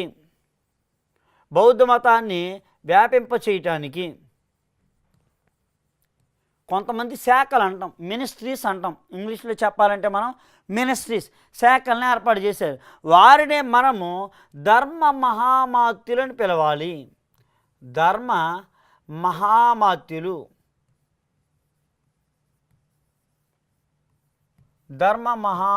అని పిలవాలి. అంటే అశోకుడు బౌద్ధ మతాన్ని వ్యాపింపచేసేటువంటి వారు, అశోకుని యొక్క బౌద్ధ మతాన్ని వ్యాపింపచేసేవారు ధర్మ మహామాత్యులు అనబడుతున్నటువంటి వారు ఉన్నారు. రెండోదిగాను బౌద్ధ మతాన్ని వ్యాపింపచేసినటువంటి వీరు కాకుండా వీటితో పాటుగానే ఇంకెవరైనా ఉన్నారా అంటే ఇక్కడ అశోకుని కాలంలోనూ గ్రామీణ వ్యవస్థను చదవాలి. గ్రామ గ్రామ పంచాయతీలు వ్యాపింప చేయబడ్డాయి. దానిని మనం గ్రామిణి, ఇక్కడ రాస్తున్నాను, దీనిని గ్రామిణి అని పిలుస్తాము.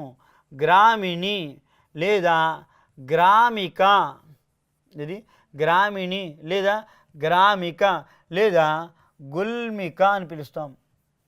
గుల్మిక లేదా గుమిక అంటాము. అంటే గ్రామ పంచాయతీ సముదాయాన్ని గ్రామ సముదాయమని, దానినే గ్రామిణి అని గ్రామిక అంటాము. మరి గుల్మిక అంటే సర్పంచ్. గుల్మిక అంటే ఎవరు? సర్పంచ్ అని పిలుస్తాము. మరియు ఇతని కాలంలోనూ మరి పట్టణాలు అర్బన్ సివిలైజేషన్స్ అంటాం.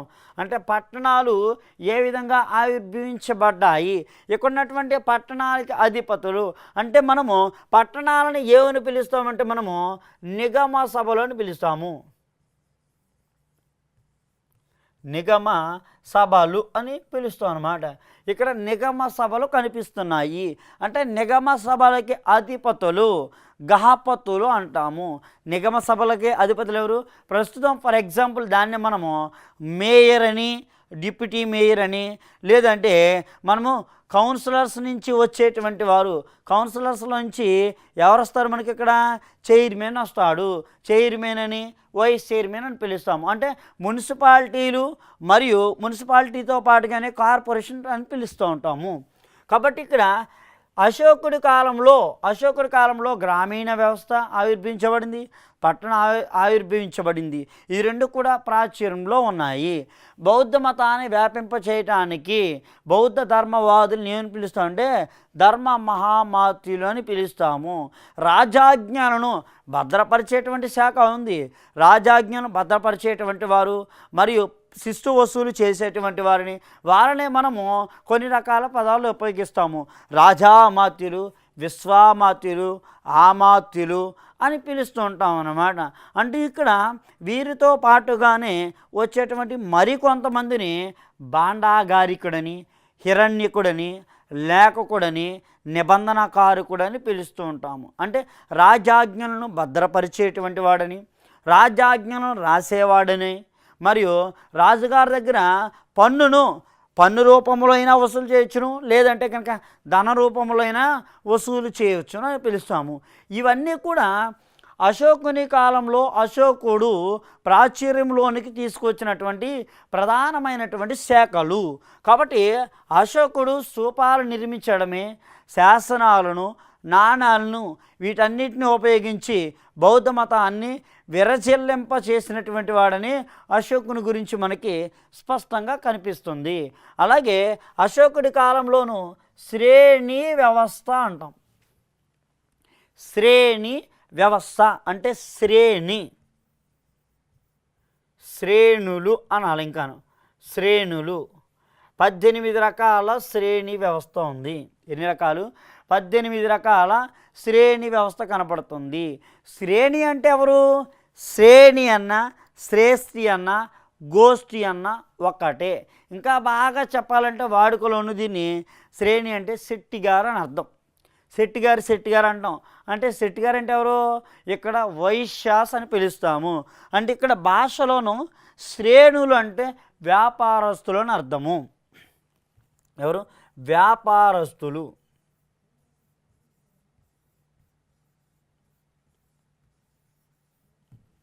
బాగా గుర్తుపెట్టుకోండి. అంటే 18 రకాల శ్రేణి వ్యవస్థ ఎవరి కాలంలో ఉన్నది? అశోకుని కాలంలో. అంటే వ్యాపారానికి కూడా ఈయన ఏం చేశాడు? తావు ఇచ్చాడు.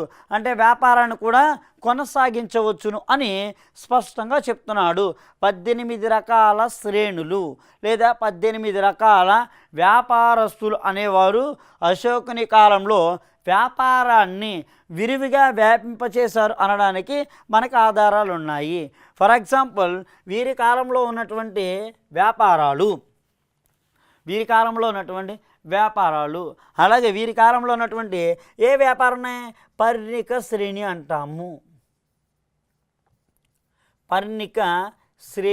అంటాము. అంటే పర్ణిక శ్రేణి తమలపాకులు అమ్ముకునేటువంటి వ్యాపారం అంటాము.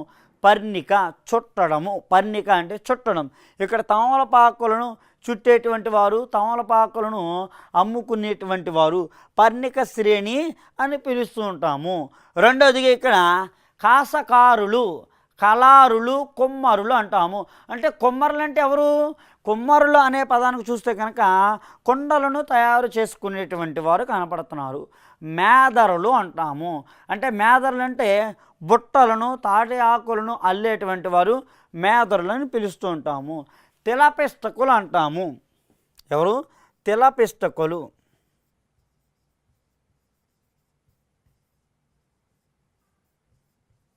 తిలపిస్తకులు అంటాం.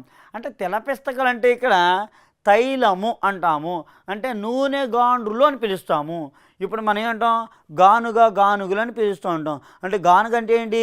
తిలపిస్తకులు. తిలం అంటే తైలము అని అర్థం. తైలాన్ని వడికించేవారు అని అర్థము. ఇక్కడ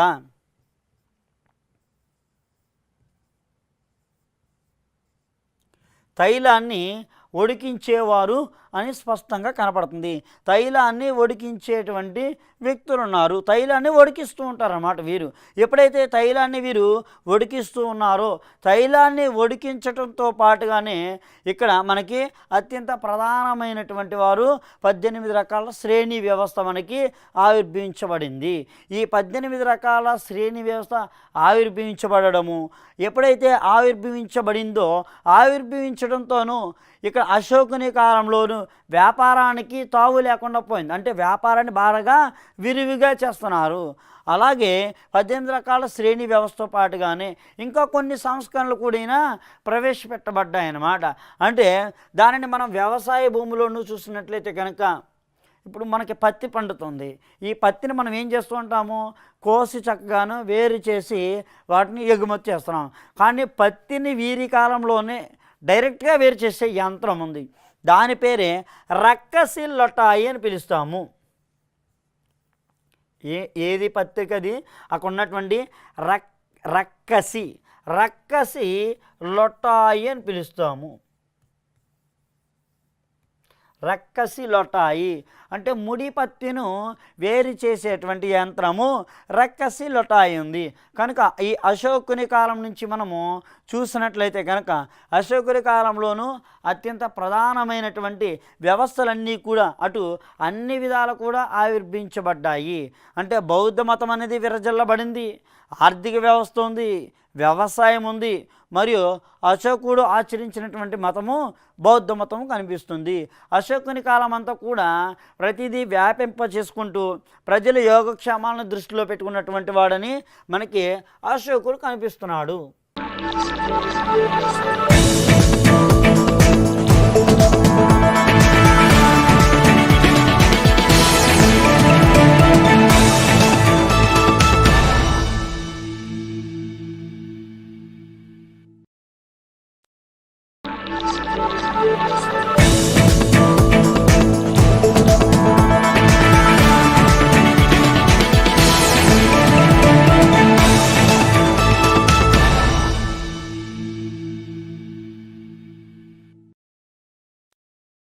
భారతదేశం ఉంది.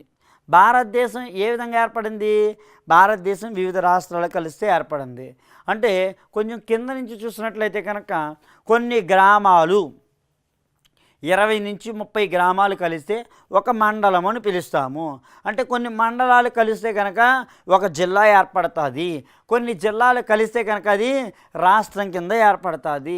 కొన్ని రాష్ట్రాలు కలిపితే భారతదేశము దేశం కింద ఏర్పడుతుంది. అలాగే ఈయన తన రాజ్యాన్ని ఏం చేశాడు? ఈయన మార్చాడు అనమాట.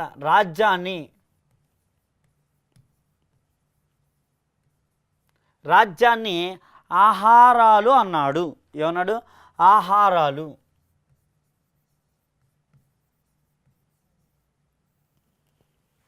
అశోకుడు రాజ్యాన్ని ఏ విధంగా చేశాడు అంటే రాజ్యాన్ని ఆహారాలు అని సంబోధించాడు.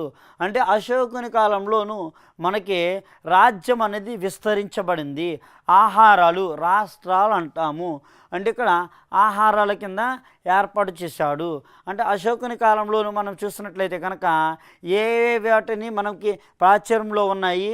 ఒకటి మనకి శ్రీనగర్ అనే పట్టణాన్ని నిర్మించాడు.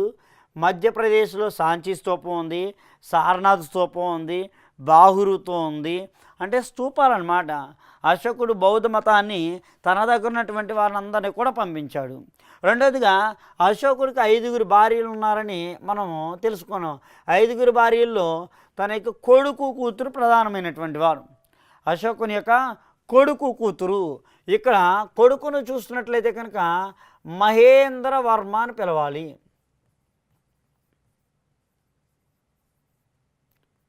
మహేంద్ర వర్మ కుమారుడు. మరి కూతురు సంఘమిత్ర అని పిలవాలి.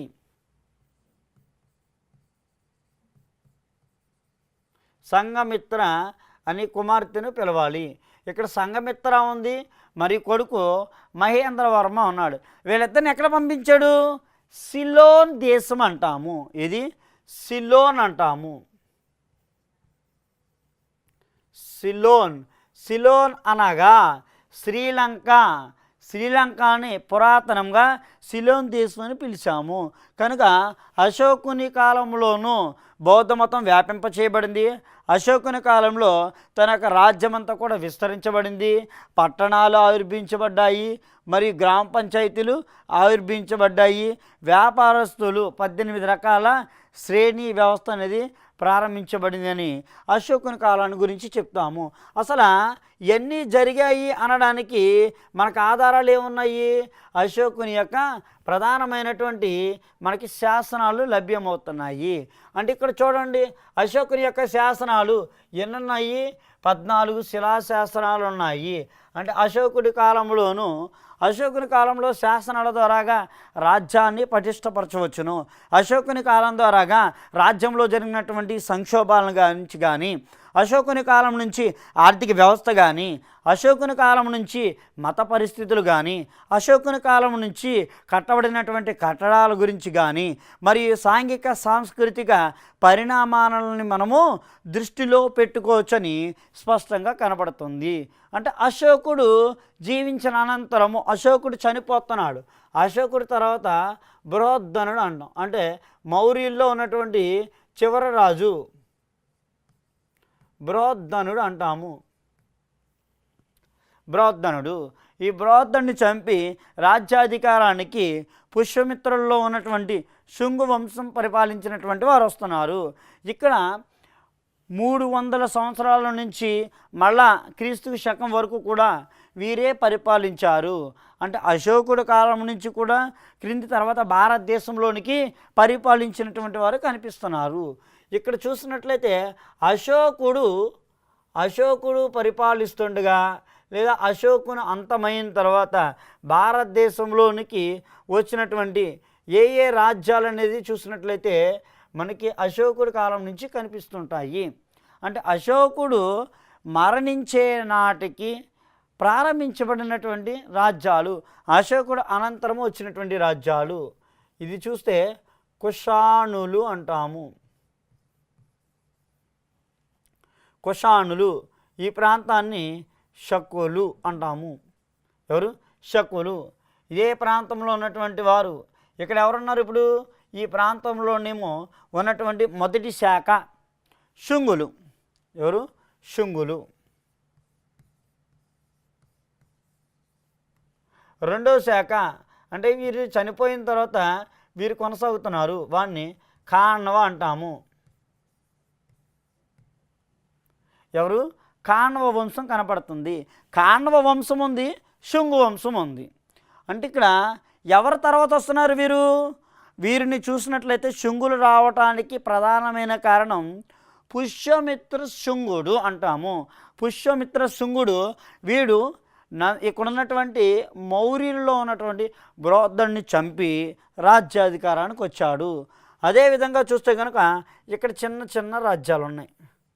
వీటిని మనము చారలు అని పిలుస్తాము, వీరిని మనము పాండ్యులు అని పిలుస్తాము, వీరిని మనం చోళులు అని పిలుస్తాము. కనుక ఈ మూడింటిని కలిపి మనం ఏం పిలుస్తామంటే సంగమ రాజ్యాలు అని పిలుస్తాము. ఏ రాజ్యాలు అవి? సంగమ రాజ్యాలు అని పిలుస్తాం. ఈ 3 రాజ్యాలు సంగమం అంటే ఏంటి? ఒక తాటి మీదకి రావటము, అంటే ఒక చోటనే ఉండడం. ఇక 3 ఒక చోట ఉన్నాయిగా, కాబట్టి సంగమ రాజ్యాలని పిలుస్తాము. ఇక వీళ్ళ తర్వాత చూసినట్లయితే కనుక భారతదేశంలో ఉన్నటువంటి వారు ఇండో గ్రీకులు అంటే ఇండో గ్రీకులు అనబడుతున్నటువంటి వారు వస్తున్నారు భారతదేశానికి. రెండోదిగాను ఇదే ప్రాంతంలో ఉన్నటువంటి కొనసాగుతున్నటువంటి వారు ఎవరు అంటే కనుక శాతవాహనులు చదవాలి.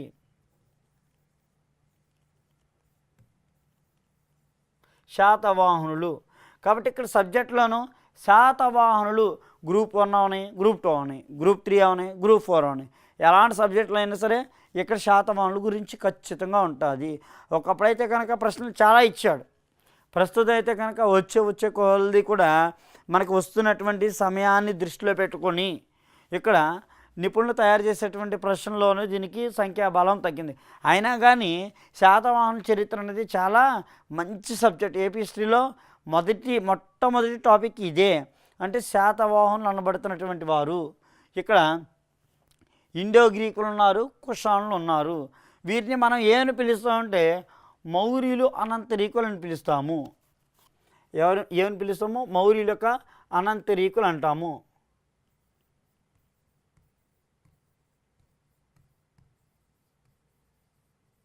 మౌర్యులు అనంతరీకులు అని పిలుస్తాము.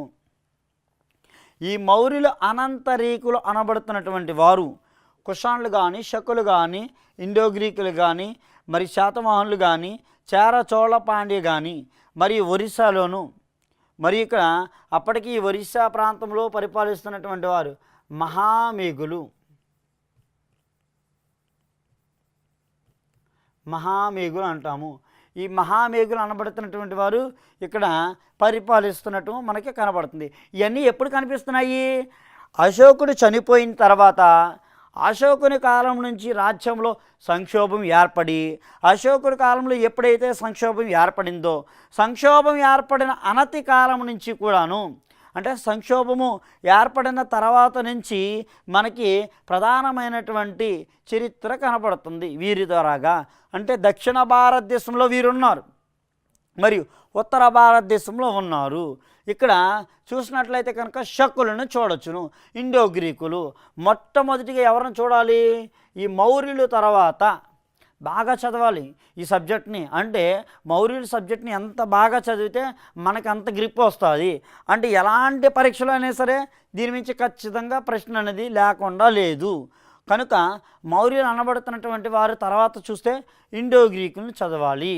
మరియు శుంగులు, పుష్యమిత్ర శుంగుడు. ఇందులో మనకి యోగాన్ని నేర్పినటువంటి ఒకరు ఉన్నారు. ఎవరైనా? యోగా యొక్క గురువు మనకి పతంజలి కనిపిస్తున్నాడు. యోగా గురువు పతంజలి రాసినటువంటి గ్రంథం ఏది? మహాభాష్యం అని చదవాలి. ఏది? మహాభాష్యము.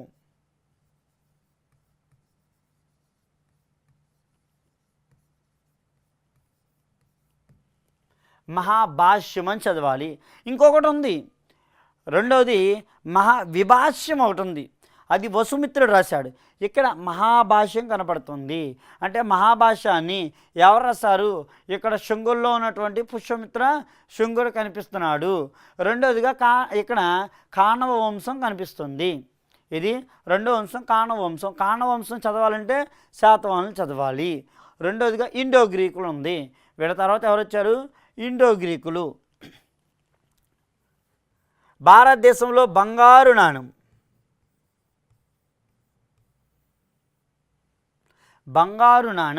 భారతదేశంలో బంగారు నాణాన్ని ప్రవేశపెట్టినటువంటి వారు ఇండో గ్రీకులు.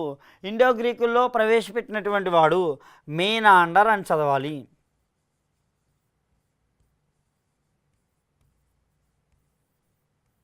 మీనాండర్ అని చదవాలి. అంటే ఇక్కడ బంగారు నాణాన్ని భారతదేశంలో ప్రవేశపెట్టింది మీనాండరు. ప్రవేశపెట్టినటువంటి వారు ఇండో గ్రీకులు.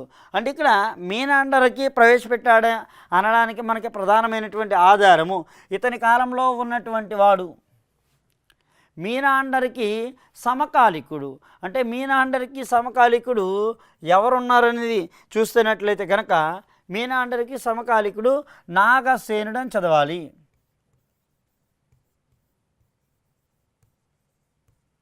నాగసేనుడు అంటాము. నాగసేనుడికి మరియు మీనాండర్కి మధ్య జరిగినటువంటి ఒక పుస్తకం వచ్చింది. వీళ్ళిద్దరి మధ్య ఒక సంభాషణ జరిగింది. దాన్ని బౌద్ధ సంభాషణ మిలింద పన్హా అంటాము.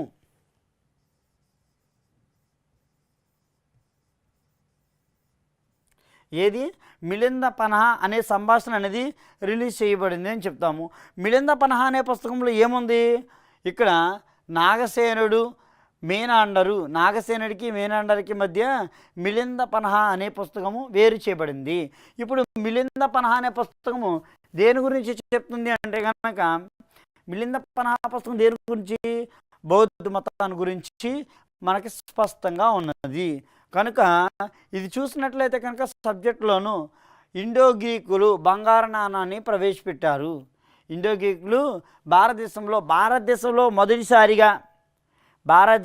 మొట్టమొదటిసారిగా బంగారు నాణాన్ని ప్రవేశపెట్టింది ఇండో గ్రీకులు.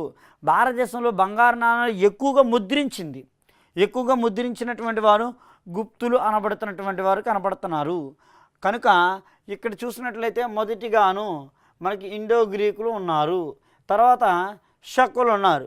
శకులు మనవాళ్ళు కాదు, మళ్ళా శకులు అనేవాళ్ళు మనవాళ్ళు కాదు.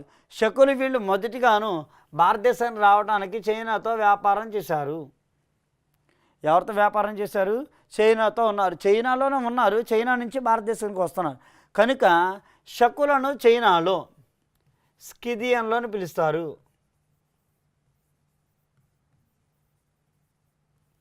చైనాలో వీరిని ఏమని పిలుస్తారు? శకులను స్కిథియన్లో అని పిలుస్తారు. కనుక ఇక్కడ స్కిథియన్లని ఎప్పుడైతే వీరు ఉన్నారో స్కిథియన్లో రావడంతోనే స్కిథియన్లు భారతదేశానికి ఇలా ఎక్కుతున్నారు దిగుతున్నారు. ఇక్కడ ఈ ప్రాంతాన్ని, చైనా ప్రాంతాన్ని పరిపాలించేటువంటి రాజు షియో వాంగ్ టీ అంటాము. షియో వాంగ్ టీ అంటాం. షియో వాంగ్ టీ చెంగు వంశానికి, చెన్ను వంశానికి చెందినటువంటి వాడు షియో వాంగ్ టీ. చైనా కుడ్యం అని పిలుస్తాం. అంటే చైనా కుడ్యం అంటే ఏంటి? చైనా గోడ అంటాము. చైనా గోడను నిర్మించినటువంటి వారు, చైనా యొక్క వాళ్ళను నిర్మించినటువంటి వంశము, చెంగు వంశానికి చెందినటువంటి వాడు, నిర్మించినటువంటి వాడు షియో వాంగ్ టీ అనబడుతున్నటువంటి వాడు ఇక్కడ నిర్మింపచేశాడు. అంటే భారతదేశానికి ఇక్కడ ఉన్నటువంటి చైనాకి కూడా మధ్యలో గోడ ఉందన్నమాట. మధ్యలో ఏముంది? గోడ ఉన్నది. కనుక శకుల్లో ఉన్నటువంటి ఈ రాజు, శకుర్ రాజుల్లో ఉన్నటువంటి ప్రధానమైనటువంటి రాజు కనిపిస్తున్నాడు. అంటే శకులు భారతదేశానికి వచ్చినప్పుడు వీళ్ళని ఏమని పిలిచేవారు అంటే భారతదేశంలోని వీరి రాజధాని, మొదటి రాజధాని, రెండో రాజధాని ఉంది. శకుల యొక్క మొదటి రాజధాని చూసినట్లయితే జునాగఢ్ అని చెప్పాలి.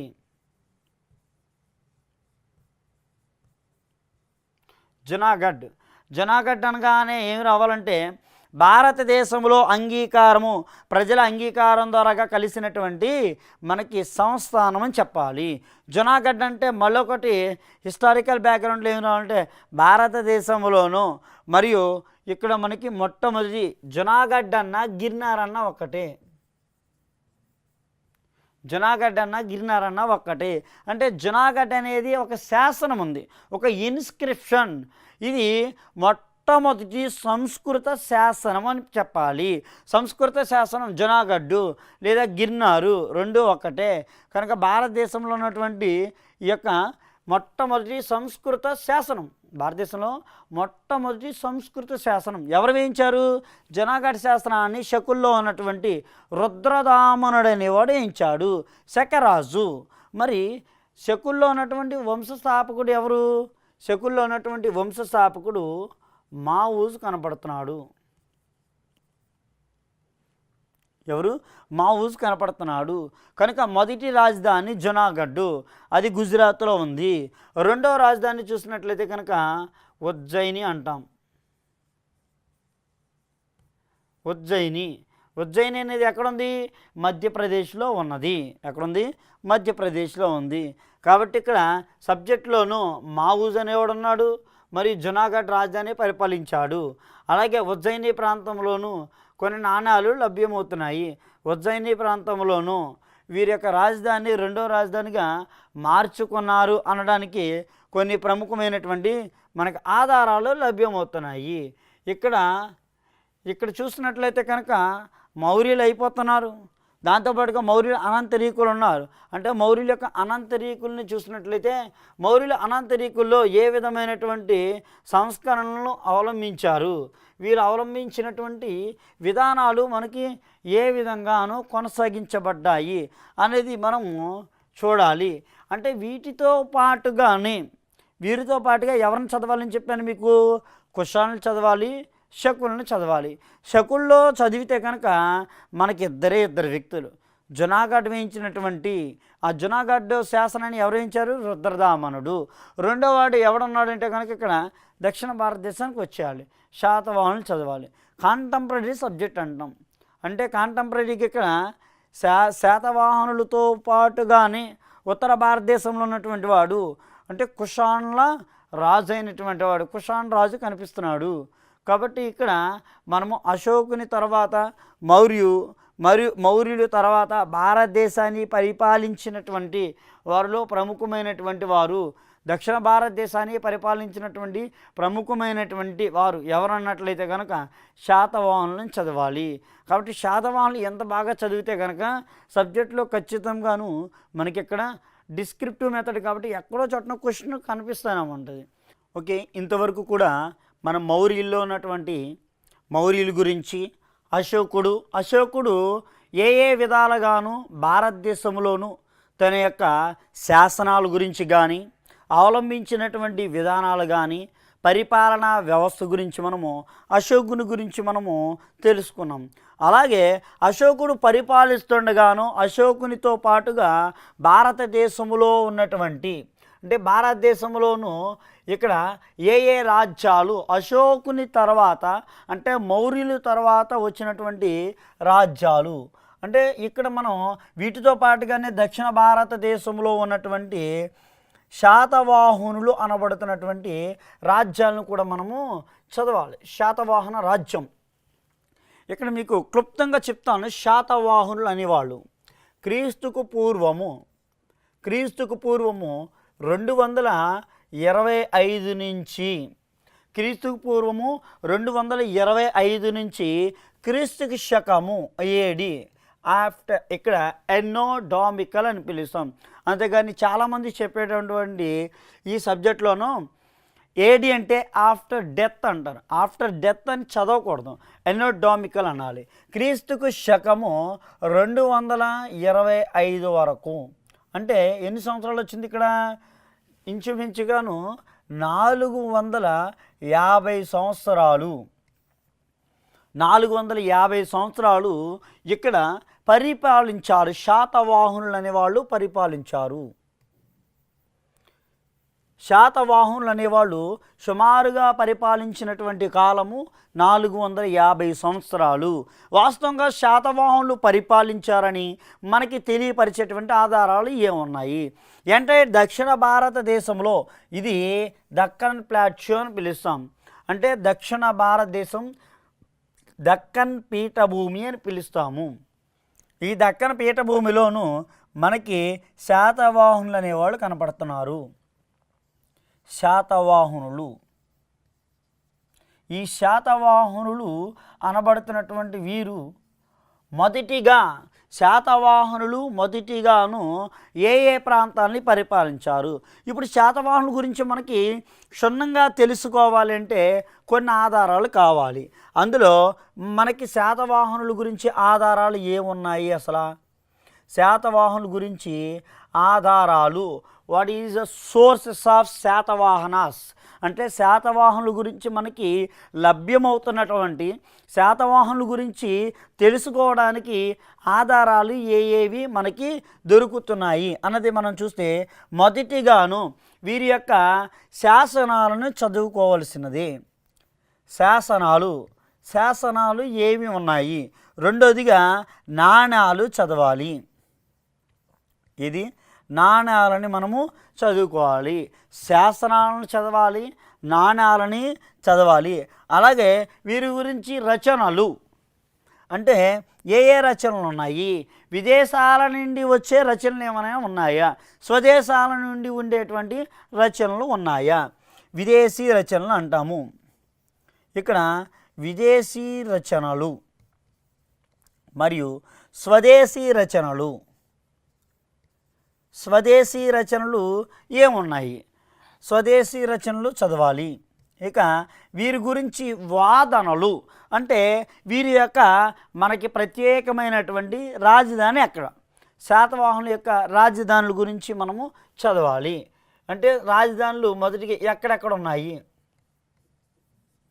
కొంతమంది వీరి గురించి రాజధానులు ఆంధ్ర ప్రాంతం కాదని, మరియు కర్ణాటక ప్రాంతం కన్నడిగ్గులు అంటాం. కర్ణాటకలో ఉన్నటువంటి మనము ఆ పుస్తకాన్ని ఓపెన్ చేస్తే శాతవాహనుల గురించి ఉంటుంది. మహారాష్ట్రలో విదర్భ ప్రాంతము, వివి మిరాషి అని పిలుస్తాము. అలాగే ఆంధ్రాలో, తెలంగాణ ప్రాంతాలలోనూ అన్ని ప్రాంతాలలో కూడా శాతవాహనులు వారి యొక్క రాజధానులని కొంతమంది చరిత్రకారుల అభిప్రాయాలు. వాస్తవంగా అన్ని ప్రాంతాలు తిరిగారు. అంటే ఒక్కొక్క చోటన శాతవాహనుల గురించి నాణాలు లభ్యమయ్యాయి కనుక ఆ ప్రాంతంలో జీవించారని, ఆ ప్రాంతంలో రాజ్యాన్ని పరిపాలించారని, ఆ రాజ్యం నుంచి కూడా